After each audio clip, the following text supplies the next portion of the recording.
They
picked up the chapel before we could complete.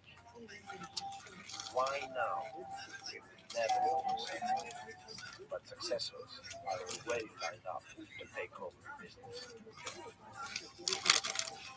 The king is dead. Long live the king. One way or another,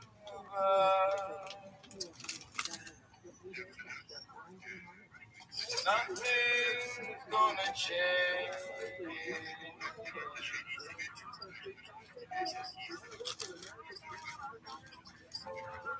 One way or another, you're going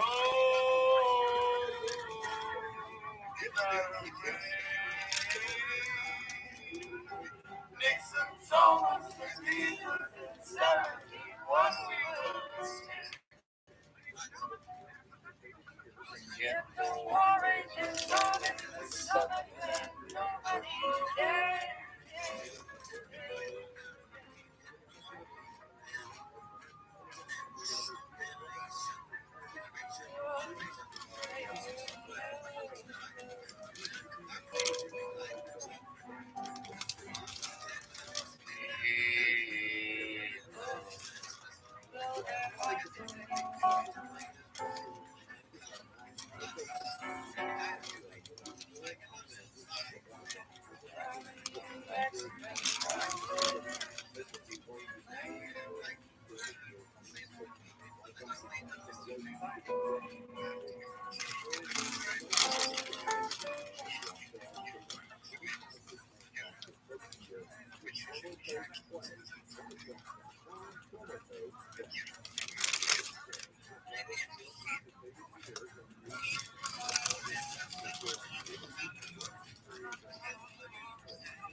Special Agent for Homeland Security Investigation Division, assigned to Chicago International Airport.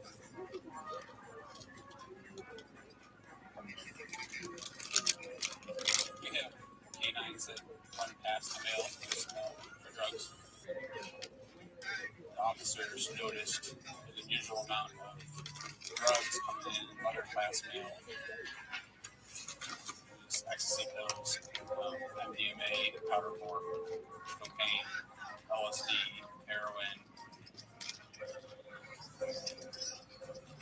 A few seizures became 50 seizures per month, and then became 100 seizures per month, and then a few hundred seizures per month.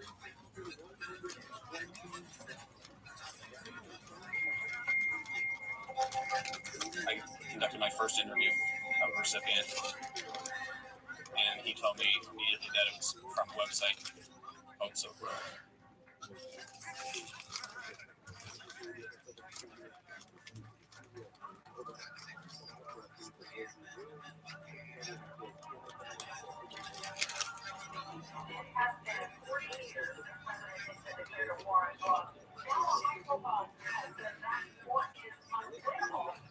Silk Road was a new kind of black market privilege.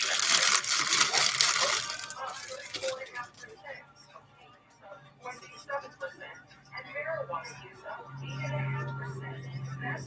88%. Silk Road was the first big fuck you to war on drugs.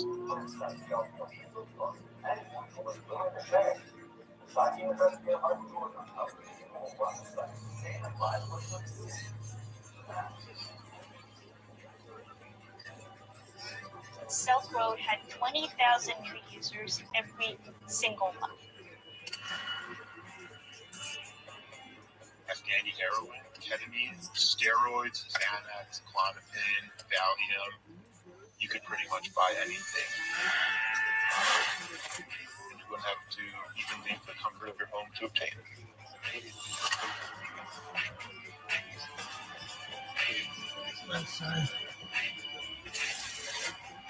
It was clear there was one person at the helm of this organization. He was more than a drug dealer. He was a genius, in my opinion. Mastermind goes by the nickname Red Pirate Roberts. Red Pirate Robbins. Every transaction was meant to be a blow against the whole idea of government. You made Silk Road. From that day, you had a target on your back.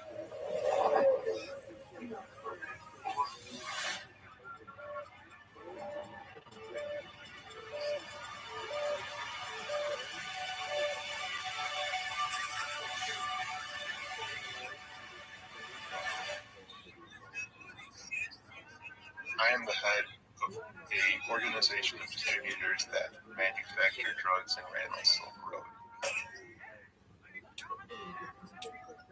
The first time I had ever heard about Silk Road when my friends came up to me, it was essentially like, hey man, there's this website where you can buy drugs on, you can sell drugs on it. And I was like, what?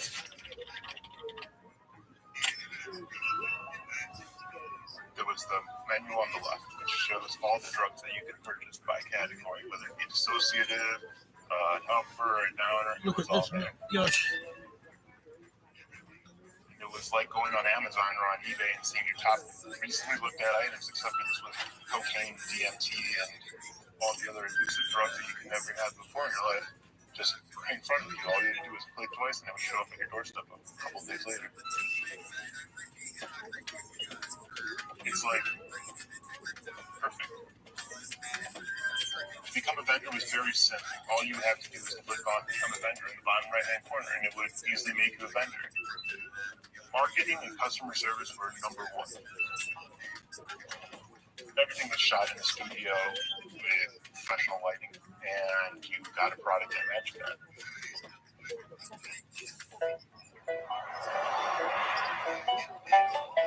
In order to sell LSD, you get some kind of lawyering papers, doctor papers, any kind of paperwork that when somebody sees a lot of they want to avoid, then it would just be a matter of figuring out a way to conceal it in the envelope in a way that they won't see. We would get a product such as Dove chocolates, open it up, put it into the Dove chocolate packaging, close it up, and then we had shrink wrap sealers, so the product looks like it's been factory closed and never opened.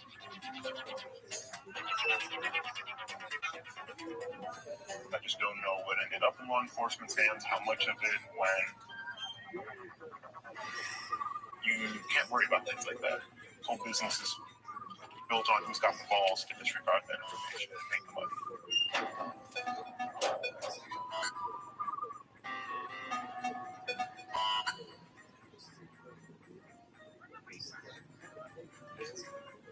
I remember the day I got the call in late February 2013. My boss told me that Silk Road was a website that operated on this dark net that made it hard to locate where the site was or track any other customers. That it was the Amazon of drugs, that you could buy any drug you wanted, and the scale was worldwide.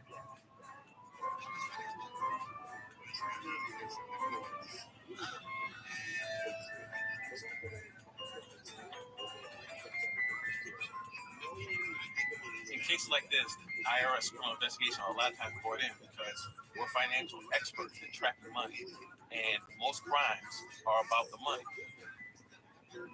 I had studied accounting when I was in college. I worked as an auditor, and then I became a special agent. I hadn't, up to this point, done any kind of work in drug trafficking.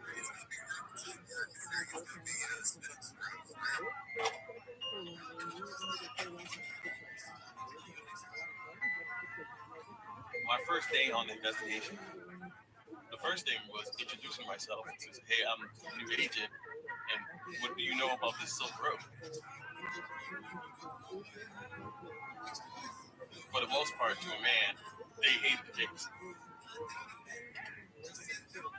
I get the undercover laptop, power up the site, and I am dumbfounded. I had heard about it, people had told me about it, but until you actually got to the site, you just saw how professional it was done and how easy it was to get to the site. It really was amazing.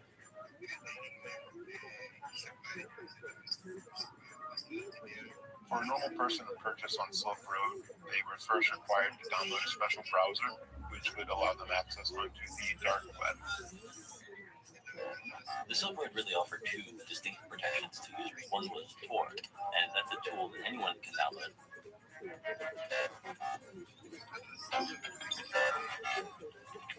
It triple encrypts your traffic as you're browsing the web, and it bounces it through 3 different servers all around the globe. So you couldn't locate people using it or administering the site.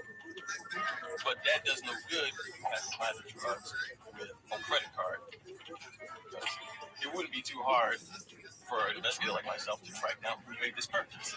So the site specifically only authorized Bitcoin transactions. The second protection was Bitcoin, of course. Bitcoin is a digital currency. It's independent of any bank or government, unlike any currency that otherwise exists in the physical world. It works like cash on the internet. You can move it, but it doesn't have to be associated with any name. So it was used to make sure that people can trace the money. What made the Silk Road unique was that it had combined Tor with Bitcoin. And I think that that's often how real innovation works. That combination, I think, was really the spark that changed the whole game.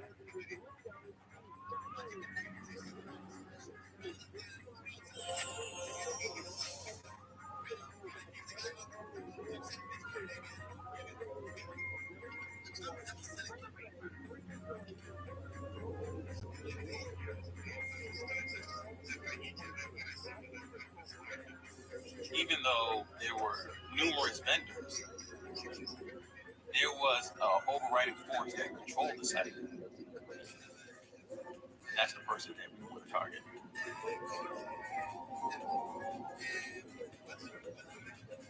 He would call himself the captain of the ship. Originally, it was called Silk Road, the Silk Road Admin. But after a time, he took on a new alias, or a new name, and it was Dread Pirate Roberts.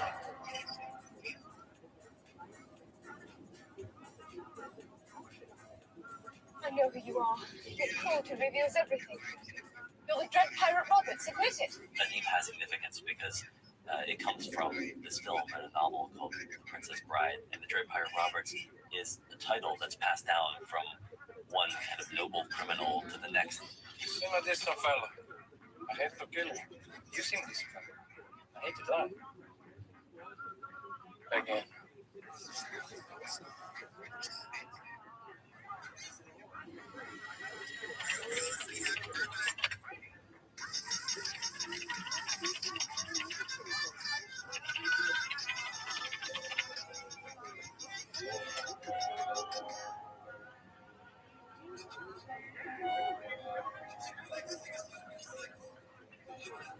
You may be shocked to find listings here that are outlawed in your jurisdiction. That doesn't mean Silk Road is lawless. Our basic rules are to treat others as you would wish to be treated. Mind your own business. And don't do anything to hurt or scam anyone else. There are some things you will never find here. They include child pornography, stolen goods, and assassinations.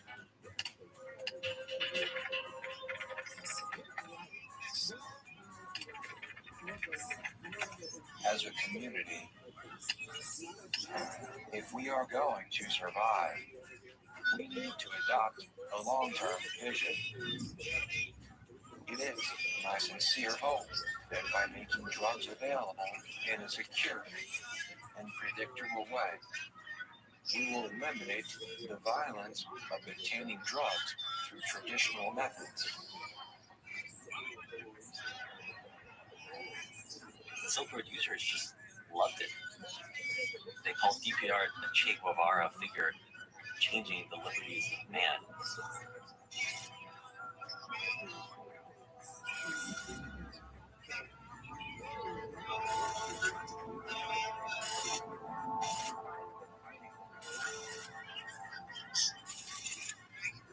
DPR really believed, and I think his users did too, that they were ushering in this new era of human freedom. I search long and hard for the truth about what is right and wrong, about what is good for humanity. All of a sudden, it was so clear. Every action you take outside the scope of government control strengthens the market and weakens the state. I saw how quickly the state would crumble if it didn't have the tax revenues. No soldiers if you can't pay them. No drug war without billions of dollars being siphoned off the very people you are oppressing. We are like a little seed in a big jungle that has just broken the surface of the forest floor. It's a big, scary jungle with lots of dangerous creatures, each owned by evolution to survive in the hostile environment known as human society.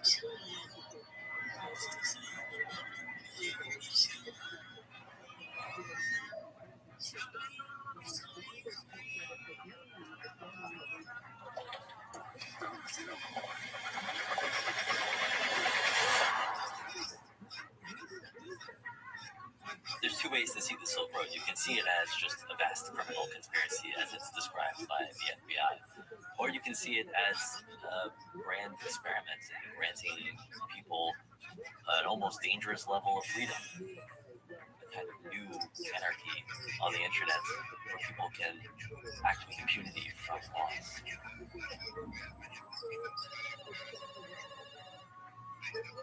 The first thing you want to know in an investigation is not what you do know. You want to know what you don't know. And I know I didn't know a lot. So I had to go all the way back to the beginning.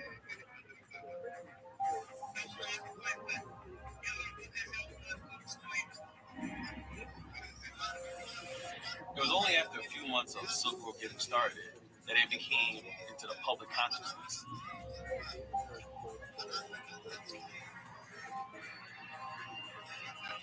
And what happened was there was an article written by Gawker about, I believe it was, you can buy any drug imaginable.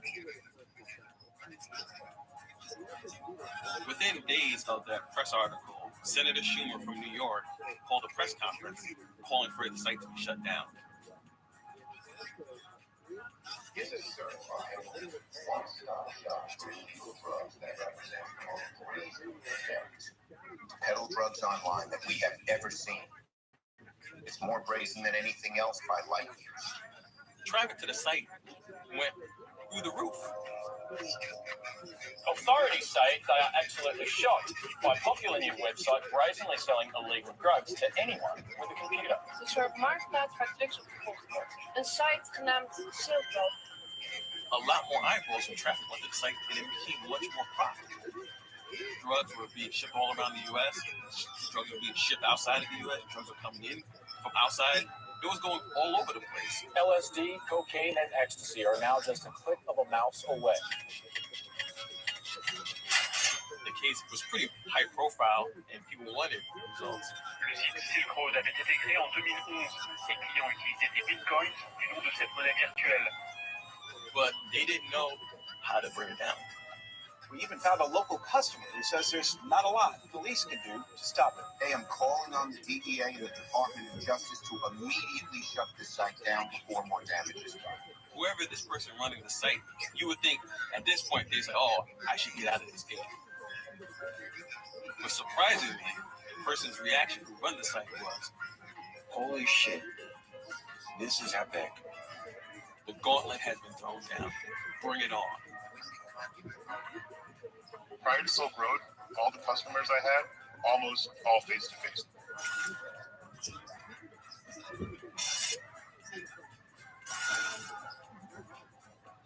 When the Silk Road came along, it virtually expanded my network to every single customer in the world.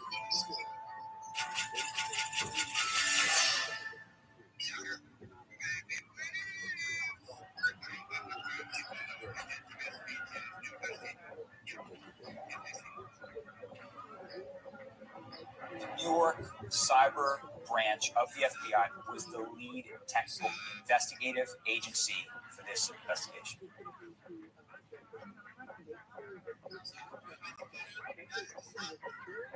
There were millions of dollars being transferred back and forth, and it was large-scale purchases from casual drug users to hardcore dangerous drugs.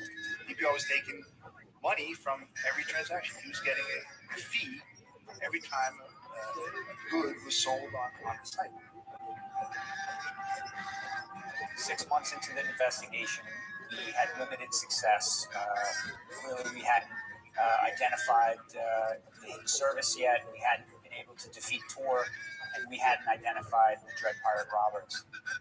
We didn't know where he was, who he was, how old he was, if he was male or female. That creates a huge challenge to a very impressive investigative team.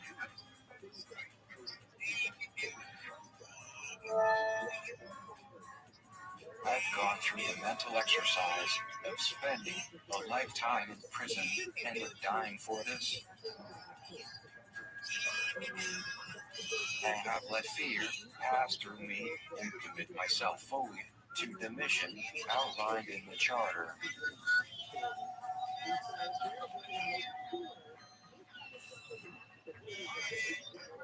What we are doing is more important than my insignificant life.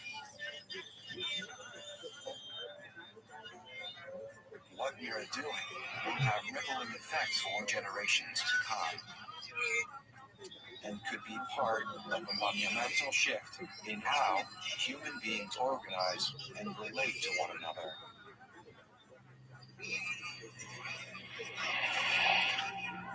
Silk Road is going to become a phenomenon. At least one person will tell me about it unknowing that I am its creator.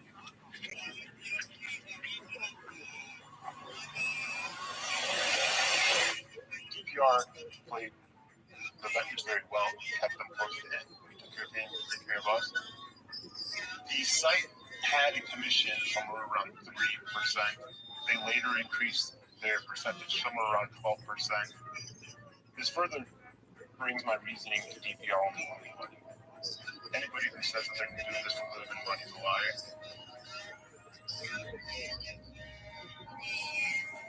To those of you chalking my actions up to pure greed, I say, shame on you.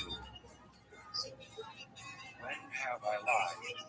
When have I cheated or stolen from anyone here? Do you think it runs itself? Do you have any clue what goes on behind the scenes to keep this going? Whether you like it or not, I am the captain of this ship. And if you don't like the rules of the game, you can get off the boat.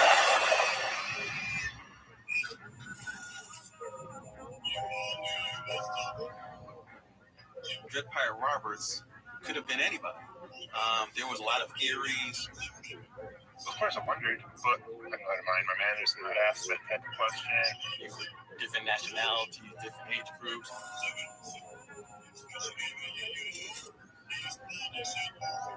Writing of the Silk Road made us believe that it was someone from Australia, other English-speaking countries. I imagine some kind of pot-bellied guy in his basement in Silicon Valley.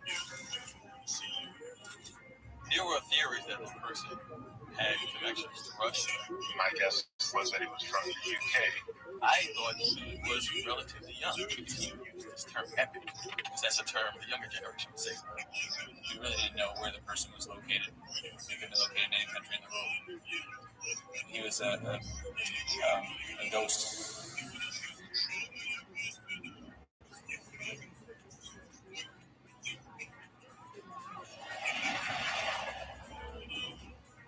I remember it was a Friday night. I was frustrated with the case. I wasn't getting the results that I thought I should be getting. So what I decided is I'm going to go over everything I did. I was going to redo everything. My dad was a math teacher, and I think I kind of got that from him and what he approached things very methodically. 2 + 2 is 4. And he always raised me to believe I can overcome anything. So I was going to go over every last bit of evidence. I figured I had missed something.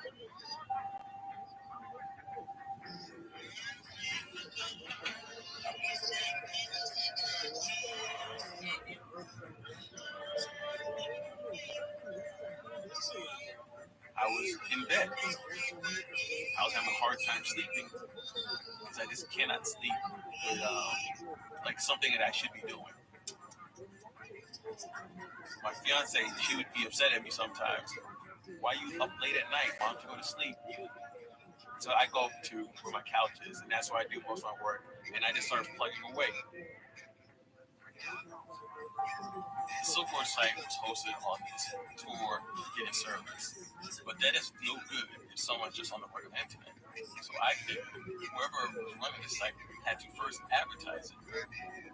I started putting search terms in, like Silk Road, but unfortunately a lot of stuff came back. So I started putting in limiting searches. Silk Road started in early 2011. So I limited it to before, let's say, February 2011 to see if there was any mentions of a Silk Road site before then, and I would start there. By doing that search, I came across a posting on the Bitcoin forum from an avatar named Alton.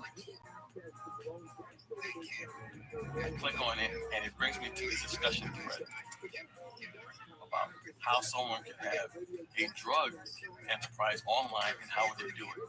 And he's advertising for a Silk Road site. So it predates all other mentions. So it was kind of eye-opening. So how did this person, Altoid, know about this site before the site was launched? On his final posting in October of 2011, Altoid says he's going to start up a Bitcoin company and is looking for programming help. He asks for people to reach out to him. And in the posting, he lists his Gmail account for them to contact him.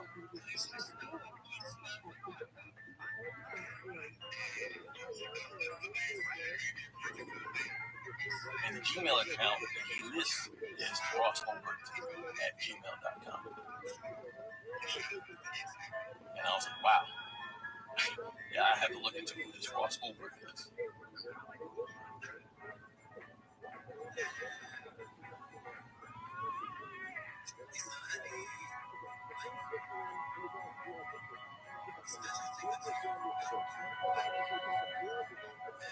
I actually didn't really talk to him when I met him. And then after that, we were inseparable. I honestly don't think there's anything we didn't do together, from going to parks, going on hikes, to going to art museums. He was really into yoga and exercise. He was also into qigong and breathing.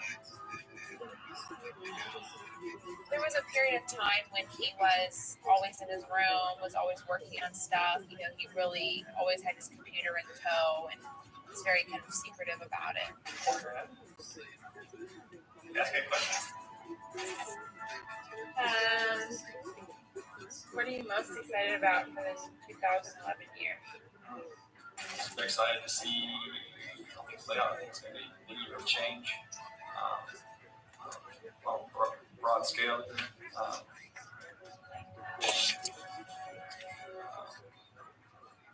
Excited.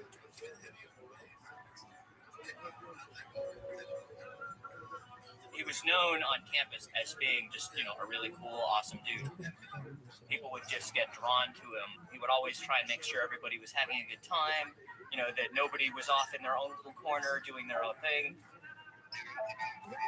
It was definitely my first love. Sex, hanging out, going to parties, going out to eat, and cuddling in the freezing cold, just perfect. He kind of made me think about a lot of things, a lot of different perspectives on life that I had never even considered before. What are you most looking forward to? I guess the possibility of turning my passion into violence. Awesome. I'll wish you the best of luck. He was a genius, in my opinion. He was all about entrepreneurship, and his parents were entrepreneurs. They had owned condos in Costa Rica and rented them out. He genuinely loved his family, and Ross genuinely looked up to his dad and loved his mother. So I think, I definitely think they had an influence on him.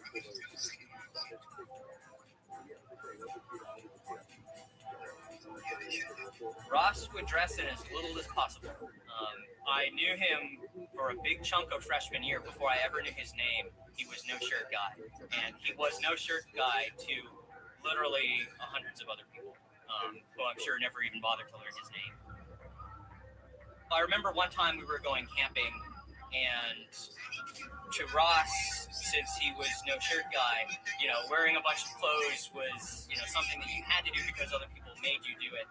And once we got to our campsite right by this lake, it was like, okay, clothes come off. I'm going to spend as much time as I can out in nature, just completely butt-ass naked doing my own thing. I didn't really have a lot of friends at that point, so I just hung out with Ross. When I was working, I don't know what he was doing, to be honest.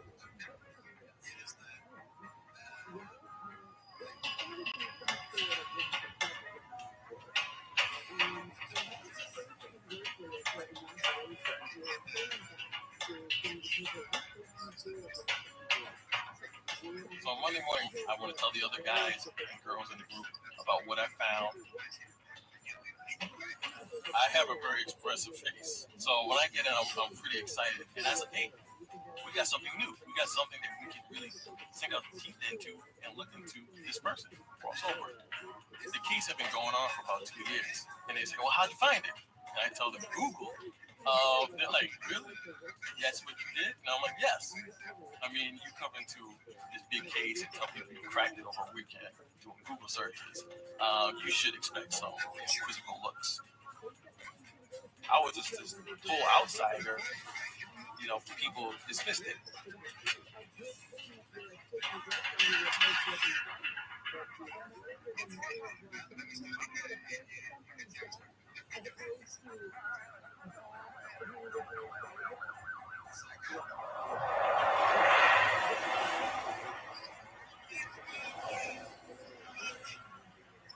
So I was working at Forbes magazine when I saw the first press come out about the Silk Road.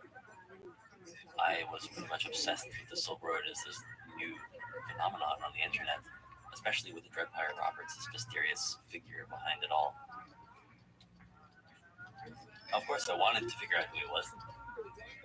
That would be the ultimate scoop.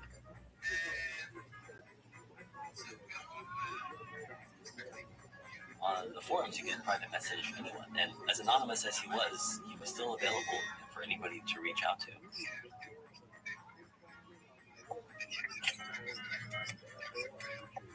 And I was shocked to see that he actually was super responsive.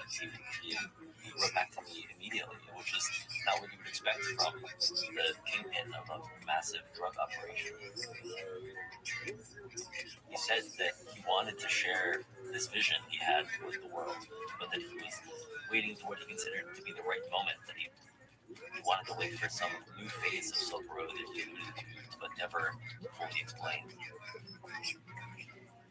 Very polite and professional, espoused these political ideals that seemed very noble. He was funny at times. I proceeded to pester him to give me a full interview. I, at one point, just launched into a series of questions about who he was, how old he was, if he was male or female even, and he was so freaked out that he cut off all contact.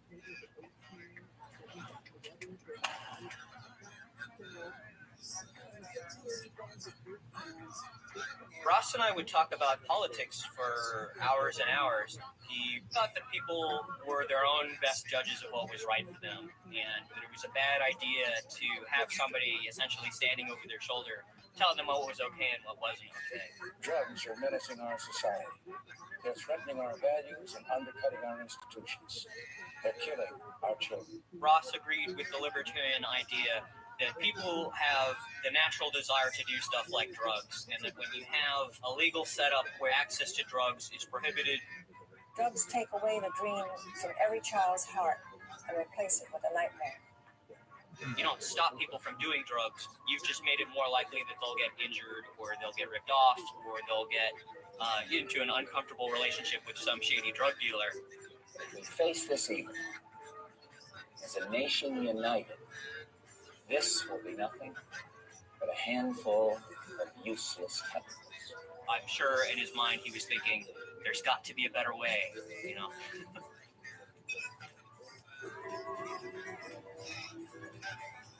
So Ross and I started off as neighbors down a hall. Eventually, needed to find a new place, and he and his girlfriend were also looking for a new place, so we ended up moving in together.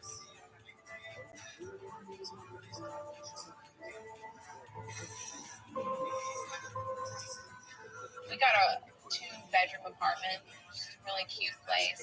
It had a hot tub and everything. It was really fun. Have you ever been to Big Ben? Yeah, that's the one. Yep. Looking up in the sky and looking at so many stars. Yeah. Oh, just chilling in hot springs.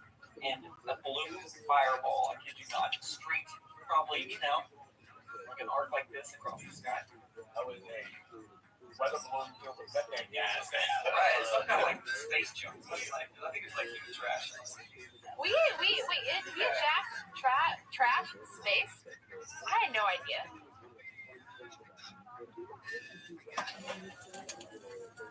Ross was always working on a new project. He was telling me you can accomplish more than you think you can. But as far as I can tell, it never really clicked for him with sort of the 9 to 5 type.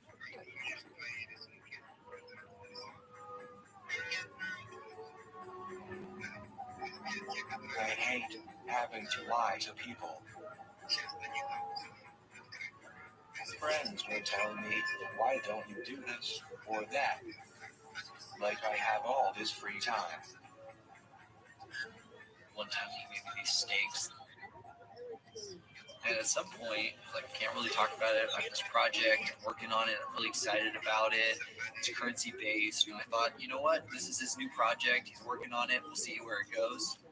I was honestly like, okay, great. That's awesome. The problem is for Ross, he would work on a new project and then it would just not be out. And that was sort of the way. Being an entrepreneur is very hard. Most people fail.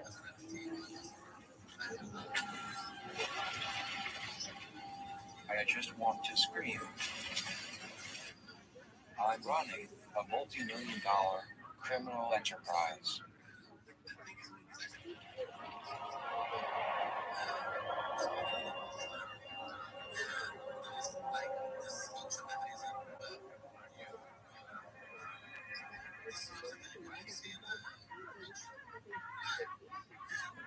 Growing up, everyone knew I was a drug dealer.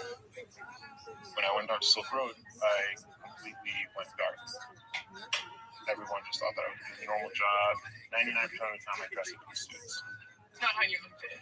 I'm wearing $3,000 pens.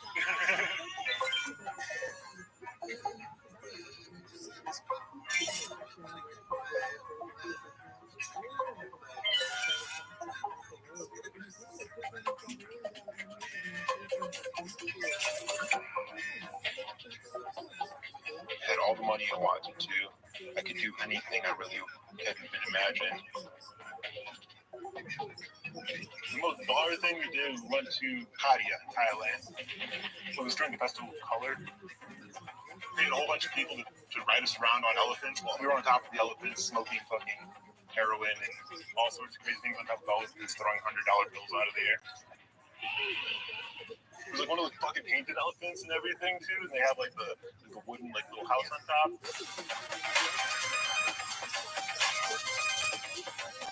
It's hard to get across in this medium, but I love you. I love you guys.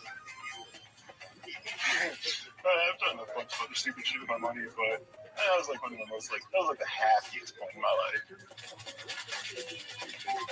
Thank you for being here. Thank you for being my comrades. Thank you for giving me the best job in the world.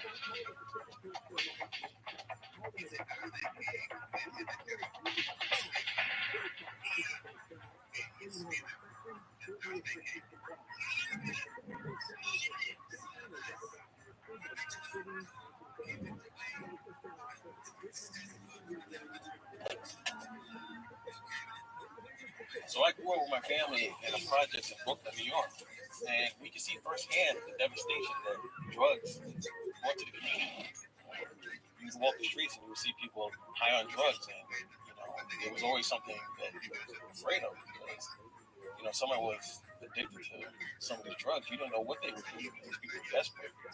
People throwing babies out the window, and people jumping out of windows. Crack doesn't care about who you are. It devastates whoever uses it.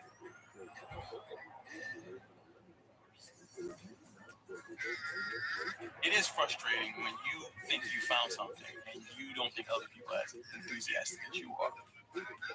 But in those times, you just have to remain professional. Say, well, listen, just keep working your case. It doesn't really matter what they think. If it's the truth, then they're going to have to deal with me. I continue to look through all the public records of what Mr. Obert had put out there, and he had somewhat of a public footprint. He was in his late 20s, in a master's degree. He had a background in finance. The strange thing was, whatever DPR was into, Obert was into. DPR loved Ron Paul.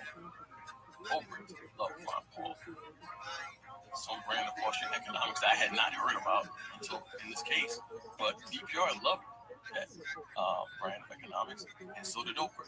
So everything I found, I said, wow, everything is matching up to this DPR.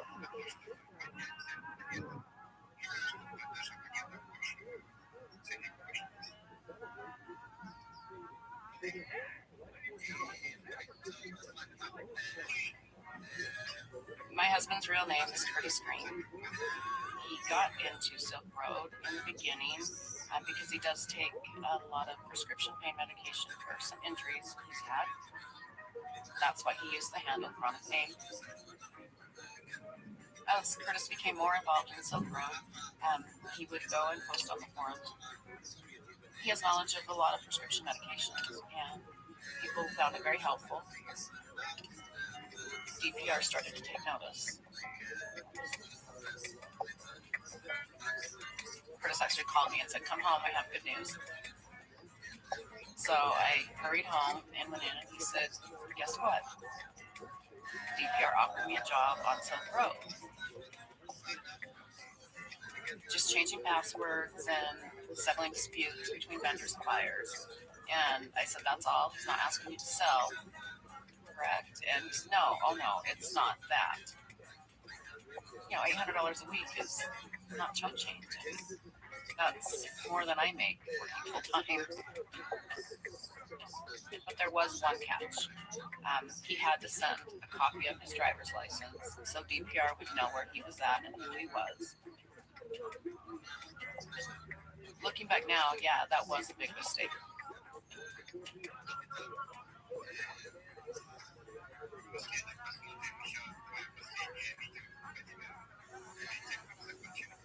Ross and I actually at that time started to kind of get a little rocky. Just a lot of arguing, just a lot of fighting.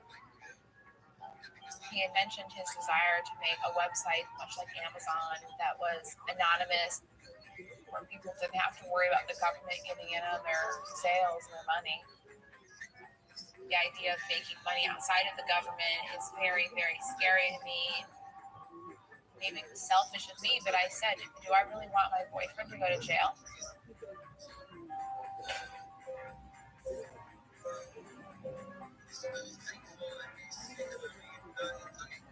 He didn't listen to me.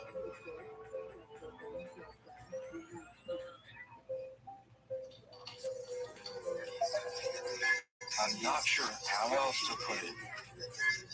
The biggest con about this work is not the risk of going to jail. I couldn't believe it. I mean, I thought I was going to end up with Ross and we were possibly going to get married. It's living with that possibility and keeping your work a secret. I just think a lot of those things kind of made us naturally drift apart. So we broke up. So I don't really know what happened after that.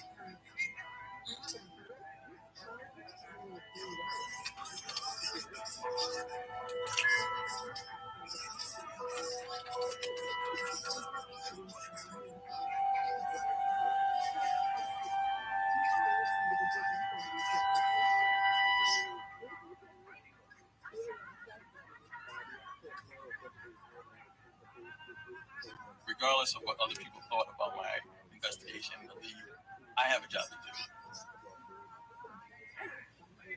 I started looking into him fully, so I saw his travel records. I saw that he had traveled to Dominica. I know that Dominica is one of the places that you possibly can get a second passport from. I knew that from previous tax investigations. I also was able to get IP information from Google, seeing where he logged in, and I saw that he was logging in from San Francisco, California.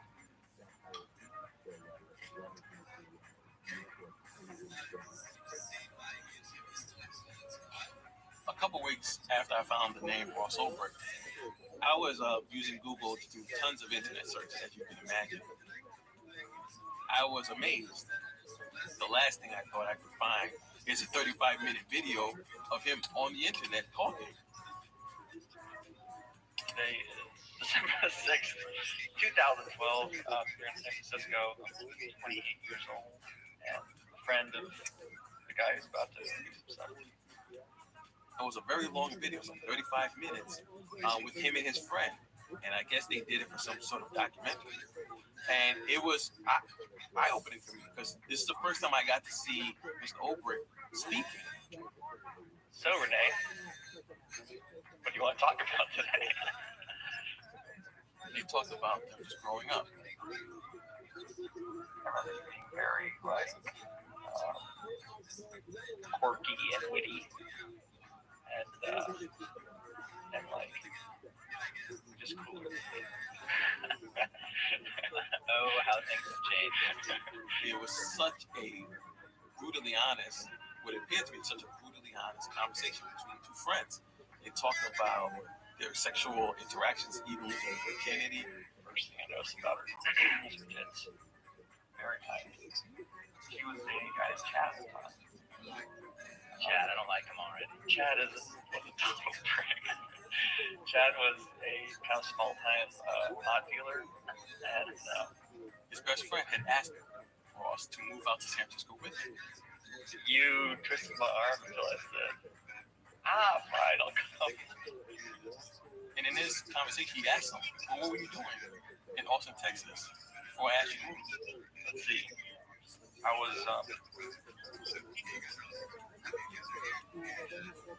living in Austin, Texas, the mess of startups.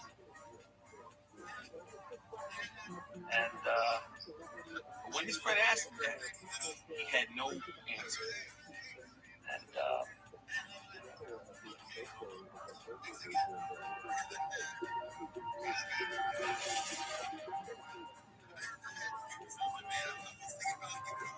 stumbling around his answers, and he's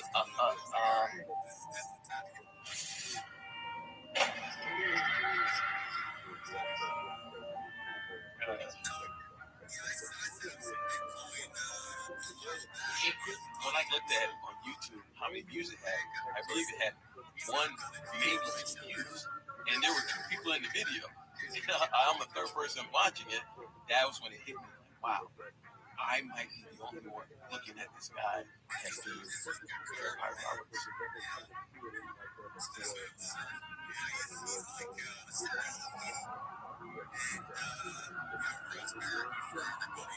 The Silk Road had obviously grown into a real phenomenon, in fact, a phenomenon unlike anything I'd ever seen before on the internet. So after 8 months of badgering him on the Silk Road forums, DPR finally agreed to a real on-the-record interview.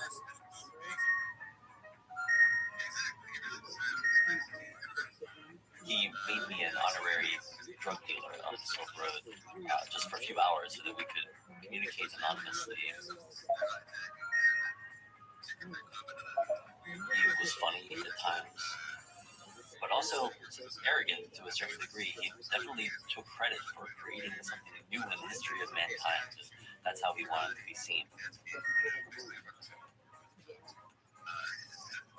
He preferred to talk about himself and to see himself as a political figure, the leader of this philosophical and political movement, and took offense to this idea that he might just be a weird drug dealer.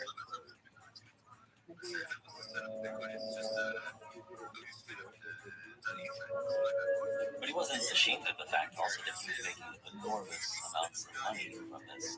At one point, he told me that he wouldn't sell the Silk Road for less than 10 or 11 figures, that's tens of billions of dollars. And he also told me that someday we would have to put him on the Forbes rich list of the world's wealthiest people.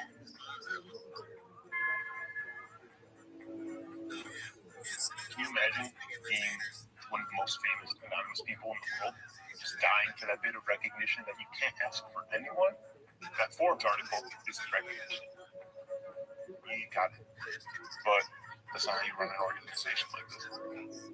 I have to say, I did think he was overconfident from that moment. I asked him, do you worry that the government can break Tor, can trace Bitcoins, can somehow crack the encryption that you're using? It was a very short answer. He seemed completely confident that he was invincible and an invisible character on the dark web.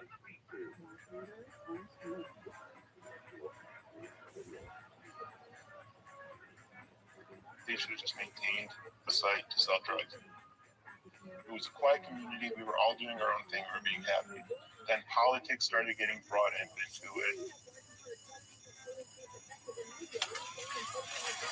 It was no longer a marketplace for drugs like it was.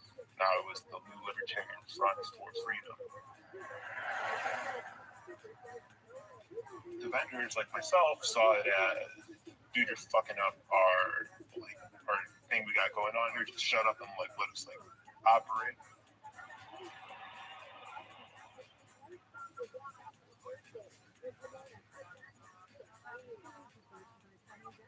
One day in January, Curtis and I were on the phone because I was out of state in Kentucky. And he said that the mailman was delivering a package, but he was not in a normal mail truck. My first thoughts were, something's going on with Silk Road. Curtis opened the door, and by then the mail person was already gone. He grabbed the package, he brought it in, opened it, and a big plume of cocaine went into his face. And then the door busted open. There was the DEA, Homeland Security, postal inspectors, and they told him if he did not cooperate with them, they would get him for 40 years prison time. They wanted his usernames, his passwords, his access into Silk Road. That was their goal. They were after DPR. And also it was revealed that $350,000 worth of Bitcoins were stolen, and it was put in Curtis's account. That just made the feds come down harder on Curtis. They kept accusing him of stealing this money, and Curtis had no idea what they were talking about.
He didn't start out as some kind of Pablo Escobar.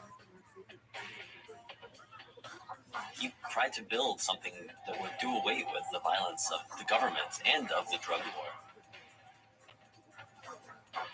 I'm pretty sure he wasn't over his head. He didn't really know how to control it once it was that big. That kind of stress and that kind of power that you have can change who you are.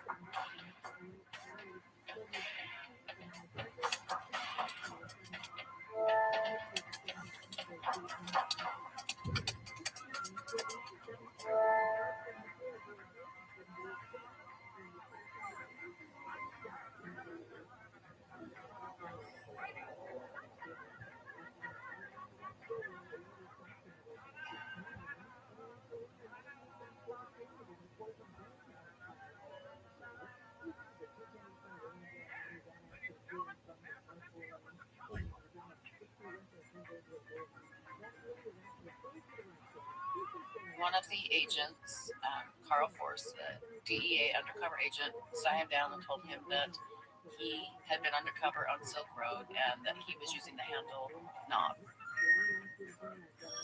And he told them that he had got a message from DPR that night that stated that he wanted him tortured so they could get the money back.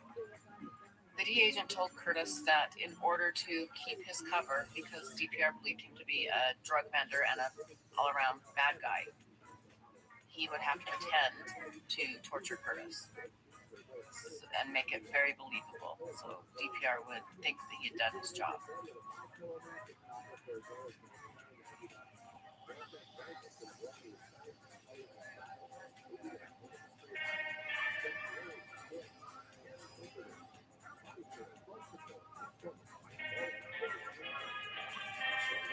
They took him to a hotel in downtown Salt Lake City, and they walked him up to the room.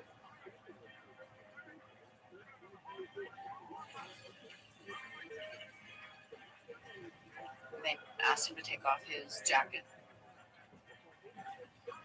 They made him get down on his knees, and they filled up the bathtub full of water, pushed his head down in the water, and held it there for quite some time. Curtis was panicking. His arms were flailing. He was trying to get up. And they still held him down as they snapped pictures.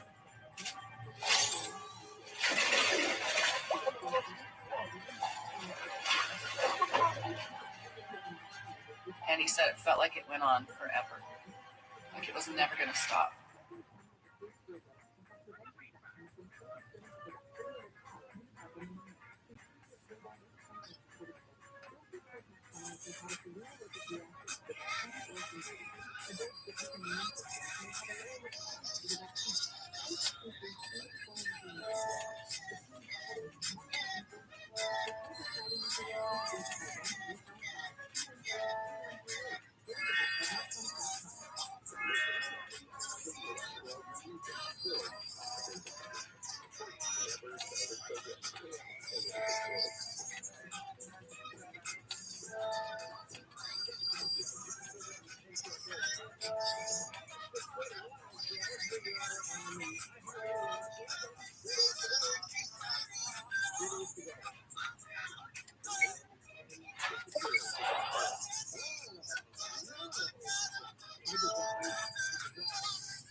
Whatever Roswell Briggs eventually became, I think that he started the project.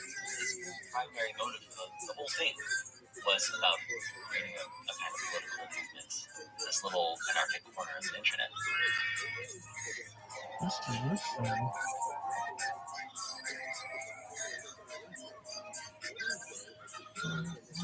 And at some point, also, I think he felt that he was responsible for the Silk Road community, that he was protecting these people.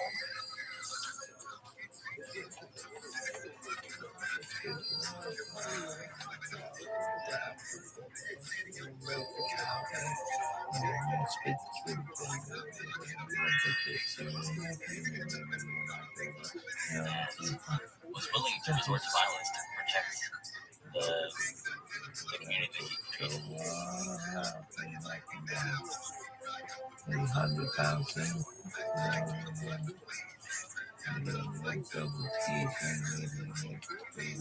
Mother lady in the street better freak in the bed and say.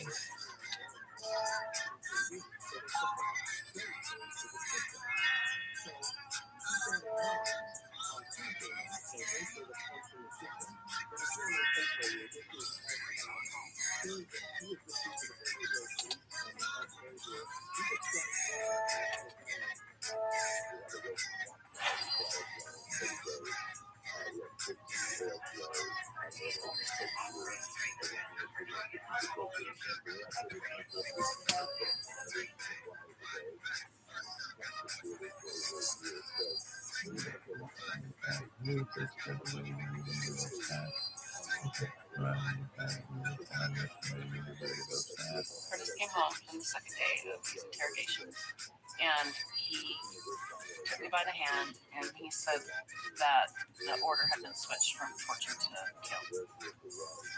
And I was so upset, and so was Curtis. I mean, tears were streaming down his face. He's like, what did I do to our family?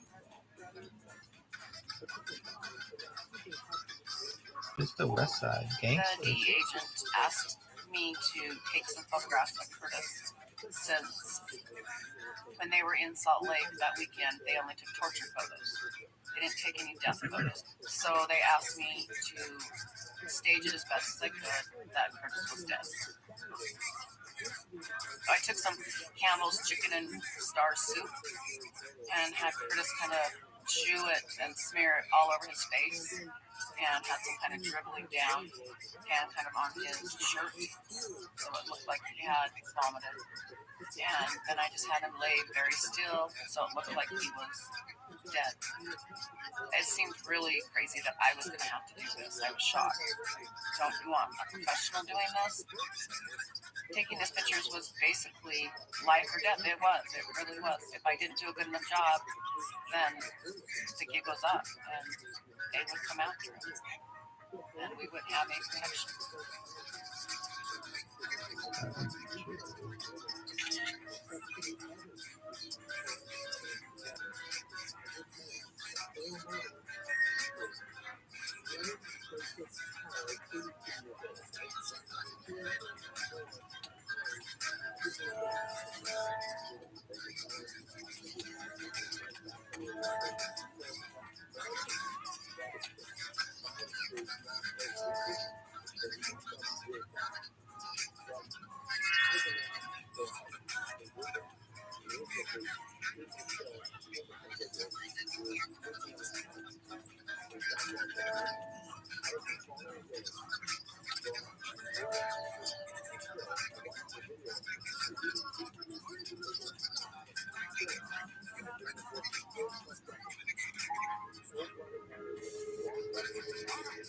This whole road not only consumes your normal drug dealer life, it consumes all your life.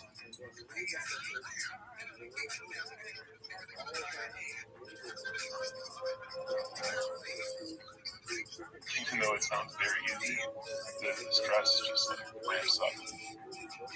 Is there going to be tomorrow? What am I going to be doing tomorrow? Am I going to be okay tomorrow? Am I going to be in jail? Am I going to be dead tomorrow?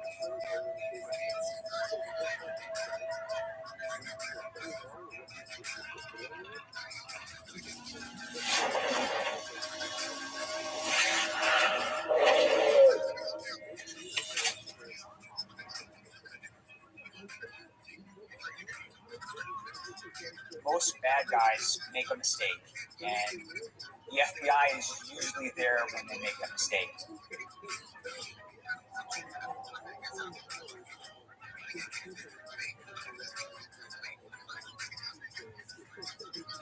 We decided to just throw anything and everything at the Silk server. The goal was to try to poke the server, see if we can get information that shouldn't be given. All the while, we're using a very simple tool, network packet sniffer, which basically captures the communication between our computer and the FBI that we were using, and the computer that it ultimately communicates with.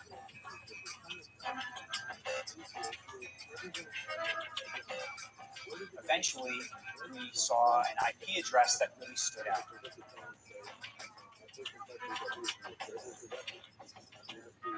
We took and copied that IP address. He throws it in a clean browser not related to Tor, a traditional browser, and then hit enter. When we did that, the Silk Road login page popped up.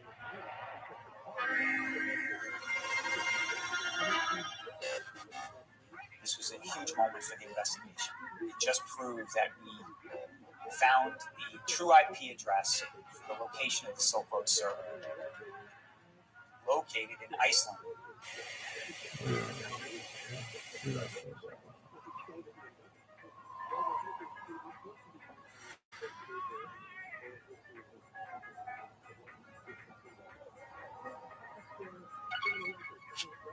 Bing opens up, sure enough, it's the server. It has the famous camel image of the Silk Road logo. When we were reviewing the server, we learned that behind the scenes, when DPR would log into the Silk Road server as an administrator, he wouldn't use his name, DPR. He came up with another name. He came up with the name Frosty. And one of the things we were able to identify was a last known login from the administrator. IP address that resolved back, that comes back to an actual internet cafe in San Francisco.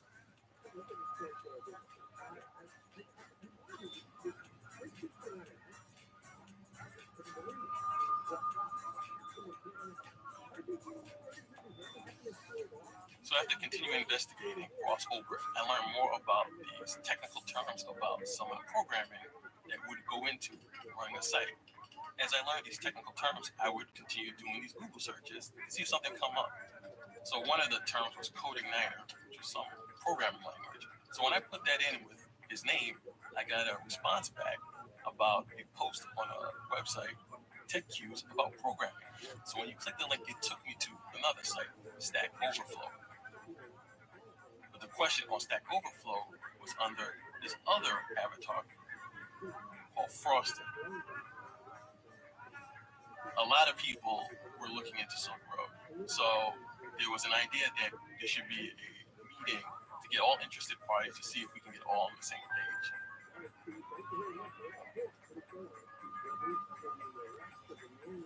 You know, people having a case is like people and their babies. Everyone thinks their baby is beautiful, but there are some ugly babies out there.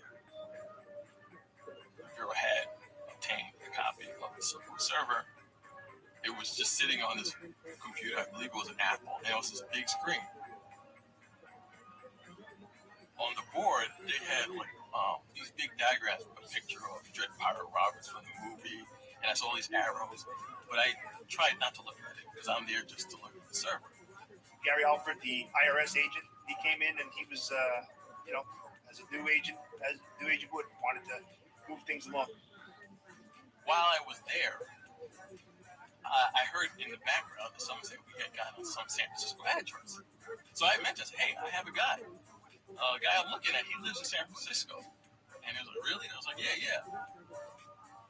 I can't speak for them, but it did seem like, I had dropped like the big key to the case on that. They were somewhat dismissive. So I immediately get on the phone and tell the prosecutor. Well, I'm talking real fast, all excited. I'm so excited, I had to slow down. He says, well, what's the address of this individual, Mr. Over? He runs it against an IP location the FBI had found where there was some DPR activity. And he sees that they're around the corner from each other. So then he says, we have to have a conference call between you, the FBI, and HSI immediately.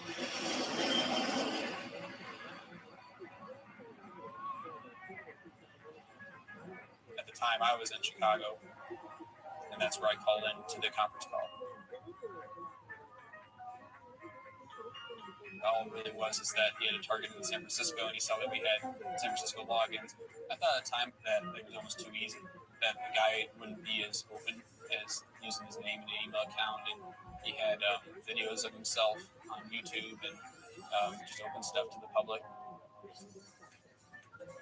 But in his summary, the prosecutor forgot to mention the link to Frosty. So then, when he finished, I said, well, there's one other link I found. I found that Ross Ulbricht was linked to this avatar Frosty. Immediately, the FBI agent starts coming in, like, what was that? What is this Frosty? What is the significance of Frosty? So I explained to him, that's just the avatar he used. You know, I thought it was kind of strange he was asking this question. But then he says, the reason I keep asking this is because whoever's running Silk Road DPR, that is the name of the user that operates the site, Frosty. It started becoming apparent that this was a very, very likely target for us. I actually felt more pressure than I had felt before.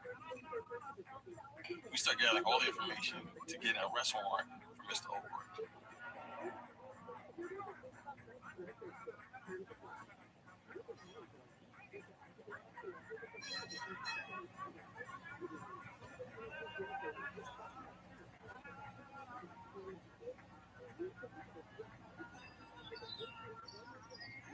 Ross responded to a Craigslist ad that we had posted online, renting out the room directly above mine in the house.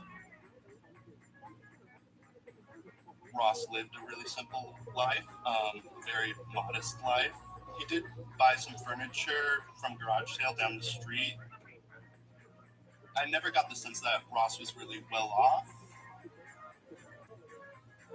He was kind of doing whatever he was on his computer just to pay rent and get by. Ross said he worked on websites. And at one point I remember he said he worked in trading currency as well. And I remember asking, I was like, oh, like Bitcoin, kind of jokingly, because it was something I had read about that I thought was this like far-fetched idea. And, you know, he kind of was just like, oh, there's a little bit of that.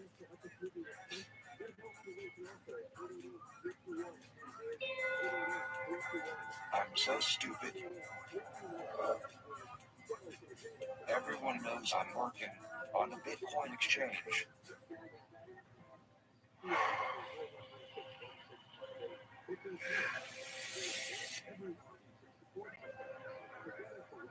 It felt wrong to lie completely, so I tried to tell the truth without revealing the bad part.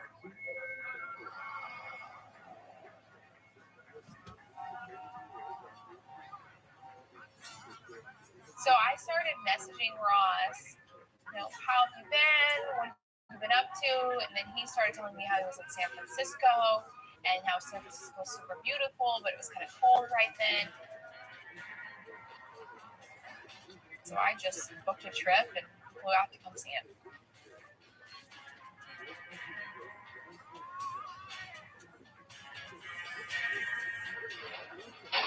Honestly, I knew he was working on something and that was it. And I don't think it was really working out that well. So he was just living, you know, within his means, which was at that 3-bedroom house. Now everyone knows too much. Damn it. I didn't go into it with that intention, but I definitely hoped that Ross and I would end up back together. He was always the one that got away, kind of thing. Pretty sure I want to start a family in the next 5 years.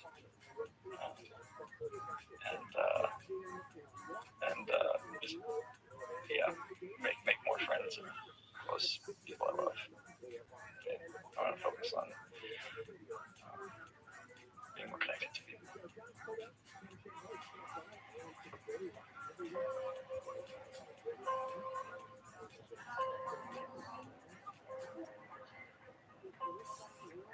September 30th, 2013 is when I took my flight in San Francisco. At the time, I was monitoring drug buy robbers 24/7 with my account.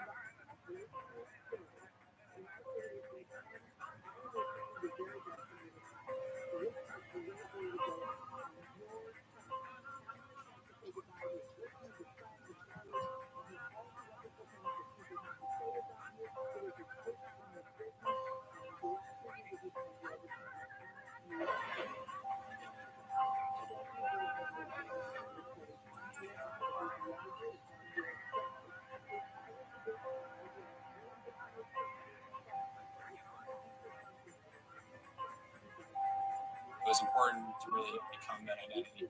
And what I did is I sat down with Scout for the next 3 or 4 days and fully debriefed that person on everything. There's different lingo that I had to become accustomed to, every single way that they wrote things, to what they were thinking. We need to know the full history of that account. Even when I left, I had another agent monitor the account while I was in the air.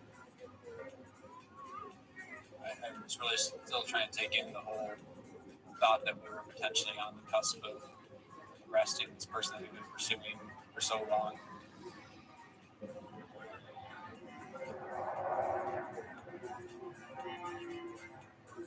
We wanted to get him in a spot where we can grab him, machine open, without trying to force our way in. It was critical for us to get Mr. Holbert on the laptop for a couple of reasons. Number one, what better evidence to show that he is Dread Pirate, that he's typing away as Dread Pirate Roberts at the time of arrest. Secondly, there could be valuable information on the laptop that he's aware of encryption, so he may do something to the laptop to encrypt it, to put it in a state that we can't get access to the information.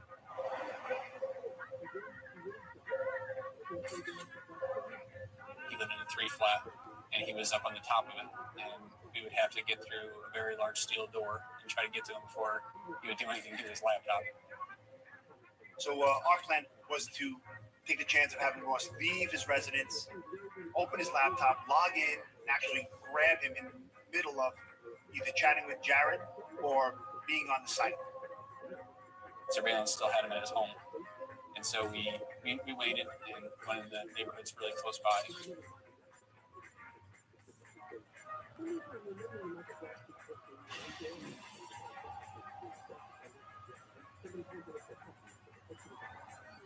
I had put in my request to travel out because I was to be on the interview team, because I knew the most about Mr. Holbert, but I couldn't get the approval to fly out in time for the arrest. It was affecting investigations probably in almost every state and globally. And it all was coming down to this identification that I had made of Mr. Holbert. Was there doubt? Yes. There's no certainty in this job.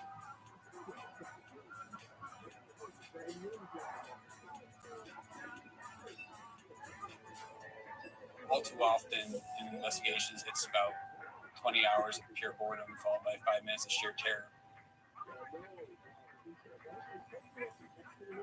Jared's a young agent. At this point, he was tense. You could tell he was tense at the time.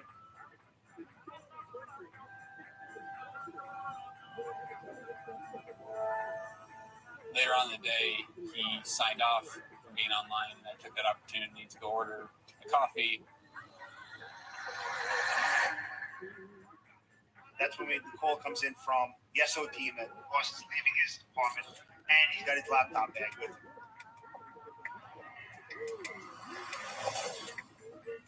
All I was thinking really at the time was, I'm not going to get this coffee probably out in time, and I'm going to have to leave it.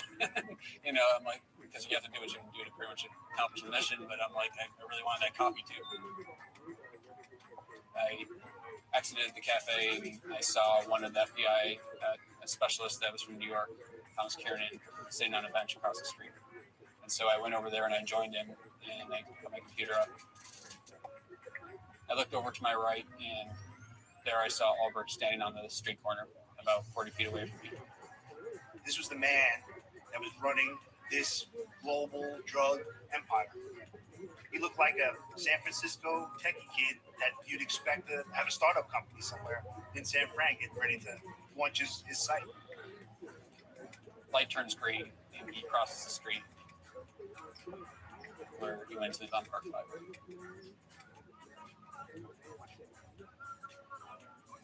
It was a Tuesday afternoon. It was after 3 o'clock. Glen Park is a small branch of the San Francisco Public Library System. Tends to be that not much happens there. The library has Wi-Fi, and the Wi-Fi is thought to be best in the corner where the young man was sitting, the science fiction section. At that time, the FBI agent came and met me back at the bench with Tom Kieran, trying to get the rest of the agents that were on site at the time into the library. We waited, and after a few minutes, Rabbi Roberts did come online and on the staff chat, and I immediately sent him a message. Jared and I are sitting on the bench across the street from the library, waiting for DPR to log in and start chatting.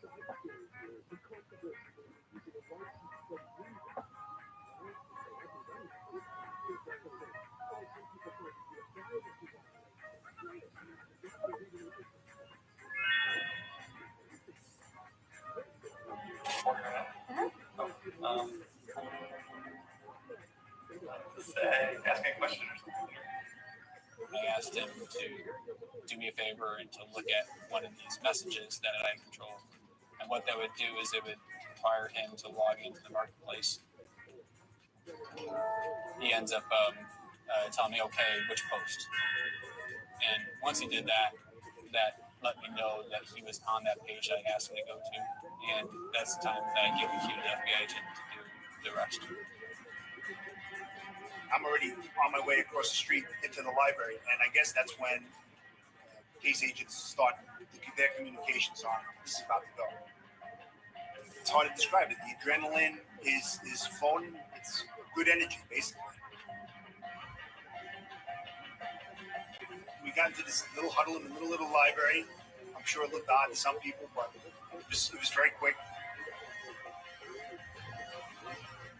That's when we came up with this plan for diversion. Two agents come right behind where Ross is sitting. If I was Ross, sitting right behind me, and they start yelling. They start getting into a fight, a verbal fight. Ross turns around, will look what's going on. During that time, that's when the third agent grabs the laptop from him. That's when I come out of my positioning and grab the laptop from the third agent at the time.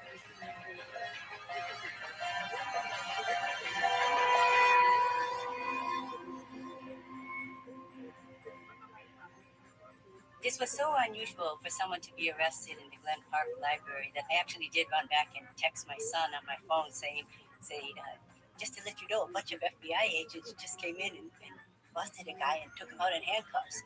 Because he always thinks my job is so boring. The most disturbing thing to me about it was that my son knew exactly what Silk Road was. I don't know why he did that. There's no way to really describe it, but everything is there. Everything is on that machine. It's all laid out. It's organized. It's unbelievable. It's the smoking.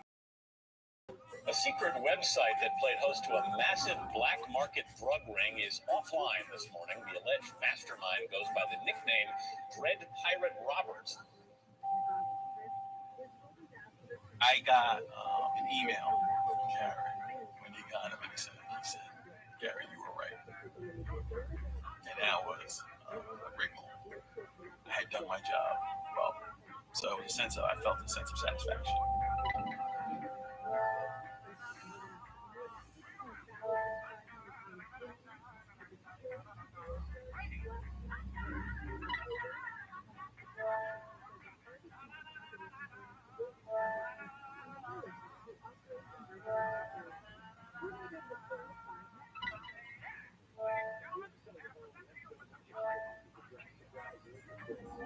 He was supposed to fly down and come see me, and we were going to get back together, and he was probably going to move in with me, and then he got arrested. 2 days before he was supposed to fly in and come see me, I had my friend call me and say, "Oh my God, did you hear?" And I said, "What are you talking about?" She said, "Google Ross's name right now."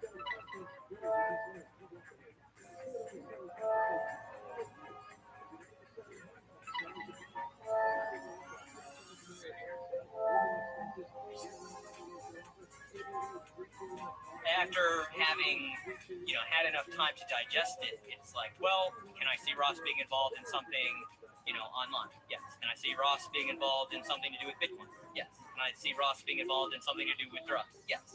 But the idea that the alleged owner and operator of the Silk Road, this mastermind character was Ross, that would have been, beyond unbelievable. Perhaps the most intriguing charge against the 29-year-old is that he was engaged in a murder-for-hire conspiracy, trying to enlist the help of one of the site's users to execute another.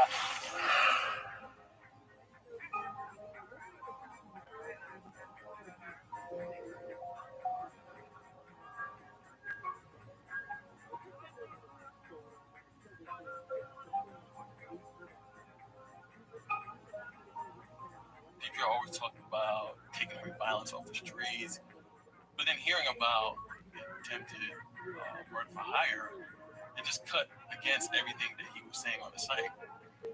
Ross was very nonviolent.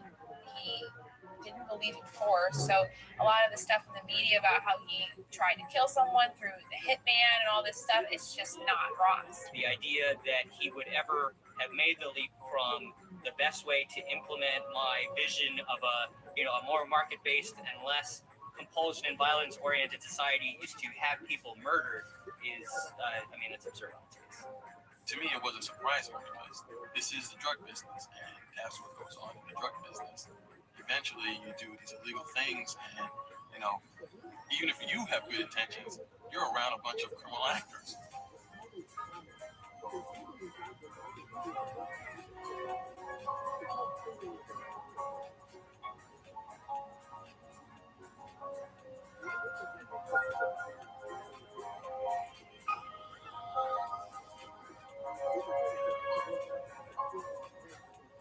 Creator of a hugely successful and potentially dangerous tech startup learned just moments ago that he will spend the rest of his life in prison. So it's life in prison. That's what a judge handed down to Ross Ulbricht, the founder of the online black market site known as Silk Road. Prior to the sentencing, Ross Ulbricht addressed the courtroom, and he said that if he is ever to see the light of day, he's now a completely changed man, and he will live in full accordance with the law. The judge came back and was saying, no, you wanted this to be your legacy, right? Right.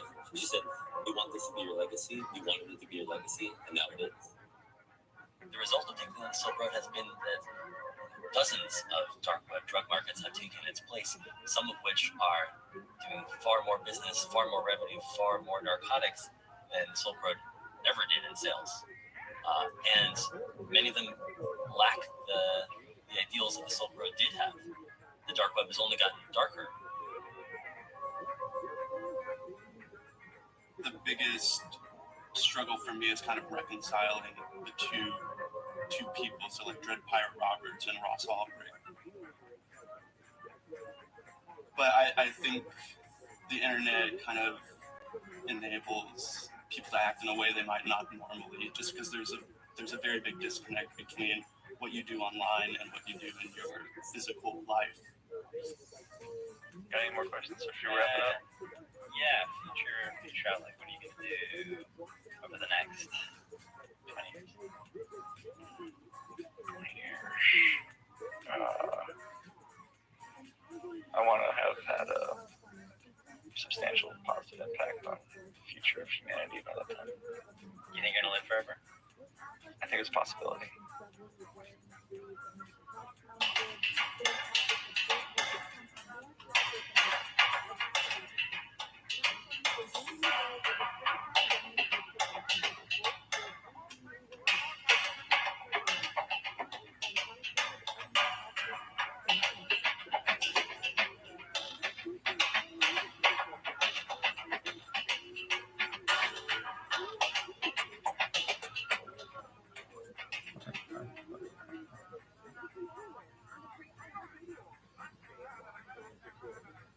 This is athleticism and strength and muscle.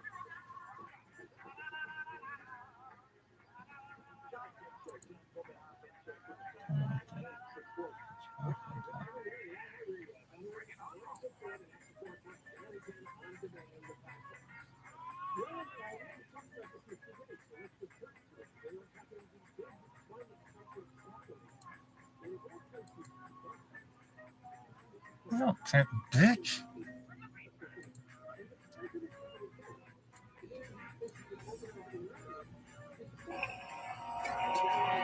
"50 years ago, psychedelic street drug with a dangerous reputation under the microscope.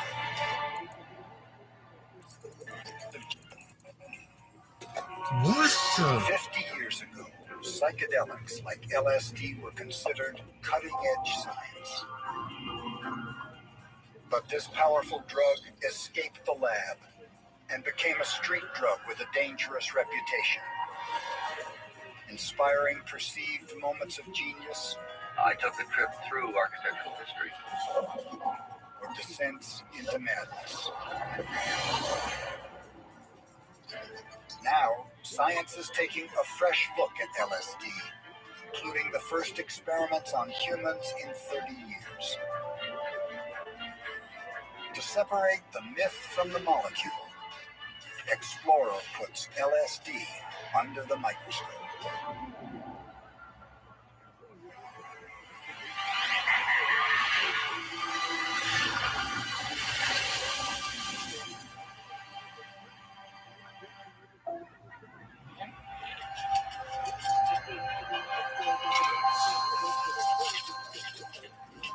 These treats are going into a care package unlike any most people have ever received.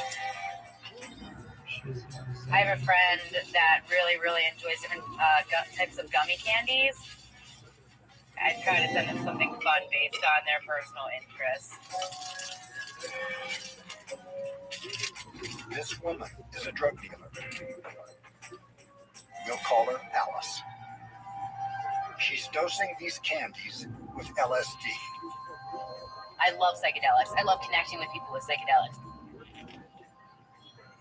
A cap full of this batch, odorless and colorless, contains enough doses for 200 customers. LSD is one of those things that you just want everyone to eat it.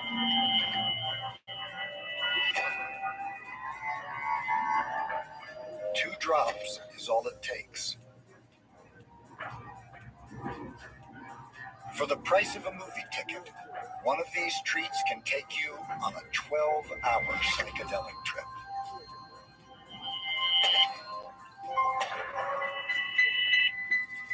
Dosed, counted, and wrapped, her psychedelic sweets are ready for delivery. If what I'm providing them is really good, something they're getting excited about, makes me really excited and happy.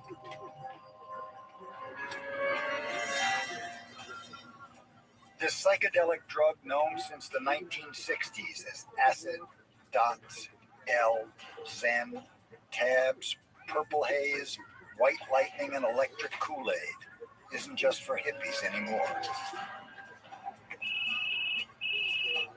Hello? What's up? According to a U.S. study, its most likely users are educated white males, ages 18 to 22. 23 million people in the United States have taken it. And more than 600,000 will try LSD every year. But using and selling the drug is a felony. If Alice is caught, she could be fined $2 million and sentenced up to 40 years in prison.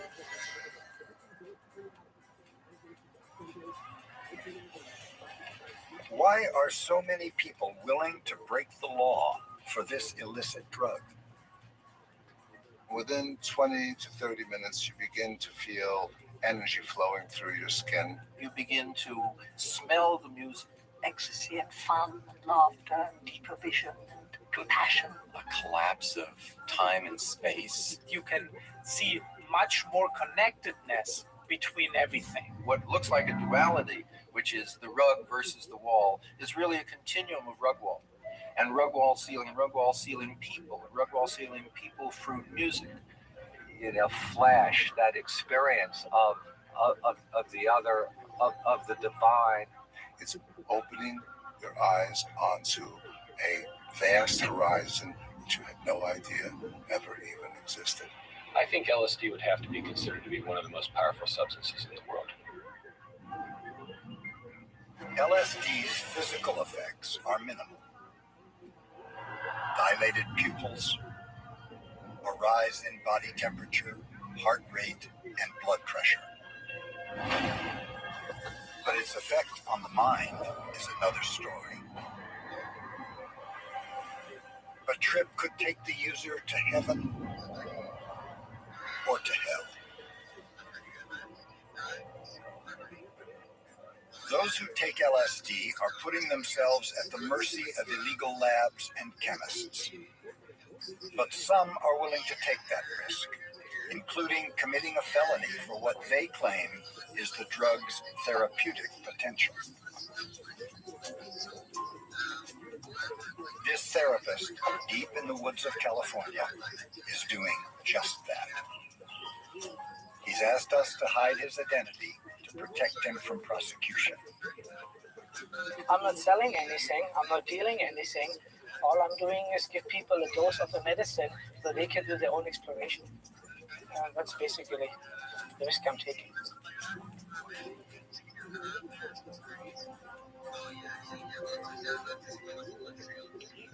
His patient today is a 58-year-old woman we'll call Denise.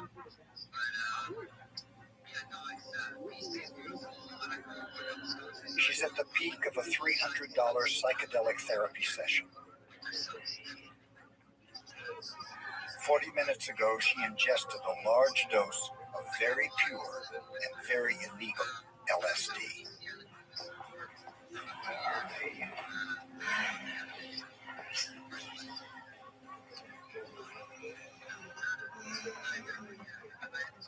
Denise hopes this psychedelic session will help her overcome obstacles in her relationships and creativity. I know that I'm a very creative and artistic person, and I just can't quite do it. And I think it has to do with events that have happened to me in the past, damage that I've taken on. It makes you invisible visible. Feelings that you haven't felt before are felt.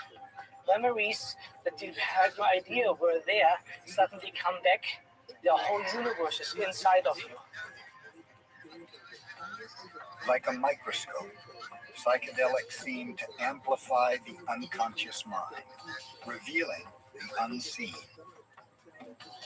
I feel that I have been to the outer regions of the death experience and come back. And it's filled with beauty, filled with wonders, small wonders.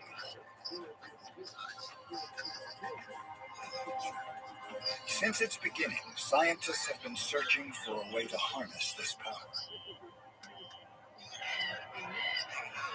Think of the things that change a person's life. You fall in love. You get married. You have kids. A parent or sibling dies. You get a divorce. You take LSD. And for some people, they never see the world again exactly the same way. Why can a molecule do that? Dr. David Nichols, professor of pharmacology at Purdue University, is one of a select number of scientists in the world with permission to experiment with lysergic acid diethylamide, LSD. He also has a license to make it. Well, I think we make the world's purest LSD. That's the big dog. Since the Controlled Substance Act of 1970, these ingredients are restricted or illegal. But Nichols and his team have the Drug Enforcement Agency's approval to make about 1,000 doses per year. The LSD comes off as a fluorescent band at the edge of this plate. We collect it into tubes, then concentrate it down and crystallize it so we can get very pure material that way. This pure LSD has helped Nichols study the effects of its molecular structure in the brain. We think that it activates a type of brain receptor that's known as a serotonin 2A receptor. That receptor is actually located on cells in the frontal cortex and is involved in the computations that help us to visualize and interpret the reality around us. Serotonin is a neurotransmitter responsible for relaying signals between brain and nerve cells. Perception, emotion, appetite, and sleep are all affected by its fluctuations. LSD's chemical structure is similar to serotonin and fits almost like a key into the serotonin receptors, stimulating their activity subtly or profoundly.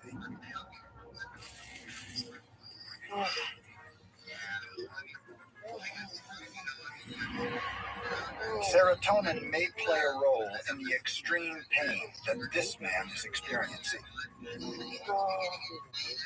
LSD may play a role in relieving it. His name is Chuck, and he's suffering from a cluster headache. Pain's described like having an ice pick go through your eye or jabbing into your head somewhere. That people will bang their heads against the wall, against oxygen tanks, against the floor, pulling their hair out to distract themselves from the pain of this headache. Scientists don't fully understand what causes cluster headaches, but believe abnormalities in blood vessels, nerves, and brain chemicals play a part. There is no cure, and few treatments that provide relief. Oxygen may shorten the attack by constricting blood vessels, but it's taking 2.5 canisters for this one to subside. It can ruin your life. It can destroy your work. Myself and virtually every other sufferer wants to be left alone. But some sufferers have found illicit relief in psychedelic drugs like LSD and psilocybin, the psychoactive component in magic mushrooms. A survey by Harvard Medical School psychiatrist John Halpern reported that for 53 sufferers, psychedelics prevented or stopped cluster headaches more reliably than prescription drugs. But they're illegal. And for Chuck, that makes them off limits. I made a promise to my 2 girls that I would never take an illegal drug. I don't make promises lightly, and that's a commitment that I made to them. So we found out it works. So this is not Halpern and his colleagues at Hanover Medical School in Germany launched a trial treating 6 cluster headache sufferers with a non-psychedelic form of LSD called bromo.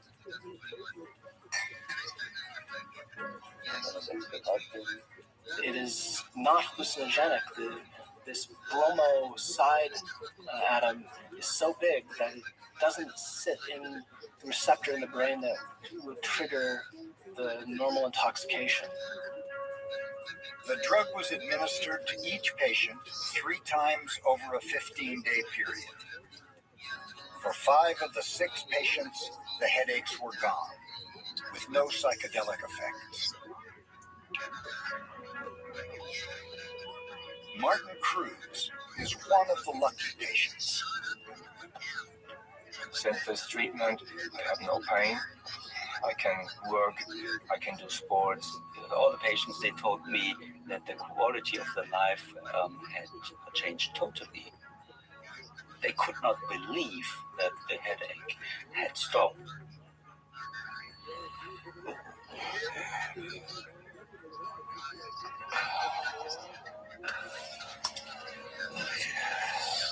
At the moment, no further studies have been funded to administer LSD, psilocybin, or even non-hallucinogenic bromo to any other patients. For now, sufferers like Chuck will have to rely on their oxygen tanks. It's a long road because we're not going to get federal support for researching the therapeutic use of a drug that's labeled just a drug of abuse that harms. At least not yet. With good data, that might change. When you can remove the hallucinogenic properties of it, we might be able to get it legalized for prescription use. And if it can get rid of these things, that would be such a lifesaver. It's not a cure. We realize it's not a cure. It's a Band-Aid, but it's a big Band-Aid. Exactly how the LSD molecule works to relieve cluster pain is a mystery for scientists. Even LSD's creator was perplexed by its overall effects when he stumbled upon them by accident. 1938, chemist Albert Hofmann, working for the Swiss pharmaceutical company Sandoz Laboratories, seeks a respiratory stimulant. He turns to a molecule known to constrict blood vessels, ergot, a fungus that grows on wild grass. Then he synthesizes an ergot derivative called lysergic acid with diethylamide. While experimenting with the compound 5 years later, a tiny speck drops onto his skin and enters his bloodstream. Within 40 minutes, he feels its effects. Intrigued, he takes a larger dose. And on his bike ride home, Hoffman experiences the world's first LSD trip. He knew immediately that this was big and had a profoundly powerful effect on his consciousness, on his mental activity, on his feelings, his thoughts, his perceptions, his awareness. This drug is potent. 25 micrograms, less than the weight of 2 salt grains, can be enough to feel the effects. 1 ounce of LSD is enough to dose 300,000 people. At the same time, on the other side of the world, scientists were exploring the physics of the atom. Could Hoffman's molecule have the same explosive power, but within the brain? This is a pivotal event because back in the 1940s, people were not thinking about the brain and behavior as a neurochemical, biochemical system. Sandoz Laboratories felt LSD had potential. Within months, these ampules with the trade name Delicid were arriving at the doorsteps of scientists and psychiatrists around the world, free of charge. By 1965, more than 2,000 LSD articles were published in medical journals, and 40,000 patients given Delicid. Its effects were tested on everything from alcoholism to autism. Even the CIA and the military got in on the action, dosing their own operatives to see if LSD could be used as the ultimate covert weapon. Mind control. The drug was administered in a drink of water. These dosed British soldiers were anything but controllable. 1 hour and 10 minutes after taking the drug, with one man climbing a tree to feed the birds, the troop commander gave up. Its effects, however, were undeniable, and the psychiatric community began using a new word, meaning mind manifesting. Psychedelic.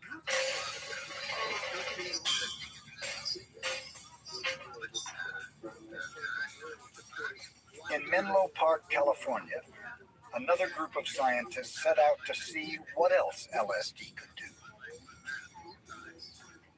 It was just one of many legal human experiments around the country. James Fadiman was a Stanford graduate student at the time. I'm James Fadiman. One of the questions was, could psychedelics be used for non-mystical problem solving, for scientific, hard-nosed, data-rich stuff? And the answer that we had at the time was nobody had any idea. Well, gentlemen, here's blood in your eyes. Cheers. So we took senior scientists and said to them, we will give you a psychedelic session, and the price of admission is a problem that you have been working on for at least 3 months and are frustrated about, and that matters to you a lot. Their problems ranged from abstract scientific equations to practical architecture and furniture designs. We gave them a psychedelic, we gave them some hours to just relax and be with themselves. And then we got them up and said, it's time to work on your problems, and they dove in. I took a trip through architectural history and visited and saw various cities and places. Each subject claimed that with focus and guidance, LSD allowed them to approach their problem with a fresh perspective, or instilled them with the freedom to explore ideas more openly. The result? Patents issued, products built, theories extended and improved, papers published, and more importantly, for many weeks thereafter, according to the scientists, their overall level of creativity was up.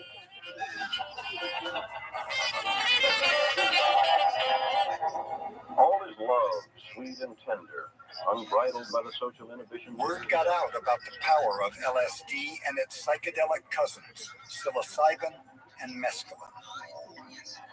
The time was ripe for exploration. Children raised in the staid 1950s were rejecting the status quo. Protests over the Vietnam War and the fight for civil rights fueled a re-examination of government and social mores. Led by charismatic leaders like Ken Kesey, poet Allen Ginsberg, It does mean some LSD there as a useful social catalyst. and Harvard psychologist Timothy Leary.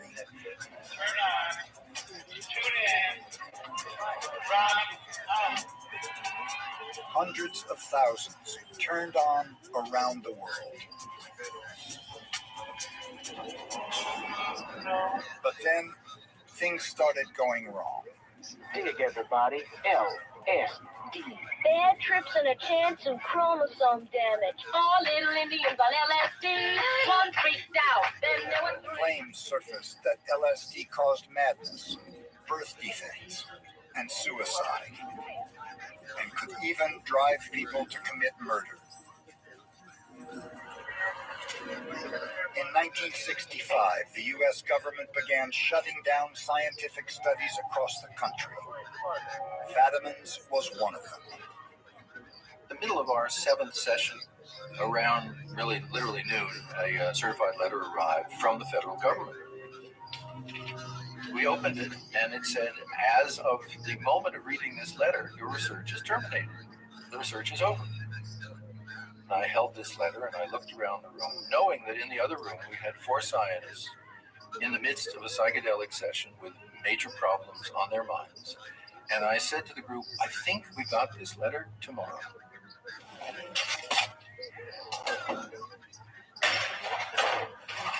Within 5 years, the U.S. government classified it as a Schedule I drug, declaring it had no medical value. Research hit a brick wall and stopped. And so that was the last research for about 40 years. By the late 1960s, LSD shed its lab coat and moved onto the street, where it's never left.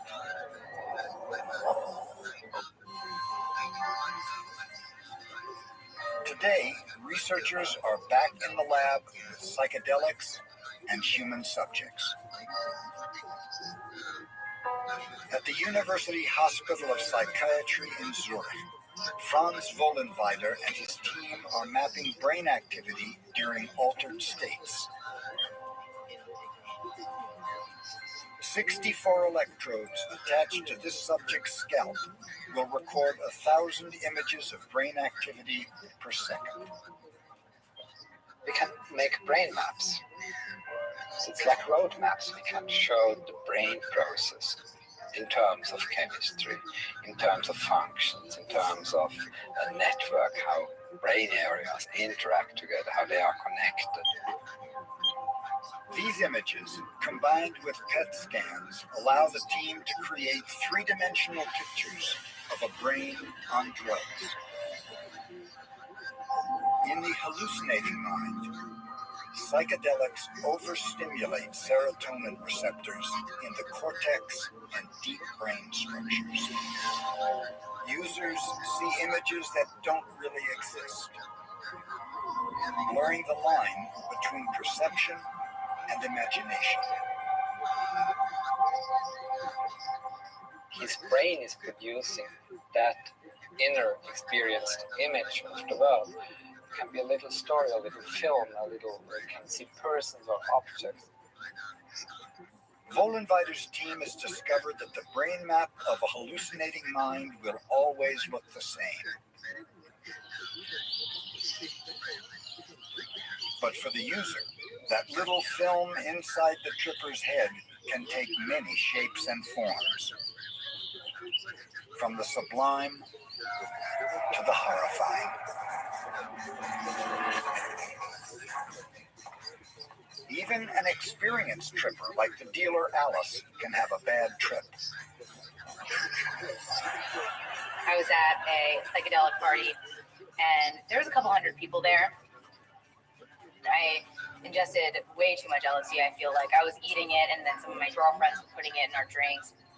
I felt my body dying and myself dying.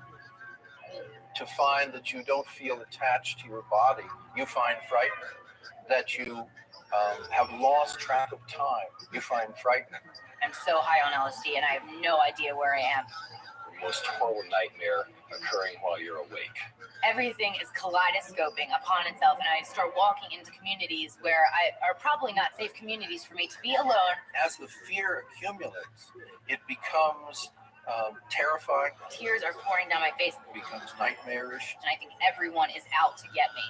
Everyone is watching me, and I'm losing it.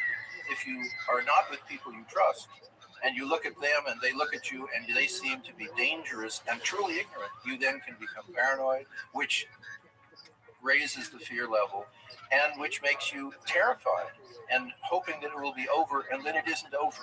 It was a terrible experience. I wish that upon no one. It was horrible for me. What does a trip to hell look like inside the mind?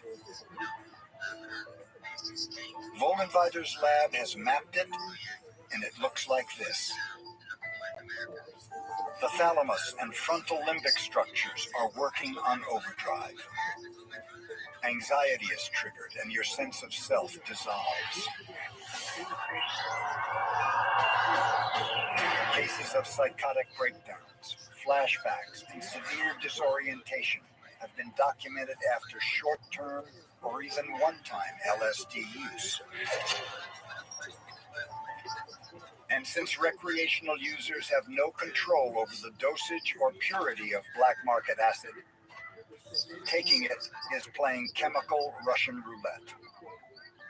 When these compounds are used by the wrong individual in unsafe conditions, they have the potential to cause harm. A small minority undergoing a bad trip may not come back. They may not return. They may be launched into a psychotic state. The subjects were aware at all times. Scientists have witnessed these effects from the earliest studies before LSD became illegal. In the 1950s, they realized that LSD, especially given to human subjects in sterile clinical settings, could result in paranoia and delusions. These distortions of reality look similar to those of patients suffering from psychosis. How long have you been here? Really? 900 years. That's a very long time. The medical profession would give LSD. It was very rigid, very medical, very kind of frightening mechanical settings, and people would have what were called psychotic-like episodes. For decades, scientists used these psychosis-mimicking drugs to temporarily trigger these effects and peer inside the mentally ill mind. Today, David Nichols is using rats to do just that.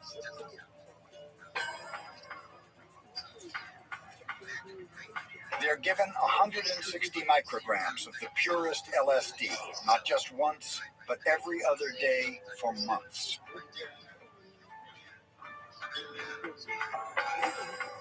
Their behavior is closely watched and documented.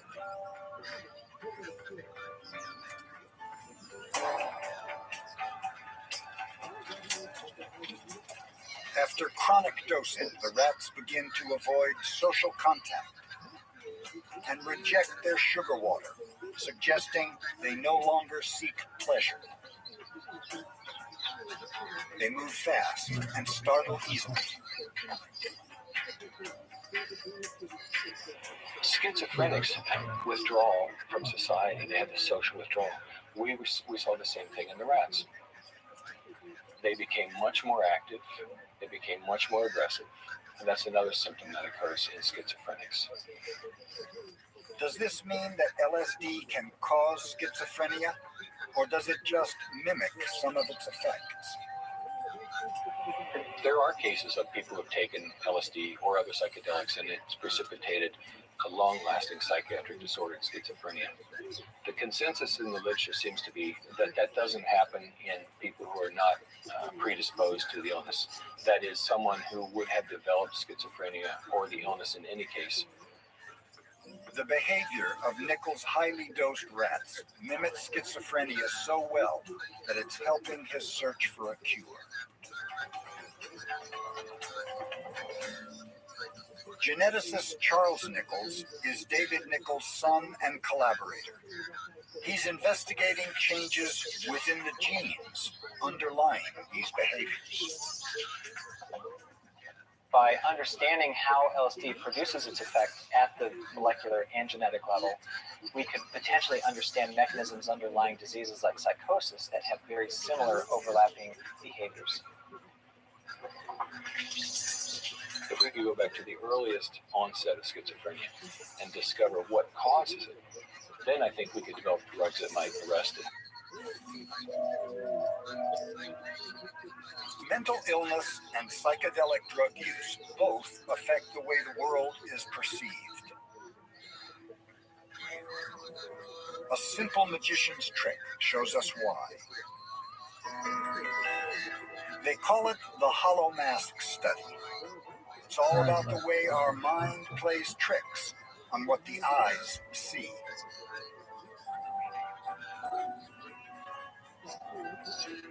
Dr. Torsten Passy, professor of consciousness studies at the Hanover Medical School in Germany, oversees the test. He has 3 groups. One is schizophrenic, another on psychedelics, and the third healthy and sober.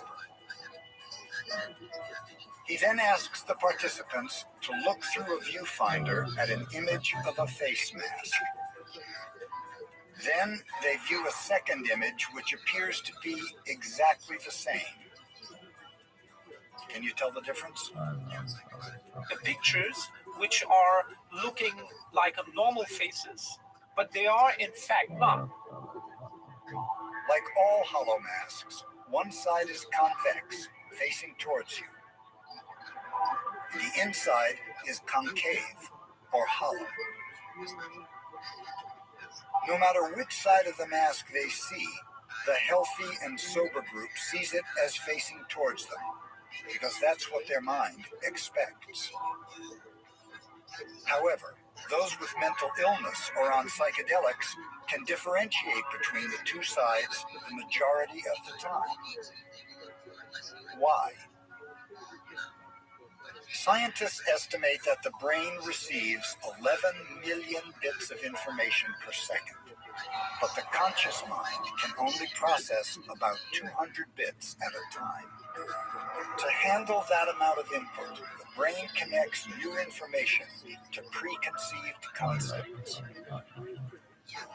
For example, if something is flying beside you in a very high speed, you may think that may be dangerous, but if you can identify with your concept these little tiny bit of perceptual info, into, oh, that was a bird, and if there's no danger and you calm down again, it's no problem. By temporarily suspending the brain's ability to connect data with these concepts, psychedelics may decondition the mind. It's as if the filters that we normally have in order to function are lowered so that literally more can be taken in, more sensory impression, more emotional impression, more visual impression, and more access to parts of the mind. For some, this might be overwhelming or frightening. But for others, it's a way of life.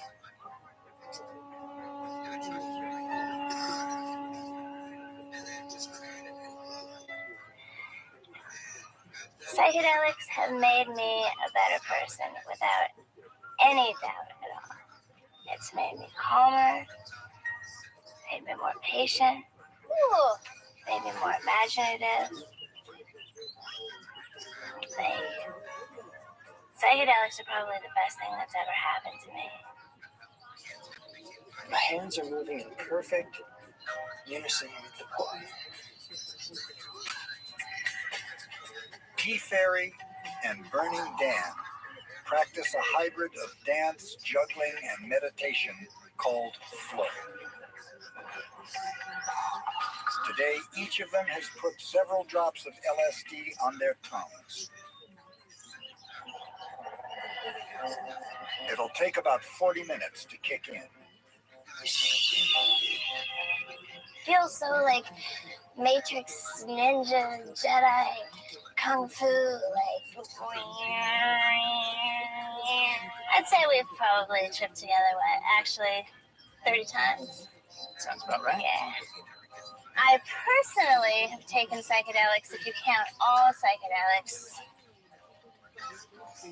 a couple hundred times.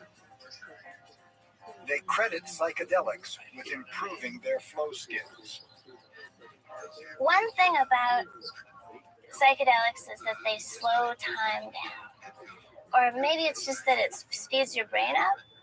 But you have this experience that's like, kind of like the bullet time experience, where it seems like you have all the time in the world to just reach out and like, got it. I use LSD as a tool. It allows me to do things that I couldn't normally do. I can feel patterns. I can do tricks. Novel concepts occur to me as obvious and easy. And they are obvious. All great ideas are obvious.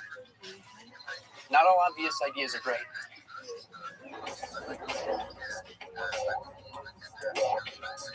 Tea Fairy and Burning Dan, along with thousands of others, put these tools to use at an event in the desert called Burning Man. If you want to see where psychedelics are being used today, the most visible place is Burning Man, where 50,000 people get together. And there's an enormous amount of cheerful, open drug taking. So much of Burning Man is about creativity. It's about thinking outside the box. It is about coming up with novel approaches, beginner's mind. And I find that psychedelics helps me with exactly that. There may be another reason why users like Tea Fairy and Burning Dan feel that they're seeing the world for the first time. It stems from a group of cells in the brain called the locus ceruleus.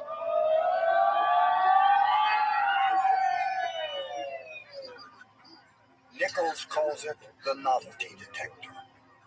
Normally, what happens is if we see something in the environment that's novel, it starts burst firing very quickly. The cells fire very quickly. So if we're sitting in a quiet room like this and someone drops a glass bottle across the room, we all immediately hear it because the locus ceruleus started firing and drew our attention to it. Well, psychedelics amplify the burst firing, the novelty. Can this novelty effect of psychedelics be used to help those in desperate situations clean the slate and see life anew? Sound okay? Just lie down, just relax, and just go into the experience.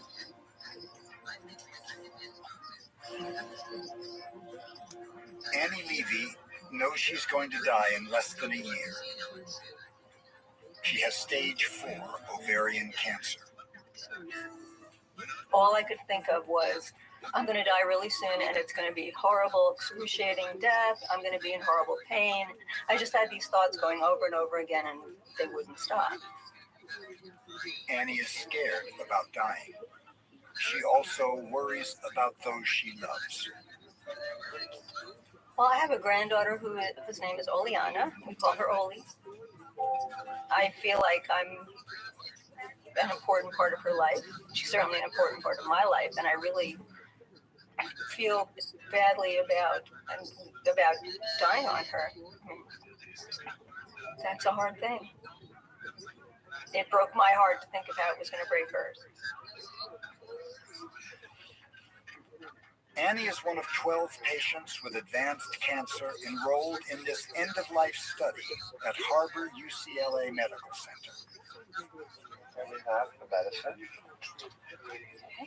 Using a moderate dose of psilocybin, psychiatrist Charles Grobe and his colleague Alicia Danforth shepherd each patient through a psychedelic experience they hope will calm their fear and anxiety. When individuals develop a terminal illness, they're often overwhelmed with anxiety. They often have to take large quantities of pain-suppressing medication. It constricts their capacity to appreciate life, and it constricts their sense of who they are, their sense of who they always thought they were, and their sense of purpose, their sense of meaning. This is not about taking psilocybin or other compounds multiple times. It's about orchestrating, if you can, a single profound transformative experience that then results in an unfolding of behavioral change over time. This here is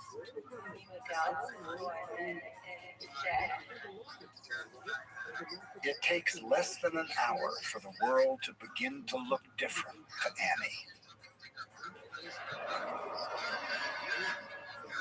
The drug started to work. It felt like the bed wasn't a bed anymore. It was a circle of hands, and they were all holding me up and supporting me. And I felt like I had always been supported that way, and I always would be supported that way. It was my faith coming back to me. My faith, the faith that there's something out there.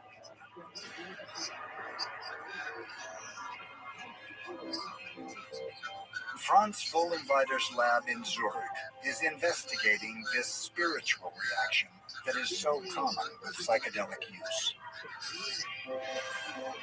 These drugs activate the frontal area of the brain responsible for sense of self, while the amygdala, critical in the processing of fear and anxiety, also experienced mostly heightened feelings. There's no thinking about the person, there's no observing, you just are. It's like trying to describe colors to a blind person. It changes the way you think. Of the 12 participants in this psilocybin study, only 2 survive. Annie passed away during the meeting. They'd said what they needed to say. They'd forgiven people. They'd mended relationships. They can experience a sense of close proximity to God, to the divine, and they report that they are infused with light.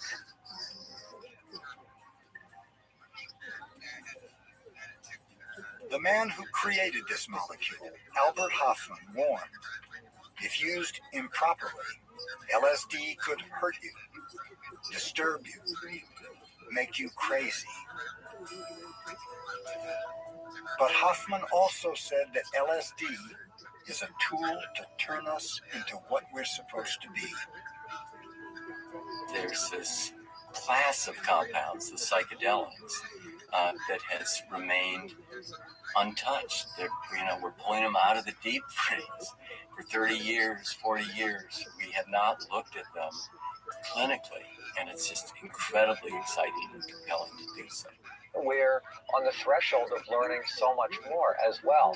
These compounds are extraordinary probes, and if we are allowed to explore them under approved, safe conditions, I believe the potential is astounding. The only difference between a drug and a poison is the dose. You can't tell me that of all the drugs out there, I mean, even heroin is used to treat pain in other countries. You can't tell me that psychedelics don't have a medical use. They do. We just have to discover it. How psychedelics evolve from this point as agents of healing or misuse is yet to be seen.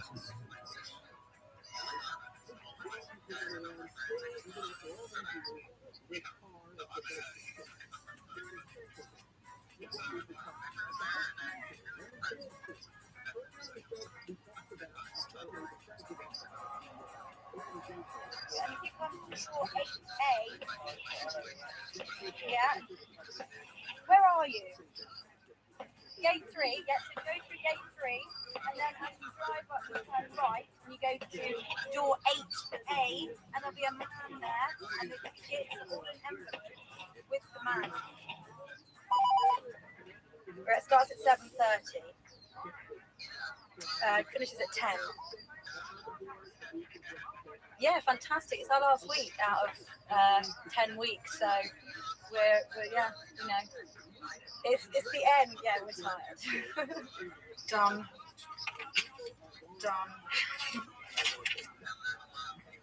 Delay. So you've got Bristol, Sheffield, and Leeds.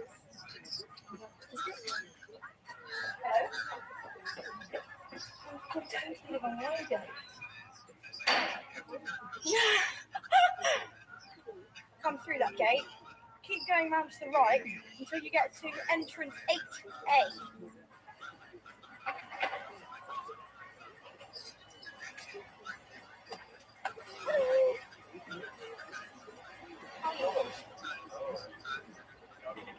I've never been here before. What's it like inside? Scary big.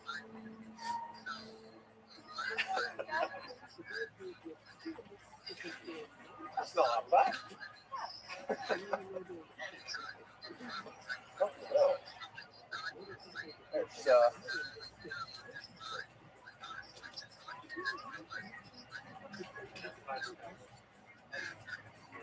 It's screen's visible from way above. Oh yeah. Yeah, I've walked that round. And is this legible from back there? Yeah. Slides. Yeah, it's no deeper than anywhere else. It's a bit further away. It's always far away. Yeah. It's already over by the time I get to the question. It's big, but it's not as scary as I thought it was going to be. Because it's just a bit bigger than the arenas already. It's not ideal, though. It's just the way it stretches so far back, and they're all flat. They don't sort of curl around you like an old proper proscenium arch theatre. So, I mean, just the closer the audience are to you, the better the bit goes, and the further away from you they are, the more difficult it is for the laughter. It's just weird. The laugh you get when the audience is just flat going away from you, like a football field, is the laugh goes away, so it travels away like in a wave, and the sort of, or the joke like that you deliver seems to travel at a certain speed through the audience, and then the laughter comes back at you like a wave. And the further away up, it's sort of a delay in the audience response. So the delay is actually slows you up. You can't go boom, boom, boom, boom. The gags, you have to go gag, and then you hear it go, and then you have to go to the next gag. The other two, this is the one that's like, this is the scariest. Anyway, I know the show. It's the good thing. There's only 5 more after this. I'm enjoying it now. I mean, Newcastle, therefore, that's possibly the best gig of the tour. Yeah, I'll have a normal cup of tea. and some heat. Do you want some? Do you want a load of vitamins now or later? Now, please. Yeah. And yeah, and a Barocca. My vocal warm-up, which I was supposed to sound like a complete twat. But if I don't do it, then I'll lose my voice. So I do all this kind of deep breathing and diaphragm flapping, as we call it, drama school. Well, we did do it. It's something I learned 20 years ago, and it's really. I was on tour 10 years ago, and I lost my voice after less than 2 weeks on tour.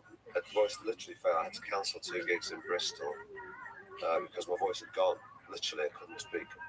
And they told me, the doctor who said, you have to go home for a few days and literally don't speak to anyone. He said, write down notes, don't speak, because you had to rest your voice. So Every single location we go to, we try and re-record a bit that Steve does in the wings in the Thomas More play, which is between Partridge and King Henry VIII, played by Steve Boren. Well, it's actually not keeping the voice, but it's supposed to be a technician backstage. Okay, we're recording, are we? Right, let's write it now. Quiet on stage, please! Recording! Quiet on stage, please! How do you think it's going? Yeah, it's going good, Alan. Yeah, I think it's a fucking disaster. No, you're great. Not me. Henry VIII. Badly miscast. I should have got Christopher Biggins.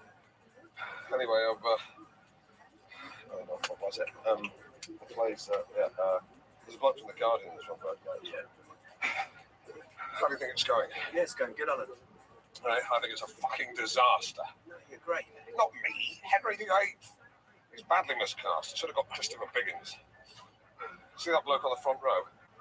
Right, quiet, please. We're recording. Quiet, please. It's friendly. Is that a friendly word to say? Totally miscast. I should have got Christopher Biggins. You see that bloke on the front row with the rectangular glasses from The Guardian? They'll hate this. Should have done a play about suicide bombers. They'd love that. Fucking hate that newspaper. And I hate all Londoners. Fucking miserable twats. Alan, your mic's still on? Oh, shit. Right, that's great. Okay. Yeah. Ladies and gentlemen, please welcome Miss Pauline.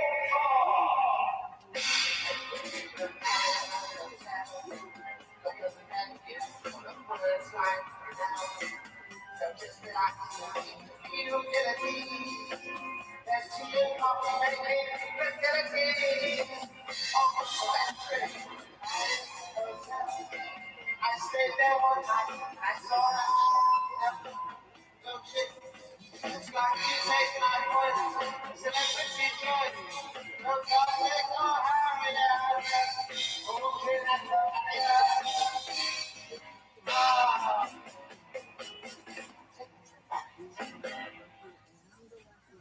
Excellent.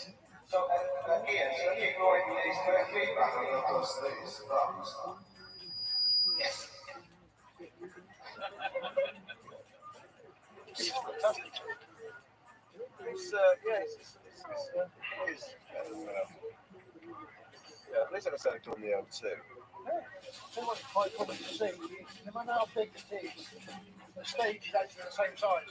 Yeah, that's the reassurance. I think that thinking moving lights outside. Yeah, we're not. Yeah, well, you've got the post. The kind of thing. And I don't think it's the weirdest one. Okay. So he's just going to go for a run. So just remember Right, okay. we're entrance 8A. That's fine. 8A. Tell the man up there to go for a run.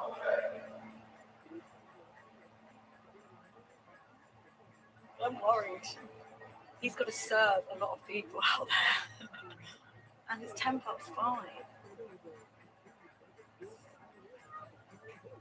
So 2 hours and 20 minutes goes on. Exciting stuff. What did you do before a shot? What happened? Well, watch the eggs, catch up on the eggs, vlog, catch up. Just enjoying things like the water. I've got a lovely deodorant spray there, and I'll just play with the things on the counter there. And then I'll smash up that mirror, probably go berserk for about 10 minutes before I go on, then I'll calm.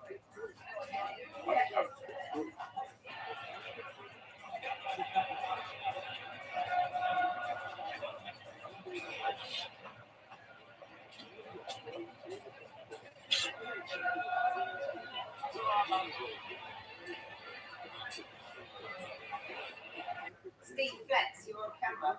What?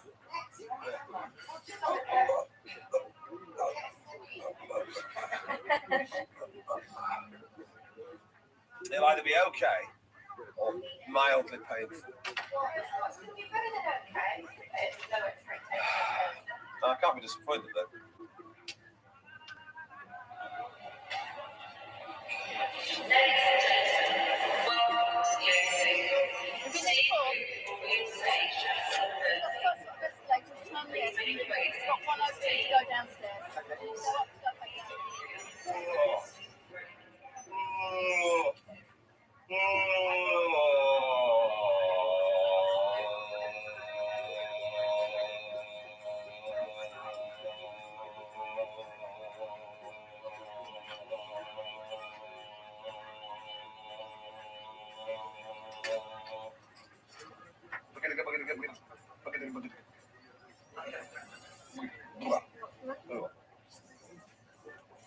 I'm exercising my lips and my mouth so I can enunciate clearly. So I can hear the jokes. That's a 15-minute call, please. Thanks. What?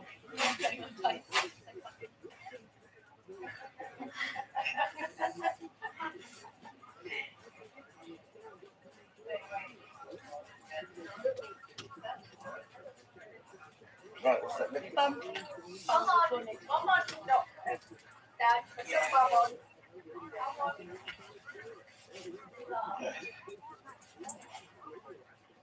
Nice. Why do you have to put on those pants? Just in case someone catches a quick glimpse of my dress, I don't want to upset them. Some beige latex. Do you know what? I much prefer We're trying to get to your boobs. We're trying to get to your boobs. I've heard anyone say that before.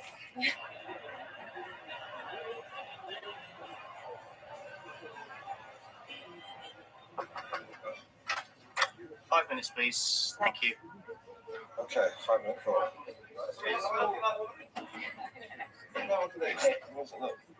Look, just a little simple. Really? Okay.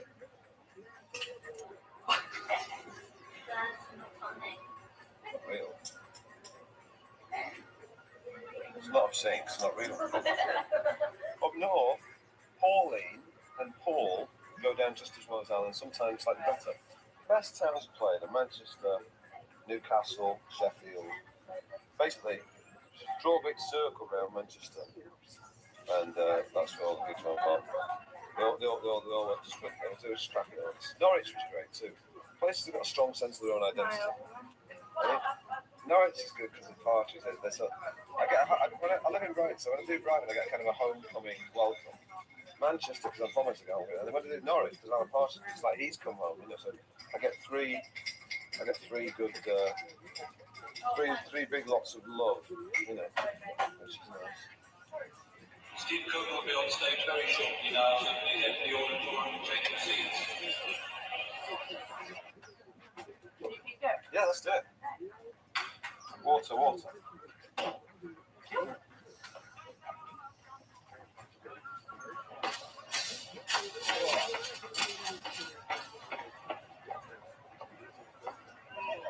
La la la la la la la.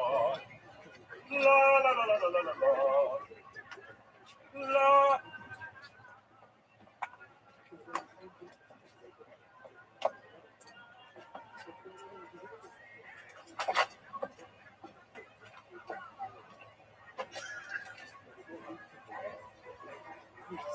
a good one.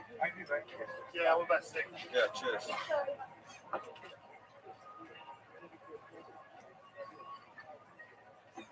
Oh my god.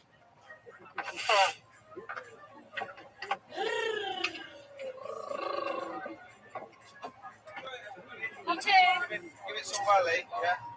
Stay close, remember, when there's two together. Stay closer. Oh, same as any of the show, just the same. Oh, you're miles away up there, aren't you? It's so big in here. I saw Prince here. He looked tiny. I mean, I was on the front row, but he looked tiny. Oh. Steve Oren? Hello. Funny, go. I saw Prince here. That Prince stuff, yeah. Oh, yes, I see you miles away. I saw Prince here. He looked tiny. When I was on the front row, but he looked tiny. Yeah. I've had him. He showed me some purple rain. I think he'd been eating beetroot. Yeah. Great. Oh. Okay. Here we go.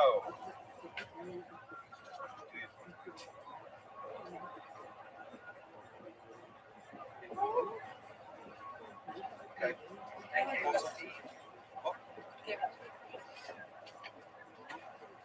Okay, good to go. Oh.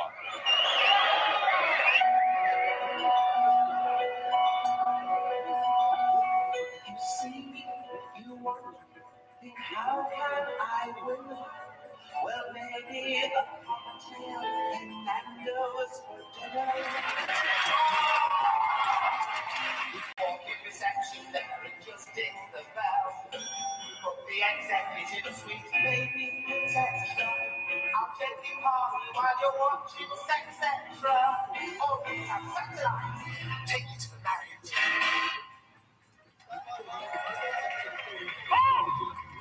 Hiya. Hello, O2. Oh, the O2, but you're miles away over there, aren't you? I saw Prince here. Yeah. He looked tiny. I was on the front row, but he looked tiny. He showed me some purple rain. I think he'd been eating beetroot.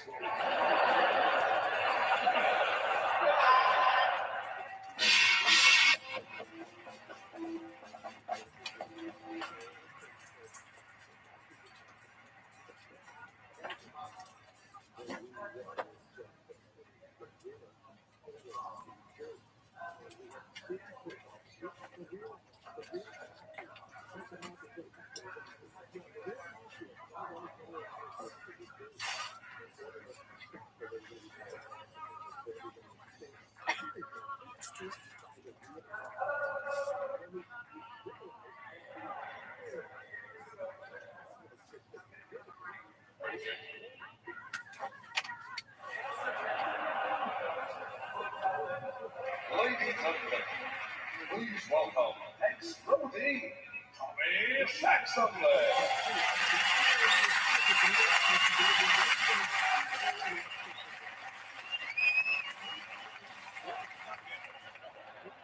It's only a reaction. He said, Alan wrote down 1,000 plays on giving up your Western horsemen. Well, that's suicide bombers for you. Very techy.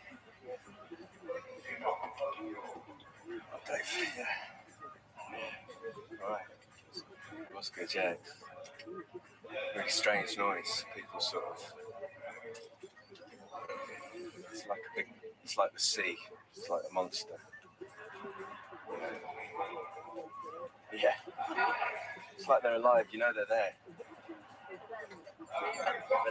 It's just one beast.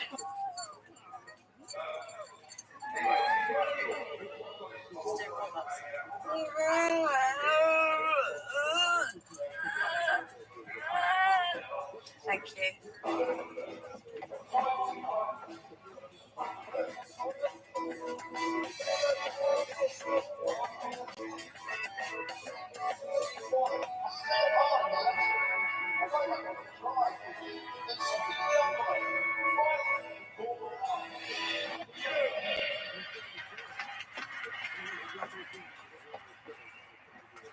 Have it again, the tiptoes spots bleeding out.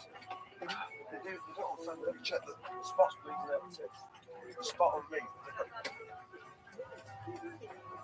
Yeah, I'm looking at all. I'm going to 5 children.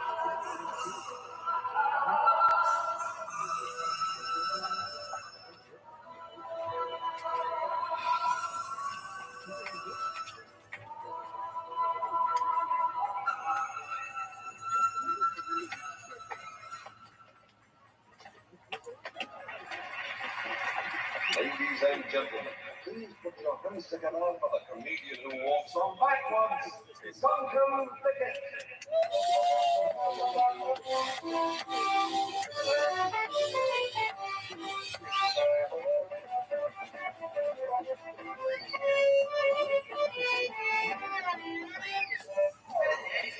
Maple dressing like the birds, Boy George, and me that man's home video. He told me he's a film director. He said he's doing a remake of Assault on Precinct 13, and he wants a replay Precinct 13. But the best thing about the 80s was my foster mum was still alive. She liked me.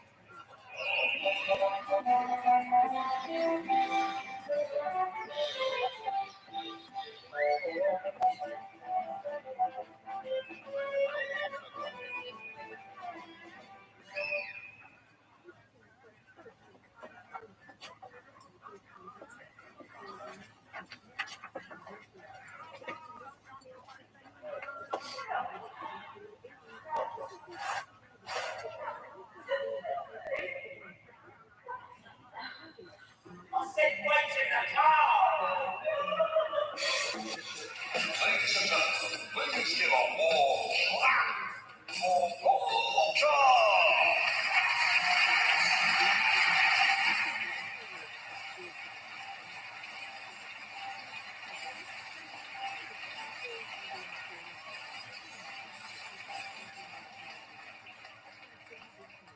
The universe is fucking massive. Yeah, those horses can't have shit.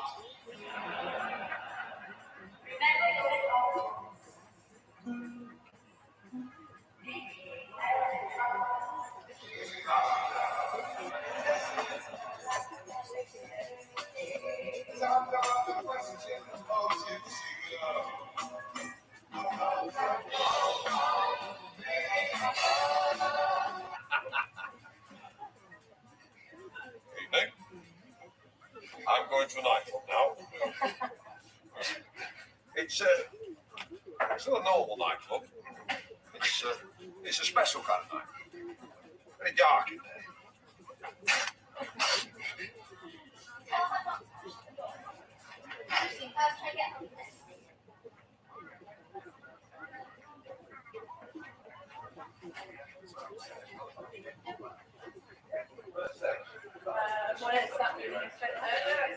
No, quickly.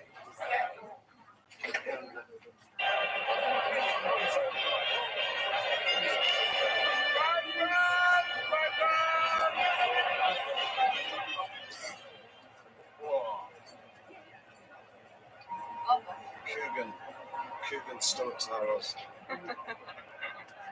How much? Was it bargain? Yeah, right. It's that belt makes it for Yeah, it's the belt. Yeah. Like blending. Sometimes I look really slim. So you breathe. Hold your breath and you'll be fine. You missed that. Get that. What's going on there?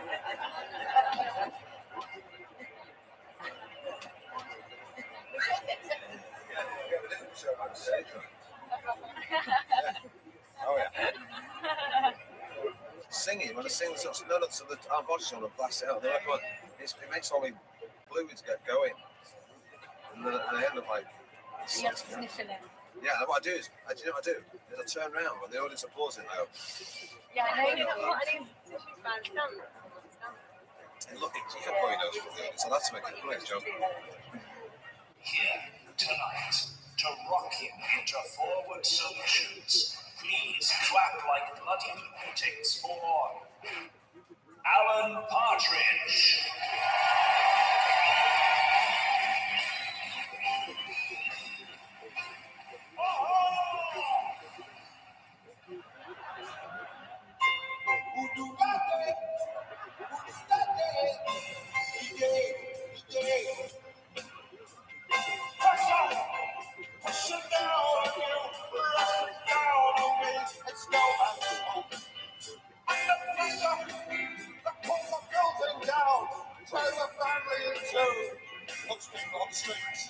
If 5 years ago you told me I was going to write, direct, produce, and act in my own life, I would have liked to school.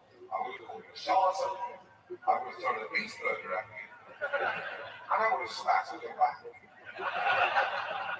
I was impressed. Oh, hello, JFK. Hey, Alan, watch that. I'd like to thank you and shake your hand out and rock you with the sports news this year. Oh, shit! Oh, my God! Oh, my God! Oh, my God! Oh, Christ! Stop playing! I'll see you later. Stop playing!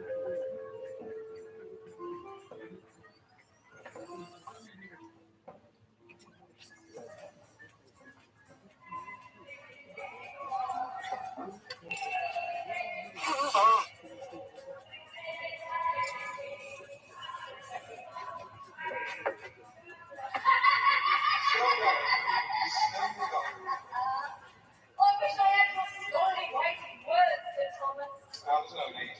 You're in the largely manual profession. To semi-skilled at best. So, what did Porky do for another thing, eh? What did he do?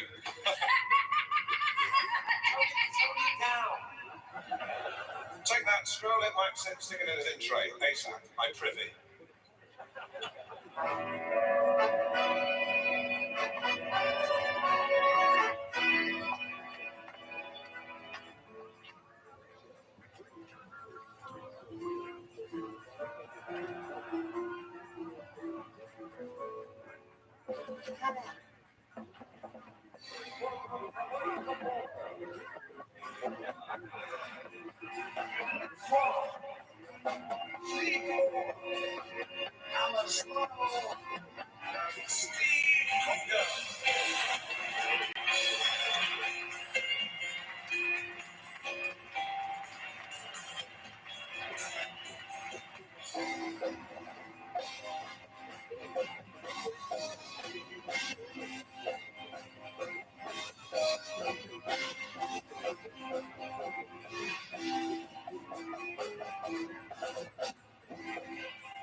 My granddad, I've never missed her. Oh, what a cunt. Everybody's a bit of a cunt sometimes. What are you? I can't. What are you? I can't. What are you? I can't. What am I? Everybody's a bit of a cunt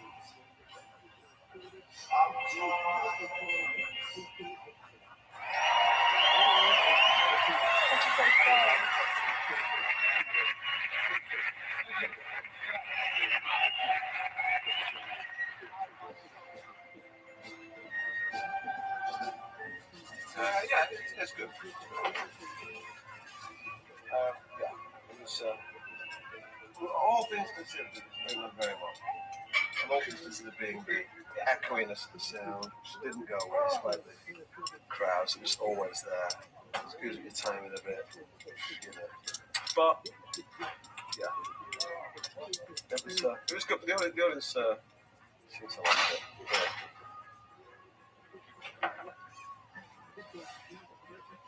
Thank you very much.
actor's home. The old actor's home? Old actor's home. The old actor's home. Old actor's home. Old actor's home.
Nick.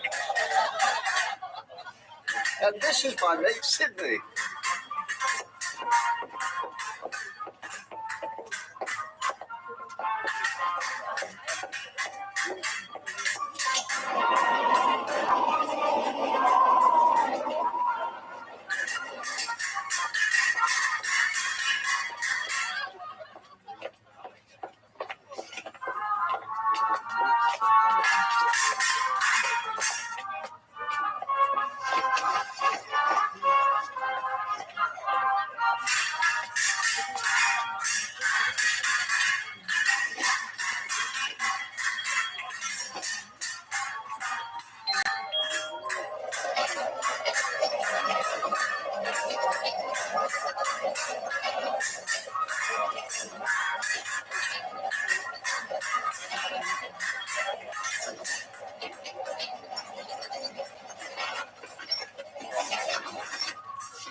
Oh, Mr. Taggart.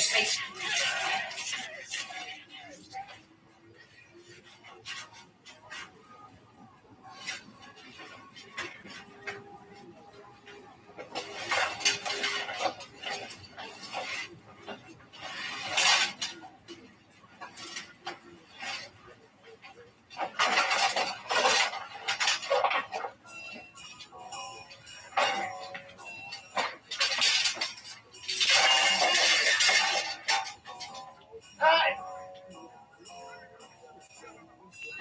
Yes, always.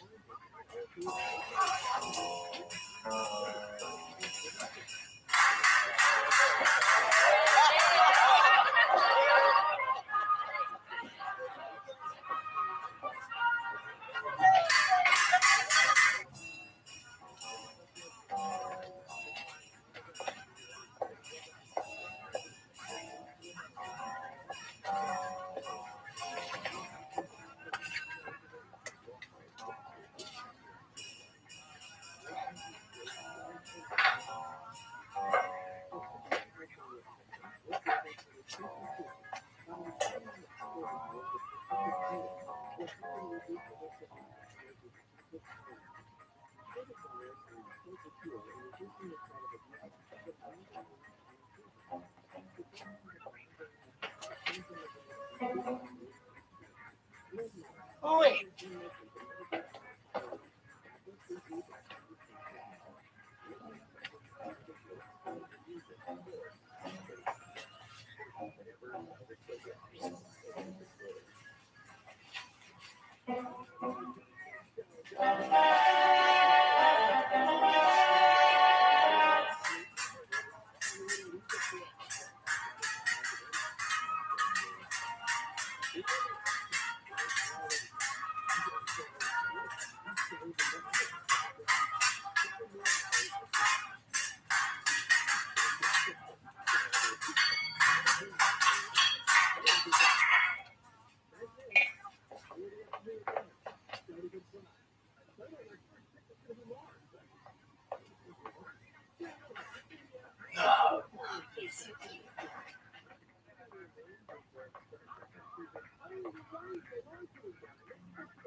That was a gangster. Gangster.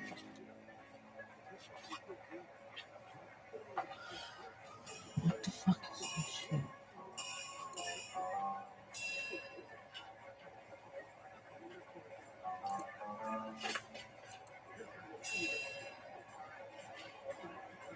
Dog.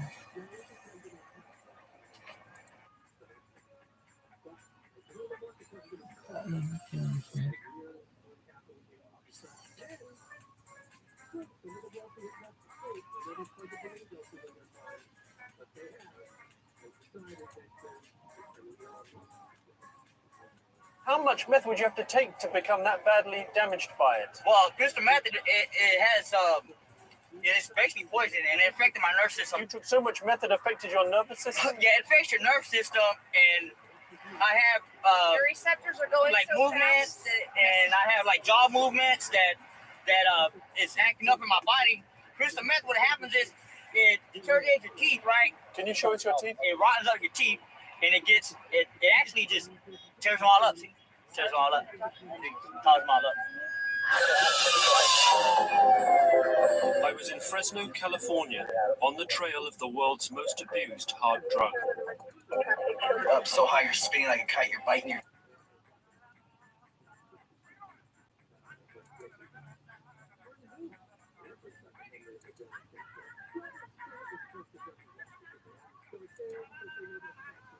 This is the worst drinks.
Machine.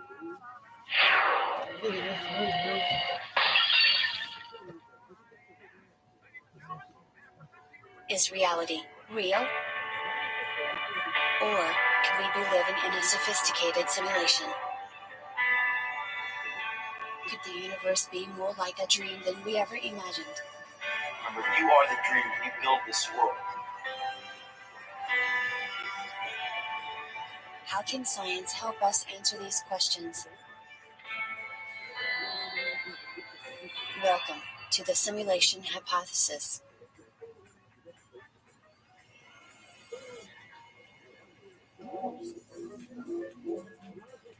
Have you ever had a dream, Neo, that you were so sure was real?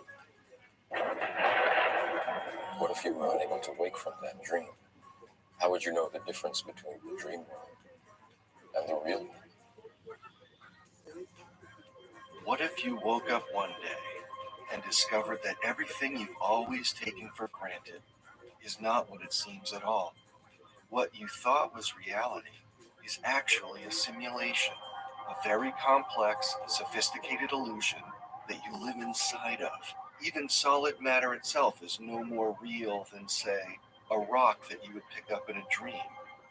And not only are you living in a simulation, but it's being generated by a system that you can contact with your mind and actually change the simulation itself, in effect, hacking the universe. What would you do to change the world? Well, recent scientific discoveries are strongly suggesting that this is the case, that we live inside a simulation, and that we, as observers, have a demonstrable power over it. We are actually participating in the creation of the reality that we live in. Wait, what? Are we really living in a simulation? Well, this is the conclusion that physicists and cosmologists have been coming to. And although this idea would have been ridiculed in the recent past, it is now being taken very seriously. Cutting-edge physics experiments have been producing some very strange results. Results that say our universe isn't an objective reality, but that it's actually emerging from something else, something non-physical and beyond our senses. In the digital age, science is beginning to see a correlation between our world and the world of a virtual reality. The Matrix is everywhere. It is all around us. Even now, in this very room. You can see it when you look out your window or when you turn on your television. Plato versus Democritus? What do these guys have to do with anything? I thought we were talking about science, not philosophy. Well, all scientific inquiries are based on one or more philosophical positions. So let's quickly go over some of the philosophical arguments that different scientific approaches are built upon. Ancient Greek philosophers already had the basic idea of the atom, and they used this idea to help them explain how reality worked. Out of all their various conversations, several very different views emerged. These views are best expressed in the works of Plato and Democritus. Democritus built his philosophy of materialism on the assumption that atoms are eternal, indestructible, and are the only things that really exist.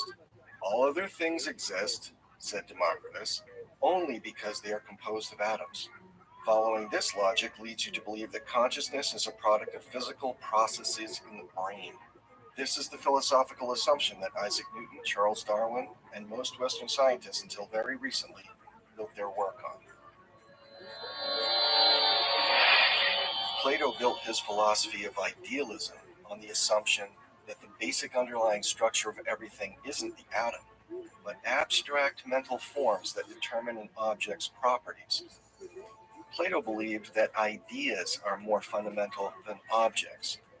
For instance, a perfect or ideal sphere exists only as an abstract mental form or idea. Any sphere that we see in the world, like a basketball, is simply an approximation of the ideal sphere. By following this logic, you come to believe that consciousness is primary and gives rise to all physical matter and process. In other words, everything begins with consciousness, and there is a mind behind what we experience as physical matter. In much the same way that when you dream, your mind is creating a physical experience for you while you sleep. As you can see, these philosophies are mutually exclusive and are in fact opposites. Both cannot be true. Either mind gives rise to matter, or matter gives rise to mind. It's a very, very old debate, but science has finally harnessed enough power to settle it once and for all. The scientific hypothesis that our world is virtual or dreamlike has been explored in depth by many scientists, including Dr. Brian Whitworth. He took the two opposing views, one being materialism, that our universe is entirely physical, exists in and of itself, and needs nothing outside of it to explain it, and the other being the simulation hypothesis, that our universe exists as a virtual construct and depends on information processing happening outside of space-time. Dr. Whitworth looked at all the facts that have been gathered from experimental results and asked which view better fits these facts. After a thorough analysis, his conclusion was that the data much better fits the simulation hypothesis. Right now, we're inside a computer program. Scientifically, our universe simply makes more sense when viewed as a virtual construct emerging from consciousness rather than simply matter existing independently of the mind. This isn't real. What is real? How do you define real? The analysis starts at the beginning, with the Big Bang. This well-established cosmological model demonstrates that space-time was created by a single event billions of years ago and expanded into what we see around us today.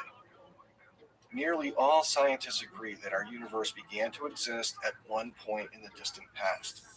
From the materialist view that our universe is all there is, as an objective, independent reality, the fact that the Big Bang came from nothing is very hard to explain. How could everything come from nothing?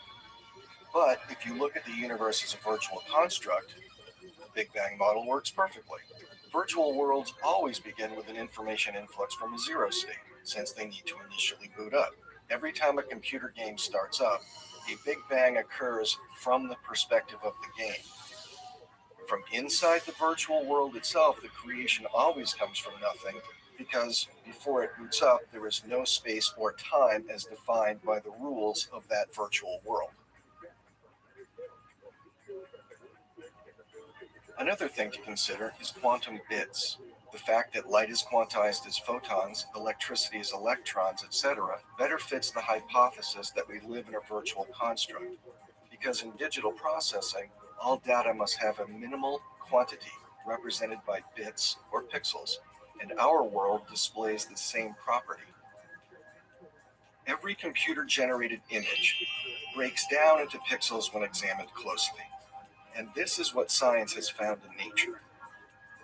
In the past century, physicists have discovered that matter really is quantized, composed of fundamental, indivisible particles billions of times smaller than an atom. And as science has discovered more and more about the way the universe behaves, it has become clear that nature is a matrix of computable bits. Space is quantized, time is quantized, energy is quantized. Everything is made of individual bits, which means the universe has a finite number of components, which means it has a finite number of states, which means it's computable. If the true nature of the universe is indeed digital, that we do in fact have quantum bits of space and time, and that there's nothing that you cannot compute, and at the moment there is no evidence against this, then it's entirely consistent with the simulation hypothesis.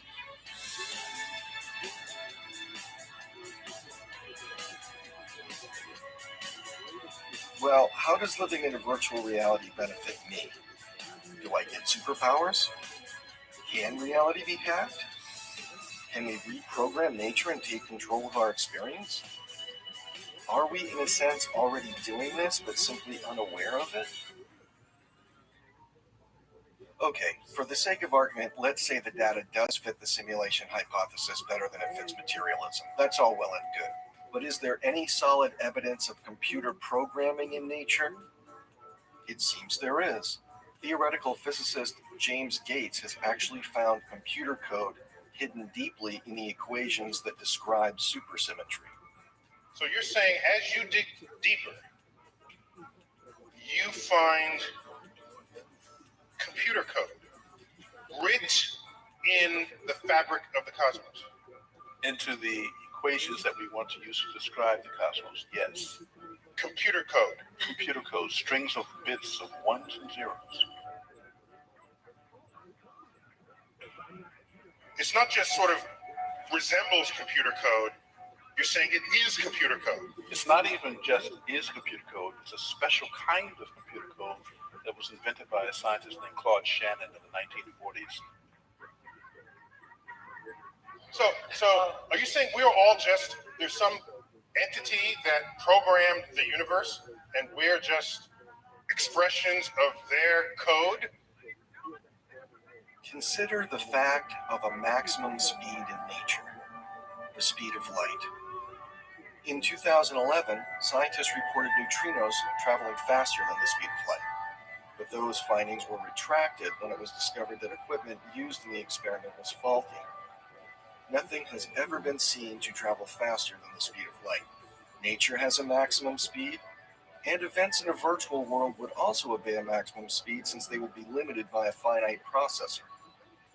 There's also the curving of space by massive objects and time dilation at very high speeds. Both phenomena correlate to virtual processing load effects. High matter concentrations in our universe may constitute a high processing demand, such that massive objects would slow down the information processing of space-time, similar to the way that high data demands in a computer will slow down the processing speed. Every digital symbol created by the same program is identical to every other in the same class. In computing terms, objects are simply instances of a general class. The fact that all quantum objects are identical in each class, photon, electron, etc., correlates to a digital equivalent, since in a virtual world, every digital object created by the same code is identical. While the objects we see in our world have individual properties, the quantum bits that they are built from are all pressed from identical molds. The simulation hypothesis suggests that this is the case because each bit is created by the same program. Taken together, all of this might constitute what the courts refer to as sufficient weight of evidence, favoring idealism in the simulation hypothesis over materialism.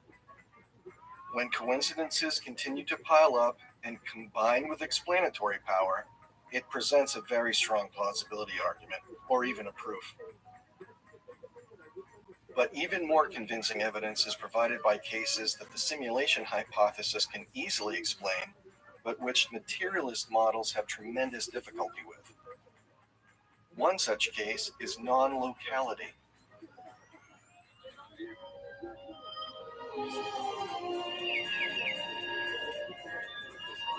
Toto, I have a feeling we're not in Kansas anymore. For materialism to be true, and the world to exist independently of mind, the concept of locality is necessary. This means that for objects to interact, they must be in close proximity. This is what Albert Einstein believed for most of his life.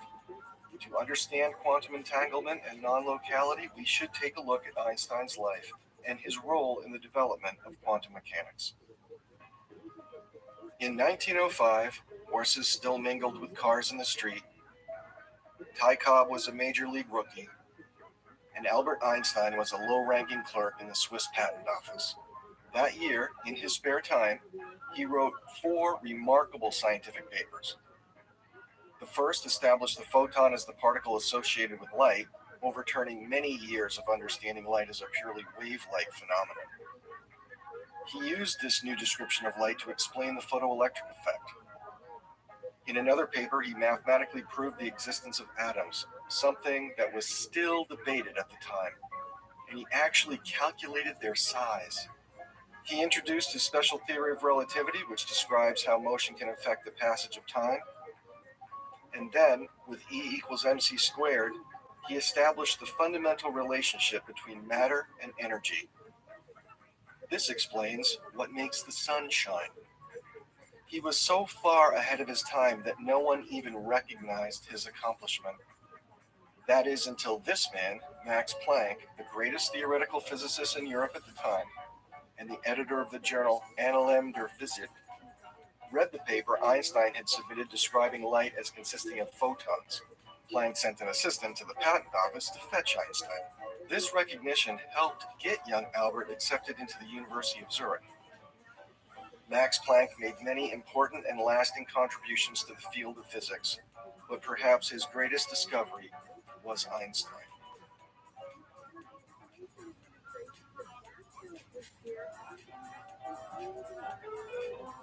This bright young chap is Niels Bohr. He grew up in Copenhagen, Denmark, and received his PhD by age 26. Not too shabby.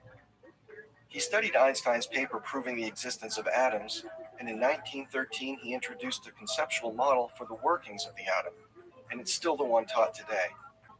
A positively charged nucleus is orbited by negatively charged electrons, and these electron orbits have very specific energy levels that are quantized. Bohr's atomic model had enormous impact on atomic physics and chemistry, paving the way for the modern era. He was given a nice position at the University of Copenhagen as a physics professor. Meanwhile, Einstein had been made a member of the Prussian Academy of Sciences and a professor of physics at the University of Berlin. Oh, and he's published a few more papers. In one of them, he answers the age-old question, why is the sky blue?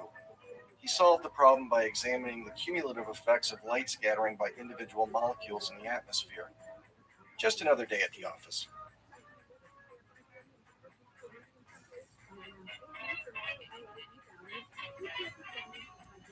Well, it's the 1920s and every young boy wants to be Charlie Chaplin. This one wanted to be a scientist. His name is Werner Heisenberg. You may be familiar with his famous uncertainty principle, which sets hard limits on empirical inquiry. In 1925, he introduced a concept known as matrix mechanics in an attempt to explain how energy is absorbed by atoms. He did this by describing atoms not as actual physical objects, but as mathematical matrices that evolve over time. Matrix mechanics was very radical stuff, and it didn't look like traditional physics at all. Niels Bohr accepted Heisenberg's ideas as valid, but most other physicists, including Einstein, thought of them as something of a fad that would fade away once a better theory was found. Heisenberg became a professor himself and started to spread his own ideas.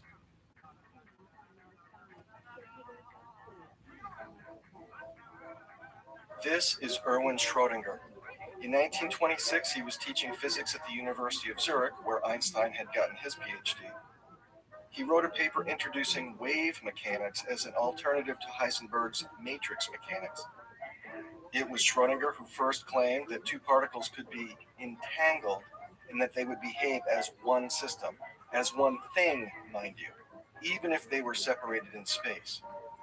This meant that any interaction with, observation, or measurement of one of the entangled particles would cause an instantaneous effect in the other, even at great distances across space, up to and including infinite distance in space.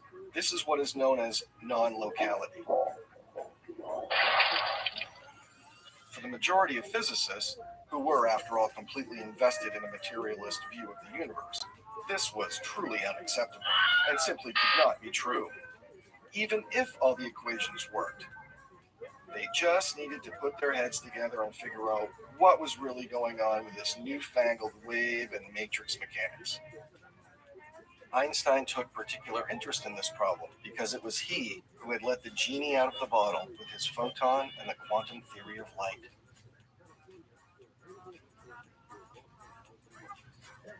The 1927 Solvay conference was held to solve these new problems in defining the properties and behavior of photons and electrons.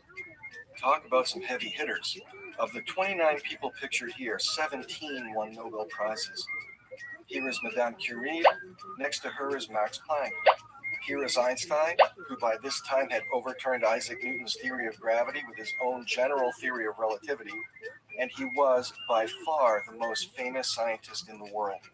Here are the young upstarts, Erwin Schrödinger and Werner Heisenberg, the ones who started all this trouble. And here is Niels Bohr, caught in the middle between the youngsters and the older traditionalists led by Einstein. During the conference, Bohr and Einstein began a discussion about the true nature of reality that would become the greatest rivalry in modern science. Bohr's position was that the new quantum theories would prove to be true, that they were the path to the future. But Einstein insisted that this was impossible, that quantum theory simply could not be an accurate description of the universe. Following the conference, Einstein began work on what he called a unified field theory that would eliminate the need for quantum mechanics and fully explain all of the weird phenomena that were being observed and described by the equations of the new quantum theories.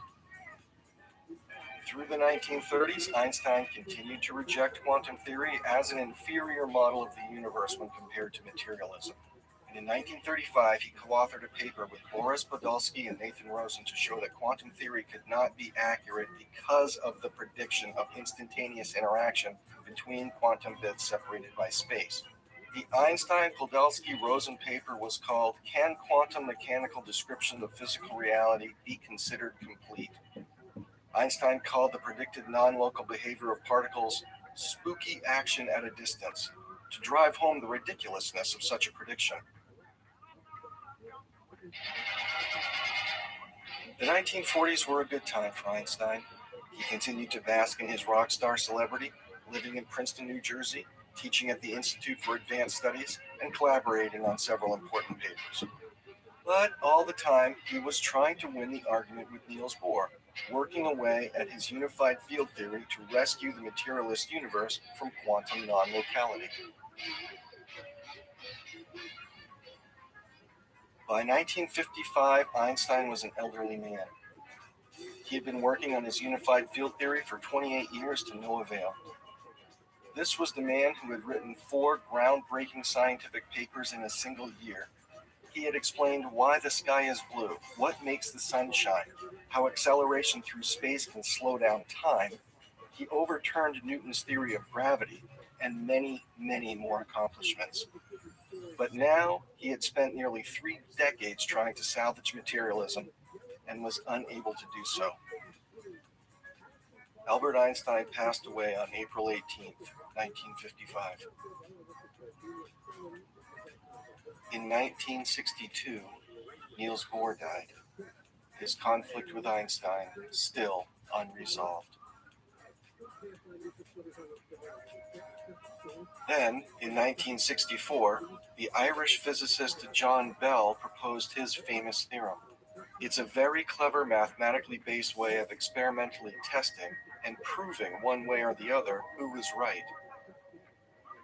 Doing the experiment would require some very special hardware. It took 18 years for this technology to become available, and in 1982, the physicist Alan Aspect put it all together and ran the experiment. The results confirmed that non-locality was actually real. What Schrödinger had called entanglement, and was defended by Bohr but ridiculed by Einstein, was a fundamental property of nature.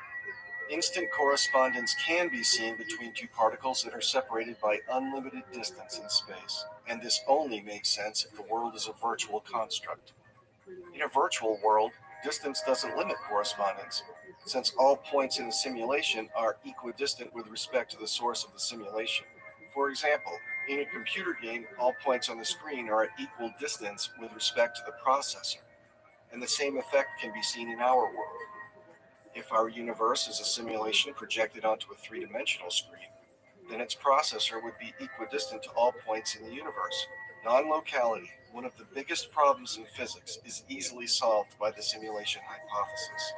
Space seems to be an illusion created by the virtual construct. But even stranger than space being an illusion is what quantum physics tells us about matter itself. If I were a character in a computer game that were so advanced that I were actually conscious, and I started exploring my video game world, it would actually feel to me like it was made of real solid objects, made of physical stuff. Yet if I started studying, as the curious physicist that I am, the properties of this stuff, the equations by which things move, and the equations that give the stuff its properties, I would discover eventually that all these properties were mathematical. The mathematical properties that the programmer had actually put into the software that describes everything. The server that's creating you is not in your reality frame. It's outside. If you're Sims, that computer is non-physical to you. What's physical to you is your Sims world. Prior to observation, matter does not seem to exist. Matter seems to be the result of an interaction between consciousness and waves of potential. This has been demonstrated repeatedly in ever more precise versions of the double slit experiment, from the 1920s right up through the present. To understand the double slit experiment, we first need to know how particles behave. If we shoot small objects at a detector, we will see a clump pattern form where they went through the slit and impacted. If we add a second slit, we would expect to see a second clumping duplicated to the right. Now let's look at waves. The waves go through the slit and radiate out, striking the back wall with the most intensity directly in line with the slit. The line of brightness on the back screen shows that intensity. This is similar to the clump pattern. But when we add the second slit, something different happens. When the top of one wave meets the bottom of another, they interfere and cancel each other out. This results in an interference pattern on the back wall. Where the waves reinforce each other, they are at the highest intensity, the bright lines. And where they cancel each other out, there is nothing. So, when we fire objects through two slits, we get two clump patterns. But with waves, we get an interference pattern. An electron can be seen as a very small bit of matter. And when a stream of electrons is fired through one slit, they behave like small objects, forming a single clump pattern. So if we fire these bits of matter through two slits, we should get two clump patterns. But we don't. We get an interference pattern. We fired particles through, but we get a pattern like they're waves, not like little objects. How can pieces of matter create an interference pattern like waves? It doesn't make sense. At first, physicists thought that the electrons were bouncing off each other to create this interference pattern. So, in 1961, Klaus Johnson at the University of Tübingen in Germany modified the experiment to fire the electrons through one at a time. This way, there is no possibility of them bumping into and interfering with each other. But again, the interference pattern was seen. Physicists were perplexed by this. It somehow seems to have been aware of there being two slits, not one, because it's given rise to this interference pattern. How does one atom do that? Does it split in half? Does it become like a cloud that goes through both? The path taken by the photon is not an element of reality. We are not allowed to talk about the photon passing through this or this slit. Neither are we allowed to say that the photons pass through both slits. All this kind of language is not applicable. So they further modified the experiment to get to the bottom of the mystery. They put a measuring device at one slit to see which one the particle actually went through. But when the electrons were being this closely observed, they went back to behaving like little objects and produced a clump pattern, not an interference pattern.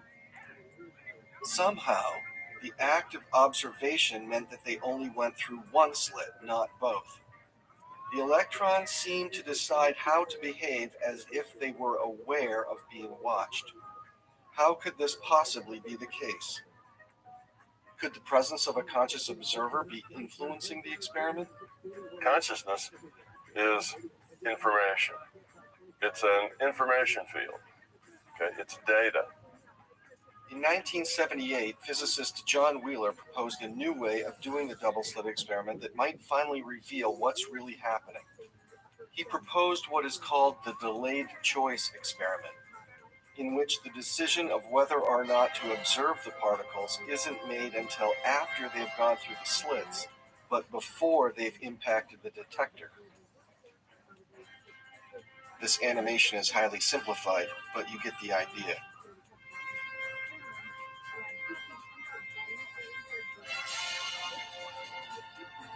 Here comes the light. It travels through the double-slit barrier as waves. The waves are past the slits, but haven't yet hit the detector. And here comes the scientist. His eyes are closed. He's delaying his choice to make this an observed experiment. And then...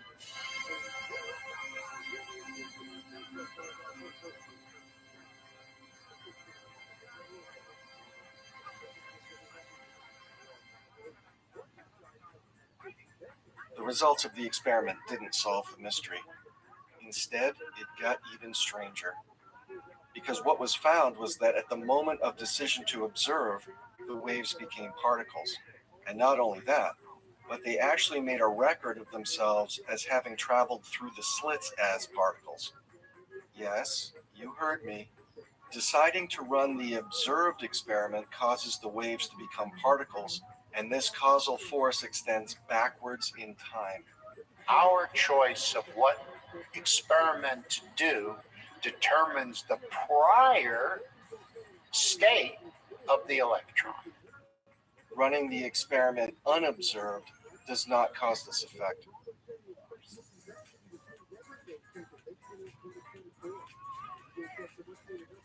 When John Wheeler first proposed adding the delayed choice protocol to the double-slit experiment, he asked us to imagine a distant star that emits a photon billions of years ago and sends it towards the Earth.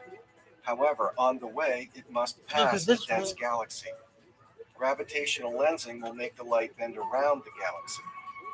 Billions of years later, upon reaching the Earth, an astronomer chooses to use a binocular-type detector and focuses half of it on the left side of the galaxy and half of it on the right side. How the astronomer chooses to measure means the photon could only have taken one path and would display a clump pattern. So how we choose to observe in the present determines how the photon behaved billions of years ago. What John Wheeler had predicted was confirmed by the experiment. This doesn't make sense in the materialist worldview. It only makes sense if the universe is a simulation and all parts are equidistant in space-time with respect to the source of the simulation, like in a video game or a dream.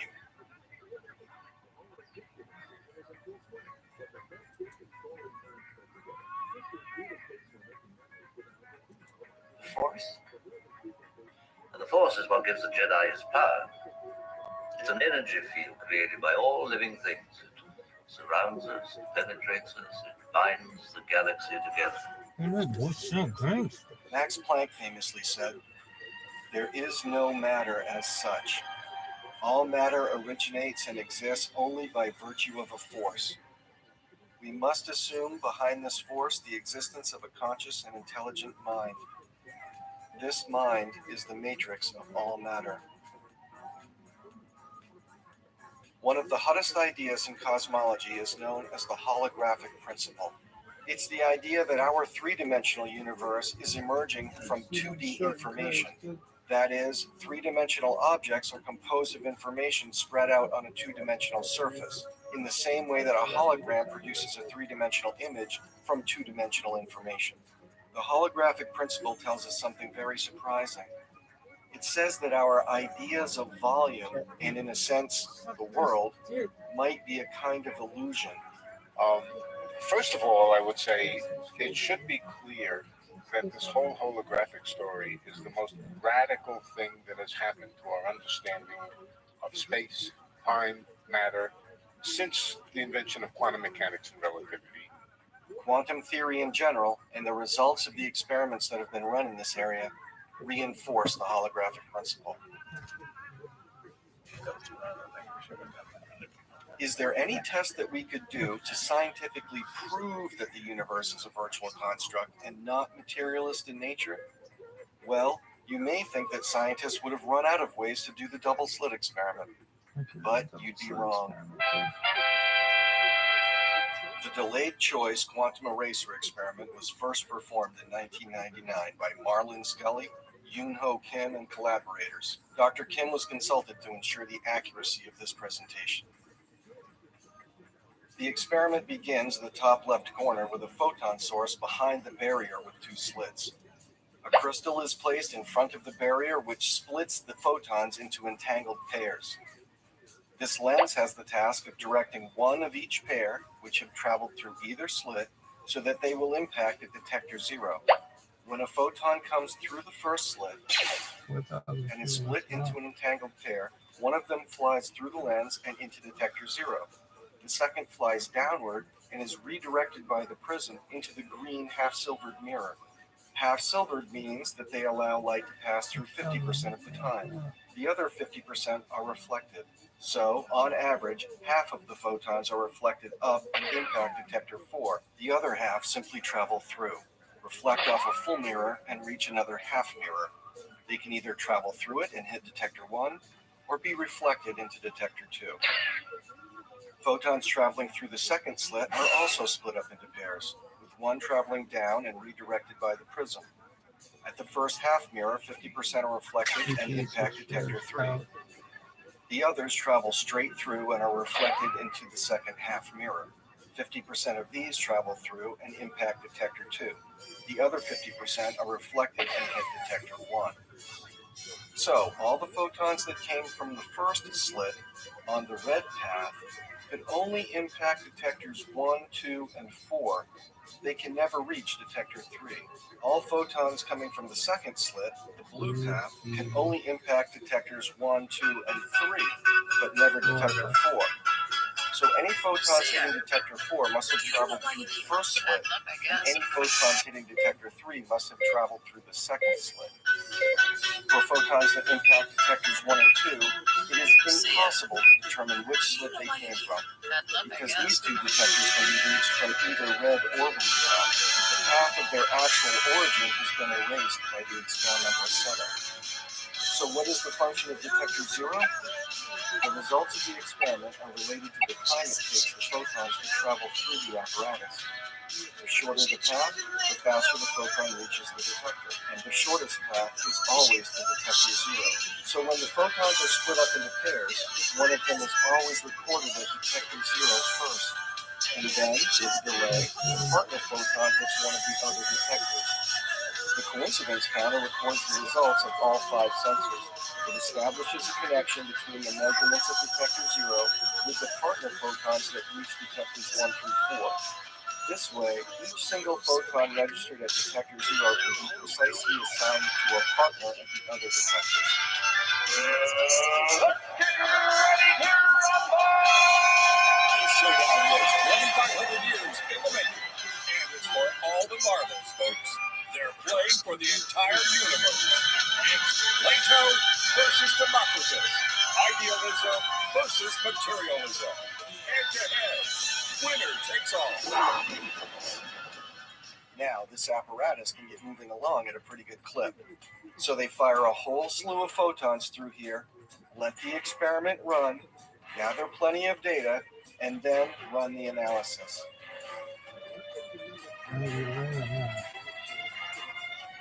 And what are the results? Detectors 1 and 2 always show interference patterns because it's impossible to determine which of the two slits the photons came from. But detectors 3 and 4 always show clump patterns because we can know which slit these photons came from. That is the only difference. How the light chooses to display itself as particles or waves is dependent on how much we know about it. If it had to come from just one slit, clump pattern. If it might have come from either slit, interference pattern. There is no materialist explanation for this. But even more mind-boggling is that the photons know beforehand which detector they will hit. How do we know this? Because of how the twin behaves at detector 0. Because the path to detector 0 is shortest, one of the split pair registers here first, before its twin ends up at any other detector. So sorry. And whatever registers at detector 0 always correlates with where its twin ends up. So if one of the pair hits detector 3 or 4, detector 0 always displays a clump pattern. But if its twin lands at detectors 1 or 2, detector 0 always displays an interference pattern. Can the particle predict the future? Or is space-time a virtual construct with all time frames available simultaneously at the source of the simulation? Modern physics has definitely decided for Pluto. The smallest units of matter are, in fact, not physical objects in the ordinary sense of the word. They are potential forms.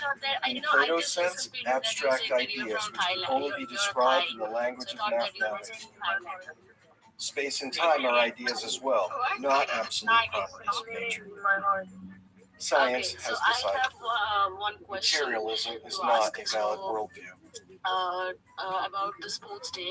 Most physicists now accept that particles do not exist as objects in the absence of observation, but exist only as waves, which then form into particles when observed. These waves aren't anything tangible like ocean waves or even radio waves, but simply a probabilistic description of where the particles might be if they were checked on. Particles are probability distributions, not little hard things. But when you measure them, like measure which slit they go through, you get a particle. The wave that forms into a particle is only a wave of potentiality. This is what Werner Heisenberg said many years ago. The atoms or elementary particles themselves are not real. They form a world of potentialities or possibilities rather than one of things or facts. When you look, they appear.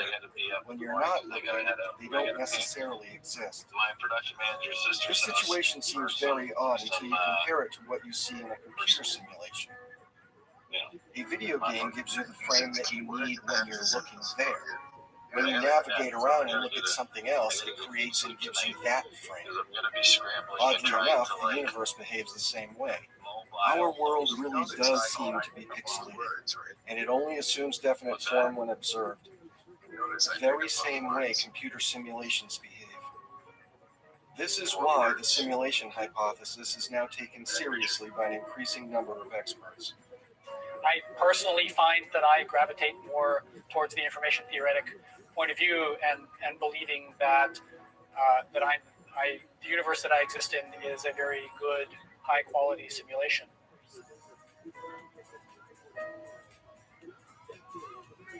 Some folks have tried to salvage objective reality and materialism by claiming that the quantum realm operates on a separate set of rules that don't apply to the macro world of our daily experience. This idea is called macro-realism.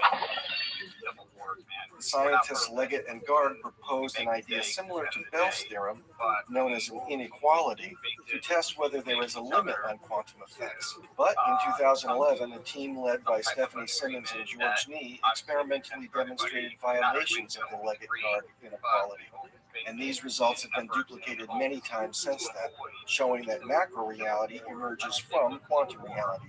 So you can't separate the two.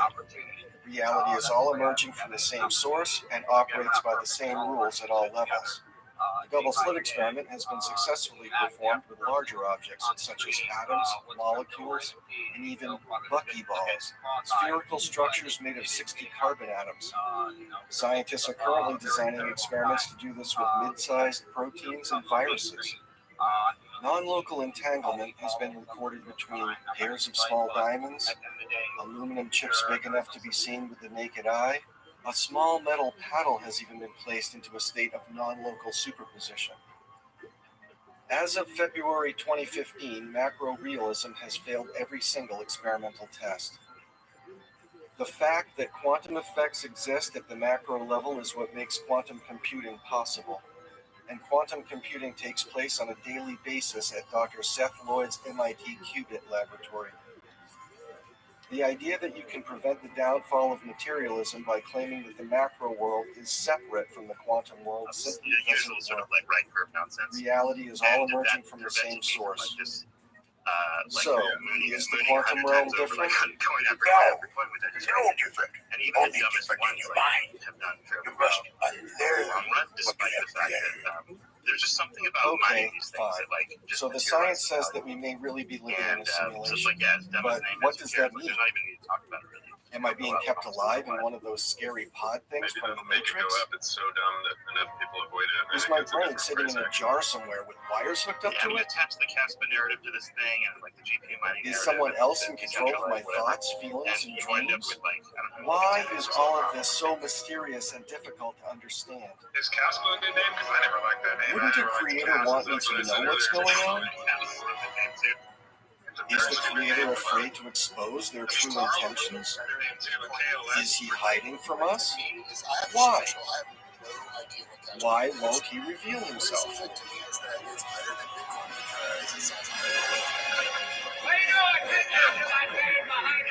doing?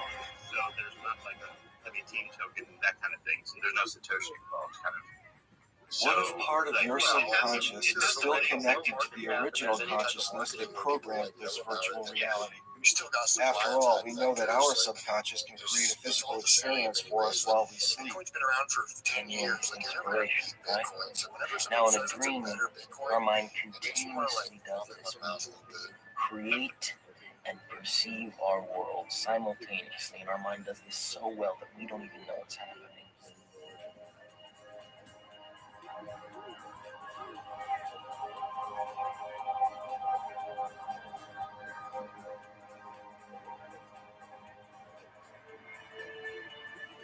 I don't know a single scientist who would disagree with the statement that the world is exceedingly ingenious. Not just mathematical, not just beautiful, not just elegant, but the manifestation of something truly extraordinary.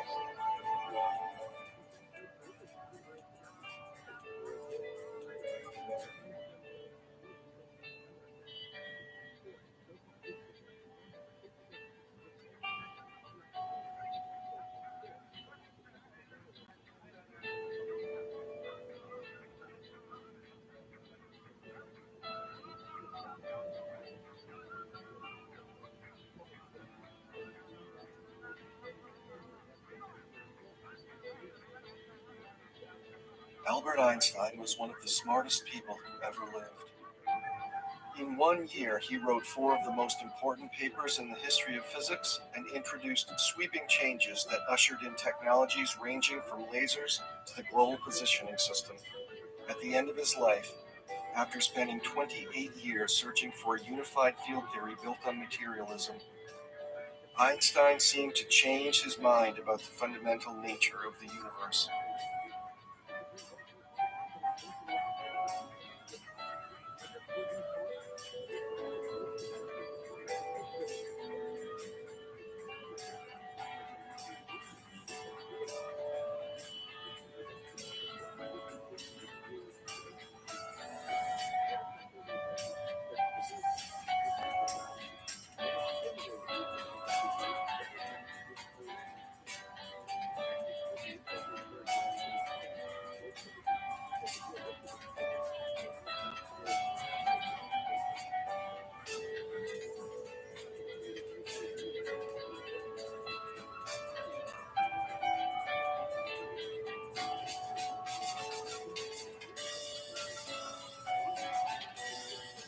Is everything here created by God? Well, yes, if God's the larger consciousness system, yes.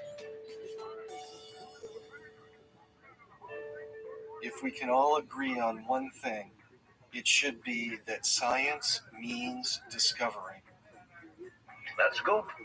You've taken your first step into a larger world. Yes. And wouldn't I want, if there wasn't anybody else fighting, wouldn't I want someone to do whatever they could for my kids? And so I kept yelling, kept fighting, kept doing whatever I could. I have no identity, no patient record. I didn't charge anybody because I didn't know who he was. There was nothing. I wasn't going to file a suit. There was no way. This mom from Indiana, though she's crying, she's so happy she got home. Okay, Mom, how long's it been in the hospital? So many days. What's his grade? I'm on the top of his kidneys. They're out there. Was he on the bed? Yeah. Where's that at? Where's it at? What's his oxygen levels? Okay. Meanwhile, during this conversation, she sent texted me a picture of her boy, which I still have. Obviously, it's something protected I couldn't share. And it's just one of many pictures I got. You know, someone said they were pulling you dying. And, you know, I tell that mom, you know,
What's that gangster?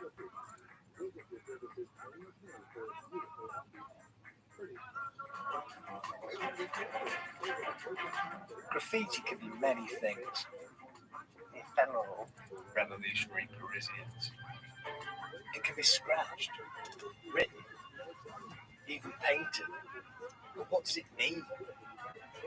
For tens of thousands of years, humans have been leaving their marks on walls. From caves to city streets, graffiti is something that seems to bubble up wherever humans go. It's an explosion of creativity. Graffiti surrounds us, but is it a blessing or is it a curse? When does vandalism become graffiti? When does graffiti become street art? And when does street art just become, well, art? In this film, I'll show how the best graffiti is shaping the world of art with its sheer vitality. Graffiti is a state of mind. It's not a thing. It's not a product. And the graffiti can be political and even help us to come to terms with the past. It is really genuinely moving. I'm Dr. Richard Clay. This is my brief history of graffiti. It's underground art history.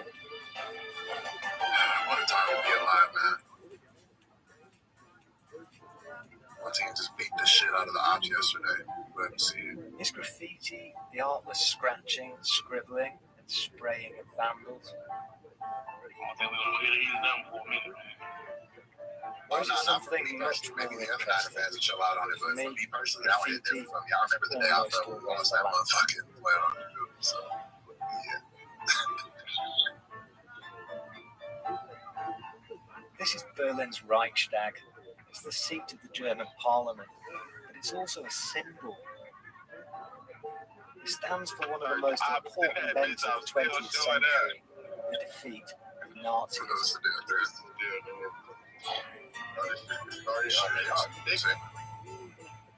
After a devastating street battle in Berlin, the young men and women of the Red Army took the Reichstag.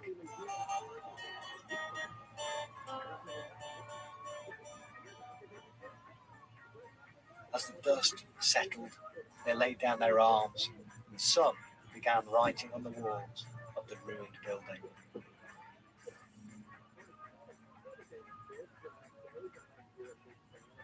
I've been looking at marks left on walls all over the world, and these are probably the most moving of the marks that I've seen. Marks left by Soviet soldiers who survived the battle for the Reichstag.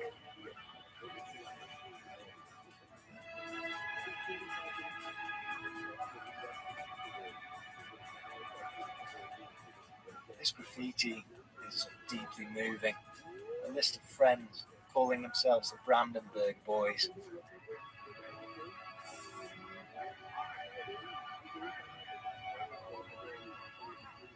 The towns and cities they fought in on their grueling march to victory on the 2nd of May, 1945.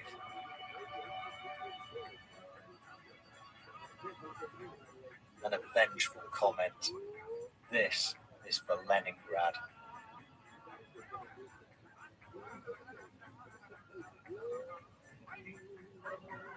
I just can't get over the fact that it's all painted with charcoal from a burned out building. It's painted with crayons used to mark maps. It's painted with chalk. It's painted with the tools that soldiers had to hand. I just can't believe it survived.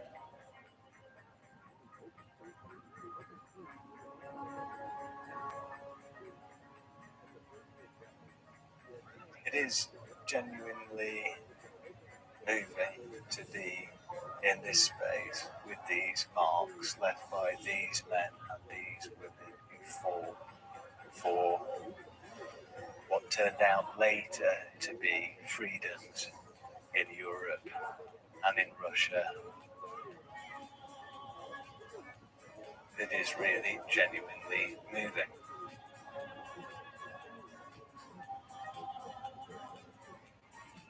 This compulsion, this urge to leave a mark that says, you need to know that I was here, seems to be at the heart of this graffiti. Why? The clues might lie deep in our past.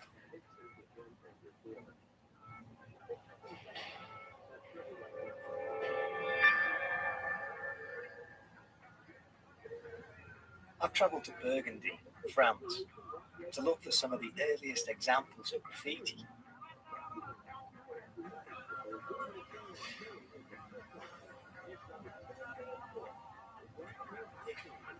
The cave system of ROTHSCHILD was first occupied well over 30,000 years ago. The generations of families who lived here also used these walls in the darkness of the cave system in ways that celebrate their humanity. A handprint.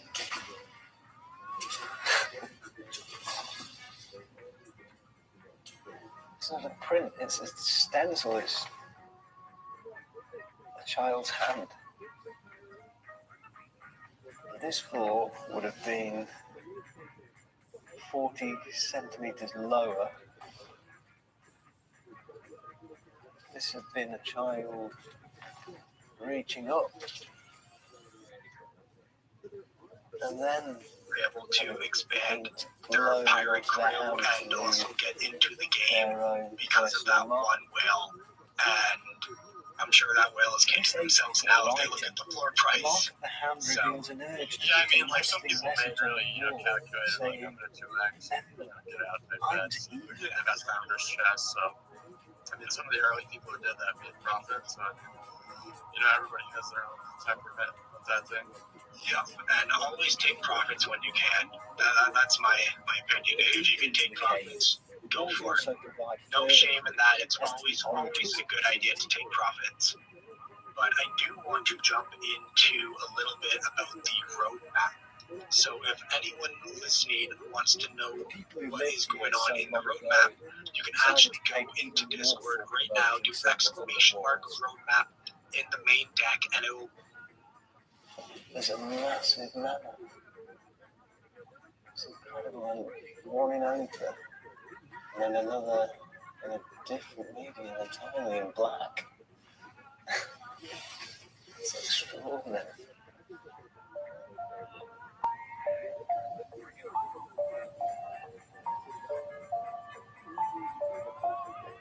Not a natural runner, so he doesn't know how to protect himself. You can be a great quarterback and know how to protect yourself. Jane Daniels did a lot this year. He showed that he can protect himself. Lamar Jackson also did it when he was in college. Well, knowing how to slot and the timing, is real important. Sometimes it's hard to really know. I mean, sometimes too, you're in an awkward spot when you have to slide, but you got to do it the way that like baseball players, they break bones. The painter has chosen the location of each of the paintings carefully. The line drawings use bulges in the rock surface to create an impression of volume. Animated the rock itself.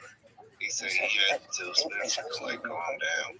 Spencer runs, he runs with aggression.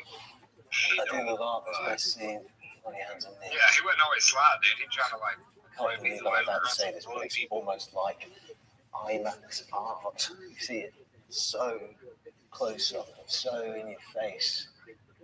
If you're down on your knees, the mammoth starts to tower over you. It makes you feel small.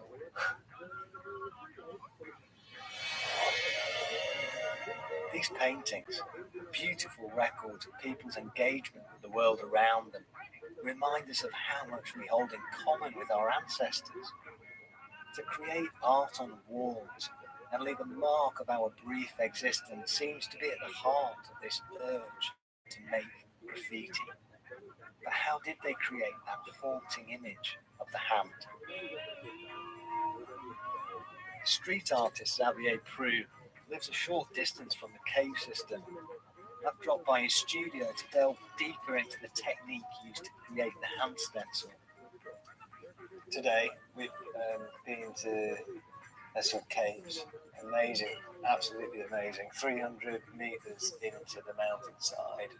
But there's a couple of spots where there'd be like an animal and then a hand. Just put their hand against the wall and somehow they've sprayed around it and take their hand away, and more than 30,000 years later the mark remains. It's absolutely extraordinary. So, how? Amidst piles of spray cans, Xavier digs out the raw materials for Stone Age art, scallop shells and red ochre.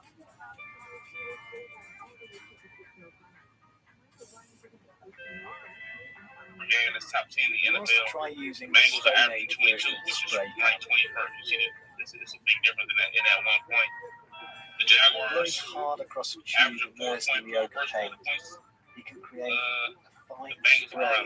3.7. So if you like taking those quarter totals, in the third quarter, the Jags are averaging 5.5 points, while the Bengals are allowing 4.6. These numbers are a bit low. It's not the same as trying to take it with the that's it. You've got NBA. But the Jags are top 7 in the NFL in third quarter scoring. I mean, for me, it's an ankle night. You reproduce what people were doing before. But we refined it. Yeah. The spray can is portable, it's quick, it's precise. Yeah. It opens up a whole new world of opportunities. Yeah. But fundamentally, it's the same. It's absolutely. Whether using a spray can or a scallop shell, this urge to mark the worlds around us seems to be part of what makes us human.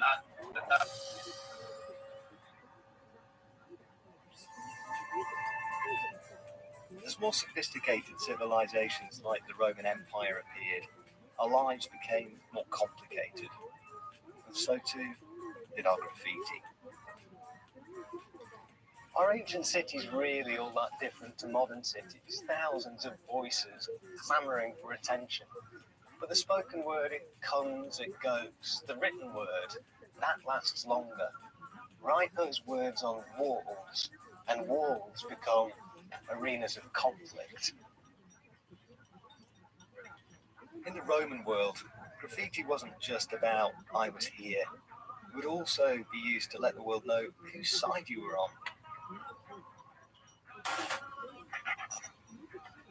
Researchers like George Cardoso are revealing the images and the messages scratched into the walls of the old Roman city of Lyon. So George, what is it? The image is very simple. You can see it here. It's the helmet of a gladiator,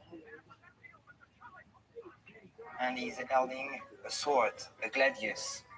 Okay? If you get back here, you can see his shield. This gladiator was found scratched into the walls of a large 3rd century townhouse.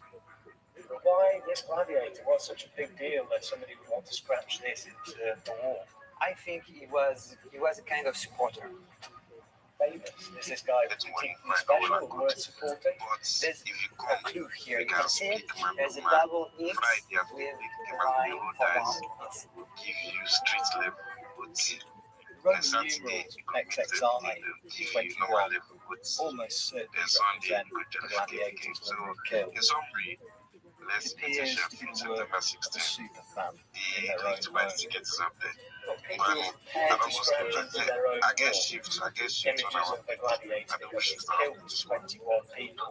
There must be other films. I mean, at the arena, I'm getting a sense of a kind of football hooliganism. Well, it shows that people were really interested in games and supported just remove that thing that is in your mouth. Roman graffiti wasn't always about showing your allegiances in relation to the arena's dark world. It can also give us a tantalizing glimpse of conflict within ancient society. This wall painting from 59 AD in Pompeii memorializes a deadly street between locals and visitors from the nearby cities of Capua and Nuceria. Lyon University professor Pascal Arnaud is using graffiti to reveal a deep conflict in Roman society that gave rise to shocking events like this. This is Pompeii's amphitheater. These are not gladiators. These are people from the audience who have started fighting each other. Instead of just watching the violent spectacle in the arena, the Pompeians launched a savage attack on the visiting team and its fans. And people have tried to escape, and the Pompeians are now killing them in the street, using any kind of weapon they could find. But it's the written graffiti from elsewhere in Pompeii that lays bare the raw hatred between rival cities like Pompeii, Capua, and Nuceria. In the graffiti, we can see that some among the Pompeians say that one victory allowed people from Capua to perish altogether with the people of Nuceria. People from Pompeii were not ashamed at all. This was their day of glory to have killed the hated neighbors. Other graffiti from Pompeii tells us the opposing side of the story. A sympathizer with the victims from Nuceria hopes the Pompeians will get speared on a unique hook for their crimes. The graffiti reveals in gory detail the vicious rivalries between Roman communities. This is a very frightening kind of graffiti wall. That was the actual life relationship between neighboring cities. These struggles in the arena, that's an afternoon's entertainment, right? Whereas the writing on the wall outlasts the entertainment and memorializes identities, Oh shit! The fuck? The bitch was telling the truth. So yeah. So now that's something else I'm telling the truth about, and I'm all over golly. They just like you just saying that, but no. Next level. Okay? Okay, sis. Okay.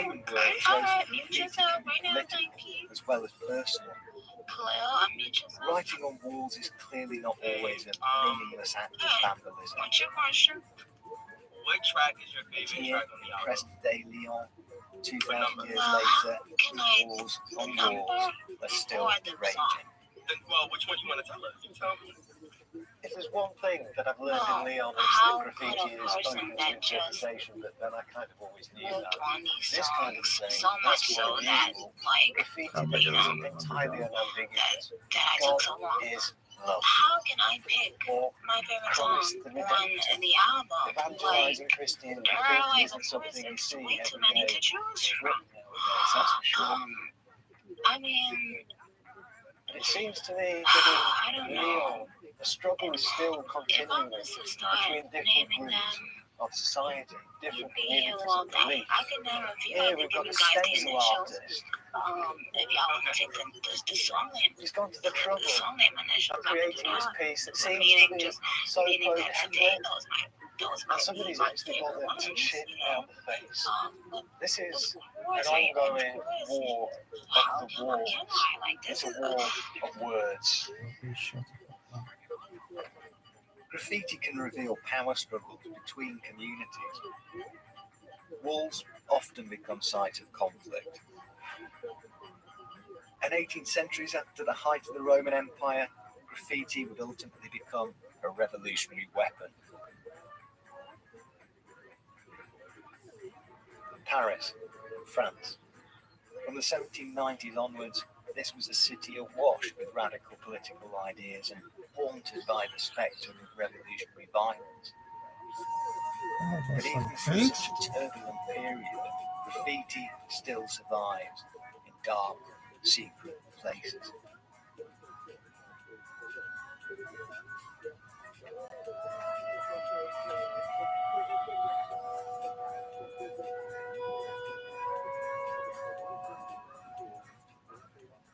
This place has millions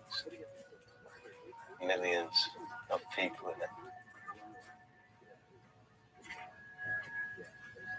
This is where the dead of the city's graveyards were moved.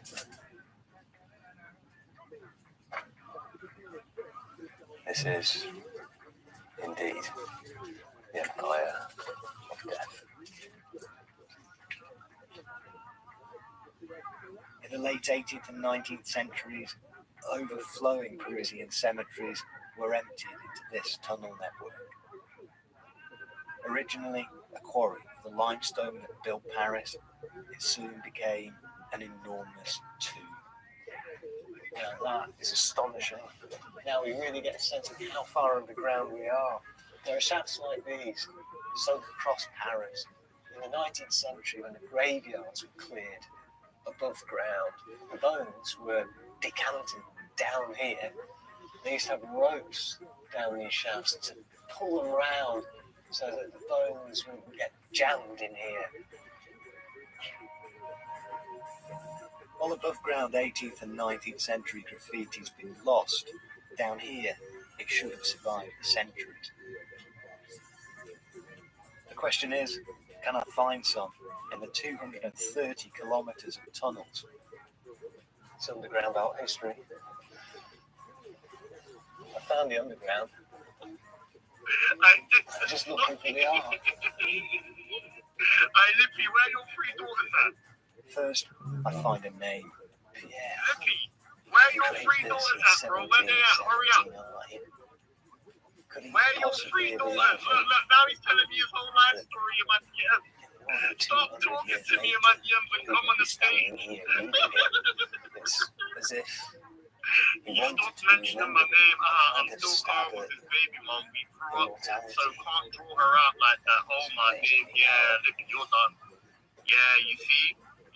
14 years after Pierre had left his name on the wall, stop mentioning the my French name. king lost his head. Cool, stop mentioning your name, fam. Decades I'm of still calm revolution with his were baby mom. underway. We grew up together, so can't draw her out like that. 1881, You see? 1841, You see? carved into the stone. There are traces being left. You know, this graffiti survives down here. These signatures, these boats. Who knows when that was put there? This stuff would have been happening upstairs too, but we lose all of that. We lose all of that. The modern city becomes clean. We lose all of that. It's preserved downstairs. They're like caves, catacombs. They're like museums of the ephemeral, the stuff that we would otherwise have lost.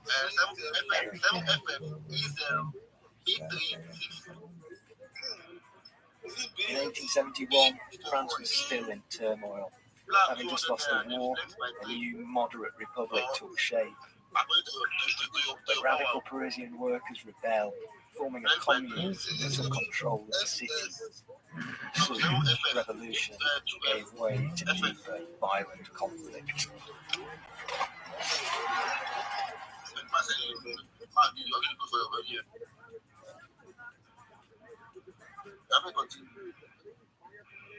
If we go deeper into these tunnels, this vast network of tunnels, we find graffiti left by revolutionaries of the commune of the 1870s who made their last stand against their enemies underground.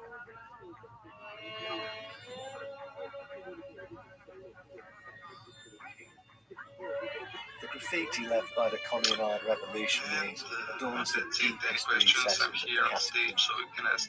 Statements like the Republic or death inspire a generation of revolutionaries.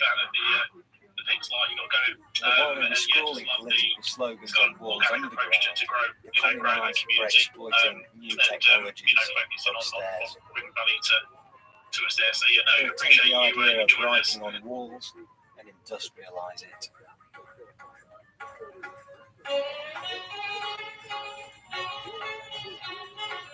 Invented in the 1790s, lithography allowed revolutionaries to create one political message on stone and then print thousands of copies.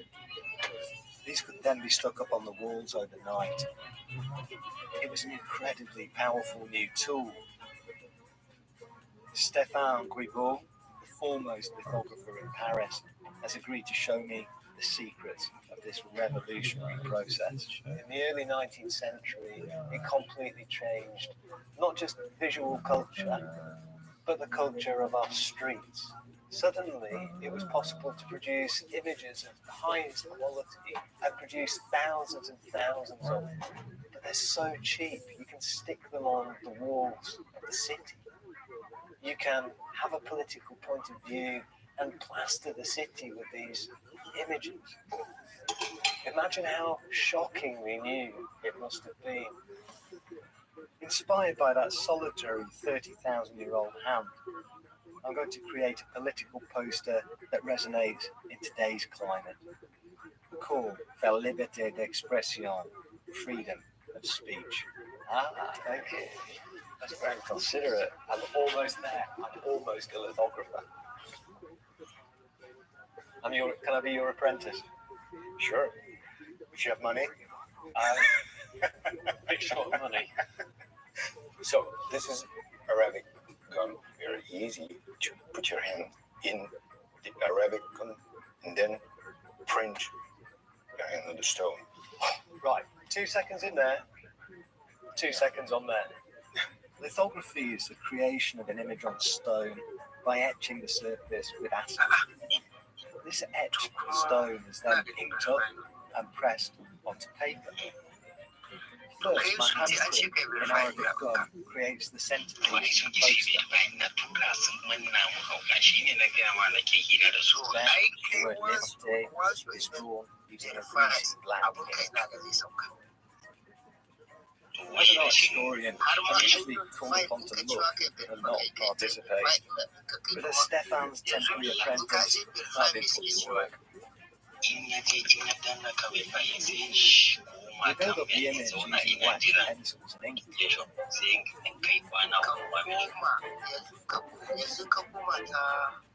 Next, Stefan adds a wash of acid over our picture. You see white paste? You see the reaction? Absolutely, it's immediate. The gum, greasy ink and wax pencils protect our picture from the acid. It's this protected area, our image, that will carry the ink onto the paper in the press. Now, the stone is prepared. We have to remove the acid from the stone.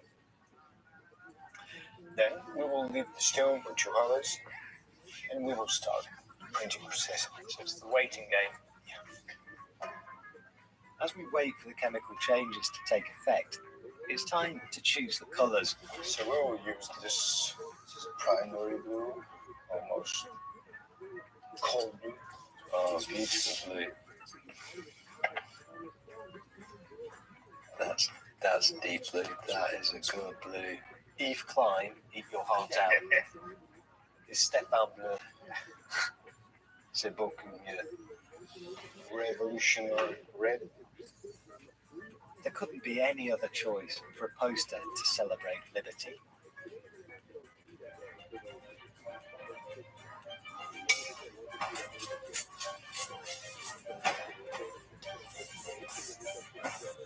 The Swiss visitor to Paris in 1817 said that the walls were screaming because of all of the lithographs that were all over the walls.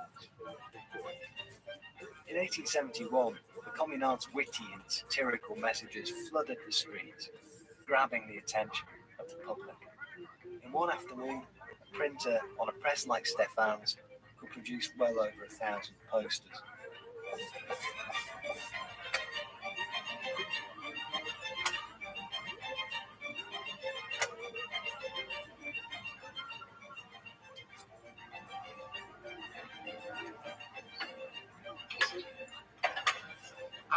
Stefan's lithographic press is over a century old, but in his expert hands, he can still apply a pressure of £2,000 per square inch to create each copy.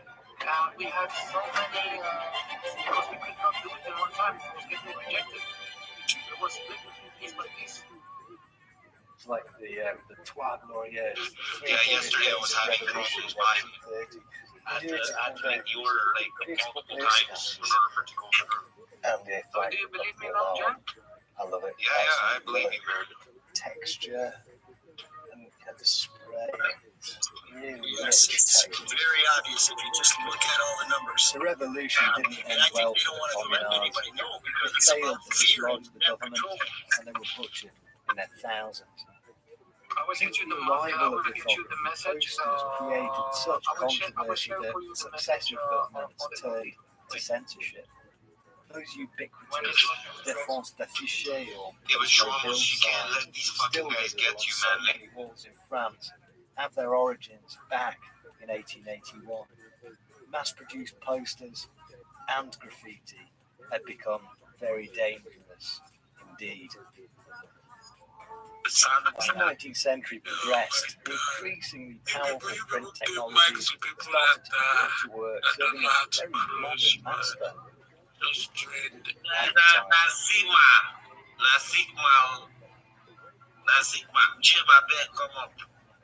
Cities like New York, probably the most image-stuffed place on earth, saw the madmen of advertising plaster commercial imagery across every available blank space. Photography in the early 19th century changes everything. Suddenly, imagery becomes part of the vocabulary of commercial advertising. Images layered over images on the street. In the 20th century, we end up with posters that are the size of buildings, multi-story images. And in the late 20th century, for example, you make content so you can promote something. The public of commercial signs is all-encompassing, and yet still, graffiti finds its place in the nooks and the crannies, in its forest of symbols. Cities changed. Walls became covered in advertising. As the 20th century rolled on and urban areas sprawled, some inhabitants of the city made their minds the gaps between My gosh. There's something that's called... This new graffiti that hit the urban sprawl of 60s and 70s America created a moral panic. Marvelous not to vessel. To those in power, it was symbolic of decay. To them, it was barbaric. Vandalism. If you are interested, and it harnessed a new technology. But the game is made for the people for whole space, not only the one speaker. You know, you can ask someone a question. Spread across the globe and energize the world of art. You know what? We're kidding ourselves if we don't think that graffiti is implicitly, if not explicitly, political. Every blank wall tells us that this space is under control. This is why the authorities in New York City were so obsessed with the explosion of throw-ups and of tags that emerged in the 70s and in the 80s with the birth of stencil art. It is political, but on the other hand, if somebody decides to tag the side of my house, I'm going to want to break their legs.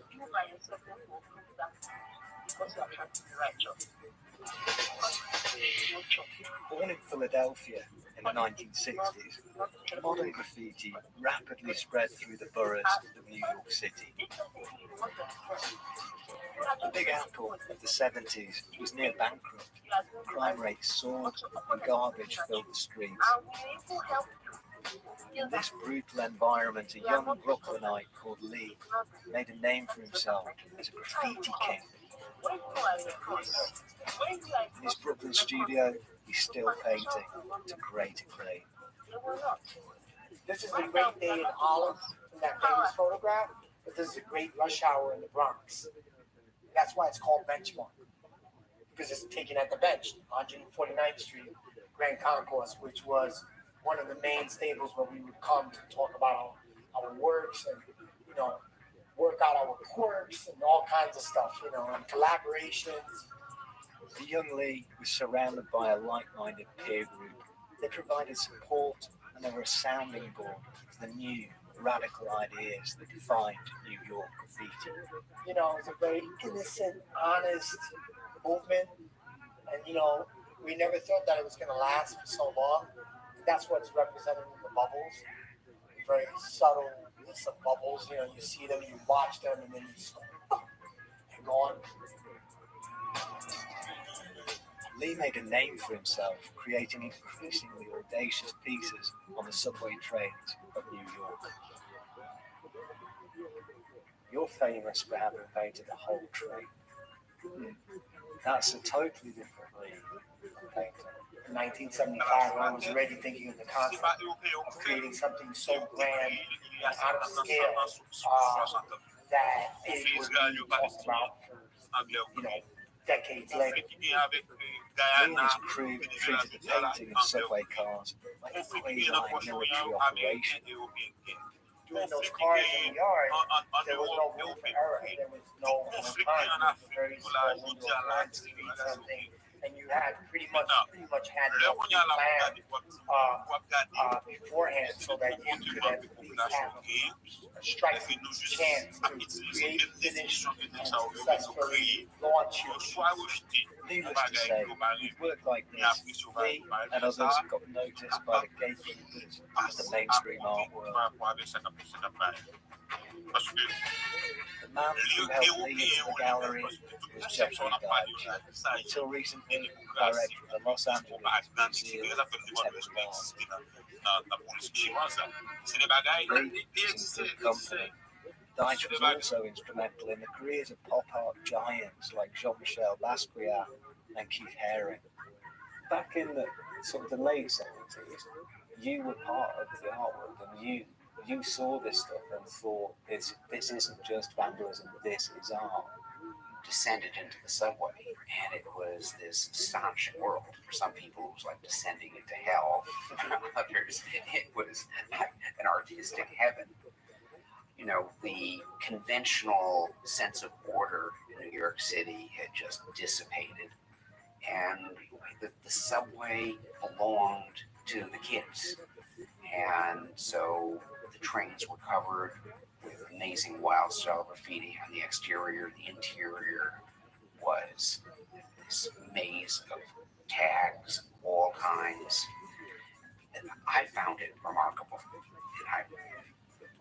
So my circle of friends, we would go down into the subway just to see this, just to experience it, and just take a ride. It wasn't important where we went. We just wanted to see what was on the trains. For Deitch, the best subway art was truly exciting and needed to be taken seriously, but not everybody was convinced. There was some criticism.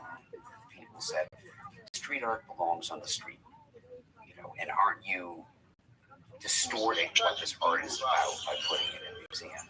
And my response is, every serious artist I know, with a few exceptions, they want their work ultimately to be in a museum.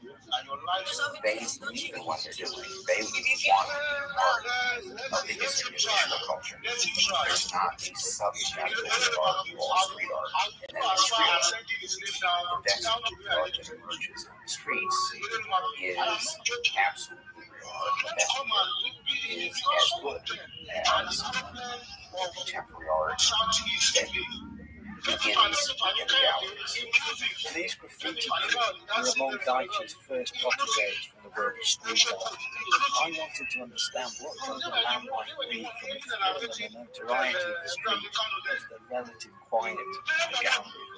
It was part of the music to the gallery. The client was based there. Your work was start. Here, everything changes. Architecture changes over time. Attitudes change over time. The work on canvas is done and it's preserved. It's that moment, arrested moment from that time, and it's there forever. These paintings are sought after. Recently, Eric Clapton paid $120,000 for some of his work.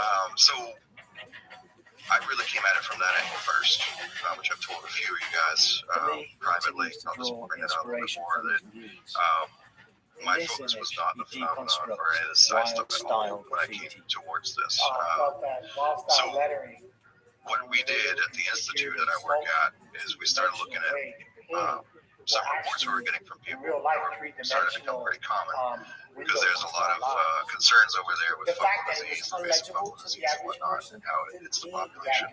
So we had to kind of focus on things that are easy to acquire, so you don't always have the option of pharmaceutical type production in these regions, but everyone kind of knows the plants in those areas. So we started focusing on stuff that would be easy to acquire, easy to produce in these regions they could use for medical purposes in case the bottom falls out, so to speak.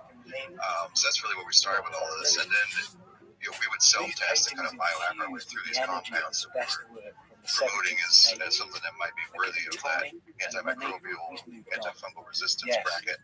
And all of a sudden we started getting reports regularly of people all of a sudden having dreams, like really intense dreams, going from not dreaming at all to all of a sudden lucid dreaming kind of repeatedly.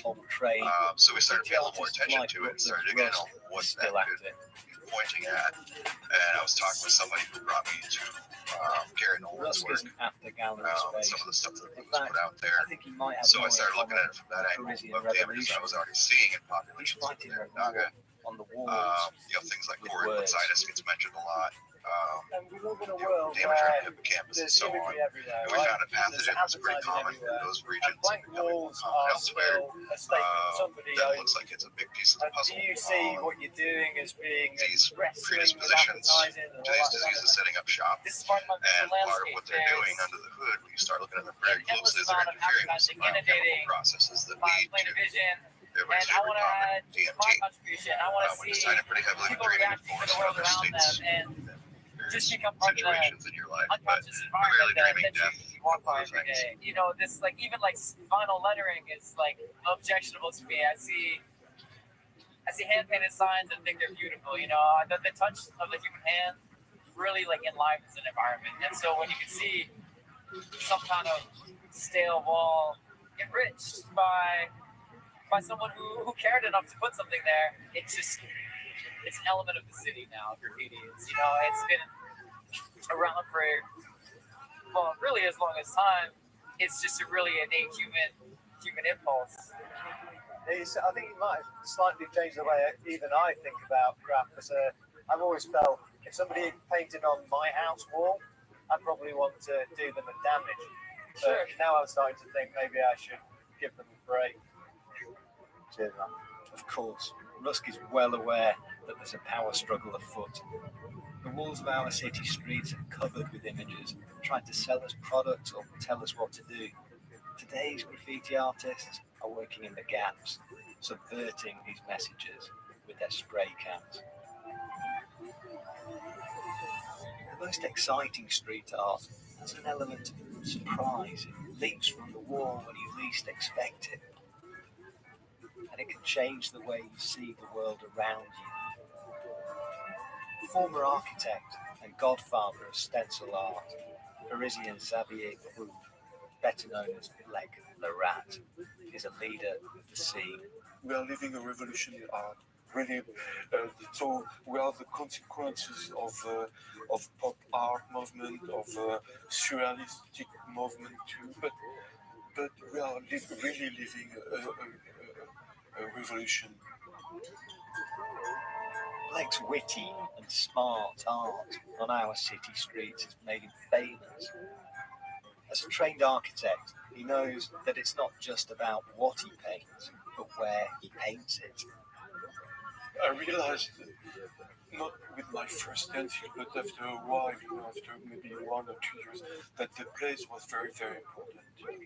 And the environment around the place where I put my stencil was very, very important also. If you put your images in a very posh area, it would be completely see and understood completely differently than if you leave the same image in a worker area of the city. This is the most interesting thing in the graffiti, in my opinion. Is there something about leaving a mark that outlives you? Yeah. When I'm painting in the streets, when I finish my work, I have really the feeling that I leave my trace somewhere. It's very deep, this feeling, that I leave my trace for the future generation. People will see it. There's 8 C's about that. It's very important. I did not know that, so I wasn't actually in the pre-mint grind and Discord. The hand on the cave. So they were thinking about that, to leave a trace of their. I was here. Even though Blake's work is politically engaged, at its core, it echoes the simple impulse behind that hand in the cave. I was here. Don't forget me. Blake's art and the work of those he inspired. Like that fucking rain, we'll put it wherever we want to in this bitch. The art That's right. was Dude, that was fine, man. inspiration. I was jam. In the ballet I like it too. I'm not gonna lie, I like that motherfucker too. I'm not gonna lie. You know, fuse the art on the street. Try to make music that translates to the stage. You know what I'm saying? Like, it's not just get on radio. When I'm in front. I hope that's one of them. 14 artists. A work signed by all of them and all their visitors. Oh yeah, but you guys can definitely get your hands on that. Taste Yeah, the man out. of Man's the work Road. of If you don't, that's okay too. You can find me on Sound XYZ. This is the 9 times volume 2. Isn't art. Look at the sophistication of this stuff. 3 artists, perhaps, looking close, and it collapses, and it finds form again. It's just exquisite. Somewhat unlike 2 eminent Parisian graffiti artists were commissioned to lead a 14-strong crew to cover the interior of this space with art. And then just the whole space, the ceilings, the walls, painted. Look at the movement. All over painting. Jackson Pollock, eat your heart out. This is all over painting. Painting all over a canvas is one thing. Treating the whole building as your canvas is quite another. It's staggering. An explosion of creativity. The shrapnel hanging from the ceiling. I love it. It's photocopies. It's peeling off. It's like the lithographs, the posters peeling off over the course of time. It's almost like they're saying, yeah, we know where our art sits. We get where it relates to the poster culture. How many different hands?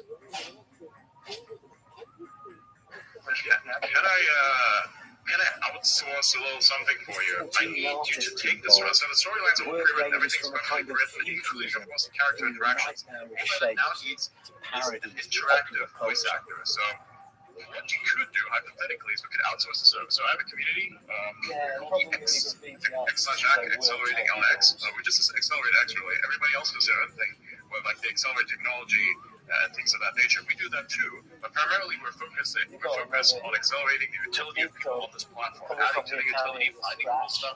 You may even end up being an E/act, which is kind of interesting because if you're a software engineer, if you have the time to accelerate your house somehow, then you basically become the by default you join our community. But here's the thing, join our community where you can like basically interact with these various types of challenges. One of these challenges is going to be taking an SCP storyline, taking the visuals out of that storyline, manufacturing them, making them as cinematically perfect as possible, either generating AI video out of this, which is very, very stable, or just using images as the background narration. Now, I can help narrate this for you, or you can generate your own thing based off the AI voice, wherever you find this, and see what happens. But I mean, Christian, I think you could just basically take a few images, like, and turn them into so many unique artists to conduct. How did Lek and Sobot bring this ambitious work together? C'est comme si la première structure, on oublie toutes les personnes qui sont là, on casse l'endroit par des grandes lignes, des diagonales, des lignes de force, ce que j'appelle. Everybody trusts Lek so much that they will let him and Dem 189 that also helped us create this erase some parts of the paintings, and then we would intervene on top of those parts, keep what we like. The artist would come back and do the same with us. And this is how it's like a layer. The murals in the Palais are fantastic, but they have a limited lifespan. Another exhibition will eventually take place in the same space. This work, like most graffiti, will be painted over and lost forever.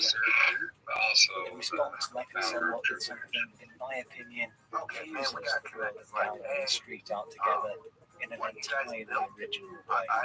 We arrived at the purely activist. We understood that just like any other shows, the user interface, the simplicity, and from day one we figured it would be interesting for people to like participate and make their comments. Like that can't be a world of art. And we figured we want to find the time capsule inside the Palais to do something that would be vainly eternal, something that is so out of reach and so complicated to see and to do, and that is so far away from the normal showing spaces that no one would ever find the interest of erasing it. Lek and So What found a space, an air duct, inside the gallery. In total secrecy, they began to cover the walls of this out-of-the-way place in a manner that takes me back to the caves. Joining them were a small number of other artists, including the graffiti superstar, friend of Lee, Futura 2000. This is going to get heavy. This desire to preserve stuff, I know you understand that the art is ephemeral, but is there also a realization that you're ephemeral, that both of you are ephemeral too? If you leave something in this inaccessible place, than you do, but you are. Hey, I'm good. I don't need fuss. We hope so. We don't intellectualize things like you just did. Our only intuition is that it would be cool to do something in the dark inside Europe's biggest contemporary art center. We really like the idea of doing something forbidden, hidden, and out of reach to the public. Tina, you don't know if it's true or not. Croc doesn't know. Kathy doesn't believe. It's not far-fetched. I mean, the guy drinks and drives. The guy's has a lot of problems, emotional. Imagine telling a lady that broke her collarbone. And we wanted to respond to that. Vaping, you're just trying to get money. I'm sorry, I mean, that's something Yeti would say. I came up on purpose. You're just trying to get money. Really a pop artist. I just wanted to ask why people keep talking about it being in the news and all. The art world is accepted and embraced in Basquiat and his Then for 30 years, she stopped looking at what's happening in the streets. So we have this street art craze right now. It feels like the cycles go with lack of memory. It feels like each generation thinks it's inventing something. When truth is, we're just doing the exact same thing. Maybe the ingredients change, maybe the colors, the aesthetics, the places, but the raw energy is the same. The only time I felt connected with Basquiat is the pictures of him tracing letters on derelict buildings, because it's something that I've also done. But the set is very city. And we're never banging on. That is a big ass. For those of y'all that anybody has that shuffle that I did at the bar with Yeti, Lek and So at What the end of it when he's dancing right before like street graffiti into the art gallery. For me, there's no argument. The best graffiti is art. Challenging art. Graffiti on the walls of our streets today, like those moving mottos from the Parisian revolutions, still speaks truth to power. The lithographic revolution of the 19th century changed our streets. Advertising in our face everywhere. Street artists are challenging that, taking the language of advertising, just do art, and using it against commercial culture. Taking the brands of global capitalism and saying we're not all about money. Asking us to rise up, saying shoot the bank, saying it isn't all about cash, saying to vanquish without peril is to triumph without glory. And all of this grows out of a tradition from the 1970s, the aerosol tradition, this revolution, this tool that allows artists to paint rapidly and to throw their mark up onto the wall with great precision. But we can also paint extraordinary works, almost like a Sheila. The beauty, the sketch, the aerosol evolves. The blank wall is a provocation to so many individuals, whether they consider themselves graffitists or street artists or just vandals. They're angry. And sometimes their anger is directly, specifically stated, impossible to misunderstand. 18,800,000 dead in the Congo, and you don't have a word in the media. These are voices that are all screaming, clamoring for attention, because they are part of a revolution that wants to challenge the dominance of commercial culture in public space. Do I approve? Does it matter? They disapprove.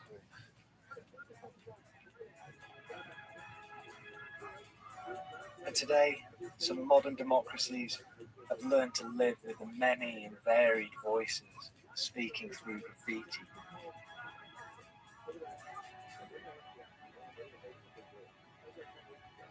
At the Reichstag in Berlin, the graffiti scrawled by the Red Army could be harshly critical.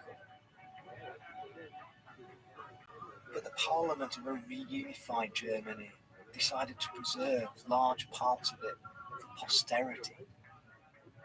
Could the Soviet soldiers possibly have imagined that when they took temporary materials and wrote on a wall in the Reichstag that you sow the wind and you reap the whirlwind, that what would be reaped in due course would be a whirlwind of liberties? That all right means that governments remain anxious about writings on walls, but allow and celebrate multiple voices. Multiple voices. The fact that these marks survive is testament to the strength and the resilience of democracy. Definitely sounds like these marks have been deliberately preserved by members of the German Parliament. Yeah, 100%. Because they believe in the freedom of speech. They believe in the deep state, guys, it's not just entrenched in Washington, D.C., it's entrenched in state government. Dude, how did you get? You said you got like 6 county officials out in an undershot. How did you do that? Berlin is kaput. Just by knowing the law and taking it to them and not taking any pleas and really kind of just exposing a lot of stuff. And it wasn't me directly that did it, but you know, I was like a major fly in the ointment. And before I came here into this county, they were just walking all over people and like nobody knew their rights. Dude, I swear to God, I've got to start doing the same. That's funny. That's all I gotta say. Scrubbing it off. Sometimes we need to use our eyes to look in order to hear what people are trying to say.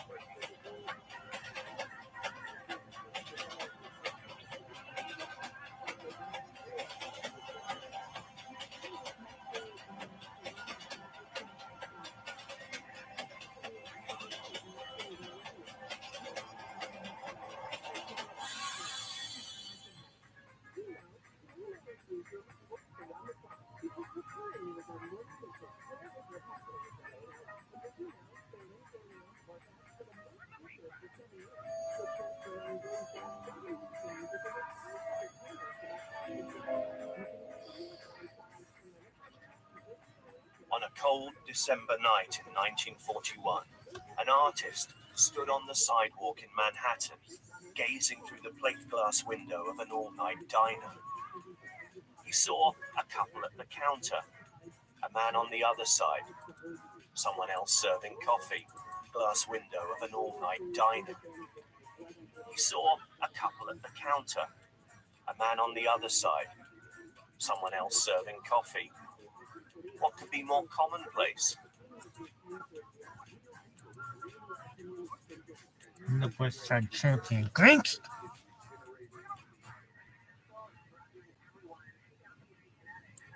Are you?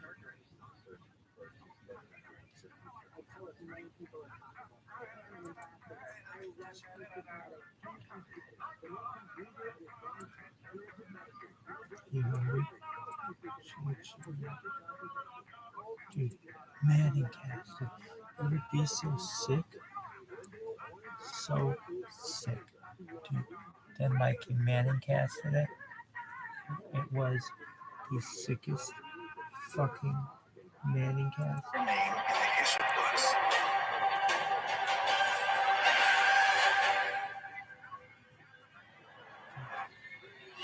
Here at Sports Center, doesn't get much bigger than Security Badge Photo Day. Okay, thank you so much. Next.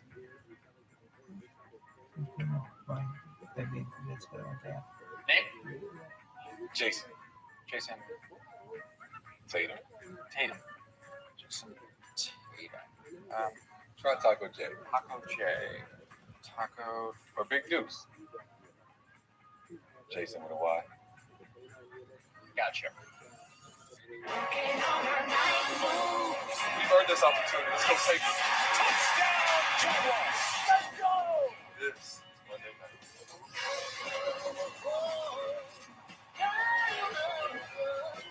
Yes, it is Trevor Lawrence in his third year to an extension. Ready for it at the end of this season. Big money coming his way. He's got his team in first place. He's playing great football as we send it down to Lisa Salters for a performance above. Brought to you by Jersey Mike's a moment ago. She checked in with head coach Doug Peterson of the Jaguars.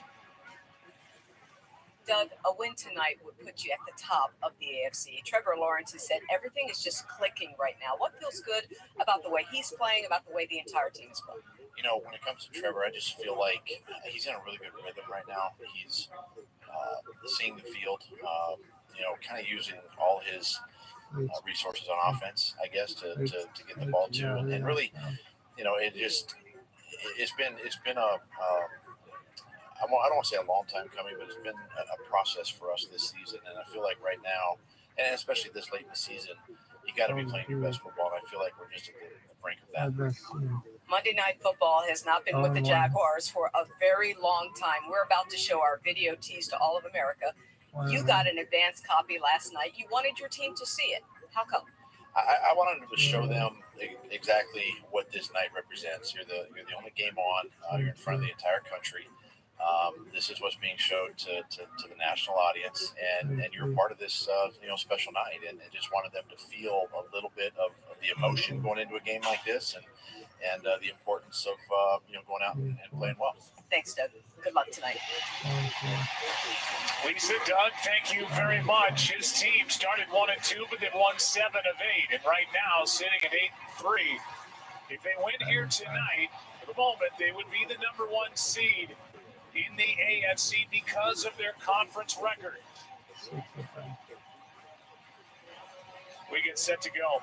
It's the Bengals and the Jaguars coming your way. A light show here. Fireworks booming. Get ready for Monday Night Football in Jacksonville. Hope you are too. Jags and Bengals coming up next.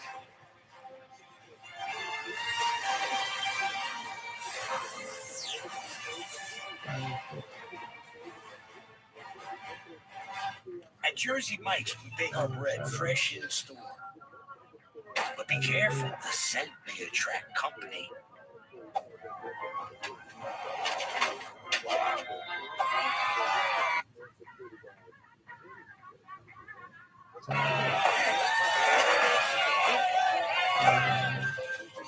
Drop this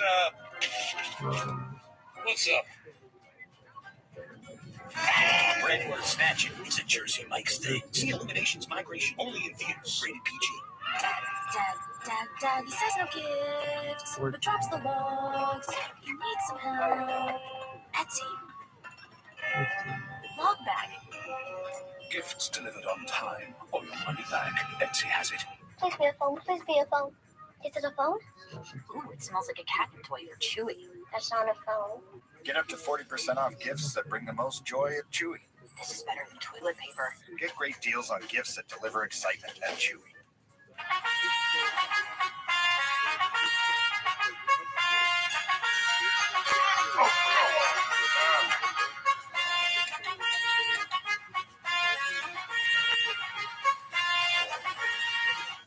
This is the legend of the great Aquamanning. The greatest Aquamanning of them all. Even greater than all his brothers. We open up on the 7 seas where he's riding his trusty seahorse Storm. He calls for all marine life to join him in the adventure as Aquamanning draws up the perfect play to fend off Black Manta. And as the battle rages across Atlantis, Aquamanning saves the surface dwellers again. With the U.S. Senator made a difference in the outcome of 10 million viewers. In Israel, College basketball has arrived. It's good for Ukraine, Now you feel it. We're unflinching, undeniable focus. and That's our move. Iowa versus Iowa State. Wednesday at 7 on ESPN2. Want to do It's a double-header right away. ESPN. First, Jason Robinson. Immigration law, especially for college Stars and this is simply a non-starter. Face off with Randy Beniers in the crowd. Devils crack at 10:30. Talking about the last immigration bill passed by the Senate 1 year ago. Thanks to Dick Durbin and John McCain. No one ever be so longest, no one ever got it wrong. Right now, go shoot. Be roll like a fan trying to reach the goal. The NBA in season 2, semifinals on ESPN, and the championship game on ABC.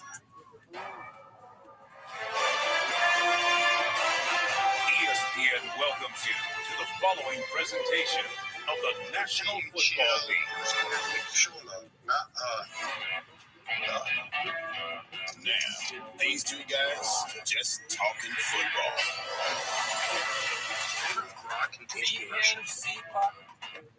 Make it slippy. Make it slippy, Pete. He's got it! He dropped it! Just be driving that hard. I'm the guy who does his job. You must be the other guy. See, that one's good. Don't compliment him. That's a ball. It's our ball. Our ball. It's been 8 years. You and I know what it's like being a human highlight reel, not a physical. If it ain't broke, don't break it. That's not it. Never answers one of my calls. I want to talk to you, bro. He looks good like that. That's brutal. I was a huge Peyton Manning fan growing up, but Eli, I love you too. Peyton Donkey. His name is not Peyton. Throw it up. Oh, wow. You guys know about on the board. But he's like, I got one-on-one with Smith. Perfect throw down the You know, field. we cannot decipher that people try to do This is the greatest touchdown throw ever. This is the highlight of my week, man. What are you talking about? Tonight's guest, Tua Tagovailoa, Chad Ochocinco, and Kay Adams. You must add All right, Pay, we got a big game tonight. Jaguars versus Bengals. The Jaguars are trying to stay atop the AFC, and the Bengals are just trying to stay relevant in the playoff picture.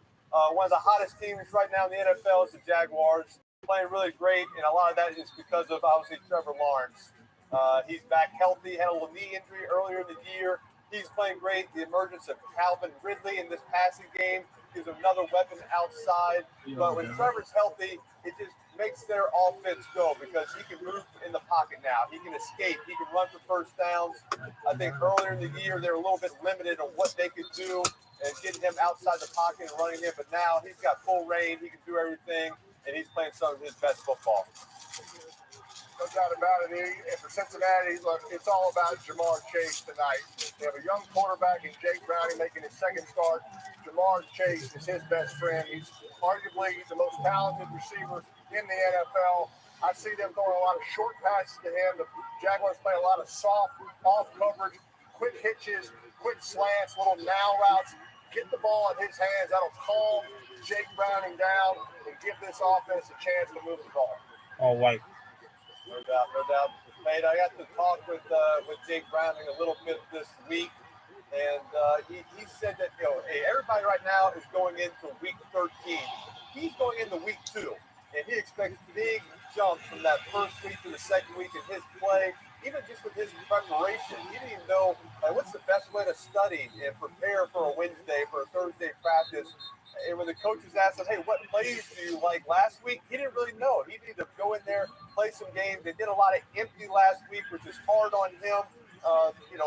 He's looking all over the field. I expect a lot more six-man protection, more pure progression plays. And that, hey, you're starting with this guy, number one, every time, go through your progression. I think that number one is going to be Jamar Chase. Number two, T. Higgins. That's a good 1-2 punch right there. Yeah, when you say those pure progression plays, right, it's simply, is he open? Is he open? Is he open? You're not necessarily having to look at the defense as much as you are the receivers. Brian Callahan, the offensive coordinator, talked about that as well, Eli, that, look, there are things that Jake Browning saw from the film room that are just different facing the live bullets, and they have to help him and protect him. They have to give him what I used to call breather plays, Eli. Take some things off the quarterback, give him a chance to have a breath. Plays, doesn't have to make a great throw, a great read. The problem is Jacksonville does a great job disguising their defenses. That'll be a tough challenge for Jake tonight to figure out what it is they're doing. They said earlier, this year, just watching behind Joe Burrow, you're on the sideline, you're in the film room. He makes it look easy. You're watching the film, it's like, oh yeah, I can make that throw. Oh, I can make that scramble. I can make that check. All of a sudden, when it's live, there's a live rush. You got to make decisions. You got to see the coverage. You got to know the play. You got to call the play in the huddle. It's a lot harder than it looks, and it's a lot harder than Joe Burrow makes it look. But I expect him. He's a sharp kid. He seems to know, have an idea of what he did wrong, where he can make his improvements. And I think he'll play a lot better this week. Getting into third and manageable right here, 3rd and 4, is a good start. I expect, again, you have the tight end in the backfield right there. So 6-man protections. Nice, easy read. Ball gets out quickly. Like I said, Cincinnati's got to take some things off his play where he's not having to change protections. Well, no huddle, babe. No huddle. Are they going quick thinking it's 4th down? They gave him the 1st down. Okay, good. I think that's where they don't review. I don't think that's a... Hey, let's go. I don't think that was the game plan. Let's go fast. You can't just rip his helmet off. That's got to be a penalty. Well, if you don't have the face mask, it's not a penalty. If you simply put his hands on the sides like this, take it off nicely, that's not a penalty. Bengals helmet. You have a Bengals helmet on? You always have both. Yeah, both, baby. Does it fit? Does it fit? Don't ask that. Not fair. Not a fair question. Come on. Dad said you had to be nicer to each other. You remember the text he sent last week? You got to be nicer to each other. So, how many times easy on you tonight? In our life, how many times has Dad told you that you have to be nicer to me versus me being nicer to you? I've heard it once last week. He told me that. You've heard it 1,000 times. Be nicer to your little brother. Include him. Just kind of block it out eventually. Yes, that's what I'm doing also. Eli, so did Jake kind of talk about that he's not trying to be Joe Burrow tonight, he's just trying to be himself, play within himself? Exactly. He can't go out there. You have one of the best quarterbacks in the NFL. He talks about that. It's great to learn from him. But he can't, he's not going to have all the tools that Joe has learned over these last 3 years of playing and of how to, change protection, bringing a tight end back, how to handle all these things. So he's got to, understand what plays he likes, where he's comfortable. I think he is comfortable, and he said he's comfortable throwing on the run, moving the pocket. So I expect a little bit more bootlegs, some nakeds. If things break down, he can scramble and create some plays. He did that last week. So a little bit more things where they can get outside the pocket, and that makes the read a lot easier. Like you saw Jake Browning earlier, he was holding his hands. He's covered up these ear holes, right? We don't have the kind of throwback helmets, that the alternate helmets that the Bengals are wearing, but these ear holes, see, he's covered right there, right? He's covering the ear holes, and that blocks out the noise, right? It's loud in Jacksonville tonight. This is what we're trying to cover right here, so you can hear Zach Taylor calling the plays in drill, right? Yeah. I still hear you fine, whether I cover it up. I'm trying to take these out so I don't have to hear you yelling at me. They're bringing pressure. They're going to blitz him here. They're going to blitz him on this 3rd down. No, they're not. Drop it. The little short in route. I don't think he's there. That was tight coverage. A little short in route. From the space, I think he's going for this. Let's go for this. I can respect that, Just give your quarterback some confidence. I get it. That's what Jake talked a little bit about. Taking some of these underneath routes. If they're there, hey, let's take the underneath. Let's get in Jamar's ball in his hands under the 1st down marker. Let them have the opportunity to make a guy miss, run, do some things instead of holding the ball straight into the ball. Here we go. Just go like this. Coverage again. It looks like that's again by Jacksonville. It's man. They just switched it. Put the linebacker outside on the tight end, the corner in the slot. It's 2-man. Yeah, it's like but it's all good. I like showing up, but I don't. 2 deep safeties, and man-to-man underneath. He's actually got, I think he's got Higgins shot on an in route there. He's got Josh Allen. That's defensive end right there. He's going to have it open. I don't know if he had enough time. He's got Josh Allen. He's a game wrecker at defensive end base. One of the best guys getting sacked. Big time sack right there to start the game. Maybe I'll get it. I don't know. We're figuring it all out. This is the alpha right here. We're gonna find out. So, what do you think of the new album cover? I'm actually talking to I like it. No, I think that could work. Oh, I like that. looking good so far. So Yeah. maybe I'll get a little. Please. Oh, or we could try something like that. Ah, Yeah, on the same it's something. I I think it needs to be this. You know what I mean? Because so like It's like someone was telling you scan the bean's brain, and then the brain like will give you another NFC. DirecTV Sports Central brings your game stats and scores together, and now you can get it without a satellite. One more reason to finally get rid of cable, but getting rid of the cable guy might not be as easy. Oh, yeah. Visit directv.com for up to a $400 reward card. Colleges Patrick, four times more expensive than explain when I this was Bud in Light college. thing again. All right, And Coach do you Reed. think the Let's say quality these of fries are college car. education has gone up 4 times since the And 1990s? this I would burger argue that it's actually gone down a bit, but It can be more but at affordable best, if you it's bundle about them the same, together. but it's 4 Kinda times like more a combo expensive. meal. Why is that inflation? And I'm a doctor, right? So healthcare is so freaking expensive. Like, I'm so embarrassed sometimes to be a doctor. Just another way to save when with my a personal patients price talk plan. about how Like a expensive good it is. neighbor, I'm a State Farm is radiologist, there. so I'll talk to people about cancer diagnosis. And I've watched people get financially wiped out because they got diagnosed with cancer. So we're going to kick you, first we're going to punch you in the face, and then we're going to kick you in the shorts with these hospital bills. Like, it's just this crazy fiat system. And that's actually a really easy segue then into Bitcoin. And I catch every touchdown not every only Sunday does afternoon it, protect on your NFL purchasing Red Zone. power, it actually Catch it all. appreciates It starts your getting purchasing NFL power Plus over time. today. So the longer you hold Bitcoin, the cheaper it gets. Like, can you imagine? Wouldn't that be amazing? If life got cheaper year after year? Like, you guys are all old enough, right, to remember vending machines back when we were kids. You could buy a Snickers for 25 cents. You could get a Coke for 25 cents. Or, who knows what it was. Let me tell you what happened. I tried to throw a little pick play down here to this guy. He didn't win. He didn't get the pick. So he came up top to Chase and Higgins. The problem is, Eli, the guy covering Chase right here is trailing him, and he's kind of in Jake's vision that he might actually get in the way of covering Higgins. So he holds the ball, and they get the sack. So covered sack's what you'd call it. Annoying is what I'd call it. Look at this shot, first play. Open the heat. Pretty good. It's kind of a team to play cover 3.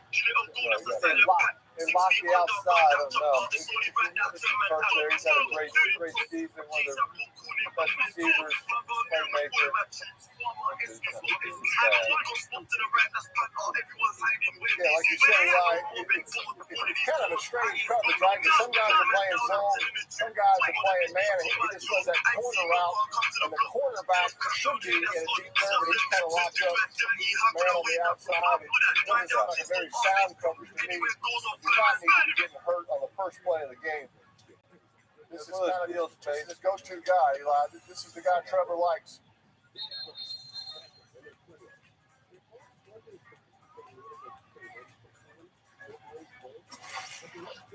Right here, Pay. This is Burrow coming to Jake and kind of talking about the coverage, explaining some film. So I like that Burrow's involved. That's going to help him out. Yeah. Burrow's got ESPN2 on his headset. I can ask her, are you an alum here? No, I'm married to Tim. Ah, Shiver Me Timbo. Did he ever tell you the inner tube water polo story? Yes, I have heard that a lot this weekend. Hey, guys! You got married! Where's the invite, dude? I crush at weddings. Are you betting against the home team at their own homecoming? They are so soft against the run, and their secondary's trash. Just remember to act sad when they lose. I got this $1,000 camera for only $41 on DealDash. DealDash.com. Online auctions since 2009. This PlayStation 5 sold for only 50 cents. This iPad Pro sold for less than $34. And this Nintendo Switch sold for less than $20. I got this KitchenAid stand mixer for only $56. I got this barbecue smoker for $26. And shipping is always free. Go to DealDash.com right now and see how much you can save. BK Royal Crispy Wraps. Eat it with the meal or have it as a snack. Only $2.99. It's a hunger hack and it fits in one hand. And BK, have it your way.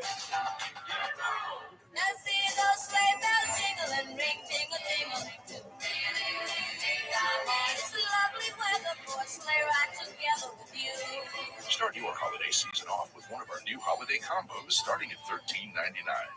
Introducing Fanatic Signature, a brand new collection of elevated fan gear featuring super soft fabrics and premium details. Make your mark with Fanatic Signature. Shop now and get today's special offer. Fanatics.com, officially licensed everything.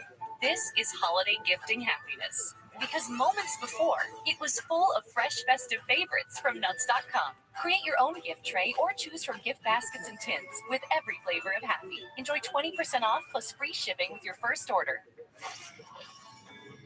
Great to have My Cause, My Cleats Week. Players all over the NFL wearing different types of cleats to support various causes. It's a great initiative by the NFL. I even have mine on, Eli. I'm going to show you mine here after this play. Wow, you're wearing cleats. Yes, wearing cleats. Well, you are standing up a lot. Yeah, wrong, you feel me? Like that, but man, A little trick play coming always up. respect number 9. Always respect number 9. Always respect number 9. Hey, let me show you my cleats, right? Benefit Peyton Manning Children's Hospital. Josiah battled cancer. He's a Colts fan. Did this side. My friend Briar did this in memory of her sister Vinny. And then on this side, Nora did this in honor of her brother Walter who battled cancer. These are going to be auctioned off on NFL charities. The money raised goes to Childline Services at Peyton Manning Children's Hospital. I'm honored to wear these cleats by my friends at the hospital. That's awesome, Peyton. Well done, well done. All right, we're getting the red zone. We're getting the red zone. Dave, I'm going to show you my cleats. I think mine a little bit cooler. We've got Tackle Kids Cancer through Hackensack Meridian Health. My buddy Jaden designed these. He drew them out. He made them. He got this great quote right here. Fleet the cancer away. Our buddy Jaden right there met with us this week where we unveiled these cleats that he worked hard on to do it. So there it is right there. So shout out to him. He's healing cancer for so many people. So Tackle Kids Cancer, help these children raise funds for pediatric cancer. Good stuff. Good stuff. Right there, pay a little now route, right? If I had a run play, some sort of run play, but too many guys in the defensive box. You only have 7 blockers. They got 8 guys. You got all covered. Get your best receiver, one of your best receivers, who's kind of emerging right now, and get the ball out to him. See if he can make guys miss with 3 or 4 yards. Popping them out left and right. You know, I thought the Trevor about Ridley, right? He likes him in the slot, likes him outside. His confidence in him is growing. They've got more reps together. They're doing more things with Trevor coming off that knee injury where he's moving the pocket. He feels confident, throwing all types of passes to him. Let's see if they find him here in the end zone. Little audible, saw that. Call me later. It's a healthy Trevor. Oh, expand your living situation on a permanent basis. Like you can't kick them out. Like a lot of fourth down going for it. I like it. Big game. Hey, it's the battle of the brothers, right? Zach Taylor, the head coach, his brother, Press Taylor, is calling the plays. He is speaking to Trevor Lawrence right now. He's saying, okay, 4th and 1 here, Trevor. Let's go. Trips left, Rick, blitz left, stick left, jolt right, alert, 11 quarterback draw. That's the play I think he's telling him right now. All right, they're going to shift to empty. I think a little play action, Peyton. Kill. They're running it. There's the quarterback sneak. See, I was kind of right. So they called 2 plays in the huddle. Trevor gets up there and he wipes the first play off. You see teams doing the alert, right? You see teams canning it, putting it in the trash can, right? He's wiping the first play off, going to the second play. Yeah, you see him killing the first play. However you want to do it. When you huddle, you might as well call 2 plays in there so you don't have to go through an elaborate audible process. All you do is say, wipe signal, kill signal, go to that second play. You're an Apple guy, right? Yeah, a little option. They've been running that since the days of Clemson. Right, that's right. That's what you get with that healthy Trevor Lawrence, right? You get that running ability just on the third down to get it to 4th and 1. You get to the quarterback sneak, you get to the option, right? Three plays where he's using his legs, his healthy knee, you get big plays. Yeah, obviously he didn't really miss any time, but he just said there were certain plays that weren't running and his knee was bothering him. But now all those things are in the game plan and it just puts more pressure on that defense. Nice block by your own tight end teammate Evan Ingram. Is the cat in the bag. This is not a game where the Bengals want to get behind by a lot, right? It takes away the run game. They need an answer here to keep this game even on the field. He knows exactly what will happen if he's bringing illegal to serve on our behalf. And he even has a picture in the bubble. Oh my God. I think what will happen if Swerve the cat gets a gun. Now, Squeaky, you want to talk to Miss G? Because I've been trying to go to her. If you're going to talk about an appeal to specific why your people is not driving. I'm not just like, right, and I think what you're appealing is I can't from you. He's now 9-9. Yes, so 9-9. The cat came in. I have talked to Schroeder. He does know a lot about the kind of scene and what it's like to Check it out. Like HubSpot's new sales tools. Q4 is going to be working with the FBI for the last 12 months. That's staggering. This is just it. Q4 is massive. It's called the Q4. Yeah. And the winner is actually 9-9. Happy to force, bro. I was just like download myself to the work for my I'll bring up this food to the judges in favor for what I thought my opening argument in my tweet stated clearly. Thank you, and I thank you for forgiveness. Week 14 kicks off with Thursday Night Football starting at 8:15 p.m. Eastern on Prime Video. Stream games live on your mobile device with NFL Plus. Are we closing this at 9-9 during Zoom at around 2, or are we awarding it? No one never, bitch, your moments, no one never got Listen. Shoot, B-roll like a fan, trying to reach the goal, jumping from the free throw of the rim. Can't believe I made it. Why not shot it from the logo to recrap going crazy? No one never. The NBA In-Season Tournament Championship, Saturday on ABC. Real question is, if y'all raced today, who would win? I would win. Nobody wants to see that, including us. I would love to see you two in a foot race. No, you wouldn't. No, who's the fastest? Hey, a lot of people are calling for this foot race. Nobody wants to see that race. Give the people what they want. It's going to happen, folks. We're breaking news. We both have our cleats. I feel good about my chances. It's going to be at the Sugar Bowl in our hometown of New Orleans at halftime of the Texas game. They're playing Washington. So, yeah. I think my cleats, from Josiah, Breyer, and Nora and Walter are going to kind of put me over the top. So, if we could show the video of you trying to put those cleats on, and the grunting and the moaning. Always growing, but I'm always equipment on. My shoulder pads, my knee brace. Yeah, I'm always a groan or a grunt. All right, Eli. You wear a knee brace in this race, that we're not having. That would be epic. Double knee brace and a helmet. Eli, look, I'm not saying they have to score right here or they lose the game, but against Pittsburgh, they just got away from their run game so fast and kind of became one-dimensional. And that's tough against any defense, but it'll be really tough against Jacksonville if all they can do is throw the ball because they're playing catch-up because they're down 17, 21-0. So we just got to keep it close. Need an answer. Don't need a lot of 3-and-outs here. Yeah, the problem right here, Pate, I like this little now. Well, See, I don't like it now. Not in the cover. On the cover too. Yeah, that's you have a right there. You have enough people to run it right there, right? I think Pittsburgh confused Jake last week. I think Jacksonville is good disguising right. It looks like single safety. Watch this safety last minute. He rolls over the top. That corner doesn't have to back up. He's going to be able to make that tackle. I don't like now routes in the cover two, and so. Look, Jake's got to work on the pre-snap read and the post-snap read, and they're different every single time. Watch the safeties by Jacksonville. What they show you early is not what they're going to play after the snap. Going down max protection phase. Screen, I like that. Get up the hole. Get up the hole.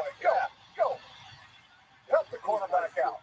I see that double mug. Free safety was down weak. He went back. They brought the strong safety, but he checked to a screen right there to the back. I like that. You can't run the ball. There's another way to get the ball to the running back right there. Get the blockers out front. Give him some space. Make a big play. Yeah. So like that play right there, Jake doesn't have to see what the safety is doing. It doesn't matter, right? All I'm doing is throwing that screen. I'm not saying you play the whole game like that. Don't make him have to identify coverages that he just hasn't seen in game-like situations the whole game, right? Pick and choose your plays. That's the emphasis from the Bengals tonight. That's a good example of that. There's your best friend. There's your best friend right there, Joe. Well, if Chase is your best friend right there, that's kind of the guy that kind of hangs around, right? That's kind of, Vern and Stand By Me, right? I'm not sure he was there, they liked him, but they always invited him to all those things, right? Yeah, he tells some good stories. Right. The problem is, the Bengals are one of the worst rushing teams in the NFL, and Jacksonville's one of the best teams against the run. So, that's a great run. You got to get. You still got to do it just to take some of the heat off Jake. Thank you. You don't speak yours. That was one high. That's off coverage, right? It's all about watching number 5, Andre Cisco. He tells you everything that you need to know. It's just, like I said, it's not automatic, but kind of what he showed you early, almost expects kind of the opposite. Right there, he kind of eased his way back to the middle of the field. That tells you that cornerback is not going to have help. Watch number 5, right? They're talking. Right, he's working his way to the middle. Now that corner is more on island. Now Chase can make that guy miss. So good job there by Jake. But get the ball in Chase's hands quickly. That's a good game play. Back to the quarterback guy. I mean, if that's not an example there for a quarterback to rip the receiver, hey, you were late. You've got to be on time. You're behind me. You go behind him, he slipped, he was late. Come on, Jamal, we've got to have better timing. Set our feet, right? Follow through, and be accurate. Get the ball to Browning on his front shoulder. I don't like too longer, and I don't know. Easy read, though. That's an easy read for the quarterback. Is that one of the easy reads? He's just got to catch it.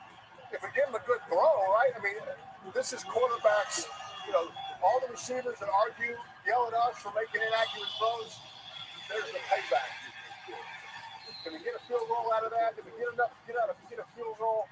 57-yarder. Kind of an inside wide receiver screen. It's a good play to try to get some yards. I don't know if we got enough to kick this field goal. Yeah, we did. Yeah, he's coming out. That was just kind of, go get 6-7 yards, hoping to get that to shorten this field goal, right? I think these are two positive drives. These are two positive drives for Jake Browning, right? Both, twice, move the ball. That's a good start. Right? On the road, Monday Night Football. Fans are out in Jacksonville. There's no tarp up tonight, Eli. People actually are there at the game. Good. Let's hit this. Smart. Not on the field tarp. Oh, did they hit the post? Hit the post. No, they used to have tarps up in the stands because to sort of, block out that people weren't there, but they're actually here tonight. First Monday Night Football game in a while. Get in. Oh no.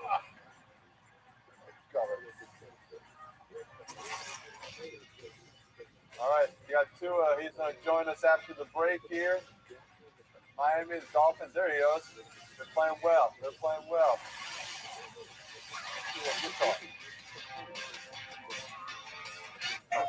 Rated T for teen. I was abducted by the RDA. For 15 years, they kept me from my world. Now, I must reconnect with my people. Fight for Pandora. I am Nappy. Avatar: Frontiers of Pandora, available December 7th. PlayStation. Chipotle's carne asada is back. It's our most tender cuts of steak, grilled and seasoned with cumin, oregano, and coriander. Finished with fresh lime and hand-chopped cilantro. Carne asada. This is our best steak ever.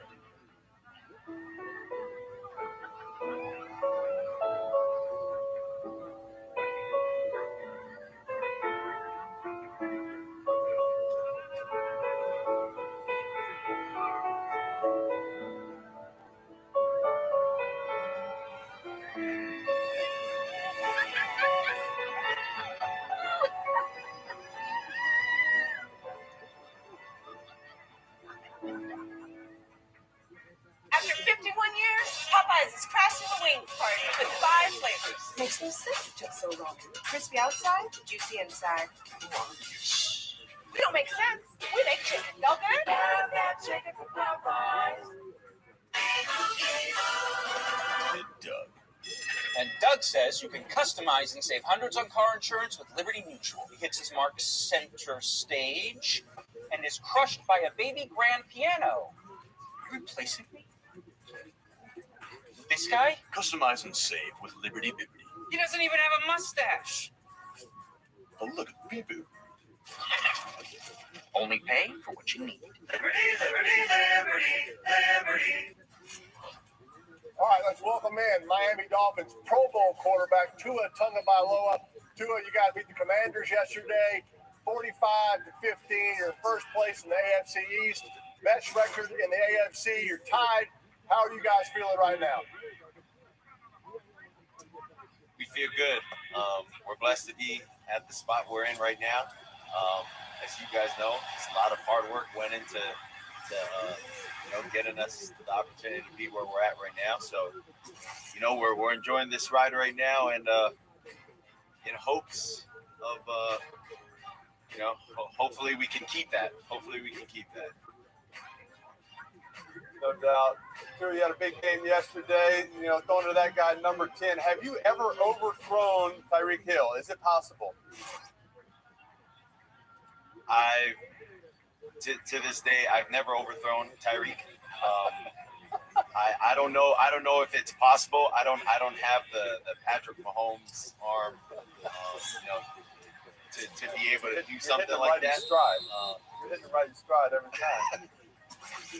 Yeah, I think as I hit him in stride, it's probably me throwing it as far as I can at that point.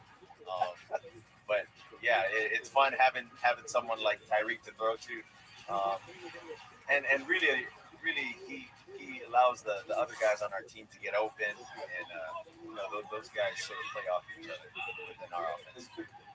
Two of the Jaguars are playing it. Third down right here. Let's see what do you think here? Bengals look like they're not blitzing here. Little option route, Peyton. Little jerk route. Yeah. That's a good word for after you drop it. Tua, are you mad right here on a 4th and 4 when you're coming off and you just missed that 3rd and 4? What's that feeling like knowing that McDaniel's sitting in the punt team for a quarterback? Yeah, I think for any quarterback, you want to end it with points, regardless of what those points look like within the series.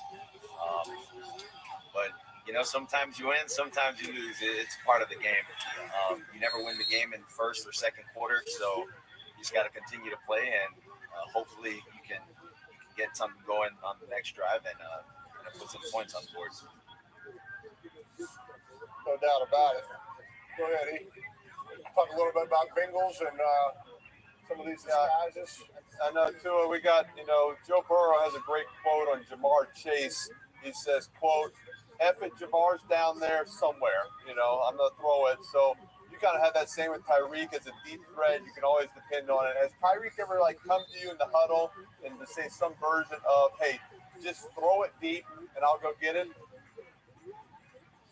Tyreek has said that many times. You said that many times. Always open. He's always open. There's been many. And that's the thing. He's been open on many of the times where he's came and told me, "Hey, throw it as far as you can. I'm gonna go find it." And really, that's that's how a lot of the touchdowns that he's had sort of went. And you kind of get a feel of the game with where Tyreek is and how he's feeling. What time it is for him. So. Yeah, that's what playing with that guy feels like. We were talking earlier about Trevor Lawrence changes his protections a lot. It's kind of what Joe Burrow did. They're not doing it as much with Jake Browning. But just talk about when you got into the NFL. Were you dialed in on that part of the game, or was it kind of a process for you to kind of learn how to change protections to make it a strength? Yeah, protections for me, it was a work in progress. As I started out at Alabama, we really didn't need to mic or re-ID. And then as I came into the NFL, it was right to making mic points, 10 Haley's offense my rookie year. And everything was, I would say, old school. We had to ID everything and every aspect of the run game, and then in the pass game as well.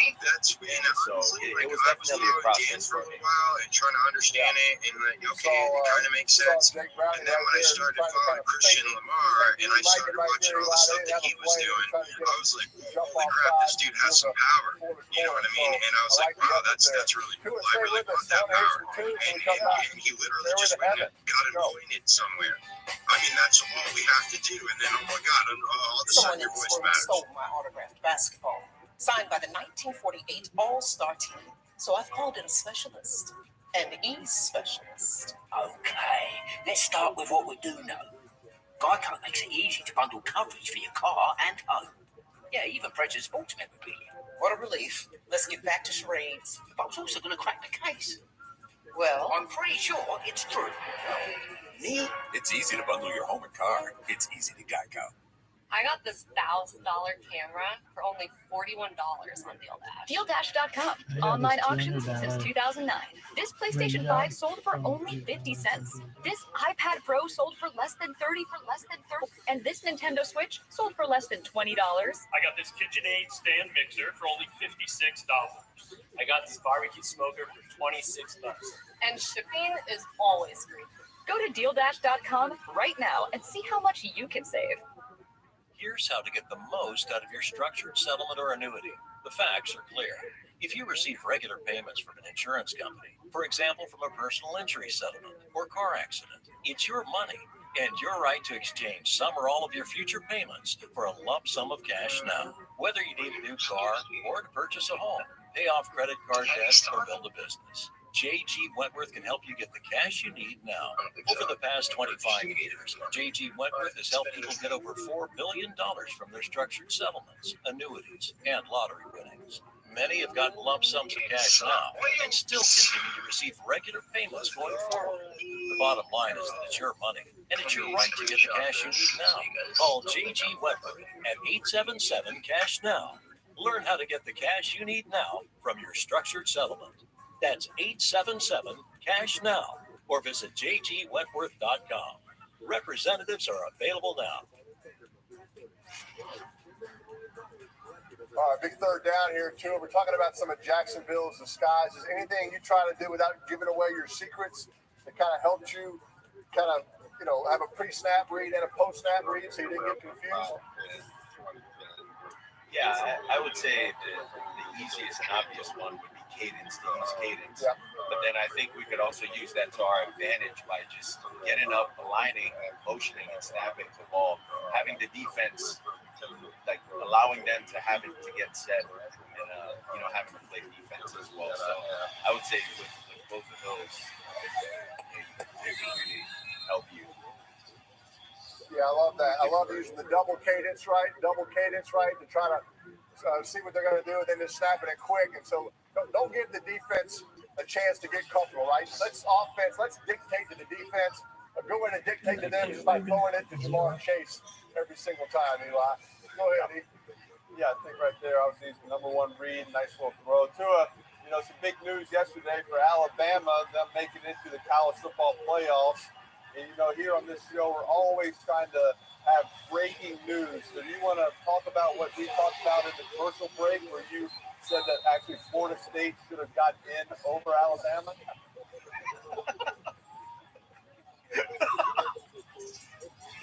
I did not say any of that, I promise. To all my Alabama buddies, everyone in Alabama, I'm Roll Tide, all the I did not say that. Now, fair? I don't think it's fair. I think you guys did an amazing job for it. But do I think it's right? Mock-ups look amazing. I love that you That guys are too. doing the I don't donation know. thing. It's one of those deals where you got to leave it up to the committee's decision. Allow them to make that decision. Very excited. Eli, I had looking forward to what you guys do. I've heard a couple stories about as the time would go down, like you'd use cadence. Guys would bring up the story of you using cadence. You would use cadence so much, and I don't know if it was like at 3 seconds, you wouldn't snap the ball until like your clock hit 3 seconds or whatnot. But there was like a tell on. I don't know. It was just a tell, I guess, on you. I've heard the story. Do I know if it's right or wrong? I don't know if it's right or wrong, but that was just a story. So it could be used for you to either kill that story or not. I don't know. You gotta use all the cadence as possible. Get as much information. Wait till 3 seconds. After that point, hey, it's time to snap it. Let's play ball. Nice little drive we got going here. Browning getting into a little rhythm here. Ooh. Hey, Jacksonville does not need Cisco to get hurt. I mean, he is kind of, I think, sort of the quarterback of their defense, too. He does a good job in his kind of disguises post-snap. I think that's kind of a big part of the game plan to try to confuse a young quarterback in Jake Browning. I mean, Tua, just talk a little bit more about, kind of making some of your first starts. What is Jake Browning kind of feeling right now, making his second NFL start? Yeah. I mean, it feels in a way like you need to do something right now for the organization to prove to yourself that you belong in the league. I would say also because of the standard that Joe has set, for the team and where the team can go. So I'm sure he's doing his best to stay a little extra, in getting to understand the playbook. Maybe he's getting extra work with Joe as well in the film room. But I do know that he's trying to do everything he possibly can to help his team win. Good point. He's got a good drive here and get him in the red zone, Eli. Little play action, little post. Nice. Oh. All right, Tua. I know this has been, you never came to the passing academy, but you do have a chance to get on the perfect prediction panel right here. And that means, how do you think the Bengals are going to, kind of fare in this drive? Are they going to score a touchdown through pass, run, field goal, going to stop? What do you think?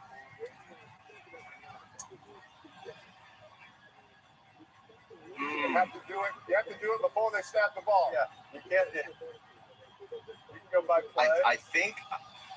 I don't think it'll be on this play, but I think it'll be I think it's going to be a run for a touchdown. That counts. We'll take it. Look at this. Wait to ask Chad Ochocinco about that. Wow. I like these guys. Stop. I'm in on it. I talked to him. This week, and I got in on the celebration.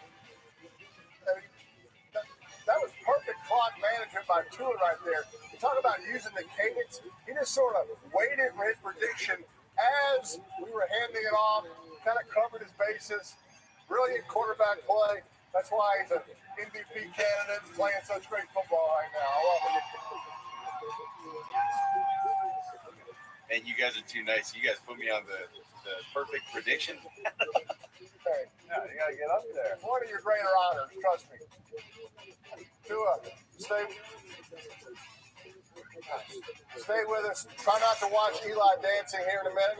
No. Let's not replay that. It's please no. Please. You can feel it when your dream becomes a pursuit. And with vitiligo, the pursuit for your pigment is no exception. It's time you had a proven choice to help restore what's yours. Opsilura is the first and only FDA-approved prescription treatment for non-segmental vitiligo, proven to help repigment skin over time, restoring what's yours. It's possible with a steroid-free cream that you can apply yourself. Opsilura can lower your ability to fight infections, including TB or hepatitis B or C. Serious lung infections, skin cancer, blood clots, and low blood cell counts occurred with Opsilura. In people taking JAK inhibitors, serious infections, increased risk of death, lymphoma, other cancers, and major cardiovascular events have occurred. The most common side effects were acne and itching where applied. If you're on the pursuit, repigmentation may be within reach. So, are you ready? Ask your dermatologist about Opsilura. Pursue it.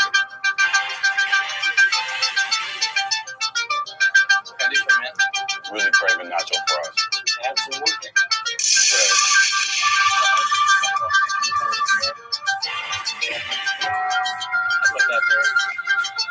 The game is unpredictable and unbelievable. So, if you bet, set limits.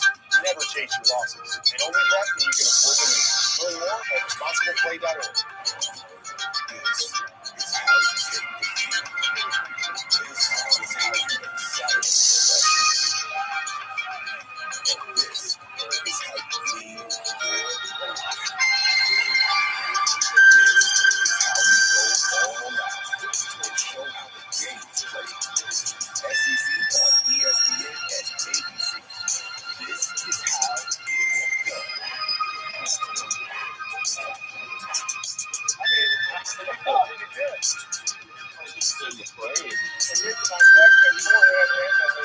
Oh, that's what you would look like with Trevor Lawrence's hair.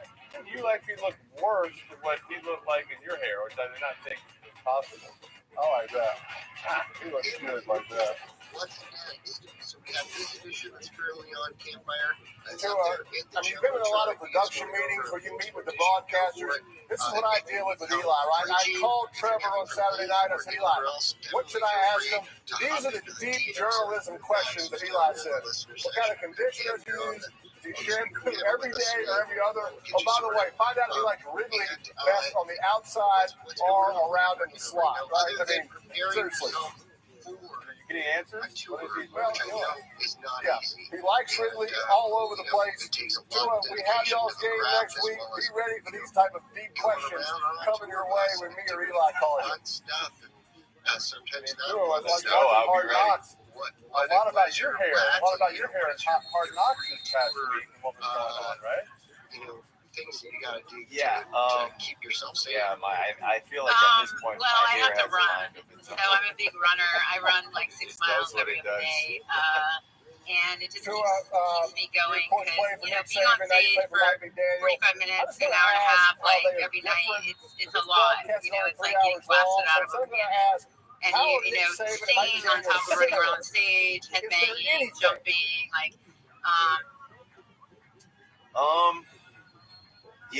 they're head coaches for our team.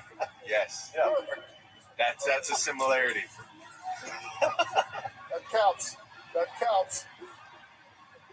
ahead, Speaking of Mike McDaniels, I saw this mic'd up moment from you two on the sideline last season. I hope we can play it when we get a chance.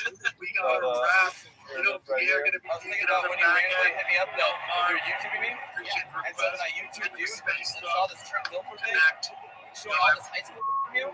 And bro, your technique was trash. You know what I mean?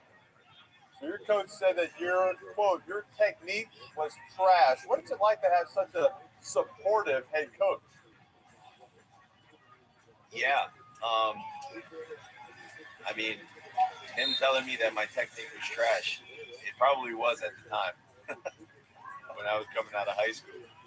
But in all honesty, I think I would go on here and say that he's helped resurgence in my career in the NFL. Playing the position with the style of the offense that he brings, and then also sort of meshing it up with what I do really well. I really appreciate his trust and belief in me, and then also the organization's trust and belief in me. This just lets you guys around. I'll give it back to you, Jim. Showing on the field. Hey, too, I talked to Trevor. The Bengals blitz a lot. He says like on every single play, they kind of have to have an answer if the Bengals bring all 8 guys, right? As a quarterback, in y'all system, I mean, I gotta believe you feel like you have answers in y'all system that they blitz you. You can throw hot, right? You can check through a run. You can throw a quick screen to Tyreek. I like systems that have answers, and y'all certainly have that down in Miami. Yeah, and regardless of what that may look like, is whether it's throwing on time, finding a hot throw, or checking into protection. I think that terminology really sharp bubbler. Yeah, I do need help. Something like that. And if you don't have an answer, it's like Tropic Thunder, the movie. Spy. Tua needs to be a host on this show. He's got movie references. He's speaking my language. I think we got to break out the guitar, Tua. Where's that? What do you those for show, or can you play those bad boys? Let's go. Yeah, I can play them. I can play them a little. Let's go. I don't know what I can play for you guys. Maybe Rocky Top. Maiden loves Elvis. And Rocky Top. Rocky Top. It doesn't sound like we're gonna get Otani. Wait, Bateman like that. All right. Bateman like that. I respect that. Another one that I think is under the radar. Hugh or Show. I think would be a really good platoon guy. Florida State does not like that. Oh man. The good news, Bryce, is I don't think anybody's going to sign until Otani signs. I can play maybe Tears in Heaven, Eric Clapton. For the same thing. Let's go. You're right. Sarah. Anybody major, not Eric Fetty. Yeah. All right, Bryce. Thanks, guys. Wow.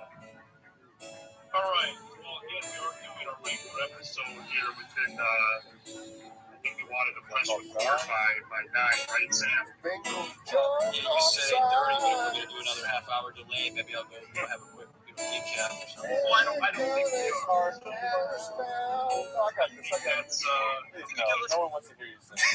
Keep going, Tua. Keep going. You're perfect. Great job of using the cadence. Look at this.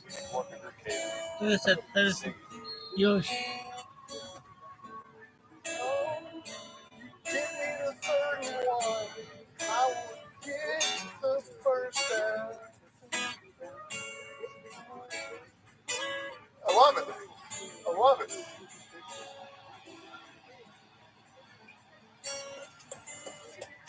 You guys are hilarious. You don't sing also? You just play? I thought you were singing it. I thought you were busting it out. Oh, you thought I was singing it? Oh, I that's why we had Peyton. Peyton was jamming. We were waiting for the second verse with Eli. Yes. He's got nothing. He's got nothing. He froze. Froze. Tua, we were talking about declaring mics, and new mic and being in control. The quarterback can make the mic, the center can make the mic. It's not normal for the middle linebacker, for example, Ray Lewis telling Eli who the mic should be. That is not the one time to it. It happened one time where Ray Lewis said no, he wasn't the mic, someone else was the mic, and I listened to him, and he was wrong. So I never listened to him. Yeah, but I think that's pretty intimidating. Right. Yeah. Of course, you have to listen to Ray, right? Okay, sure, Mr. Lewis. Who do you want to be the mic? But like Jake Browning is doing a good job. I mean, Trevor's doing a good job. All you young quarterbacks, at least y'all are in control out there. Don't let the middle linebacker tell you how to set the protection. Eli, Jacksonville's running the ball well. I think they do a good job, like the Dolphins. Their run game kind of mirrors their play action, right? They have all their runs. They have play actions off of that. Tua, that's a big part of the All's game. It really puts the defense in a tough situation. Definitely puts the defense in a tough situation. There's a little motion also, not as much motion as Miami and what y'all do to them. Feels like every play y'all have the jet sweeps, the motions, the fake motions, but with that you come to play actions, the run game, and everything with it. So you like all those motions to help you kind of what the defense is doing. Yeah, and do you like that back shoulder throw as well? Comment on both of those. Yeah. Oh, that back shoulder was awesome. That was beautiful. And then to Eli's question, it definitely helps. But then sometimes it can also hurt with some of the fast motions that we have with trying to see what the defense is doing, and then you send a quick motion and you snap it, and it's a totally different look. So, having to get reps at that during practice of different looks potentially get off those. Number 0, the old Aaron Rodgers Packers play. 2 outside guys block. Ingram runs a little quick stick route. It's one of those cover 0 answers that Trevor talked about. Had the perfect play called at the right time. Trevor likes empty. You can see who's blitzing. You can see who's coming. Receivers, 2 guys blocking on the outside. Great blocking on the outside. Nice play by Evan Ingram. I felt like Tua was going to say that he liked the quick screen to Ingram right as Ingram was crossing the end zone. I was waiting for that last-minute prediction. We don't have 2 pictures of him. Reading my mind. Yes, exactly. You read my y'all mind. are just on the same page from the singing and the guitar to the lyrics. Y'all are just feeling it. Hey, Tua. Thanks so much for coming on, man. See you next week. See you next week, man. Thank you guys Good for luck. having me. Good I luck. Rest appreciate of the it. way. Thank you. Man. Appreciate it. Appreciate it, pal. Appreciate it.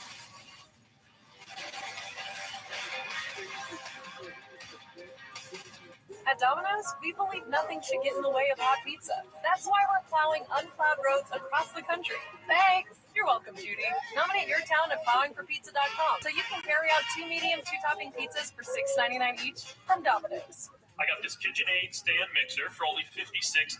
DealDash.com. Online auctions since 2009. This PlayStation 5 sold for only 50 cents. This iPad Pro sold for less than $34. Go to DealDash.com and see how much you can save. I see those sleigh bells jingle and ring, jingle, jingle-ling too. Ding-a-ling-ding, it's lovely weather for a sleigh ride together with you. Start your holiday season off with one of our new holiday combos starting at $13.99. I have a structured settlement and I need cash now. Call J.G. Wentworth, 877 cash now. I have an annuity, but I need cash now. Call J.G. Wentworth, 877 cash now. It's your money. Use it when you need it. Call J.G. Wentworth, 877 cash now. Slammers! Big screen! Yeah! Let go! Excuse me? Wubble jingle! Sounds like a spring! Movie glow! Play in the dark! Wubble bright! Also, play in the dark! Tiny wubble! They're small! And super wubble! Expandium! You can get all 3 wubble slammers for $19.99 plus $8.99 processing and handling. Different levels sold separately. Must be 18 or older to order. WubbleWall.com. All right, hey, break down this touchdown pass to Evan Ingram here. Yeah, Eli, Trevor likes empty formations, right? Because he can see who's blitzing. The Bengals are blitzing 6 guys. He only has 5 guys to block, right? He has to get the ball out of his hands. He throws a little quick flat route to Ingram down here. Watch these 2 outside guys. They're blocking these two outside defenders, and Ingram just takes it on the outside, and the guy covering Ingram actually runs in to those other defenders, kind of gets a natural pick. Ingram just takes it all the way down the sideline for the touchdown. Jaguars, I like the call. I like having a cover zero beater on every single play, like Trevor said. That keeps you dictating to the defense as opposed to the other way around. Perfect example right there. We'll see if the Bengals keep doing that, Eli, now that they've been burned by that cover zero beater. Yeah, I think once you get that's the best way to stop a team from going blitz zero is beat them, right? Beat them with it, get a touchdown on a little short pass. That'll get you out of that. You can see, okay, just not a great job by this safety. The safety's got Ingram in man. He kind of takes I don't know where he's going. He kind of takes a bad angle and going to tackle him. That was a little bit too easy right there. Good job by the receivers. Let's see if Jake had a great job on that last drive. A couple, little play action, a couple nakeds, run game right here, right back to it. A little play action, ball coming out. Again, pure progression right there. I don't think that was an RPO, Pate. I think that was just a little play action, but a quick little pass getting it out. Yeah. And is he open? Throw it to him, right? He's looking at Higgins. There's a one-man read. Throw it to him. If he's not, throw it to the guy in the flat. I never knew what a pure progression terminology was, but we had a couple plays when I was in college. Is he open? Is he open? Is he open? Right? That's as simple as could be. And they kind of didn't have those plays. Good job stopping, flipping his hips. He knows that guy is coming unblocked. Right? He stops, sticks his foot in the ground, flips his hips, makes that throw. Watch right here. This defensive end is totally unblocked, and he kind of drifts away from him in order to get the throw off and maybe not take the hit, even though the guy on the backside hit him. Welcome to the NFL, Jake. But I like what the Bengals are doing. These are plays. Eli, I thought you made a great point in your conversation with Jake.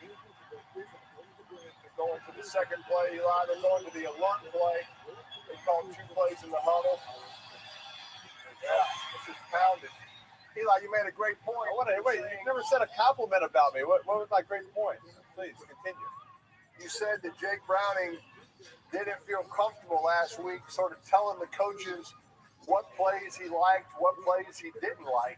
And if you don't tell them the plays you don't like, they're going to call him in the game, and you're the one that's going to pay the consequences. So talk about kind of what he did this week that kind of was better. Yeah, and I think we had that conversation last week, and they were asking me, he was kind of saying, yeah, I like this, I like empty, I like that. All of a sudden, you kind of learned quickly playing Pittsburgh, hey, maybe I don't like empty. That's hard. My eyes are all over the place. There's too much going on. So I think sometimes it's important for that quarterback, and it's maybe not so much what you like, but stuff you really don't like. Hey, kind of like, hey, here are my 5 plays. Please do not call these plays. Throw them out of the play sheet. I just don't feel comfortable about them. So you got to have that conversation. Sometimes it might be the coach's favorite play. He might love it. You don't want to disappoint him, but I swear, coaches, they want to call plays that you like. As a quarterback, they want to call plays where you're comfortable. That's going to make the offense go, and that's what's going to put everybody in a situation to be successful. 3rd and 1, Abe. What do you like here? They're going camp at 2. Run it. They're going camp at 2. Oh, right there, right in the flat. You got him. There you go. Great job. How about that, Paige? 3rd and 1. The defense is going camp at 2. Obviously, that was probably a big tendency. You're going to run some sort of man beater. Right there, look at that. It's 100% what it is, right? 3rd and 1, you think man-to-man, let's run some kind of crossing route, pick route. The Jaguars know that. They dropped 7 guys in the coverage, play soft zone. Nobody was open. Jake kind of went through his progression, found the back in the flat. That's good quarterback play. Eli, I think what you said was very important. When you get in depth with that, okay. When you tell the coach you don't like it, you have to say please, right? Don't call this play, right? These coaches, especially the play callers, they have feelings too, right? You can't say, hey, that play sucks. Don't call that. That's when they get mad and they call it anyway. hoping you might throw an interception. I mean, there's some sabotage going on. But you say, Coach, please don't call that play. It's a great play. I just don't feel comfortable. It's all about your presentation. I say, let's just run it a few more times. Let's run it next week in practice. I'll get more comfortable. It's kind of gently, letting someone down. It's kind of hey, it's you. It's me, not you. It's kind of like breaking up the girl that way. They brought pressure right there. They had it picked up. Yeah. He's lucky that probably a good thing it got tipped. He sure was. I know you hate a tip pass unless it's about to be an interception. You love the tip pass. Watch 33 coming from the other side, right? When you blitz from one side, everybody's coming across. That is about to hit him in stride. Oh, we're about to see how fast Jake was right there. He was turn and run. I think maybe pressure again. They're showing it. They're showing it.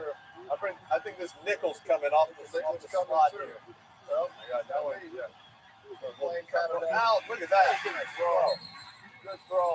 He like a little two-man sky week. Two-man invert week. Yeah. And when you say invert, basically what he's saying is that the safety kind of becomes the corner and the corner becomes the safety. They're kind of replacing each other. He's kind of protecting himself. He's protecting himself in case they do blitz, Eli. He's covering himself, but they didn't blitz, and he still set his feet and made the throw. That's what I liked about that the most, right? Cover yourself if they blitz. If they don't blitz, go ahead and go through your progression. Good stuff. Do it, Jake, right?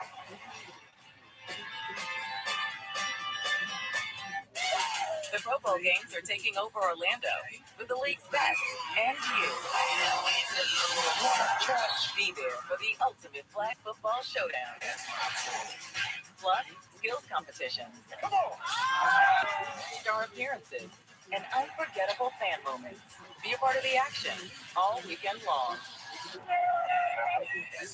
The Pro Bowl games, presented by Verizon. Sunday, February 4th. Get your tickets now. I see those sleigh bells jingling, ring, ting-a-ting-a-ling, too. Ring-a-ling-ling-ting. Come on, it's lovely weather for a sleigh ride together with you. Start your holiday season off with one of our new holiday combos starting at $13.99. Popeye's new chicken wings make no sense. Marinated in Louisiana spices, ham battered and flipped, and then we have the audacity to call all 5 flavors fast food? Someone should really say something, or order something. Have that chicken from Popeyes. Laser X, the #1 home laser tag game on the planet. The brand new Ultra Series has the most incredible lighting effects ever. Choose red, blue, or 20 other team color combinations. Or go Ultra mode and cycle through them all. Plus, Ultra Blasters reveal who tagged you. And blasters with a 200, 300, or over 500-foot range. You can get the Ultra Blaster double set for $49.99. Shipping is free. Batteries not included. Extra blasters sold separately. Must be 18 years or older to order. Laser X. For the ones who work hard to ensure their crew can always go the extra mile. And the ones who get in early, so everyone can go home on time. There's Grainger, offering professional-grade supplies backed by product experts, so you can quickly and easily find what you need. Plus, you can count on access to a committed team ready to go the extra mile for you. Call, click Grainger.com, or just stop by. Grainger, for the ones who get it done.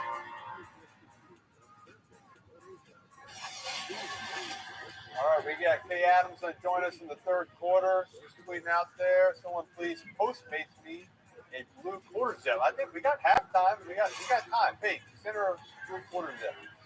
So, I mean, that was the memo. I sent the memo out earlier, right? I thought Tua was going to wear one. I know Ocho Cinco is going to wear one. So, yeah.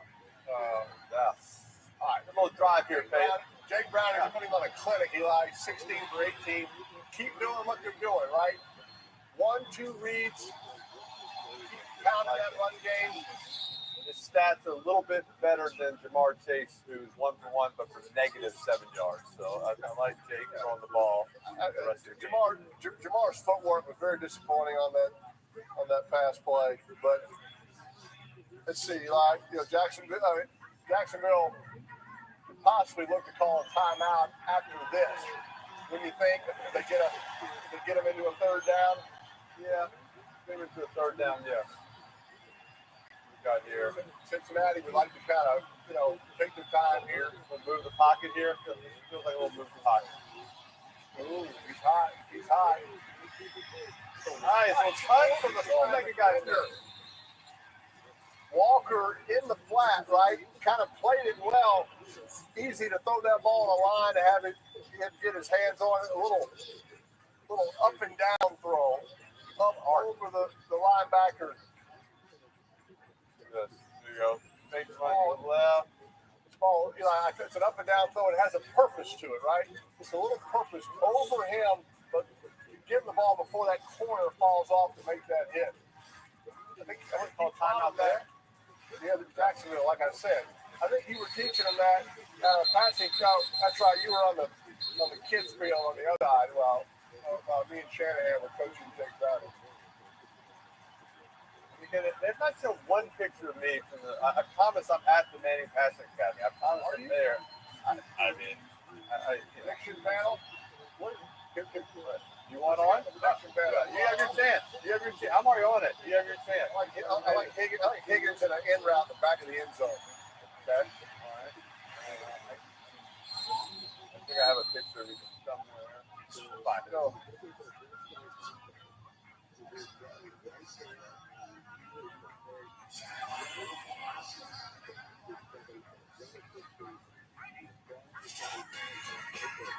Whoa, new iPhone 15. With that amazing camera, I wish my family had that. Zoe, you're an action star.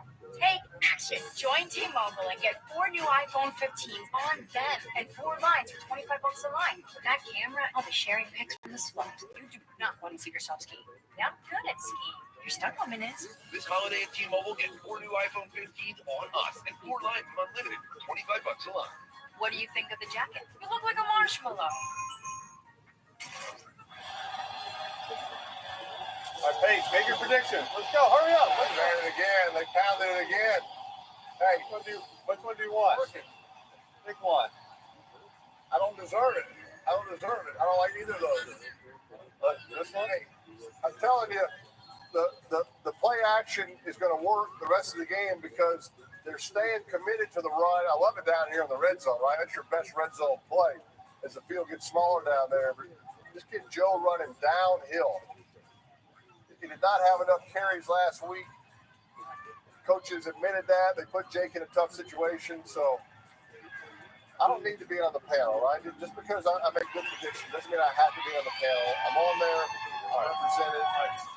Jacksonville have a 2-minute drive. Do they get points before half?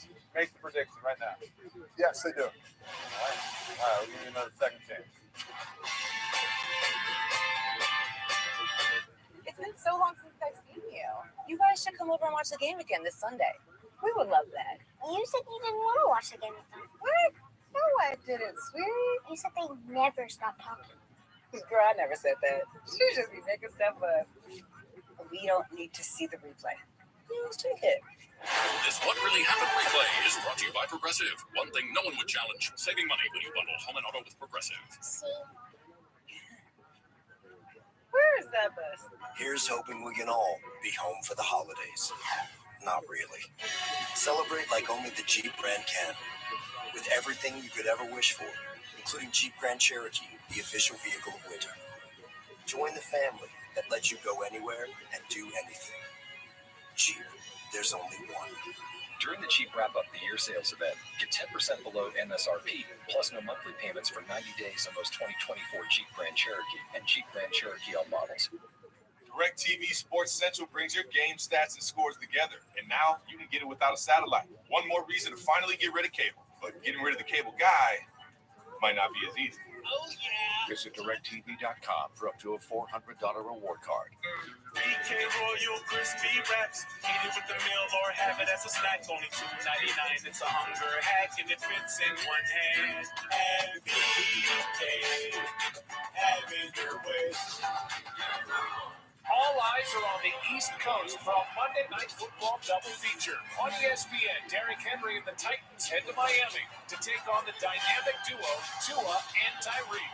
And on ABC, Jordan Love and the Packers are pushing for a playoff spot as they head to New York to face Saquon Barkley and the Giants under Monday Night Lights. Titans Dolphins on ESPN. Packers Giants on ABC. Plus the Mannings on ESPN2. 4 warm-ups yesterday at MetLife Stadium. Coaches and staff from the Jets and Falcons completed the first ever joint nap stair climb. Atlanta assistant coaches Matt Schaub, TJ Yates also ran the stairs with them to honor Napper's legacy and to raise funds and awareness for the dangers of distracted driving.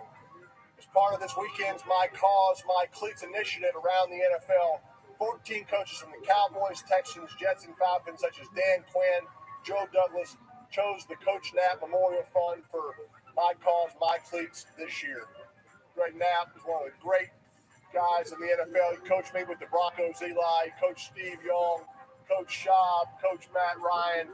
He loved to run the stairs at stadiums before games. He was an avid cyclist. We lost him. It's just been a terrible deal, and really appreciate Charlotte, his wife, helping to raise awareness to try to prevent distracted driving. They're doing a great job with this initiative, and NFL really stepped up in support of it. Napper was one of the best. We miss you, Napper. Well done, Dave. Well done. I think they do get points here. I think a field goal is kind of what you're shooting for at this point, but no timeout. Yeah. I mean, you don't want to do anything. Just go incompletion, and give it right back to the Bengals with 3 timeouts. Now that Jake, Browning is channeling his Joe Burrow, Boomer Esiason on fire for the Bengals. Good decision right there. Run a positive first play on 2 minutes. We don't call timeout here. Let's go. Look at Trevor. He's working. Eli, they're doing just what you talked about. Let's just stay lined up in the same formation. Everybody's lined up in the same spot. Not changing. Nice little out of bounds. Hey, Trevor does a great job. I mean, all the time, just get the ball out on time. Like that first play, he didn't wait, look downfield, come to the check down late. He knew he was going to the check down, get it to him early, get the field. That one, he saw one high. That's an outside stop route. 1, 2, 3, ball's out on time. He does a great job of the ball coming out when it's supposed to come out, so the receivers get it during the right time. A little empty here. Yeah, let's get the first down here, and then maybe use our timeout. No, don't take it. You gotta call it. You gotta call it now.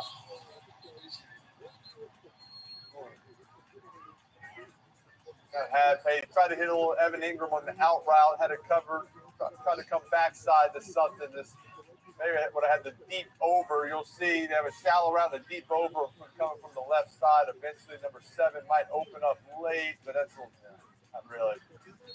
All right, so now, third of the second and long short play. Timeout. Bengals took timeout of Jacksonville. Jacksonville called their last one. Okay, so now we're in a first. Let's get the first down. Let's get up and spike it right away situation. Yeah.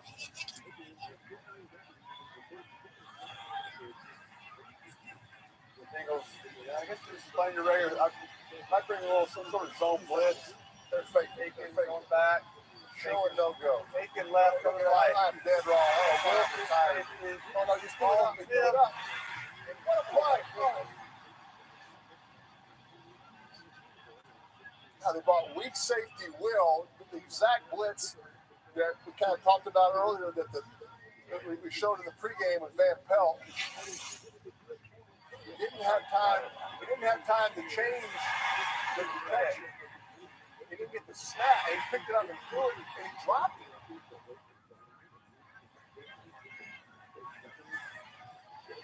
Young quarterbacks at home, if you don't get the snap and don't get the laces, don't try what he just did. That was not a normal throw that he just made, but he actually should have caught it and gotten up there and got the spike. The ball did not come out good. Did not come out well. Wobbly ball. It looked like a lot of wobbly balls, but that thing super wobbly. Like he had safety. I don't know what that safety was in the middle field. Oh. There you go. Good reaction. The first 2 plays in the 2 minute were so good, Eli. Positive first and second down plays. Get the second one. We're perfectly in phase. Start going backwards. Run it. They need to hand this off and just sort of take their, be appreciative of where they are, right? Let's not get too cocky. Let's go to time. Let's save our timeouts. Maybe they'll carry over to the second half. Did they?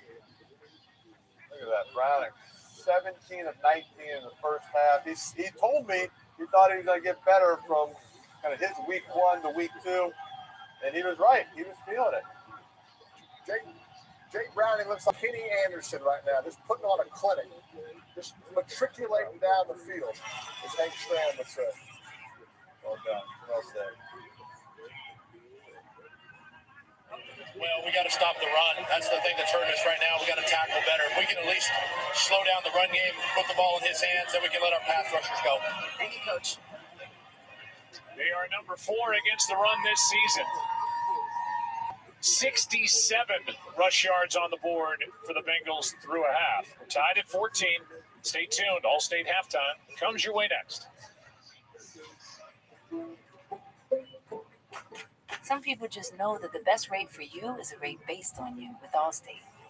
Because you know that just because it fits in the cup holder doesn't make it to go. And you know how to brake without breaking everything.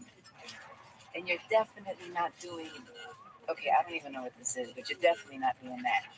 With Allstate, you're connected to a rate based on you.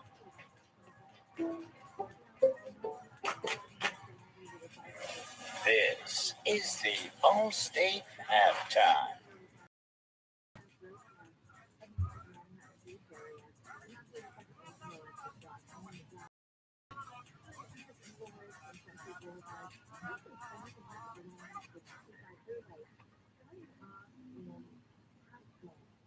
The coach is telling them the plays that he really likes.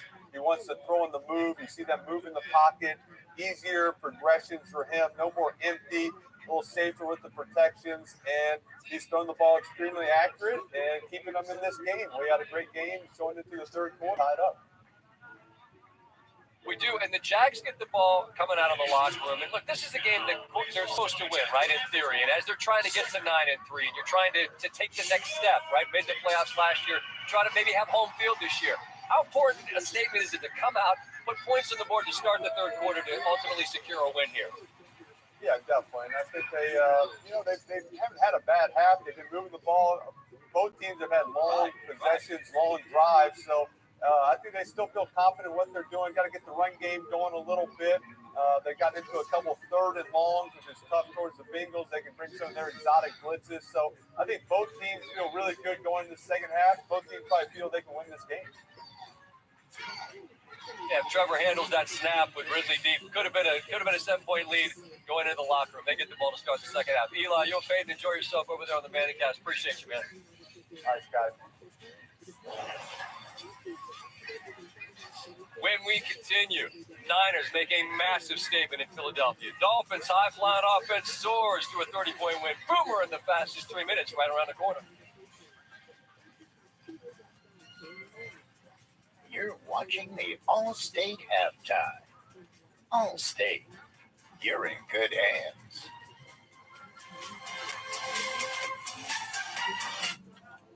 At Target, get low prices on parties. I never knew there was a love like this before. Never had someone to show me love like this before. Love like this before. I never knew there was a love. Get your party started for less at Target. What gives me the fuel to want to help is my mom, who is blind from a domestic violence situation, and her drive that she has every day, waking up to continue life, not making any excuses, but still doing what she loves to do, and that's helping other people. There is hope after trauma. All you have to do is get up each day and believe in yourself. This is my cause, and these are my cleats. This is Melissa. Welcome back to the All-State halftime. Jimmy, my man up there, We are not going to stop chasing the dream. You can't. Stronger than Don't give up. Don't ever give up.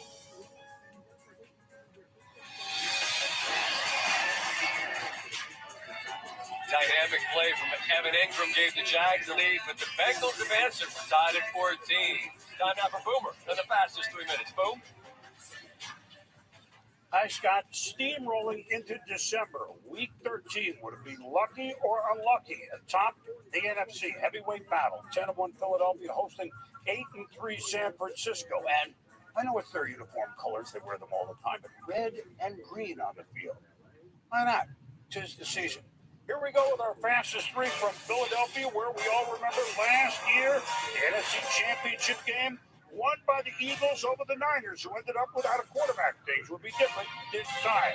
Deebo Samuel had 3 touchdowns for San Francisco. Niners certainly had a quarterback in Brock Purdy. 4 touchdown passes for him. Deebo, one more for the road as the Niners cruise. In New Orleans, the Lions posted a 21-0 lead in the first 7 minutes. Jared Goff, Sam Laporta opening the door. Saints getting close.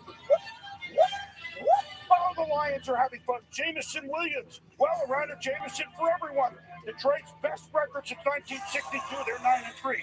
Don Shula's Dolphins, Super Bowl 7, finishing a perfect season by beating Washington. Super Bowl hopes again for Miami. Tua, the Tyreek Hill bombs twice. Tua had more first half yards than Washington did as a team. Miami 9-3. Broncos and Texans, who knew they'd beat the big game in December. C.J. Stroud, Nico Collins, almost 200 yards for him. Russell Wilson, Broncos battle back. Last seconds, Jimmy Ward with a pick. Houston 3 picks in the second half. They're 7-5. Indy's Nick Cross blocks a Tennessee punt. Grant Stewart returns it. Things getting really hairy for the Titans. Tony Brown punches the ball loose before it's even punted, and now we go to overtime. Gardner to Michael Pittman for the touchdown. Colts win. They won 4 over 7-5. Bad weather delayed the Steelers game at home against Arizona for over an hour and a half combined. Kenny Pickett leaves, ankle injury. James Conner, one-time Steeler, back in town as a Cardinal. He had 100 yards. Cards pulled a shot from Joe Flacco, Super Bowl winner 11 years ago. Baltimore off the couch, playing well for Cleveland. Playing better is Matthew Stafford. Puka Sheldon Nakua with a 70-yard touchdown. Rams have won 3 in a row with 6-6. Baker Mayfield to Mike Evans for Tampa at home. Evans joins Jerry Rice as the only receivers with 1,000 or more yards in 10 straight years. Bucks beat Carolina. Bad weather in the middle. Whose idea was this to stand out here? When do you see a safety 5 yards deep in the end zone? 2-0 homer. Pete Alonso for the Jets/Mets. Desmond Knightritter, Mike Cole Pruitt, only touchdown of the game. Atlanta 6-6 in first place. Rain also in New England. No touchdowns in this game. Patriots defense hold the Chargers to about 1 yard a carry. But Khalil Mack, a couple more sacks for him. Chargers win 6-0. New England, 3 straight games. They've allowed 10 or less points, but they've lost the ball. Hadn't happened since the 30s. NFL Prime Time on ESPN Plus. Join me and Booger Sunday nights, Monday through Wednesday, whenever you want. Scott? Boomer, thank you. We're tied up here. A couple of Mixon touchdowns. This is a remarkable run as he's able to stay upright. Jags get the ball coming out of the locker room. We'll see afterwards for SportsCenter. Enjoy the second half from Jacksonville. Thank you for watching the All-State Halftime.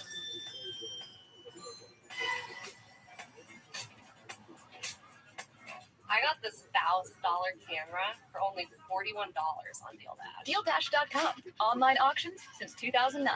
This PlayStation 5 sold for only 50 cents. This iPad Pro sold for less than $34. And this Nintendo Switch sold for less than $20. I got this KitchenAid stand mixer for only $56.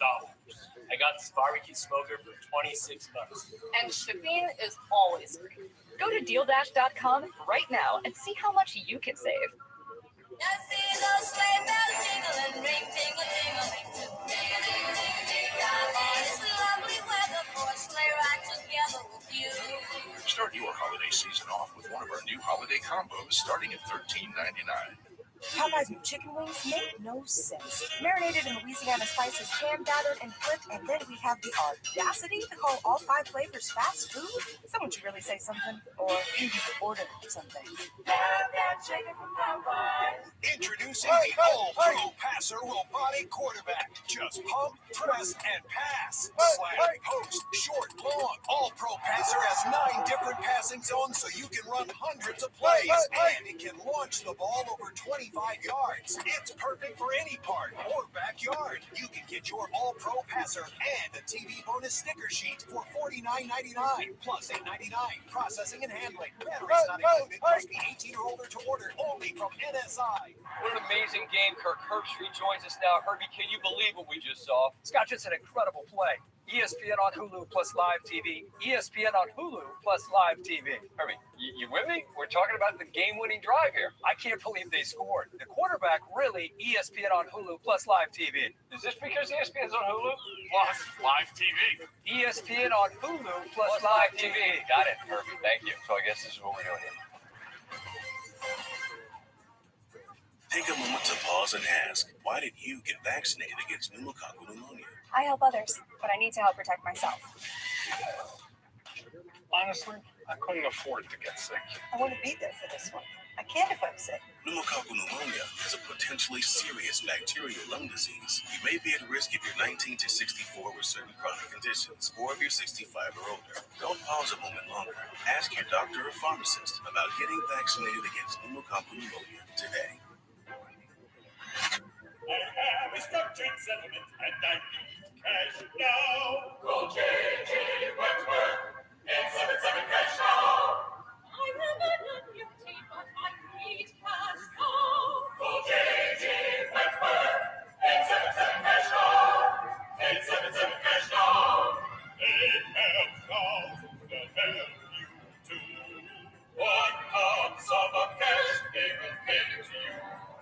If you get long-term payments, but you need cash now. Call J.J. Wentworth, 877 cash now. 877 cash now. 877 cash now. 877 cash now. It's your money. Use it when you need it. Call J.J. Wentworth, 877 cash now. This broadcast is copyrighted by NFL Productions for the private use of our audience. Any other use of this broadcast or any pictures, descriptions, or accounts of the game without the consent of NFL Productions is prohibited. Take it off nice. That's not a pill. Doesn't fit. Dad said you had to be nicer to each other. Be nice to your little brother. Burrow's got ESPN2 on his headset. I think we got to break out the guitar to it. Really good, it's hard to understand. Please no. Were you said that actually Florida State should have got in over Alabama? I did not say any of that. I don't think it'll be on this play, but I think it'll be I think it's going to be a run for a touchdown. That counts. Oh, look at this. Man, you guys are too nice. Perfect prediction.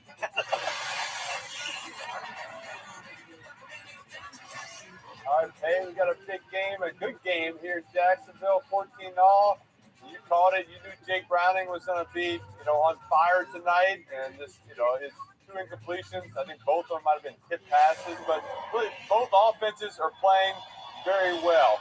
But Jake's just a lot of moving the pocket, some of these nakeds, throwing on the moves, going on the run, little play action, 1 receiver routes right there. So he's in a great rhythm.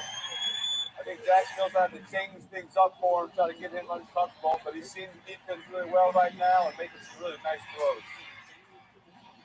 Yeah, I think disguising those coverages is still the right way to go. Jacksonville's got to do a better job on 1st and 2nd down, Eli, of getting him in, 3rd long situations. No different than what Cincinnati's trying to do to Trevor, right? Good start on this series, right? 1st and 2nd down production, that's what you want as an offense. Stay out of those 3rd longs. Defensively, they're thinking just the opposite.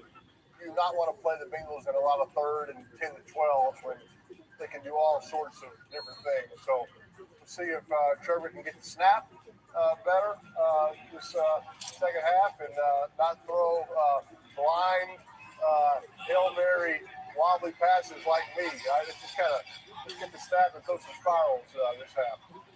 That'd be ideal. There you go. Here's a little.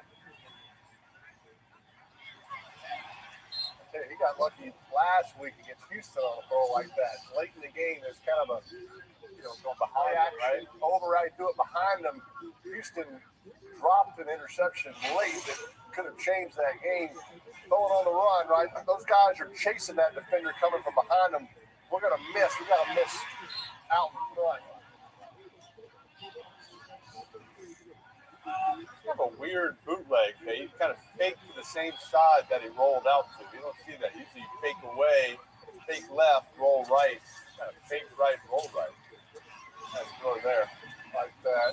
Just a little classic kind of tight end over the ball, a hook and a flat.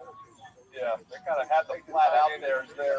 A now route and a spray curl route. Pretty good. Yeah. Spray curl. Kind of it's a spray slot, out. Kind of wide guy. Yeah. Kind of wide. Yeah. Spray it out. He's in the slot. He sprays to the numbers, right? Probably 2 yards outside the numbers is his kind of landing spot that he wants to get to. Oh, can't get stopped on third one. What are we doing? Jeez. I was just going to brag about Trevor Center, Luke Fortner. They're on the same page. They're communicating, and we get stopped on a third one. It's got to be the center's fault, right? I want to block. It's the right hand's fault. I don't want to block the guy. He didn't make the play, but I think he kind of changed where the running back is going. You hate that. You hate third and 2 series in a row. That's only second one they had in the last series, third and one. What are you doing?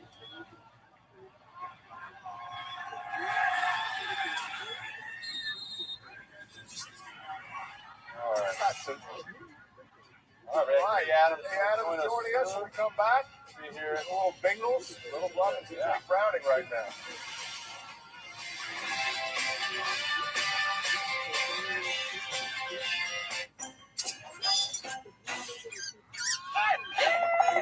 Here we go.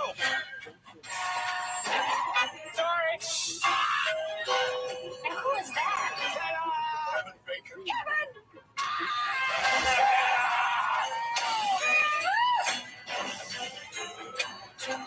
That's ludicrous.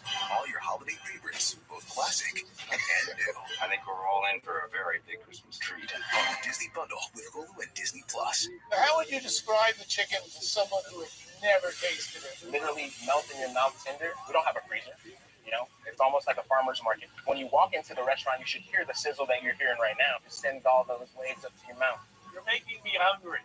Laser X, the #1 home laser tag game on the planet. The brand new Ultra Series has the most incredible lighting effects ever. Choose red, blue, or from 20 other team color combinations. Or go Ultra mode and cycle through them all. Plus, Ultra Blasters reveal who tagged you. And blasters with a 200, 300, or over 500-foot range. You can get the Ultra Blaster double set for $49.99. Shipping is free. Batteries not included. Extra blasters sold separately. Must be 18 years or older to order. Laser X. Escape the never-ending cycle of nasal medications with Navage Nasal Care. I tried a bunch of solutions. I tried nasal sprays, I tried allergy medications, and I tried the Neti Pod, but I found the Navage was just much better on all fronts. Navage flushes saline through the nasal passages to help clear congestion by quickly sucking out mucus, allergens, and germs without drugs. So I've referred a lot of friends and family to Navage. The Navage is worth every penny, and then some. Available at major retailers or online at Navage.com. DK Royal Crispy Wraps. Eat it with the meal or have it as a snack. Only $2.99. It's a hunger hack and it fits in one hand. BK, have it your way. All right, let's welcome in a big Bengals fan, Kay Adams, the host of a daily show called Up and Adams on YouTube and Max. Kay, can you help me settle a bet between Paige and I about your show? Are you up or are you Adams? I have a hunch you're Adams. And here come the dad jokes. I'm in a quarter zip sandwich here on ESPN2. What a ball game we have, guys. Thanks for having me. I'm Adams. I get that question a lot, Eli. That's the question. Are you cast or are you Manning? I'm Manning. Also, so we have that in common. Not true. That is not true. You're cast. Clearly cast.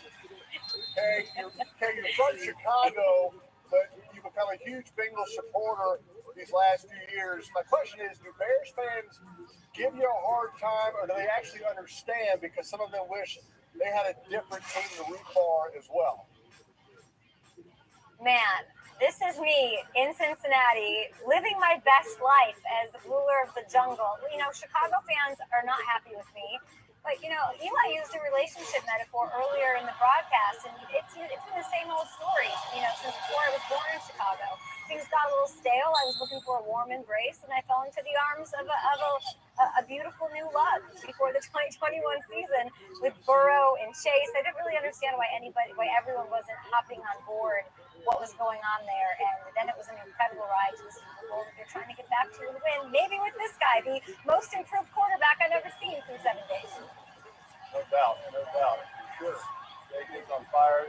Hey, that video we showed was you dancing with the Bengals mascot named Uday, and everybody likes mascots, but I want to show you some pictures after Jake here converts on this 3rd and 2. 3rd and 2, Eli. They're showing man. They're going to bring him. They're going to put some. Oh, go, Thunder a boy. Right here, John. Touchdown. Touchdown. Let's go. Were you predicting that? Yes. That's a taunt. This guy is on fire.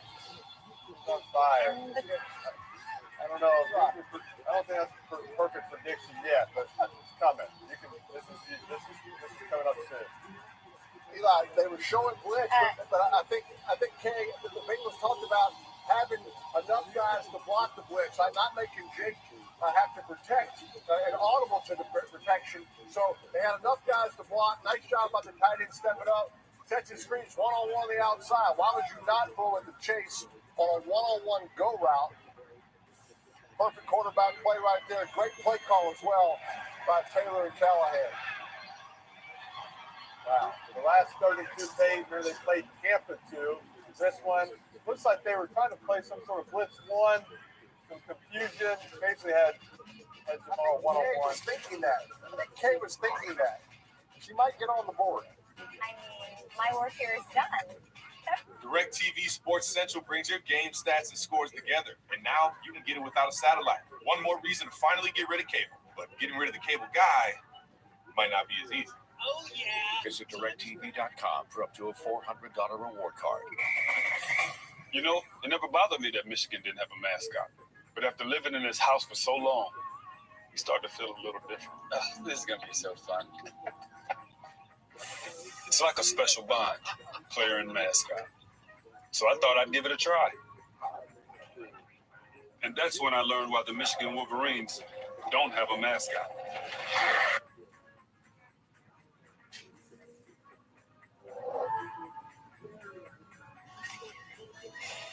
Around here, we like to keep things simple and honest. Sure do. That's why at Progressive, we show you rates from other companies, even if they're lower than ours, so you can choose what's best for your family. Comparing rates used to be a hard day's work, but not with AutoQuote Explorer. You need help again? No. So join us and taste why Progressive is the name people trust. Sorry, are we talking about apples now or insurance?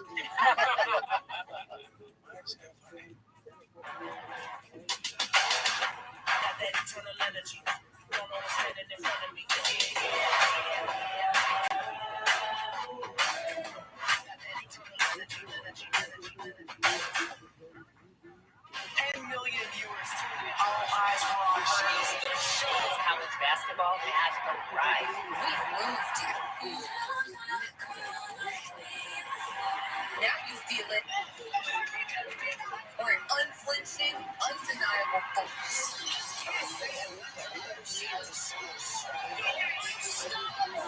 That's our move. Number 4, Iowa versus Iowa State. Wednesday at 7 on ESPN2. All right, Paige, you see right here, you can see the safety number 5. He's trying to get someone out on number 83 Boyd. You can kind of see him as the play runs here a little bit.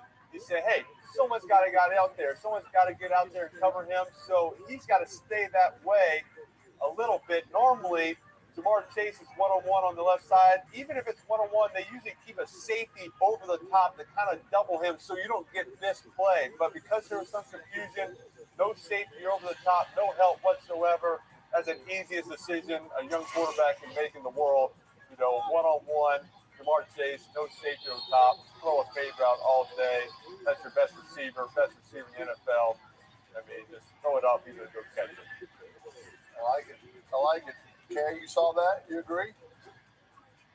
I mean, I made it happen, let's be honest. I popped on, they started feeding their top receiver. I got to commend, Zach Taylor committing to the run has been super helpful, and I can't appreciate Browning not panicking more. Not panicking, getting the ball to your best playmaker, a chef's kiss. Love it.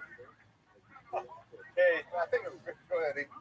Yeah. Okay, you're very high on Trevor Lawrence entering this season, and you may know this, but Trevor wears number 16 because he wore number 16 in college because of Peyton.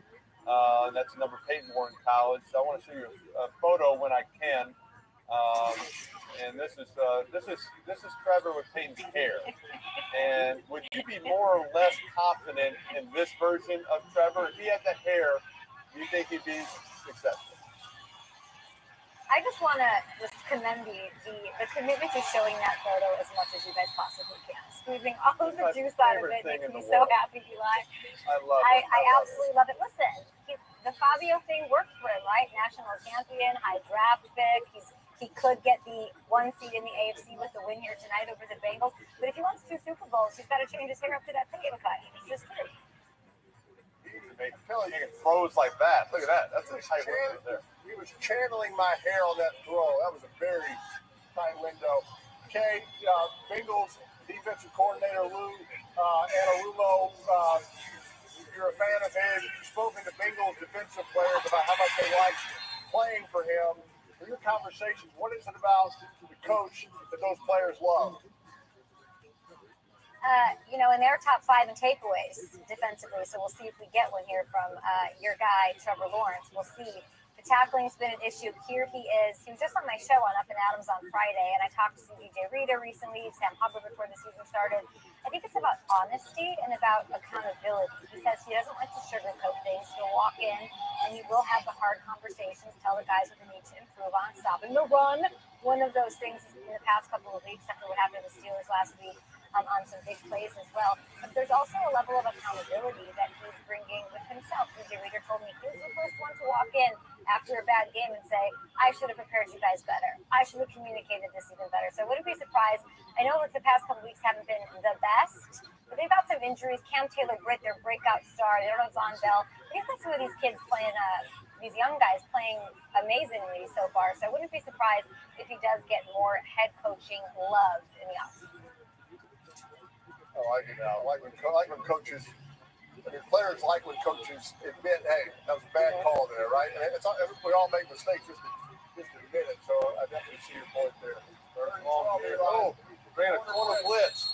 Oh, he flinched. Jumped off sides. The hard cadence, Pate. He's using that cadence not to get him to jump off side. Well, you see a little. He's going to slide that protection. Yeah, he was about to change the protection to get it blocked, and now you potentially have, watch 22. He's blitzing. Now you have a safety coming down a corner to cover that receiver, which is a great matchup if you can get it blocked.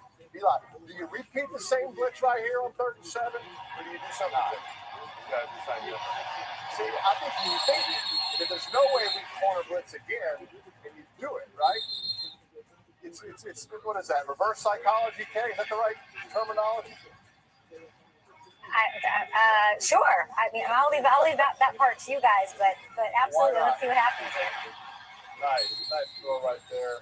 Okay, you're talking about great coaches and positive influences. What about Doug Peterson, the impact he's had in this Jaguars team the last 2 years? You refer it as quote, the Doug Peterson effect. And I know you've talked to the Jaguar players about that. What do they say about his impact?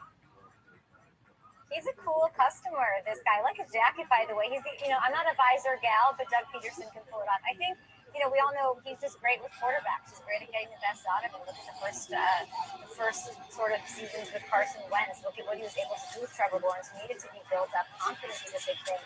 that he needed after, his, what was a bit of a circus to the start of his NFL career, just a little bit of some dysfunction. So, Doug Peterson has the pedigree. He walks in, he has a ring on. I talked to Christian Kirk, Christian Kirk ruled out of this game. Look at what they're doing. Evan Ingram stepping up, Calvin Ridley. It's really incredible how they're able to adjust on the fly. Their first Monday Night Football game since 2011, which is insane. Christian Kirk told me that there's very few guys in that locker room, in that team meeting, that have ever played on a primetime game on Monday Night Football on any of it. So it's a young team that needed redirection. Even just letting Press do his thing shows confidence in the team. Okay, go ahead. My first time playing at the Vet. It's your favorite Eagles fans, that treat Eli so well, Kay.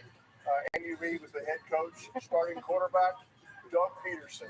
They pulled him in that game, put in a young quarterback named Donovan McNabb, their first-round draft choice. So I think that makes me feel old knowing that I played against head coaches. But go ahead, E. 3rd and 1.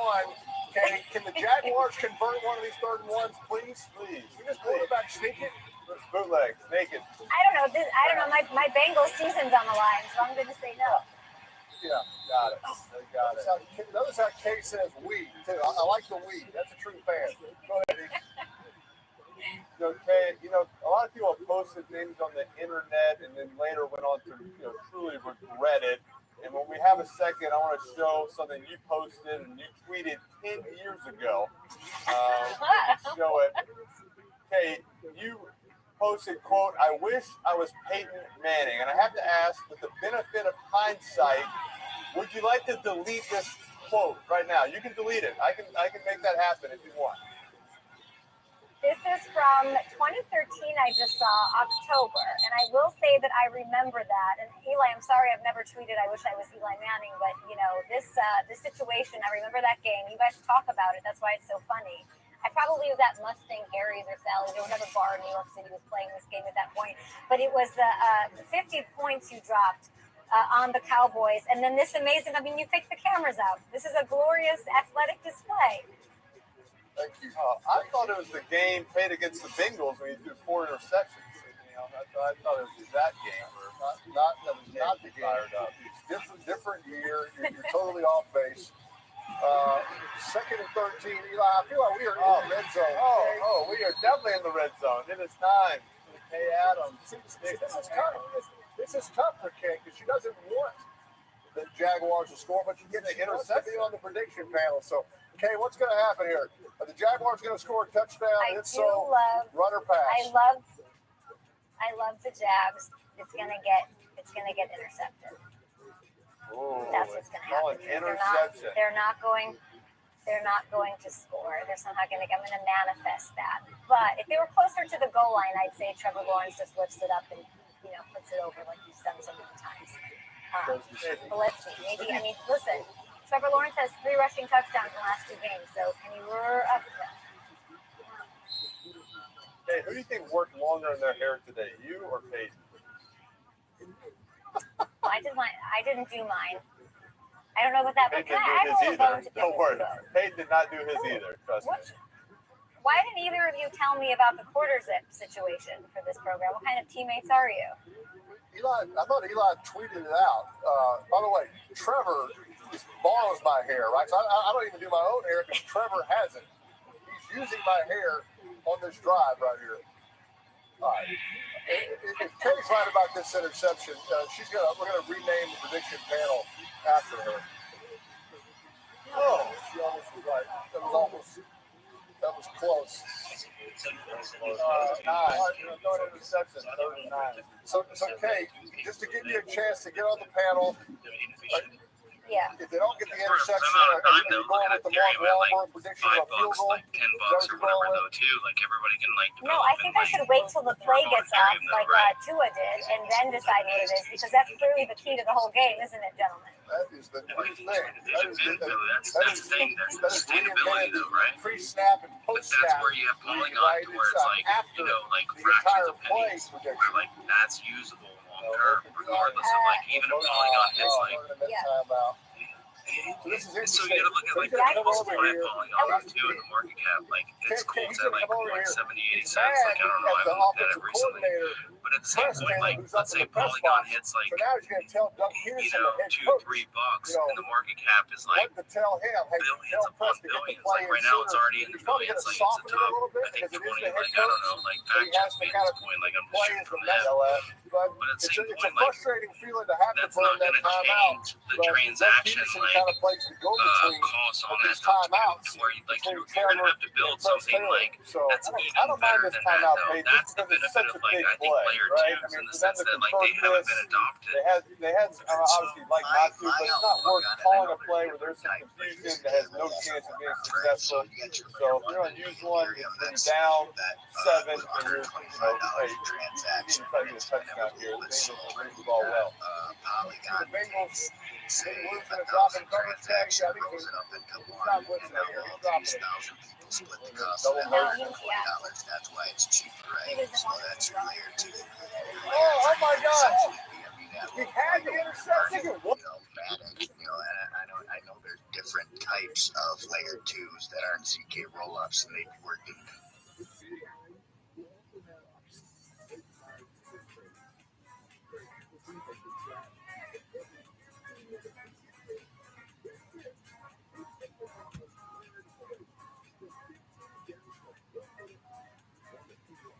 Look at this move, Yoshi.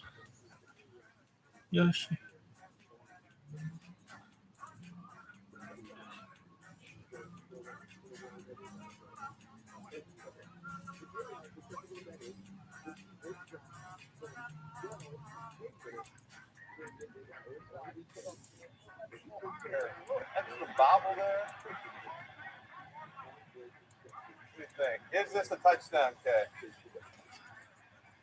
I mean, I'm going to say no, obviously. And I apologize to everyone for screaming and squealing on that Jamar Chase touchdown because I'm hearing that I broke people's speakers in their homes. And I apologize. It was natural. It was real. It was authentic.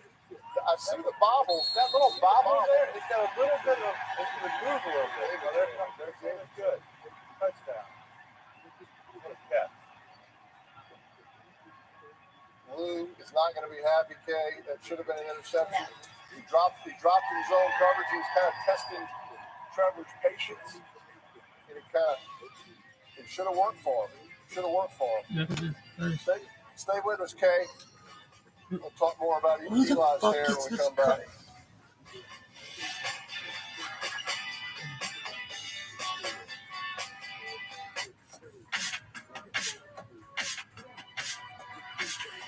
If you love to travel, Capital One has a rewards credit card that's perfect for you. With Venture X, earn unlimited double miles on everything you buy and turn everyday purchases into extraordinary trips. And get access to over 1,300 airport lounges where you just check in and chill out. Open up a world of possibilities with Capital One. What's in your wallet? Week 14 kicks off with Thursday Night Football starting at 8:15 p.m. Eastern on Prime Video. Stream games live on your mobile device with NFL Plus. I see those sleigh bells jingling, ring, tingle-tingling, too. It's lovely weather for a sleigh ride together with you. Start your holiday season off with one of our new holiday combos starting at $13.99. Introducing the all-pro passer robotic quarterback. Just pump, press, and pass. Slash, post, short, long. All-pro passer has 9 different passing zones so you can run hundreds of plays. And it can launch the ball over 25 yards. It's perfect for any park or backyard. You can get your all-pro passer and a TV bonus sticker sheet for $49.99 plus $8.99 processing and handling. Batteries not included. Must be 18 or older to order. Only from NSI. Popeye's new chicken wings make no sense. Marinated in Louisiana spices, hand battered and flipped, and then we have the audacity to call all 5 flavors fast food? Is that what you really say something? Or you just ordered something? That chicken from Popeyes. At Granger, we know the ones who get it done wear a lot of hats. A hard hat is one, problem solver is another. Whatever the job calls for, we're here. We're America's trusted source for industrial grade products, with the scale and resources to deliver and the knowledge to help answer tough product questions. Because we know that hats change. But having access to real people ready to help, combined with fast delivery, never goes out of style. Call, click Granger.com, or just stop by. Granger, for the ones who get it done. And here come the dad jokes. I'm in a quarter zip sandwich here on ESPN2. What a ball game we have, guys. Thanks for having me. I'm Adams. I get to. All right. He's in the Got quarter it. zip. Got it. Welcome to the family. She was looking at old tweets since 2013. She saw Eli's tweet. Blue quarter zip tonight. Good job. No, Omaha Productions had a drone drop this out outside of my house. That's how incredible that crew is. So they dropped. I literally think it's one of your producers' dads. There's some lasagna on it. I'm not joking. I love it. Well, the Bengals score here. It's definitely good luck. Okay, I got to ask you. You talked to so many people on your different shows. But, last season you had Saints defensive end Cam Jordan on your show, and you asked him the one player he still wants to sack. He responded, quote, "I've gotten Eli. My pops played with Archie. Peyton is the only one I didn't get a chance to hit, so he's got to get his." You talk to a lot of players. Are there guys walking around out there who just want to sack me? Yes. He said it, and the way he said it was so meaningful. Like he didn't really want to do it. Listen, we've seen him sack Matt Ryan after he retired. You got to be careful, Peyton. And I think there's a lot of guys who want to sack you. I bet Lance Briggs and Urlacher want. Oh no! Double pass. What are you doing? Why are they not letting Browning throw? My mic just fell off. Oh my God! Heads are falling off. The receivers are 1 for 2, negative yards rushing, and an interception. Why are the receivers throwing the ball? Okay, Browning hasn't thrown an incompletion, and we have two receivers throwing passes. One throws a back shoulder behind the back throw to Browning, and this guy throws it right to the D lineman. What are we doing? It's a screen to Mixon. I can't run right at him and stare at him. You got to look off. Do we not teach these receivers anything on how to play quarterback? I understand that might have been in the system. Hey, we got a young quarterback. Maybe he's not throwing it well. We'll get some of these other guys. But when your guy's on fire, you don't keep the ball in his hands. What are we doing? It's the old, they throw it to him, the line kind of chills, and they sort of shuffle out to the right. Mixon gets out there, they try to throw the screen, but it's either there or it's not, right? The second option, which is not a bad one, just run with the ball, right? You're a receiver. Okay, you want to get on the prediction panel again? You want to predict another interception? You need an interception The highly here. questionable under the microscope prediction perfect panel. Absolutely, let's do it. I'm going to go Trevor Lawrence rushing touchdown. He has 3 in the last 2 games. Let's do the thing. Come on, Trevor, take it into your own hands. You're healthier. You're athletic. Oh. Sets up perfect. Quarterback sneak. Quarterback sneak. He went high last week, Pete. He jumped over everybody last week. Yeah. He do it again.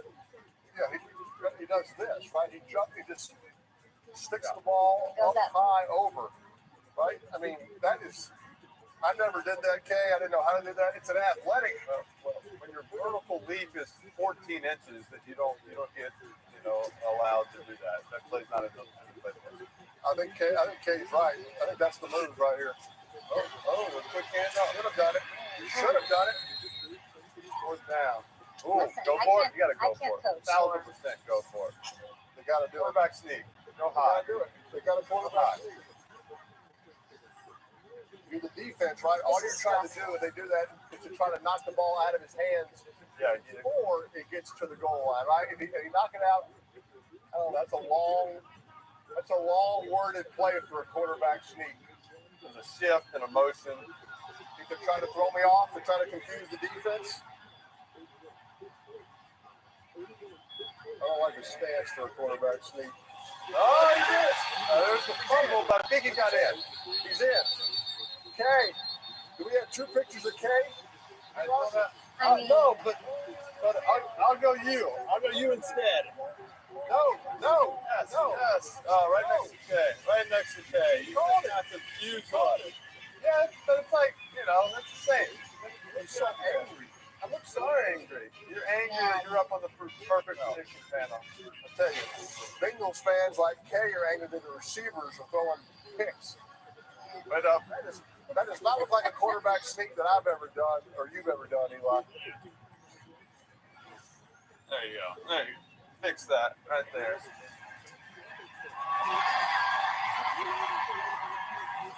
Let's just. I fixed it. There it is. There it is. Wow. I fixed it. Double K.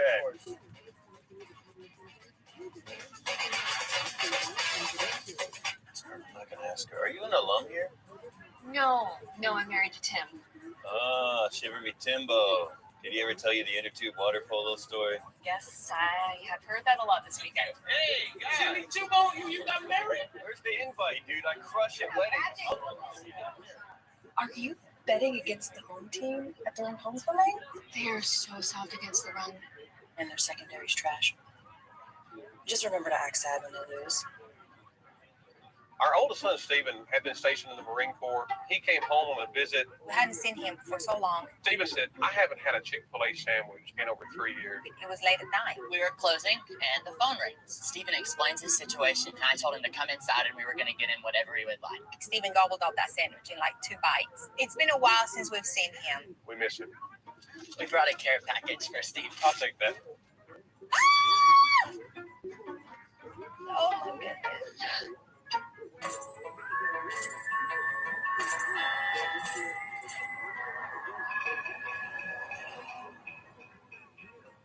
If AI is the Wild West, does that make data the new gold?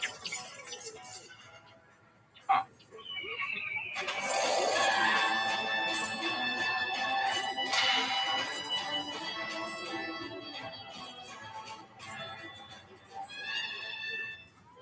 There are 4 stories left, and they're all bestsellers. The Wolverines are looking to finish the job, while the Tide are out to reclaim the title. The Huskies are taking aim at the crown, while Texas is finally back. Only one will write their name in the history books.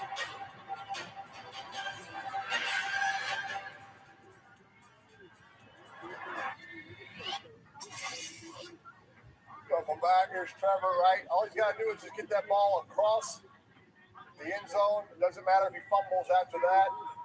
That's irrelevant. Nice athletic play. Here's Eli's quarterback sneak. Yeah, that's graceful. Okay. That's good. He went backwards. He didn't score. What did you go? Oh, I was in. Look at the bad footing there in Cleveland. Your head got in. If your forehead gets in the end zone, it doesn't count as a touchdown. Should have Ball's got to get across. Should have counted. Jeez.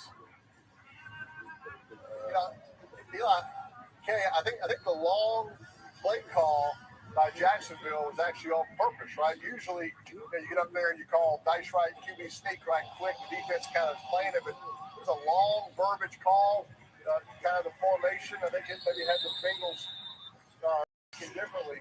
So, there's the quarterback sneak, right? You fake the quarterback 20 yards. You lost 20 yards, and you throw a touchdown.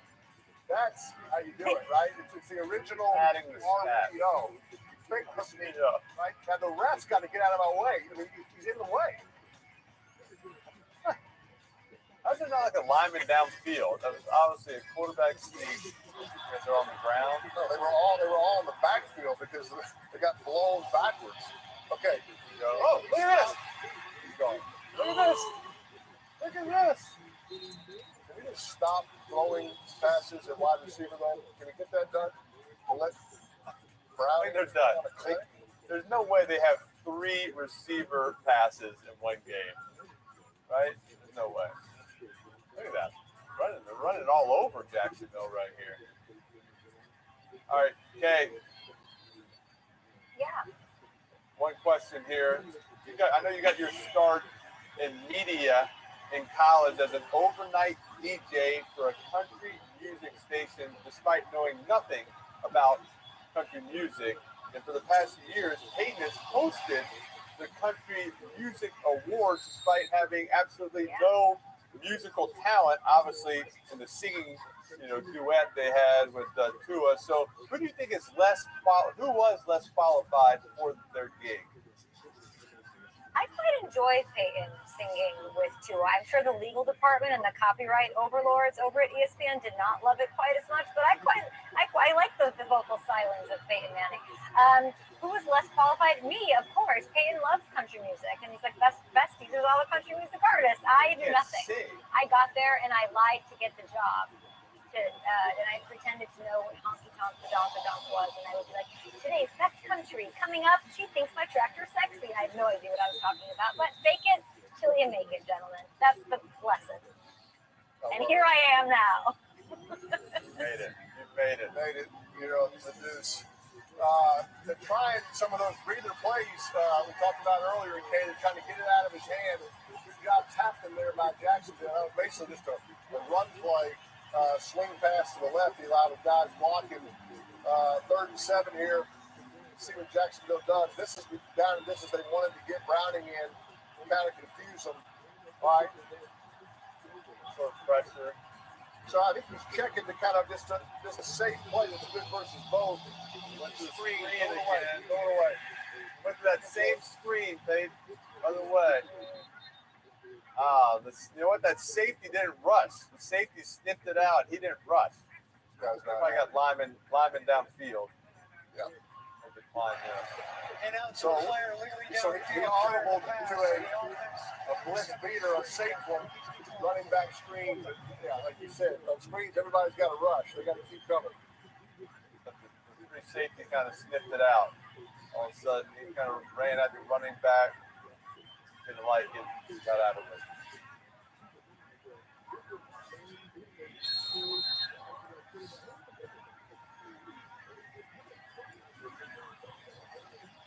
Fake? You can hear fake this?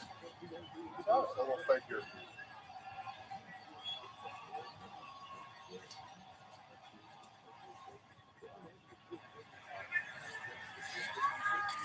Oh no!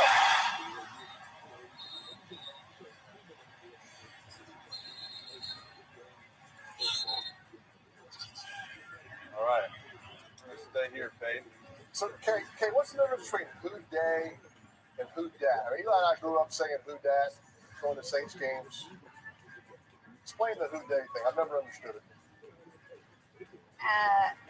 What do you mean? They're completely different things. It's like saying that you and Eli are like the same person. They're completely different. They sound a little alike, but it's the who they chant, who they think they're going to beat them. Nobody in the uniforms, and maybe nobody tonight on the road would be crazy if the Bengals pull this out. Because if they don't, I think their season's cooked. But they do the chant. They do the whole thing. And I'd watch yourself talking about those Saints there, because Cam Jordan, he's in New Orleans. I think he's still got family there. We talked about him wanting to sack you. So, Peyton, you got Eli's just Dennis the Menace enough to sort of share your location with Cam Jordan. Be careful. I will not be going home for the holidays. Thanks to Cam. Appreciate the heads up. Eli, this is the score. This is the score you thought it was going to be, right? 28-21 going into the fourth. That's what I said. That was my prediction. Okay. Thank you for joining us. Can you promise us there'll be no more fourth quarter passes from wide receivers? Can you call your friend to the Bengals and assure us of that? I can't promise you that, but I can tell you, I had a heck of a time. And now you two, the energy is about to happen because Chad Ochocinco's on what? No doubt. No, bring it. Not sure. I'm not sure we're mentally ready for that. Okay. Thank you so much. Happy holidays to you. Appreciate it. You were great. Thank you.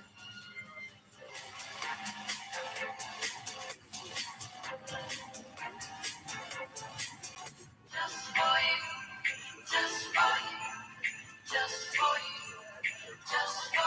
just for you. Finally realize that it's just for you. What would make you feel comfortable with the price? Well, no one made me feel more comfortable than my kindergarten teacher, Miss Jane. Try saying, "Show me the Carfax value." You'll get the most accurate prices based on the vehicle's accident history. Shop at the all-new Carfax.com. Deal-Dash.com. Online auctions since 2009. This PlayStation 5 sold for only 50 cents. This iPad Pro sold for less than $34. And this Nintendo Switch sold for less than $20. Go to Deal-Dash.com and see how much you can save. I see those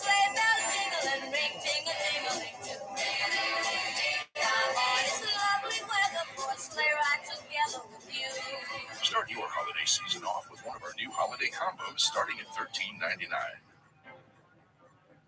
I have a structured settlement and I need cash now. Call J.G. Wentworth, 877 cash now. I will not beauty, but I need cash now. Call J.G. Wentworth, 877 cash now. It's your money. Use it when you need it. Call J.G. Wentworth, 877 cash now. Laser X, the #1 home laser tag game on the planet. The brand new Ultra Series has the most incredible lighting effects ever. Choose red, blue, or 20 other team color combinations. Or go Ultra mode and cycle through them all. Plus, Ultra Blasters reveal who tagged you. And blasters with a 200, 300, or over 500-foot range. You can get the Ultra Blaster double set, $49.99. Shipping is free. Batteries not included. Extra blasters sold separately. Must be 18 years or older to order. Laser X.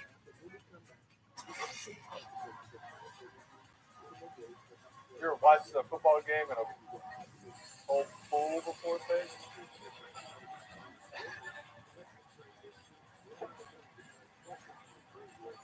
Scene right there. That is the scene.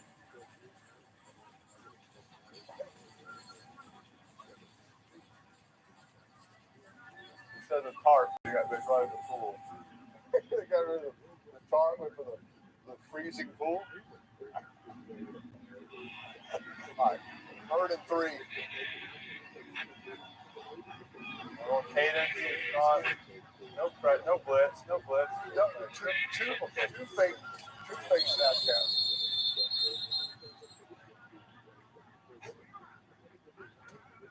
Everybody moves but the center. He's in the center. On the offense, everybody but the center. That's 5-yard penalty. They're down. Nice prediction, Eli. Yeah.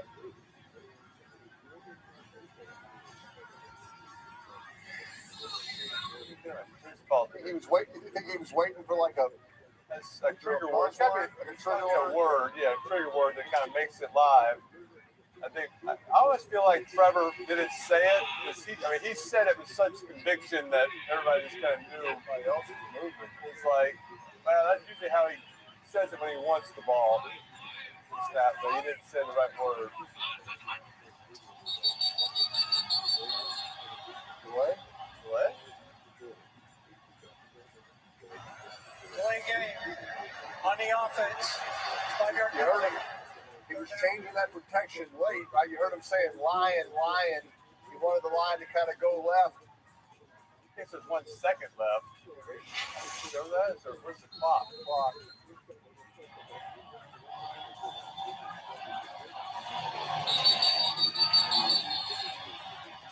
have a clock.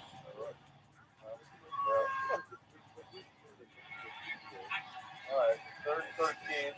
Not as good as 3rd and 3. All right, one more. Oh, guys. Oh, no.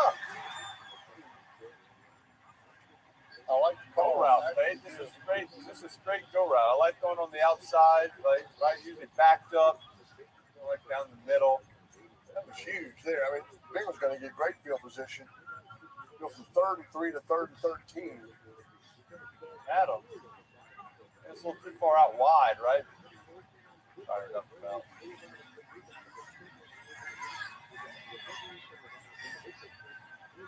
Do you understand when they do that, makes the quarterback not want to throw him the ball? Can you get that wideouts? So, hands up, clapping, I'm open. Those are ways not to get the ball. Hey, nominees for the 2023 Walter Payton NFL Man of the Year Award presented by Nationwide will be announced tomorrow, but we get to announce the Bengals and Jaguars nominees tonight. So, Payton, are you ready to put them up on the panel? I am ready. I'm honored. Finally get to be a part of the panel. Finally, I know you always wanted to do this. All right, the Bengals have Ted Karras and the Jaguars have DJ Smoot. So congratulations to them. Great work. How'd I do? Great stuff. Ted Karras wants to raise money in Cincy to help adults with intellectual disabilities. And DJ works with Jacksonville area elementary schools on the importance of literacy education. Great job, both you guys. Great job by nationwide, the NFL, for raising the platform of the NFL Man of the Year. It's the most important award to the NFL. It's given out after the most valuable player of the honors, and you got 32 nominees all doing great things in their community. It's big time stuff. Congratulations, 10 VJ. That's awesome. That's awesome. Doing great work. So many guys are doing awesome things in their community. Just making a difference to so many people, setting the example. So I'm glad we get to showcase some of their great work. All right, let's get a little play action, right, Paige? Now all of a sudden, where's the movement in the pocket? Where's the little play action? Throwing it right out of the fake, just like that.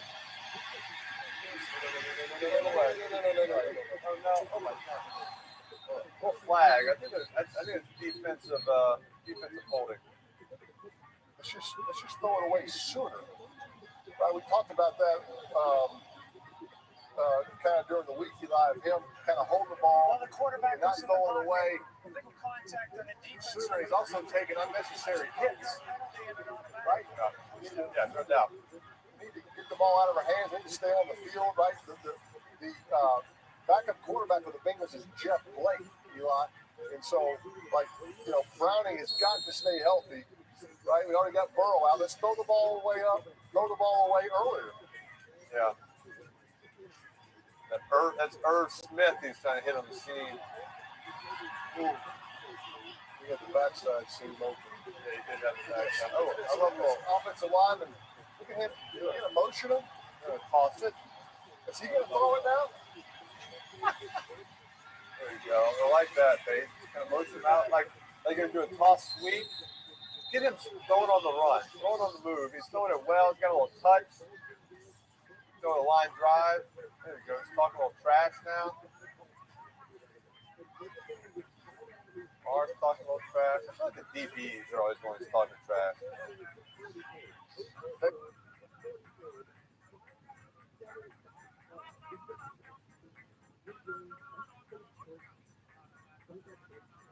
The toss, pulled the left tackle. You got good flow that way. I think moving the pocket just makes for easier reads for Jake Brown. And right at that point, it really is just a 1-2, two guys right in your face. Usually kind of a short pass to a high pass, low to high. Easier for the quarterback to read. Stay with those plays. Here's your play action. Yeah. I like screens, right? I like screens where the receivers are actually kind of running routes as opposed to just blocking, because you fake it and now you look downfield and all the defense sinks too. And it's a great time to throw that screen pass. So good job, good play design. The receivers are actually running, sprinting downfield before the screen. First and 10. Hey, let's run it. Let's pound it. Let's get Mixon back in the game though. Oh, good leg. Back in. I like the little play action. Good leg. There you go. What's that? No, what are you doing? Why did you want that?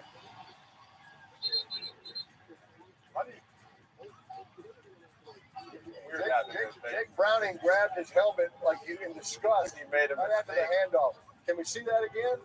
Can we show that? Yeah, it's very strange. Like he was supposed to keep it, or I don't know if I've never seen that. I've never seen that. Looks like all the linemen were kind of running to the left, like the quarterback. Watch this. Oh, what are you doing? It's like the ball. Oh, what are you doing? Well, you gave it to him. You don't have to give it to him. Nice. Oh, good decision, Jay. There it is. Hey, the jerk route. Watch the jerk route. Oh yeah. Watch this. This is what we call the jerk route. Jerk route. You're trying to make that linebacker look like a jerk by just, faking him into the ground. You run to him, you fake out, you go back in. Yep. Oh, they're not showing it. Oh, here it is. Watch this. Here it is. Number 83. Boom. Oh, yeah. Hello. All right. Well, you might have to throw a touchdown to T. Higgins, but I like that decision. 3rd and 3. Fade route left. Still running. Can we still run? Killing it. He's killing the route. It was like a double move. Throw the fade. Killing that. Oh, no. Oh, come on, Jamal. Help out the young guy. Go for it. You got to kick it. You got to kick it. Oh, wow. Never.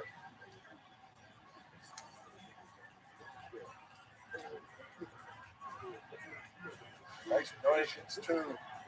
Patience setting them up. He kind of looked at that safety almost before, even if he made the break in there. He kind of saw that there was a safety. I think he just took his eyes off the ball a little bit. So he was going to go down. This guy was going to come hit him. Pressure there, Paige. I think they're dropping out this time. Zone, right? They came in motion. Nobody ran with them. Right, pressure. Get it. Good. Throwing it to him. Kind of a zone blitz, right? Eli, they brought pressure and still drop guys in the coverage. Yeah. Good patience there. Good job by Jake.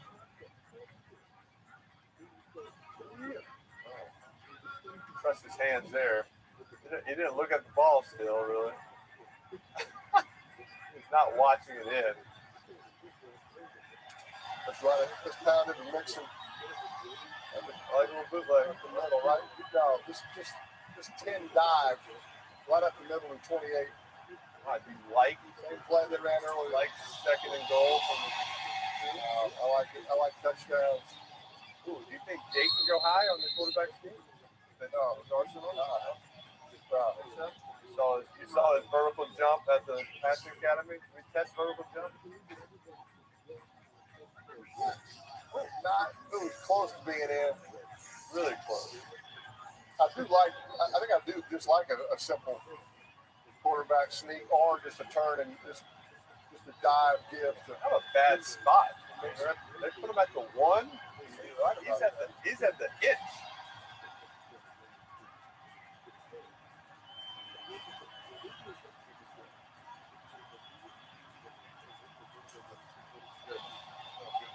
Like you. A little hesitant. Isn't exactly the Jalen Hurts brotherly shove. Touchdown. There it is. I don't think he thinks he got in. What in the world is that? That was the worst looking quarterback city. And coming from me and you, that means it was bad. Yeah, you laid. Oh, bobbled the snap. They tried to pull it back.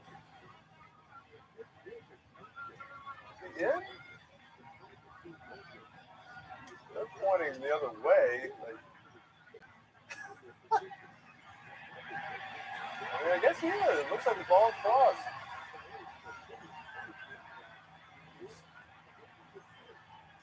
Hey, he just kind of created a little separation from his guys there.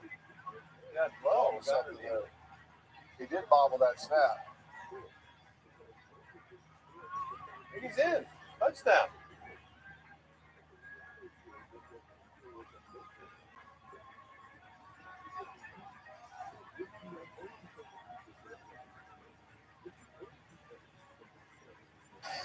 Ruling a touchdown is confirmed. I need 9:27 on the game clock.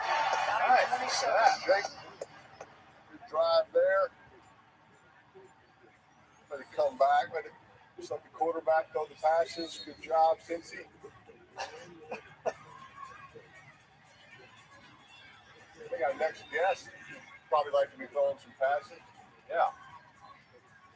Go hit some passes. Get him out there. Oh. There you go, Sad. Ocho Cinco. He's coming on soon. He's looking good.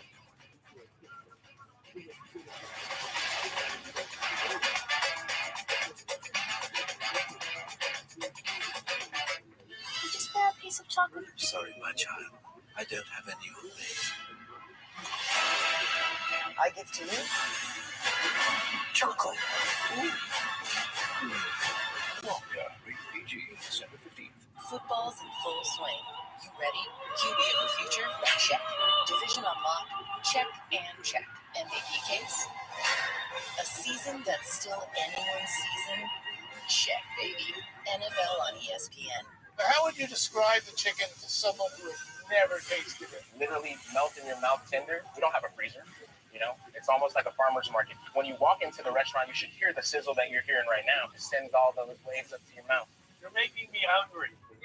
BK Royal Crispy Wraps. Eat it with the meal or have it as a snack. Only $2.99. It's a hunger hack and it fits in one hand. And BK, having your way.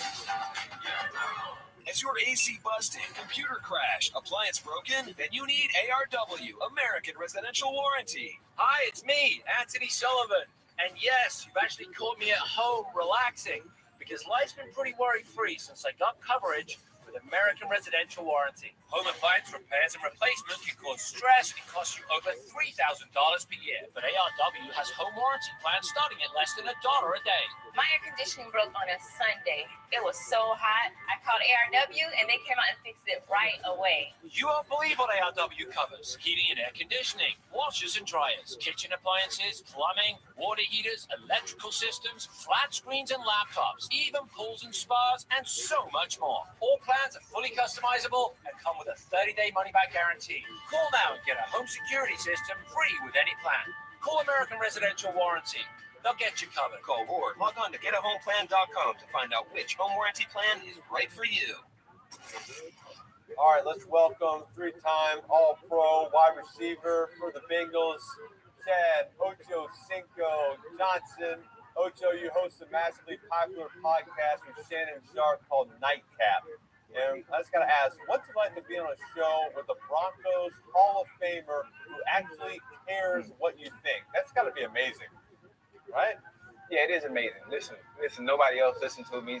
So to have Shannon confide and actually listen to what I have to say has been really dope. Obviously, the show has been a hit so far, very early in its stages. It's fun. Nothing is scripted. We talk about football, and then we talk about our life experiences, some of the things you've gone through, and the people enjoy that. It's organic, it's authentic, and the funny thing about it is as successful as we are, most of the stuff we talk about outside of the game of football is stuff that everyone else can relate to. So it's just like this stuff. Yeah, exactly. Chad, you're the Bengals all-time leader in pretty much every receiving category. Placed in the franchise Ring of Honor back in September. Congratulations, so well deserved. Looking back at your Bengals career, what are you most proud of? Most proud of really just everything. Really everything. Never ever conforming to how they felt I should have been. Staying true to myself. Staying Chad. Staying the same Chad I was from when I was born, and obviously making it to the NFL and refusing to change under any circumstances. And I think that's one of the things I'm most proud of. That fan base accepted me for being myself, and Mike Brown for giving me the opportunity, and obviously the relationships I built during that time.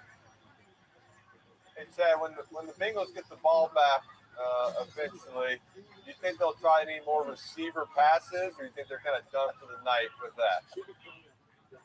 Listen, I'm all for creativity. I'm all for creativity and keeping a team, a defense off balance, but I don't do it. No more, right?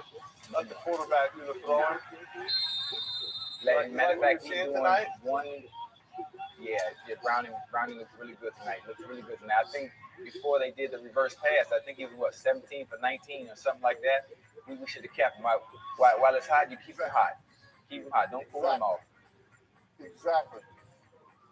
Coach, I know you've talked a little bit, on your show that you not only could you come out and play still, but you think you could come out and get 1,400 yards in a season. You think that's still the case?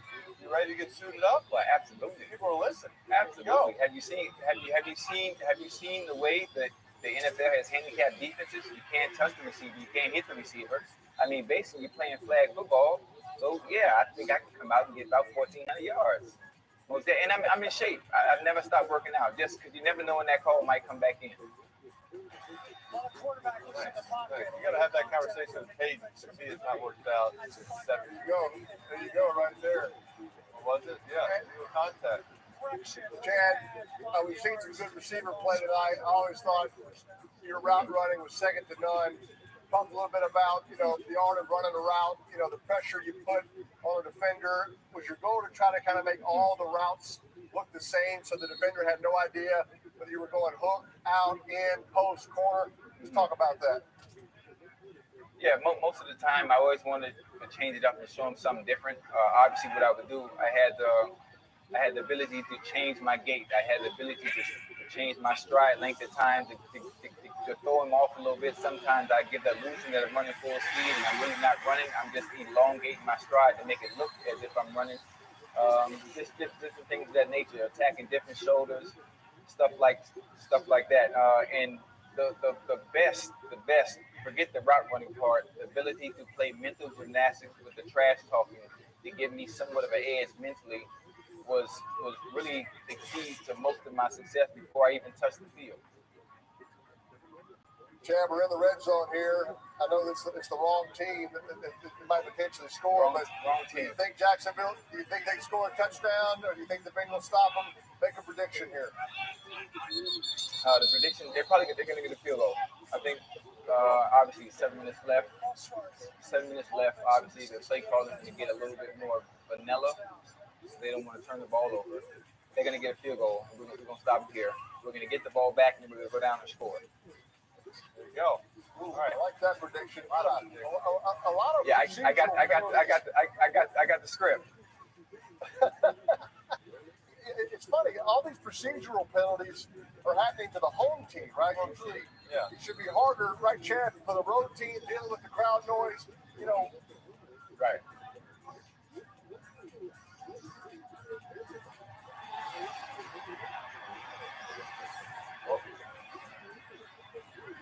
What was that pay? I know attendant. Was it attendant? I mean, yesterday in Philly we had Dom, the security guy, getting a lot of airtime. Right. We're calling him by his first name as if we should know who Dom is. Who came out on the field, Chad? I mean, Chad, you know a thing about some, sideline, antics and penalties. I don't think you ever came out on the field when you weren't supposed to be out there. You got a penalty. No. I didn't even see what happened. I mean, they don't tell us much over here at ESPN too. Let's go. I'm in the dark as well. I know Jacksonville needed that timeout though, Eli. At some point, that's going to hurt them. He said Jacksonville attendant came out onto the field. We don't have anything. My sideline reporter. Chad, red zone routes compared to open field routes. Talk about the difference as you get closer to the end zone. Any change in your thought process from a route running standpoint? From a route running standpoint, honestly, I like being in the open field much more, having more room to work with, and being able to navigate and be a little bit more creative, staying within the timing of the offense and being a little bit more creative with my route running. Obviously, once you get into the red zone, most of that shrinks down and things become a little bit more disciplined. And for me, you got to stay disciplined in your route running at the timing of the offense. I much rather prefer being from the 20 and out, so I can be a little bit more creative and changing some things up. But as long as I always stay within the timing of the offense, so I didn't really throw anything off. All right, big play right here for your prediction to come true. Looks like Peyton. He might have to check down. 3 buzz. What happened? Trevor. Zach, let's go, baby. That's a fumble. Get up. The receiver ran the long route on him. Oh my God. Hurt? No. No. Ouch. Got rolled up on. Oh, he just stepped funny. Landed really. You know what's funny? I have Peyton, can you hear me? Yeah, I can hear you. Oh, you got stepped on. I have. Hey, Chad, real quick. Chad, it looked like the receiver kind of didn't turn around when he was ready, so he was ready to throw, and the receiver wasn't ready, so he kind of pulled it back. God, he got. Ouch. Watch this down here at the bottom, Chad. This looks like he wants to throw this little slot, option route. And What is? I don't know what number 2 is doing right there.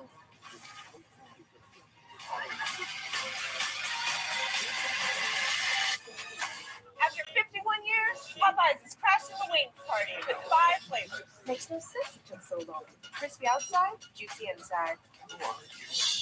We don't make sense. We make chicken, okay? That chicken from Popeyes. The Pro Bowl games are taking over Orlando. Be there for skills competitions and the ultimate flag football showdown. The Pro Bowl games, presented by Verizon. Sunday, February 4th. Get your tickets now. I got this $1,000 camera for only $41 on DealDash. DealDash.com. Online auctions since 2009. This PlayStation 5 sold for only 50 cents. This iPad Pro sold for less than $34. And this Nintendo Switch sold for less than $20. I got this KitchenAid stand mixer for only $56. I got this barbecue smoker for $26. And shipping is always free. Go to DealDash.com right now and see how much you can save. I have a structured settlement and I need cash now. OJG Wentworth, 877 cash now. I remember you team, but I need cash now. OJG Wentworth, 877 cash now. It's your money. Use it when you need it. OJG Wentworth, 877 cash now. Royal crispy wraps, eat it with the meal or have it as a snack. Only $2.99. It's a hunger hack and it fits in one hand. BK, have it your way. Now see those sleigh bells jingle and ring, ting-a-ting-a-ling too. It's lovely weather for a sleigh ride together with you. Start your holiday season off with one of our new holiday combos starting at $13.99. Oh. Hate that for Trevor. Hate that for Jacksonville. Hopefully, just a sprain or something, but he's in some pain for sure.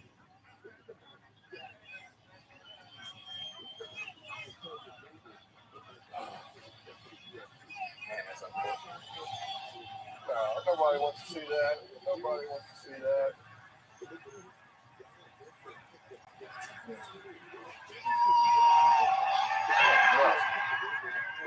Did he miss? He missed that.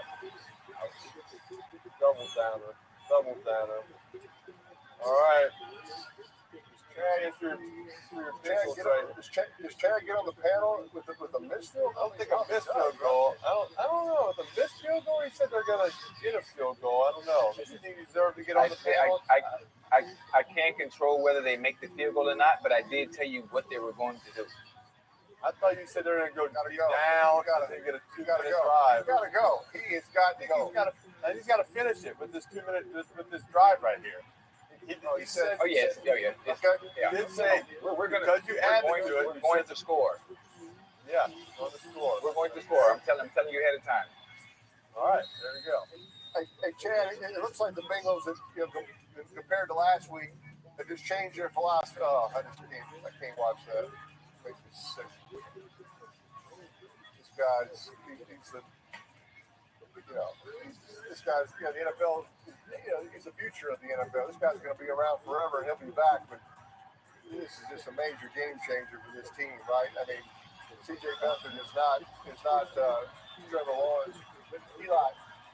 Chad, it looks like Cincinnati, and it looks like they're just telling Browning, hey, it's chase or the tight. It's just a simple 1-2 read, which as a receiver you have to like that, right? Hey, just get to that spot, be there on time, be the quarterback's best friend by being available on time. Yeah, most definitely, especially when it comes to chasing that trio with Tyler Boyd and T. Higgins as well. Obviously, the tight end is playing extremely well as well. But when you have, it doesn't really matter. At times, it does matter who the quarterbacks are, but you have receivers that you don't have to scheme open. You have receivers that can get open. I call it getting open on the muscle, where you don't have to rely on the offensive coordinator to scheme you open. So Browning is really lucky to have those dudes because it makes his job a lot easier. We don't have to worry about forcing plays to people that have to be schemed open, so you don't get yourself exposed. Look at this. Well, let's go. Nice little run there.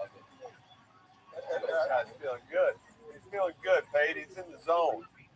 He's totally in the zone. He's channeling his Joe Burrow. It's just a little, we used to call it kind of a lag pass, right, Eli? It's kind of like a delayed negative where he's kind of faking. Now he's coming across. Everybody's in his face. the cutback run across the field was probably not part of the progression during the week, Chad, but we'll take it, right? Yeah. On a 2-minute drill at the end of the game, do what you got to do, right? Yeah. I mean, the flow of the offense is going with the lag, so you might as well cut back across. That's right. Oh, don't jump. Oh, it's flash. Not a quick flash. Ball starts on the offense, number 6. 5-yard penalty. From the quarterback. Like he was expecting the ball to be snapped. Chad, off coverage or press, Chad? What would you like? What would you rather see? Press me all day, please. Press me all day. Matter of fact, you can play 55, you can play 2-man and have safety help. The first person really is invisible and really doesn't matter. It doesn't matter. The first person in my face is invisible, so you're done. So if you have safety in the middle and you press, you already know you might as well strike up the band. If we're talking about that first person, you mean the guy right over you, right? That press guy, that corner. Yeah. He's not really there. It's the second guy I'm worried about might be a factor, but the first guy. That's all I'm worried about. Yeah. They got a double. I really never had an issue with cover 2 because the first person trying to jam and trying to reroute, he really didn't matter. I ran everything off that safety. And do you think Chase kind of sees it the same way? I mean, he's playing with so much confidence right now. Yeah, most definitely does. Listen, I knew Chase was the real deal when he came out of college and didn't play an NFL snap and said he was breaking every record the Bengals had. So he is him. He is him. I need to look for him right down here. Maybe just throw him a little now. He's just going backwards. What are we doing? That's my fault. I was saying the road teams had no procedural penalties. It's all the home team. And now the Bengals are catching up to the Jaguars. All right, now you're just trying to figure out how to keep it in field goal range. 2nd and 6. That's what the quarterback. Play Browning again. What is he doing? How does the quarterback get 2 false starts? Everybody is yelling in slow motion right now. Ted, Kyle, please, right? I mean, it's time to calm everybody down, right? Calm down. Yeah. Let's get a field goal attempt to be Draw safe. play. Oh, no. Oh. We got a field goal range. Hey, that's on him, you know. He kind of had a 5-man protection, back free releasing, the line sliding right. He's got the hot off that Will backer. So the got to go to the left tackle, squeeze flat. He's got to hit him in the flat, hit the running back in the flat. So that's the easiest sack Josh Allen will ever have. No one blocking him, quarterback looking away. So that's Chad, don't you like some kind of slant or something to chase just to get you in the field goal range here? Just get the ball out of your hands, right? Get it out your hands. You know, you got to be careful too, especially with the corners. Obviously doing something. I see them playing off. Right now, you know what I would do? I would pump something really quick. Because you know the corners are going to gamble. They know you want to get the ball out really quick. I would take the gamble to try to win this game, and I would have a slant go, a hitch and go on the outside. I think, knowing Zach, he might just do that. I mean, why not? I love that. Why I love the aggressive call, Eli. So basically, you're saying the defense is thinking the ball's coming out. They're going to be aggressive. They're going to jump the quick 3-step drop, and now you want to fake it and go for the home run. I love the thinking. Matter of fact, I saw it early on 3rd down. On 3rd down with Chase. Chase had the quick in route. You and Marvin Harrison used to run all the time. And before Chase could even catch it, the DB was already on him right away. He was jumping the same concept. Outside. I like it. Yeah. I like it. They were bringing those 2 tight ends up in chip block earlier, Eli. They're shifting. There's Chase down here. Going back. Cover 2, cover 2 man. All right. They got it better. This. Okay, that's smart. Yeah, most definitely. Yeah. Clutch. You think 5-yard? So if he makes this, Chad gets on the board? Yeah. Yeah, well, he's gonna make it. It's not yet. Oh, he's gonna make it. Gonna make There it is. There it is. There's the. Yeah. There it is. Technically, I'm wrong because I said we were going to score, but I couldn't control the penalty.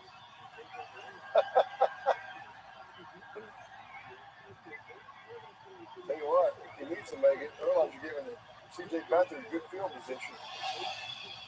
He drilled it. That's called money. There it is. There it is. Money. There it is. Congratulations, Jack. Let's go. Look at that. Look at that. Good looking board right there. Good looking board. We got a game. Let's go, C.J. Beathard. Stay with us.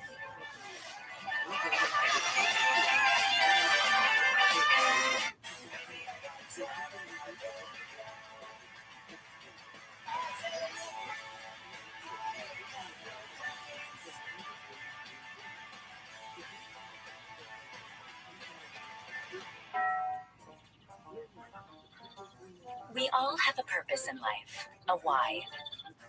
Maybe it's perfecting that special place that you want to keep in the family, or passing down the family business, or giving back to the places that inspire you. No matter your purpose, at PNC Private Bank, we will work with you every step of the way to help you achieve it. So let us focus on the how. Just tell us, what's your why? At Kohl's, find all your holiday outfits, all for less. Like women's dresses, 40% off. Men's dress shirts, $29.59 with coupon. And more celebration-ready styles. Then take 20% off some of your favorites. Kohl's. Sheldon, we're definitely not making flavors of no-shells pistachios. Then why are you dressed like that? You got us. We are making honey and chili flavors. Are we? Yeah. Wait, then why are you dressed like that? My wife likes it. Spicy. 4-alarm fire in the boudoir. That's definitely him. Dude, that's Jessica taking a little break from the peppermint frosty. Going in. What? Hello? Got something right. Yeah, that's real. And now get 20% off in the Wendy's app when you include a Frosty.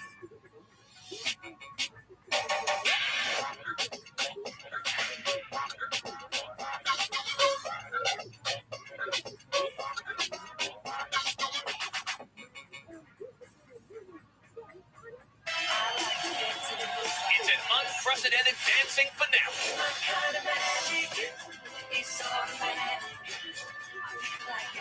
You have what it takes to win it. Dance with the Stars finale, Tuesday on ABC and Disney+. Chad, you're a Jaguars receiver. C.J. Beathard's about to come in. What are you telling him on the sidelines as the go-to receiver to give him confidence? What are you telling him right now? Listen, if I'm Calvin Ridley, I'm in his ear right now. I don't care what play is called. Dial up my number. Dial up my number. I'm gonna be there for you, like life insurance.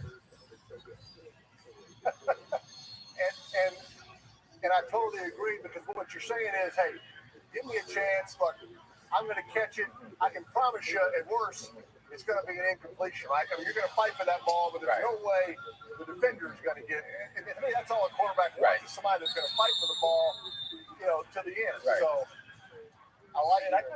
I kind of think as a quarterback, I mean, if you're going to come in the game, it's actually easier to come in for a 2-minute drive, because these are the plays that we've been running for a long time. It's your base plays, done the 2-minute. If you come in like in the middle of the first quarter, it's like, hey, you got this whole new offense that you maybe haven't been practicing these certain plays, these play action, but this is shotgun, 2-minute, run double seam, run simple concepts, curl flats, slants, stuff that, kind of day one install. So I think it's a pretty comfortable situation to come in right here. Oh, that's a ball. Pick the ball up, man. What are we doing? I think he got hurt. He didn't hurt us. Left arm. Something's hurt. Yeah, I see him. Body language. Mark Brunell is the emergency backup. I think that's This is just fumble.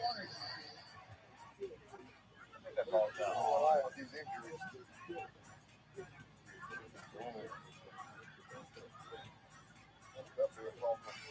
Yeah, stay with us, baby. That's out. Right? In our ball.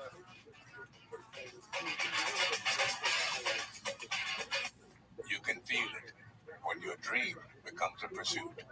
And with vitiligo, the pursuit for your pigment is no exception. It's time you had a proven choice to help restore what's yours. Opsilura is the first and only FDA-approved prescription treatment for non-segmental vitiligo, proven to help repigment skin over time, restoring what's yours. It's possible with a steroid-free cream that you can apply yourself. Opsilura can lower your ability to fight infections, including TB or hepatitis B or C. Serious lung infections, skin cancer, blood clots, and low blood cell counts occurred with Opsilura. In people taking JAK inhibitors, serious infections, increased risk of death, lymphoma, other cancers, and major cardiovascular events have occurred. The most common side effects were acne and itching where applied. If you're on the pursuit, repigmentation may be within reach. So, are you ready? Ask your dermatologist about Opsilura. Pursue it. Try the magical new Wonka menu at IHOP for a limited time. With Wonka's perfectly purple pancakes, the fantastical Wonka burger, and of course, Haverchock pancake tacos. Kids eat free from 4 to 10 p.m. And see Wonka only in theaters December 15th. You can feel it. A force that moves everything around it. Intensity. Power. That comes from deep down inside. Full-time fans, your passion is unshakable. And you deserve what you want. Modelo, the market of fighting. BK Royal Crispy Wraps. Eat it with the meal or have it as a snack. Only $2.99. It's a hunger hack and it fits in one hand. And BK, have it your way. It starts with the sun, sparking something so simple that makes it all move. High noon, high design, Bovado, Swiss made since 1880.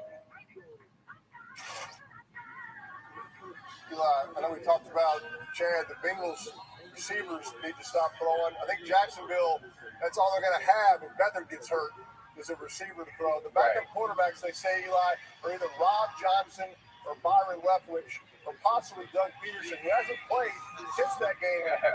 He played for the Eagles in '99. All right, Chad, let's give Ridley a chance, right? Let's just give him a chance. Here it is. Give him the throw. There it is. Go up and get it. There it is. Is that really? That's Zay. That's a pretty good call, right? 2nd and 1. Let's take a chance there. Now 3rd and 1. Chad, I like us to run play here. Let's get the first down. Let's get a new set of downs. Now we can work some offense. Eli, he fell on his left shoulder, which he was working on his throwing over there. I don't think he wants to get hit again. I'll say that. Looks like he can throw fine.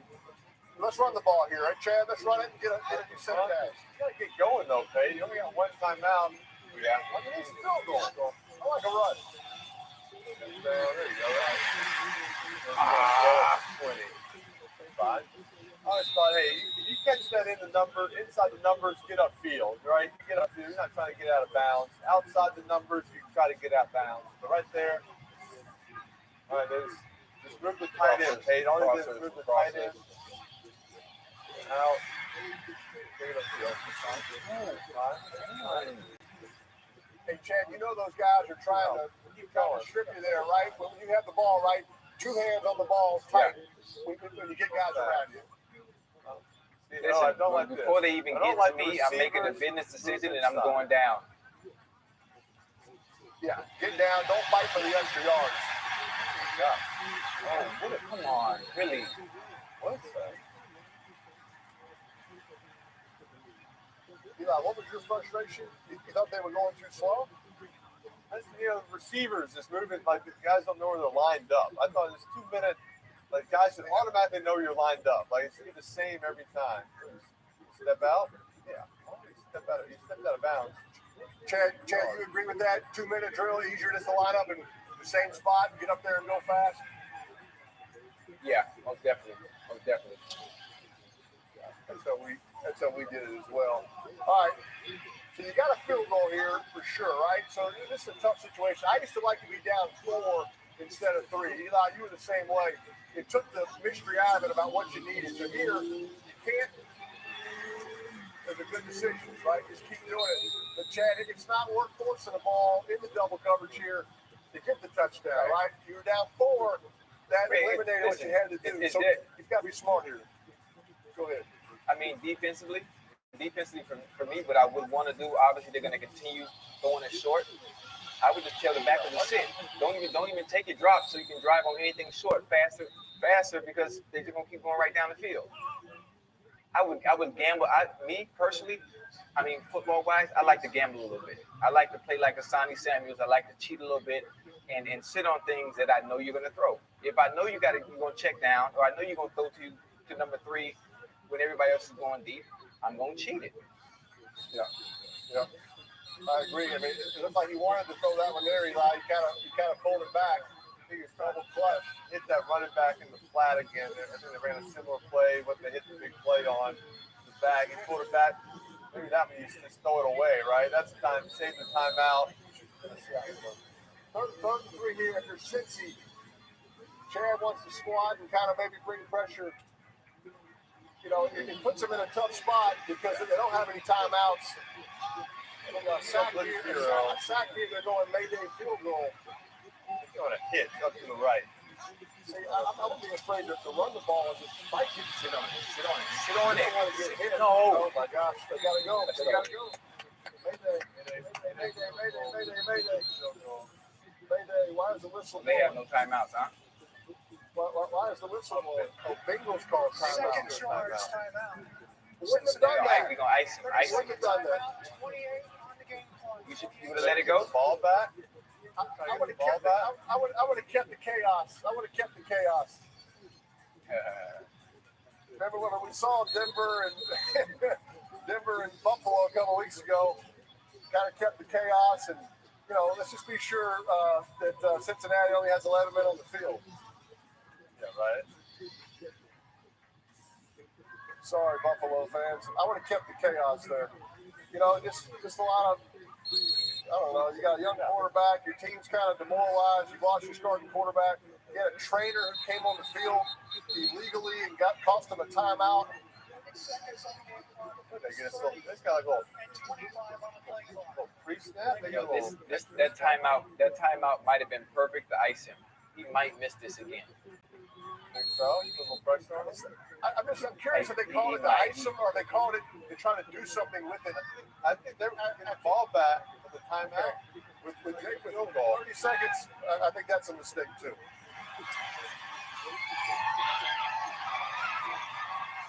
All right, 6 seconds. They got love. He's hurting. Quarterback, he's got hurt shoulder. He's been just 2 hits in a row. I just thought, even if he would have saying it's not enough time to get something going, you think, Tate? No, not with a young quarterback. I mean, he's playing great tonight. I would have just kept the chaos. We weren't supposed to take a sack. There's a good chance, somebody's not on the field. Maybe Cincinnati did it just not to beat Buffalo. Maybe they did it just to get 11 guys on the field. Right, they can get their field goal block on the field. Sorry, Buffalo fans. I hate to keep bringing that up. Right. Overtime. Get the ball to Chase, Chad. Is that the game plan?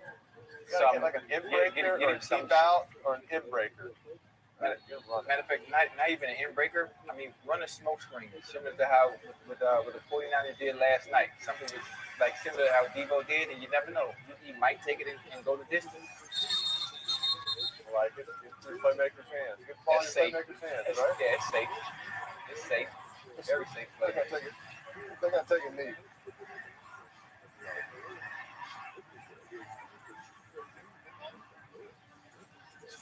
Smoke screen.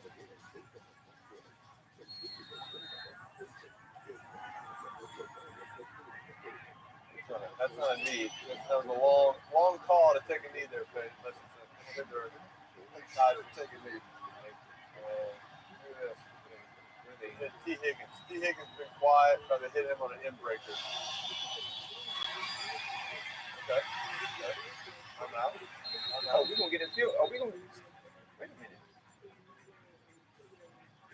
I'm out. How many timeouts do we have left? That's it. That's the last one.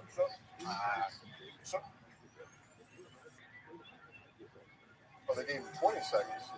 Now you can throw it in. Now you can still throw it in bounds and spike it. I was going to say, it definitely would have been time for Jacksonville to play kind of that sideline, wall coverage, Chad, where they're keeping him from getting out of bounds. With 20 seconds, you can throw it. You know what you can do. You know what you can do to counter that. I was going to say that. Throw a dig route and then mayday it on the catch. Throw a dig route and mayday it on the catch, and run the out there to get a field goal and win the game. That's a great point. Whoever catches this, they get to the 40, even 44, you got to go down. You got to give yourself up. Don't fight for extra yards. We used to call it no moss. No moss. No, you can't do that. Should have dropped that. You should have dropped that. Oh, good job getting out of bounds. No, they're going to run it.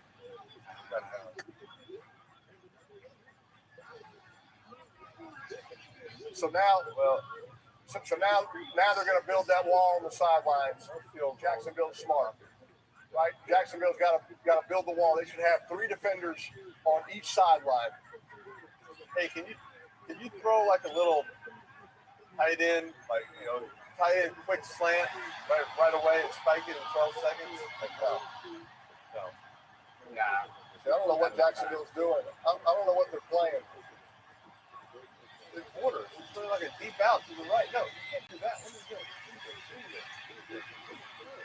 Oh. Throw the go route. He had a go. I mean, he's throwing a deep go route to T. Higgins. He's one-on-one on the right side. And take a chance. It's like a Hail Mary. Yeah, it's like a Hail Mary, but it's one-on-one. It's not even. They weren't. You can catch it. He can get out of bounds. We got Browning versus Beathard here in overtime. I mean, does it get any better than this? I know who's coming out on top.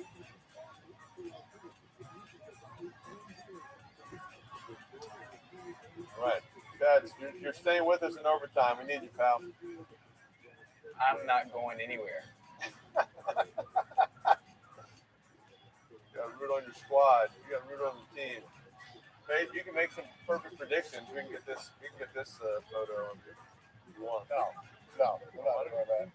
It's not doing that. Okay, overtime rules. So we're going to play Your one loss. quarter, up to 10 I minutes don't think. of play. Both teams will have an opportunity to present the ball Chad in up there. The team that gets Hey, the more kickoff scores a pictures. touchdown. Hey, Chad, while we're doing this coin toss, Yeah. I read that you said Joe Burrow is the best #1 overall pick in the history of the NFL draft. Yeah, I just want to remind you that Eli and I were also #1 overall picks. I don't really have a question. I thought we could just sit here awkwardly for a few seconds and watch overtime. No, I mean, I love you guys. I love you to death. But obviously, my allegiance is to the Bengals, and obviously Joe Burrow being the Bengal, I'm going to always pull for him. And sorry, I love you. I like it. Stay with us. We're coming back.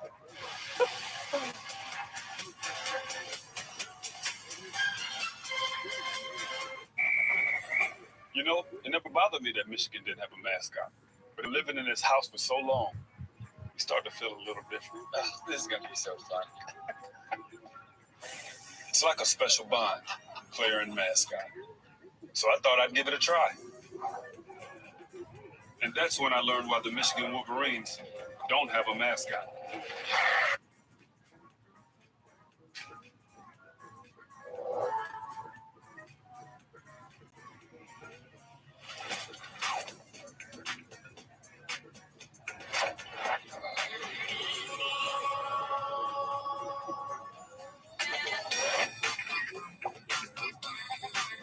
After 51 years, Popeyes is crashing the wings party with 5 flavors. Makes no sense it takes so long. Crispy outside, juicy inside. We don't make sense. We make chicken. Y'all good? Have that chicken from Popeyes. Great news, folks. We're coming back as Pro Bowl coaches again this year. I am coaching the AFC, and the NFC gets stuck with Eli. Yeah, thanks a lot.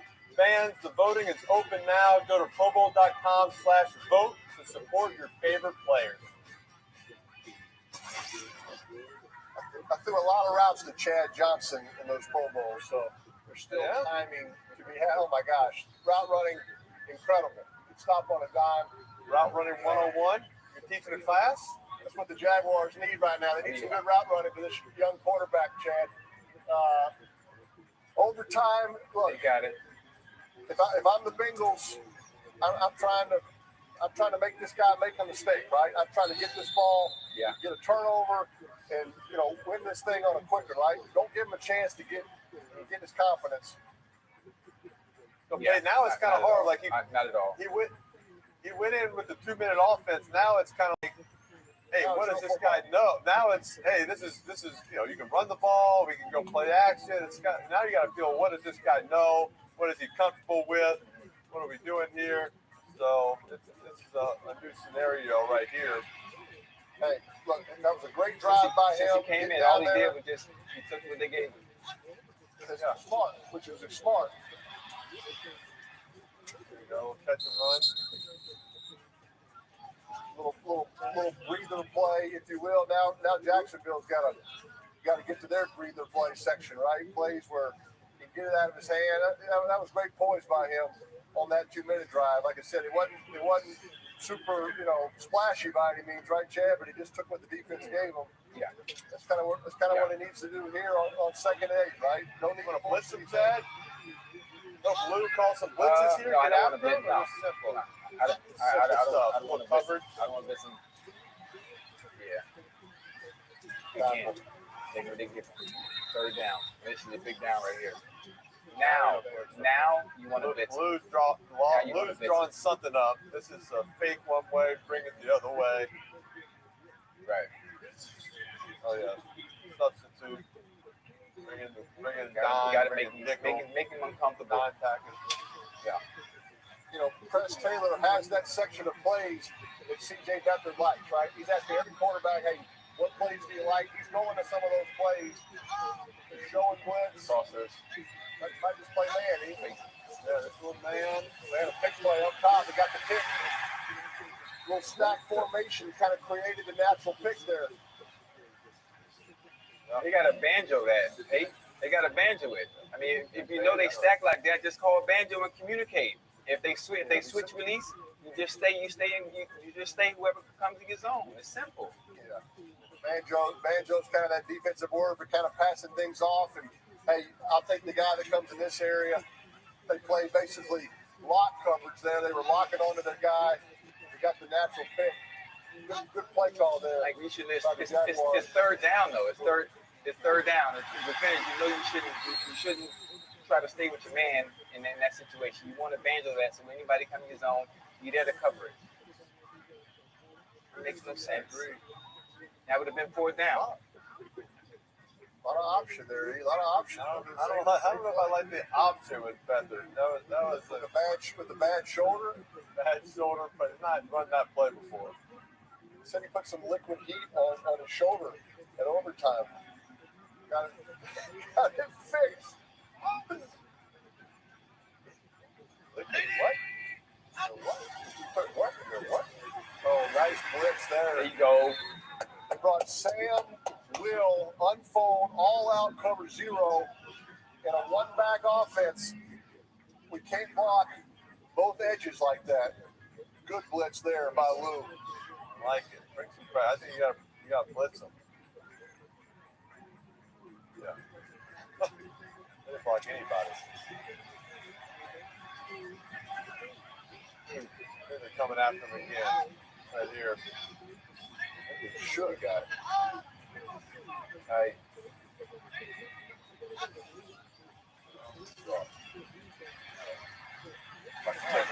I like it.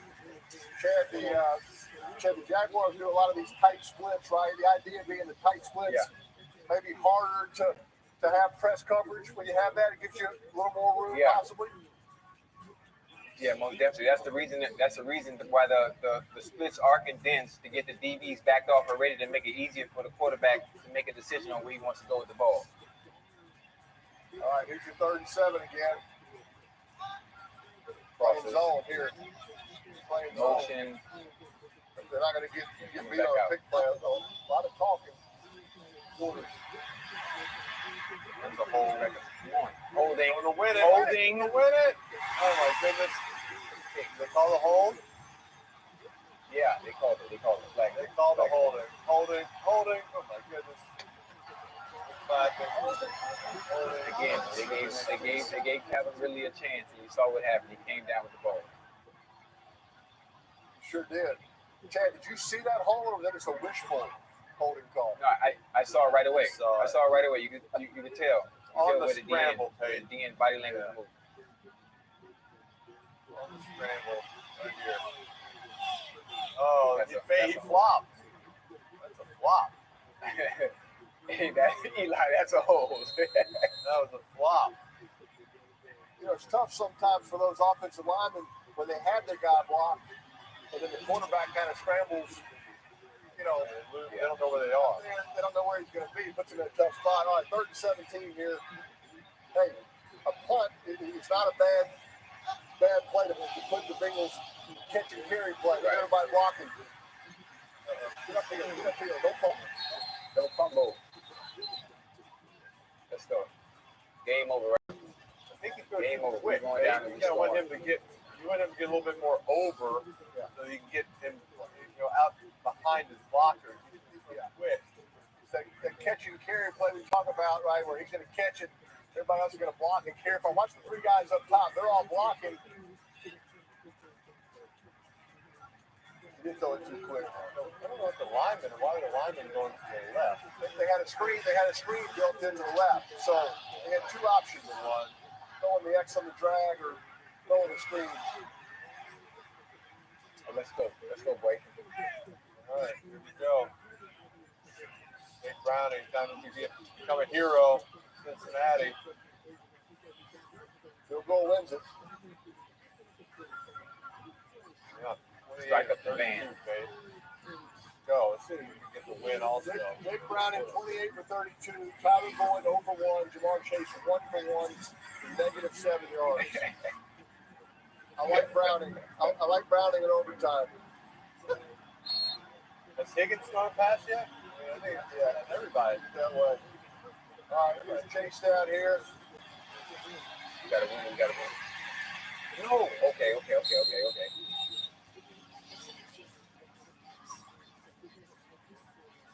They gonna cloud every down. They're not gonna blitz. I mean, my goal here would be to stay out of 3rd down, right? Just to go 1st down, 2nd down, 1st down, right? 3rd down, just don't put this young quarterback in a tough spot. Give him a good chance for completion here at 2nd and 8. You got to go back to. Got to go to Tyler. He's got to go right up top. Good boy. Catch it. Catch. He caught it. Got to catch. Let's go. There's that in route you talked about, Chad. Little square in route up top. Nice catch. Look out! He wants to watch it. Look, he wants to watch it on the replay. Concentration there. Oh, yeah. No doubt.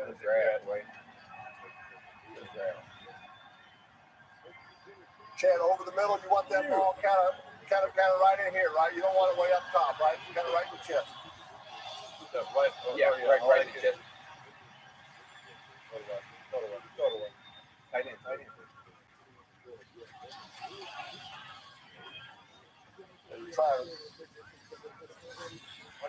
Why do you throw it right over the 44 linebacker? Concentration right here. Wow. Could have caught it the first time. It didn't have to be that spectacular. Really likes it. All right. I kind of like the same thinking, right? They were trying to double move, but out and up the chase right there on the sprint out. Jacksonville covered it pretty well. I like that in route. I like the middle of the field. Free safety blitz. Screen. Go. I think it got missed. Throw it. Oh. Okay. Let's take that. Got it. Linebacker played it pretty good. Let's see who that was. The linebacker just disrupted it enough. She made a cut back. Our nationwide NFL Man of the Year nominee, Ted he just gets this guy right there. Just right there. Get him, Ted. Hit him. Ted. You're on the panel, Ted. You're still on the man of the year panel. Look at this guy. Should be in the pool. Ted, Chad. Blitz. Play it safe. Chase. Play it safe. Nice. Higgins. Nice. Higgins. Whoa. Let's go. That is just what you're doing as a quarterback. Isn't it, Eli, though? Just off coverage, just an easy outside throw. I mean, I'm throwing that to Chad Johnson all day right there. Just the out route, free access, not even a hard read for the quarterback. If anything right there, I'm making that quarterback have to get off his first read, get to his second read. That was a good route, right? He ran him down, stepped on his toes, and broke out, right? Got protection, had the tight end in the back in there. Cleared it up. Run it. Block. No penalties. How about we get no quarterback false starts right here also? Yeah. Hey, man, all they need is a field goal right here, right? They have the ball, so they don't have to score a touchdown. Obviously, you don't want them. You still got to get some more yardage. Right now, they're a 59 yarders. They're 2 yards. They're 2 yards from being in his wheelhouse. Yeah, but you don't want it to have to kick a 57-yarder. Yeah. I think they might run it. They might run it 2 more plays.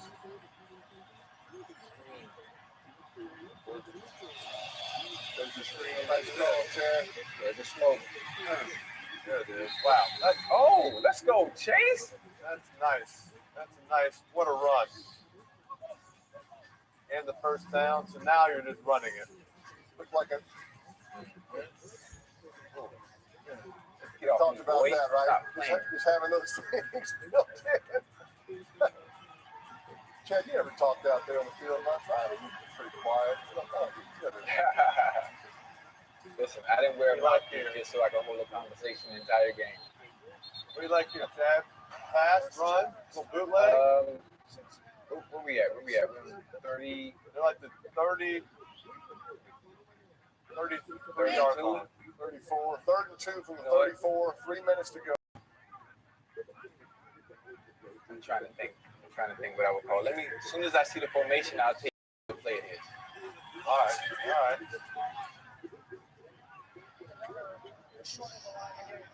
out of bounds? Out right there. That's a 30. It's still a 34-yard line. No, that's the. I think he's out. Yeah, but that was still the. I think. Around the same spot.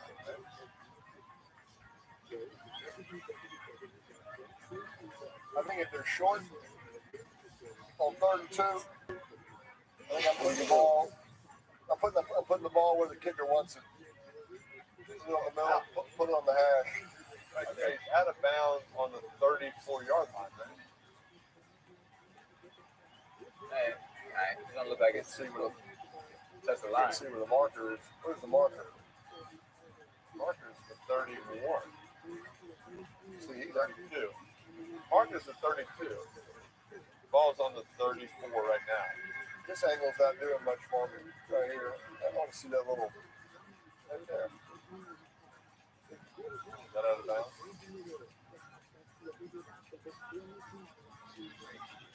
Looking into me. First down. I'm not throwing it. It's 3rd and 2. I know that much. I'm not throwing it. Not in this situation. Guy's on fire. You know what? This would be a great time for a wide receiver double pass. They would be expecting. Absolutely not. You want to get fired? Yes. You ever throw any passes, Chad? You throw anything in your pass? Yeah, I think I threw once. I threw one to T.O. We were playing the Jets at MetLife. I threw to T.O. But it was incomplete. Almost connected. 0 for 1. I mean, if you're Jacksonville, I mean, you're definitely selling out right here. I think you're going all out blitz, right? Yeah, I mean, this would be a good time to throw a deep go route to Chad or Chase or Higgins. But you think it's a first down, E? No, I think he went out of bounds earlier as a 34. Like where they marked it.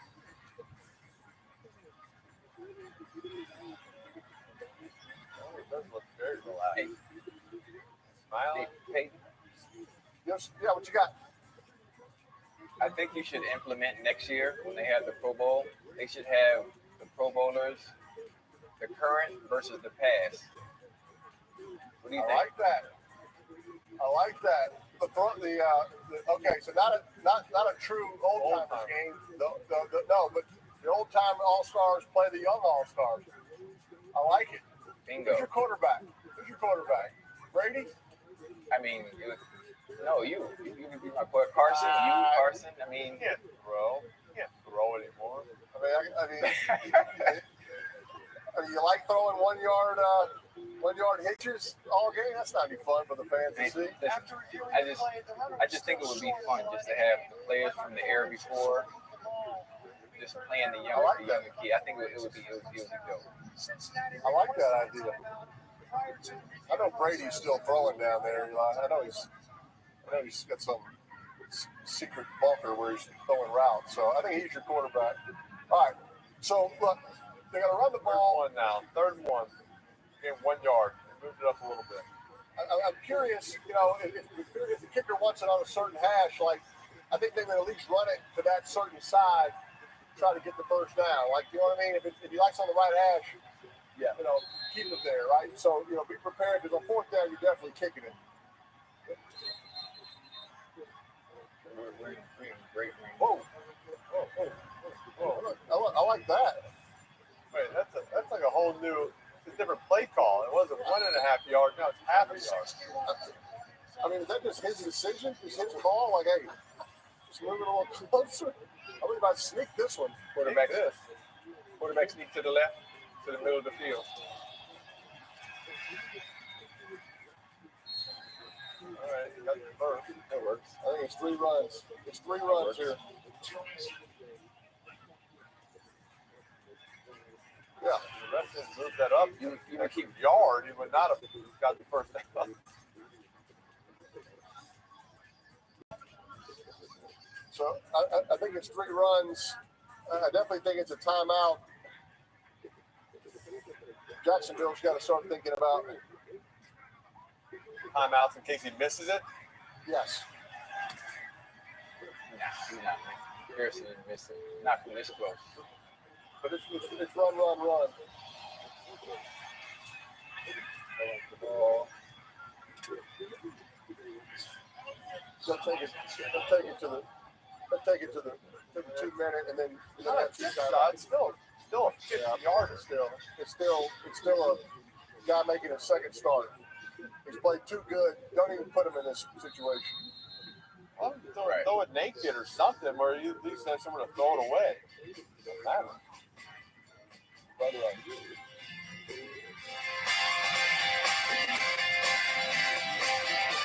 Someone in this room stole my autographed basketball, signed by the 1948 All-Star team. So I've called in a specialist, an e-specialist. Okay, let's start with what we do know.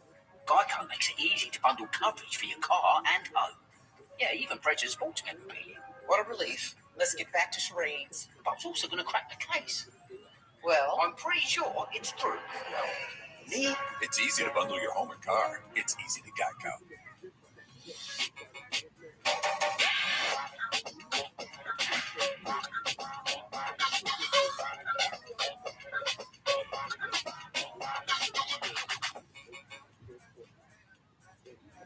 Wendy's new breakfast 2 for $3 is so good, the crew is giving every combination code names.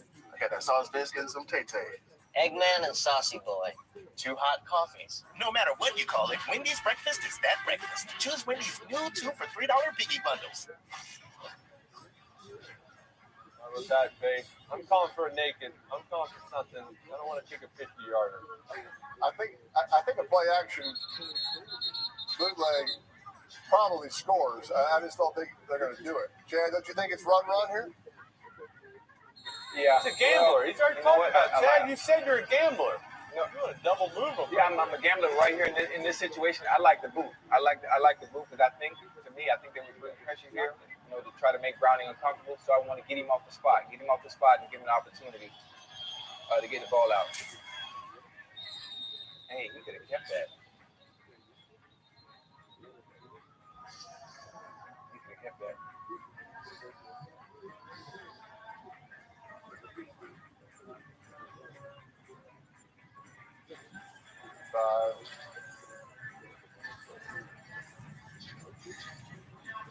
Yeah, I can promise you, if they didn't throw it on second down, not throwing it on third down.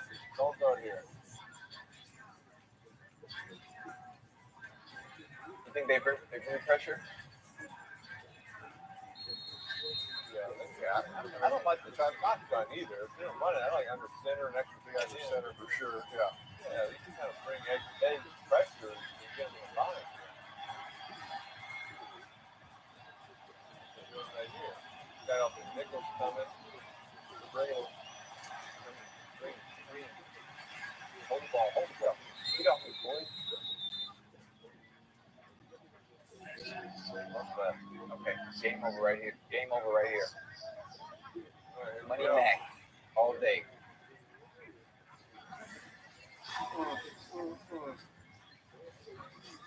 This is going to be a painful one for the Jaguars, Eli. I bought some players over Trevor. For maybe some kind of good news, somehow, some way that's not as bad as you think. My God. I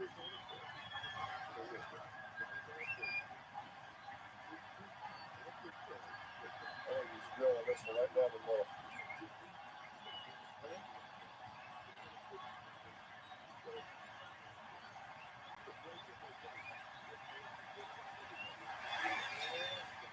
Right, you caught it, babe. Right down the middle. Look at that. That's all she wrote, folks. That's all she wrote. Flag. It's a flag. You hit him? They're celebrating. Yeah, no, it's something. Heck of a game by the quarterback there, Chad. Jake Browning was awesome tonight. He was awesome. He was. Very good. Very good. I'll keep Trevor Lawrence in our prayers. Nobody wants to see that. My God. Chad, you're the best, man. Thanks for doing this.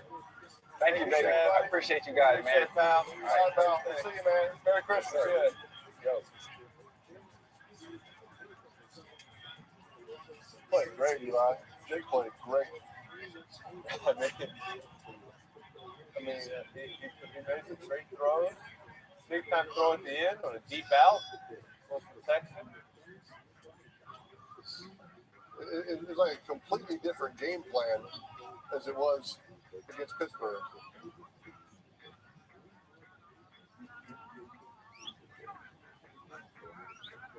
Jake, you've waited a long time for this, so just tell me, how does this one, your first pro win, how does this one feel? Feels good. We definitely had to earn it. I needed even some overtime to get it done, but thought we played a complete game on offense. Defense came up with the stops we needed, played well, and yeah, like you said, it's been a long time since I won a game, so it feels good. Congratulations to you. You were 32 for 37 tonight, 354 yards. Just what felt different, better, more comfortable for you tonight than last week? Well, I really think it started up front. We were able to run the ball really well and really efficiently. And, you know, it's credit to Joe Mixon, the line. Chase came in for a couple good runs. And then I think just having a week under my belt was huge. And I think that's really, it's not a fancy answer, but that's really, I think, what it was. Joe and Troy both commented about how calm you seemed all night, that nothing seemed to bother you, including the interception that Tyler Boyd threw. It just kind of looked like you've been doing this for years, but you haven't. Where does that confidence come from? I think I've just had a long time to really study myself and how do I play best, and I think that's just when I'm calm. And, you know, I really just focus on what I can control, going through my reads, my checks, and, you know, I think that's where that comes from. It's watching Joe play like that, watching a lot of guys play well and play calm. I think that's when I play my best. Congratulations on this first one. Thank you.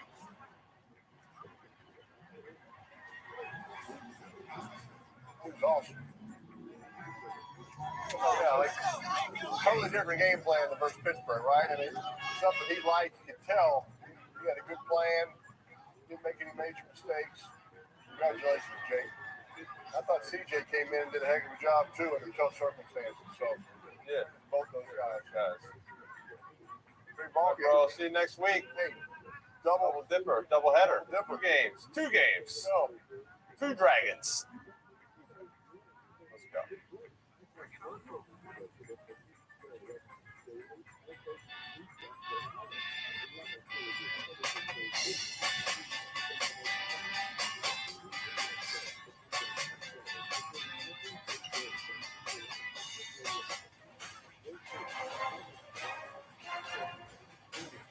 Dramatic Week 13 finale. The Bengals keep their playoff hopes alive. We will take you inside what figures to be a joyous locker room. Meanwhile, on the Jaguars side, we wait for any update we will get on the Trevor Lawrence injury from Doug Peterson when he steps to the podium. Ryan Clark will be with us. All of the reaction as the Bengals get the victory. For those of you watching on ABC, your late local news is next. The ESPN postgame show coming your way in just 3 minutes.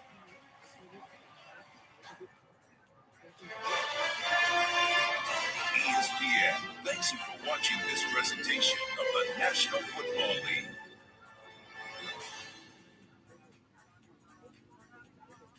Knock, knock. Number one broker here for the number one hitmaker. Thanks for swinging by, Carl. No problem. So, what are all those for? This lets me adjust the bass, add more guitar, maybe some drums. Wow, so many choices. Yeah, like Schwab. I can get full-service wealth management, advice, invest on my own, and trade on Thinkorswim. You know Carl is the only front man you need. Oh, I gotta take this, Carl. Schwab.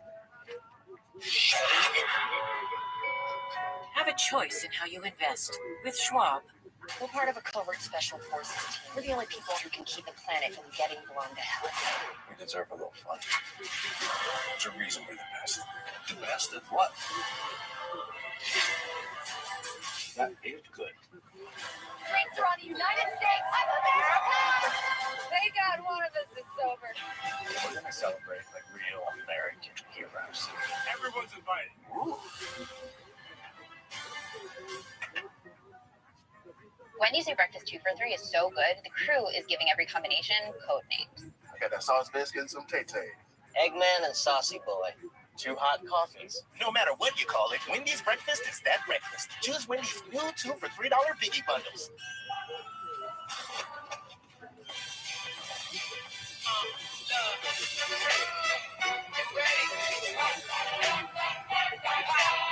So hear the drums drumming, all your friends humming.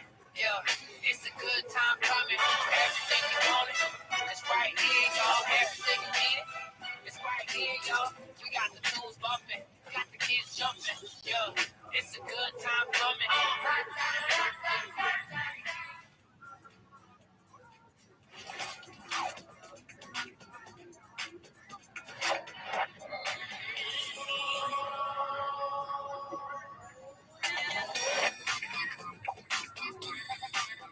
DirecTV Sports Central brings your game stats and scores together, and now you can get it without a satellite. One more reason to finally get rid of cable, but getting rid of the cable guy might not be as easy. Oh, yeah. Visit directtv.com for up to a $400 reward card. When you order Domino's online, we'll give you a free pizza to use for a future pizza emergency.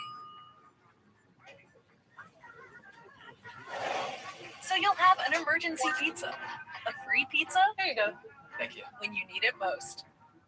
It's a beautiful day for football and a beautiful day for a Bills victory. Bills lose 0-13. Now more, we're trying to keep you on these number one brands.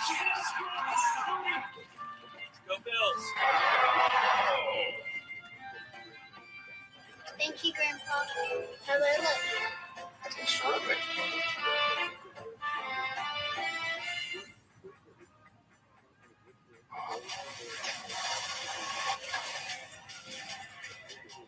This is the Monday Night Postgame Show. We are live at Everbank Stadium in Jacksonville, where the Cincinnati Bengals come on the road, and Jake Browning is just sparkling. 32 for 37, 354, and a touchdown.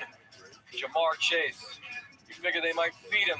They did. 11 catches, 149, and 1 touchdown. And ootd, there were a whole bunch of Bengal fans in this building that came down, and they get the victory. We have got a whole lot coming your way. We will have one of the stars of the game joining us down here on the field.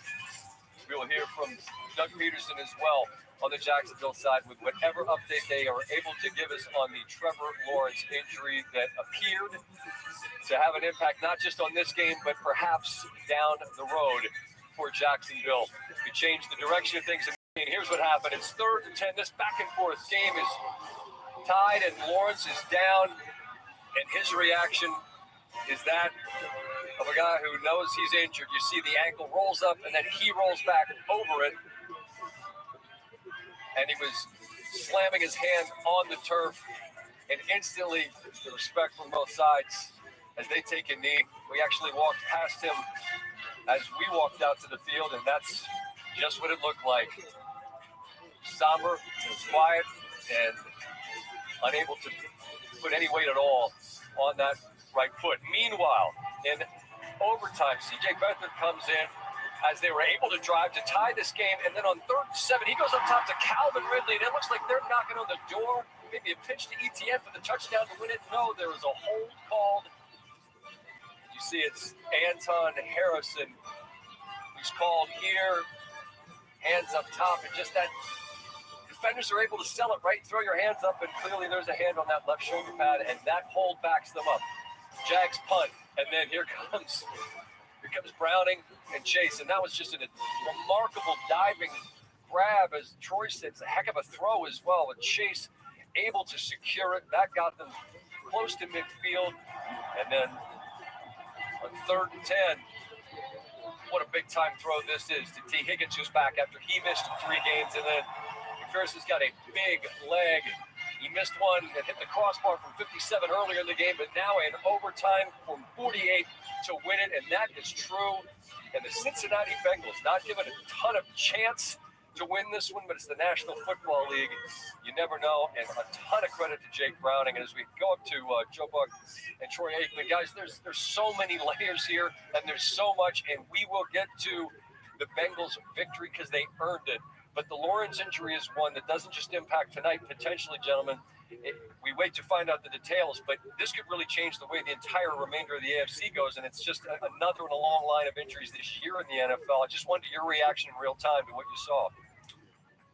Well, it looks to be a serious injury based on his reaction that you pointed out there in the highlights, Scott. But, you know, the big win last week against Houston and what that meant to them within the AFC South, and a win tonight, what that would have meant being the number 1 seed is at least where we stand right now. This loss throws all of that into a bit of a tailspin, and then you combine it with the fact that you may be without your franchise quarterback here going forward. I mean, it totally throws up in arms what might happen in the AFC South and how that might shake out within the AFC conference itself. So this was a huge night for Jacksonville and the loss. And then on top of that, the bigger part of that is whatever the future might be this year for Trevor Lawrence. Jake Browning, though, shows what can happen, right? In his second start, he came in relief of Burrow in the game against Baltimore, started last week against Pittsburgh, and was just spectacular in this game. Joe, Troy, you both raved about him, and rightfully so. And just to watch the growth and confidence in time. I'm standing next to Ryan Clark on the field, Joe, and his eyes just get big. He said, man, these guys just playing now. You literally could see the confidence grow, and it was like they won the game in part because of him, not in spite of him. And I think that's pretty remarkable given where we started this night. Yeah, I agree with that. And when we had a chance to meet him, we ended that meeting and then went right into meetings with Anarumo and then their head coach, Zach Taylor. And I said, and Troy said, you know, you get the sense that this guy's got something to him. Now, how it's going to play out, who knows? Even his post-game interview with Lisa Salters, he's just very calm. He's smart, you can tell. And once they took the training wheels off him, he played great. And the training wheels were on the first couple of possessions. They were able to move the ball a little bit, but every throw was around the line of scrimmage. And once Zach Taylor said, you know what, let's let this kid play. Boy, did he play. He was impressive tonight. Yeah, and Scott, I mean, this guy has a track record. I mean, we talked about what he accomplished in high school, what he did there at Washington. He's used to playing at a high level, you know, and that's not always the case with some of these backups. But I do think that the way that they opened the game was by design, get the ball out quick, but was it going to continue that way? And they opened it up, as Joe said, pretty quickly. They're on the next possession, and I agree. I mean, he made some unbelievable throws. I mean, he really did. They won this game because of Jake Browning and the way that he played, and he was fun to watch because it's not easy to do. What he did tonight is just simply not easy to do, and any backup that you talk to or that watch this would tell you the same thing. So it was a night to remember, and hopefully for his sake, he has a lot more like him. Well, the problems for the Bengals came is when they let other people throw the football. Browning was remarkable. Right, exactly. What a football game we had tonight. We'll wait for updates on Lawrence. Appreciate your time, gentlemen. A doubleheader next week. Look forward to talking to you then, all right? Thank you, Scott. Thanks, Scott. Thank you. Joe Buck, Troy Aikman. Always enjoy our visits, particularly after this tremendous football game. The Cincinnati Bengals able to even their record at 6-6 and remain in that right column right there in the hunt. We're going to see things continue to sort themselves out as we move forward. The Dolphins are your 1 seed in the AFC. We will continue with more. Jamar Chase is going to stop by and join us in just a moment. What a night for him and the Bengals. Who Dey, Cincinnati.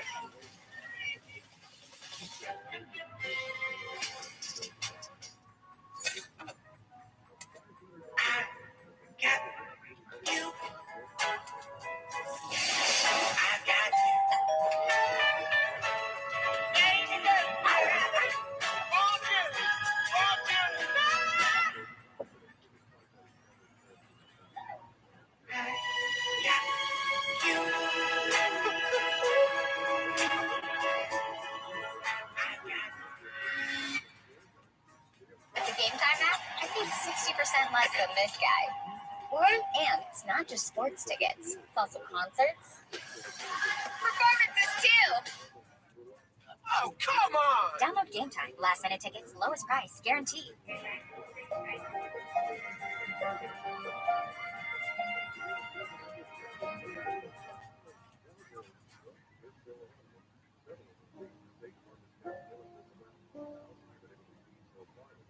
Do you have an invention idea but don't know what to do next? Go to inventhelp.com. We have representatives nationwide and services to showcase your invention. Get started today. Go to inventhelp.com for free information. 1 second, Grandma. This guy's gonna buy my car. Okay, you need Carvana. Entering plate number, no accidents, right? No. Generating offer. Carvana can pick it up tomorrow. That's an amazing offer. Sell your car the easy way with Carvana. BK Royal Crispy Wraps. Eat it with the meal or have it as a snack. Only $2.99. It's a hunger hack and it fits in one hand. BK, having your way. You've worn many hats from past jobs, in fact. Now you can trade in those hats to help earn your grad cap. Your past experience can help you earn your degree faster and for less. When we return from Jacksonville, Doug Peterson will update the injury to Trevor Lawrence. Zach Taylor on an incredible night for his Bengals as they come on the road and get a win in overtime. That Bad Beats on the way. Sports Center, 2.5.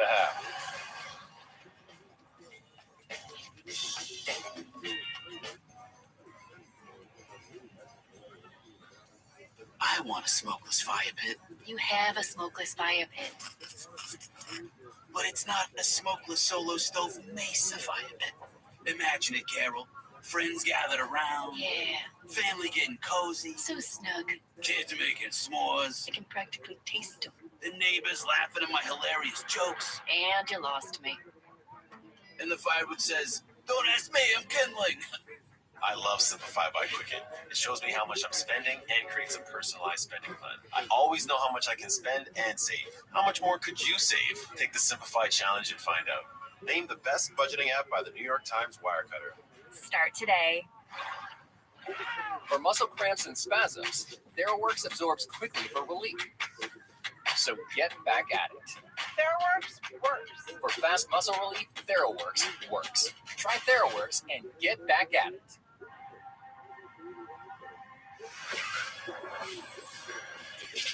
Now or never, now or never, now or never. This your moments, now or never. Got a moment, right now, go. Shoot, shoot, shoot, shoot. B-roll like a fan, trying to reach the goal. Jumping from the free throw. Damn. Can't believe I made it. Why not shot it from the logo? 2 rebound going crazy. Now or never, now or never, now or never. The NBA in season 2. Semifinals on ESPN. The championship game on ABC. Wear by Aaron Andrews, the sportswear collection for all women, is now officially licensed with more teams. Women can support their teams in fashion-forward apparel, everywhere, anywhere. Find it at fanatics.com. Officially licensed everything. For over 25 years, Lovesac has been rewriting the rules of comfort. It's okay to change your style. It's okay to change your mind. And to change things up. Get messy. Get immersed. With Lovesac, you make the rules. I would never show my teeth. Never smile. And it forces you into this submission of silence because you don't think that anybody's going to take what you have to say seriously.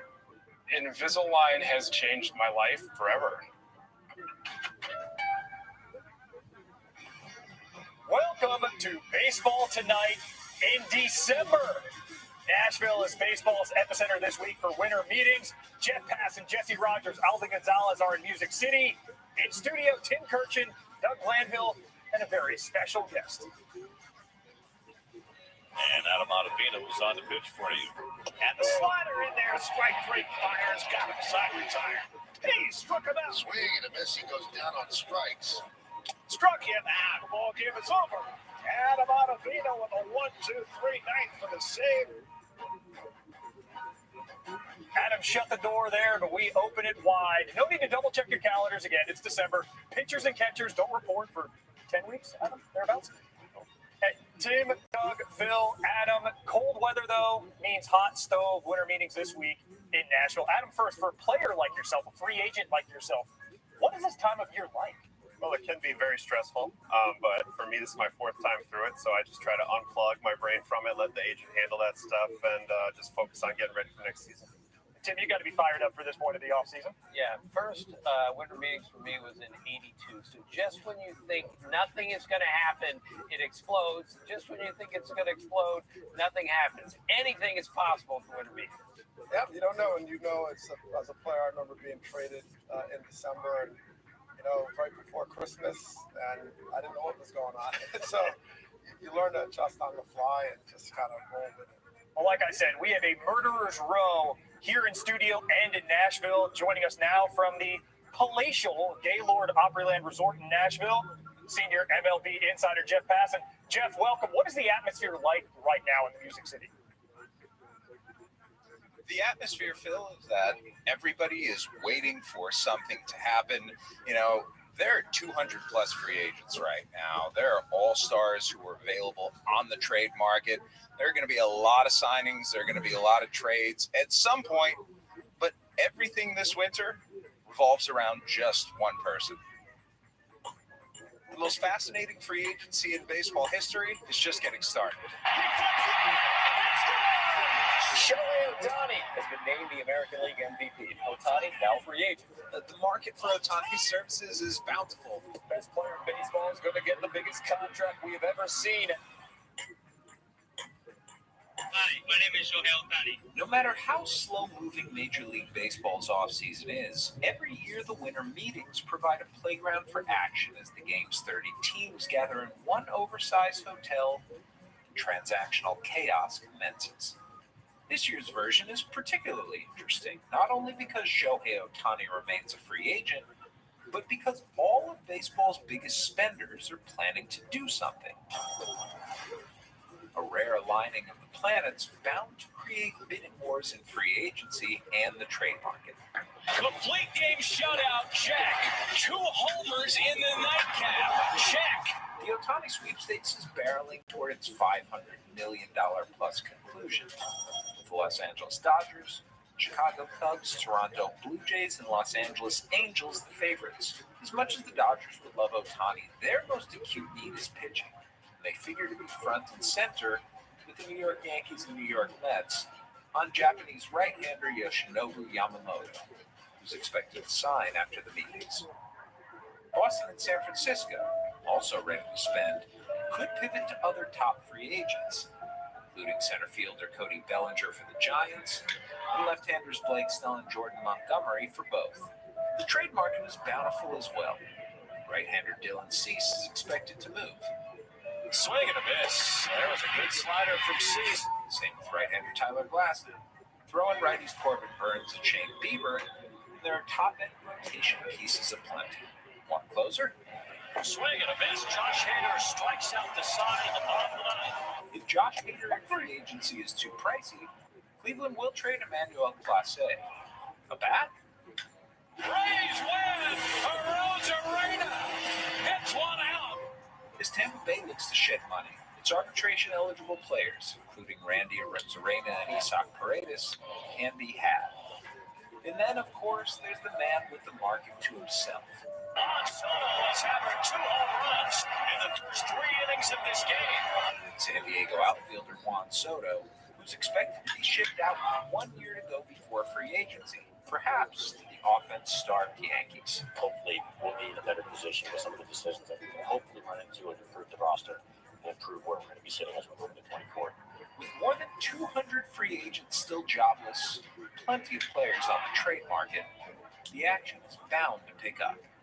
And when it does, the biggest teams with the biggest payrolls will be right in the middle of it.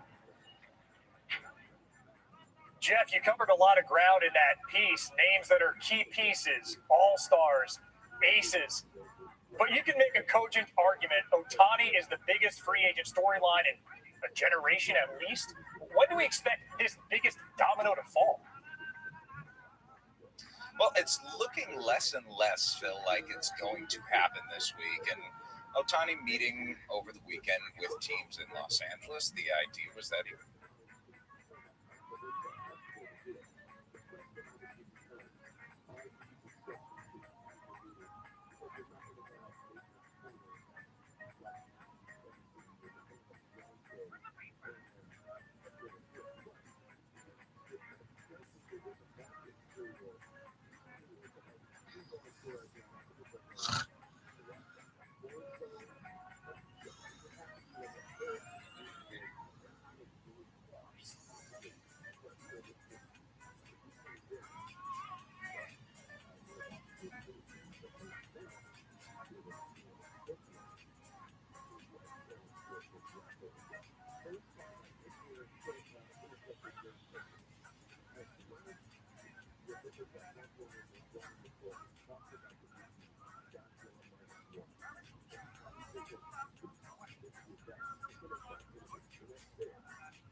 Thank you.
They would basically just then they say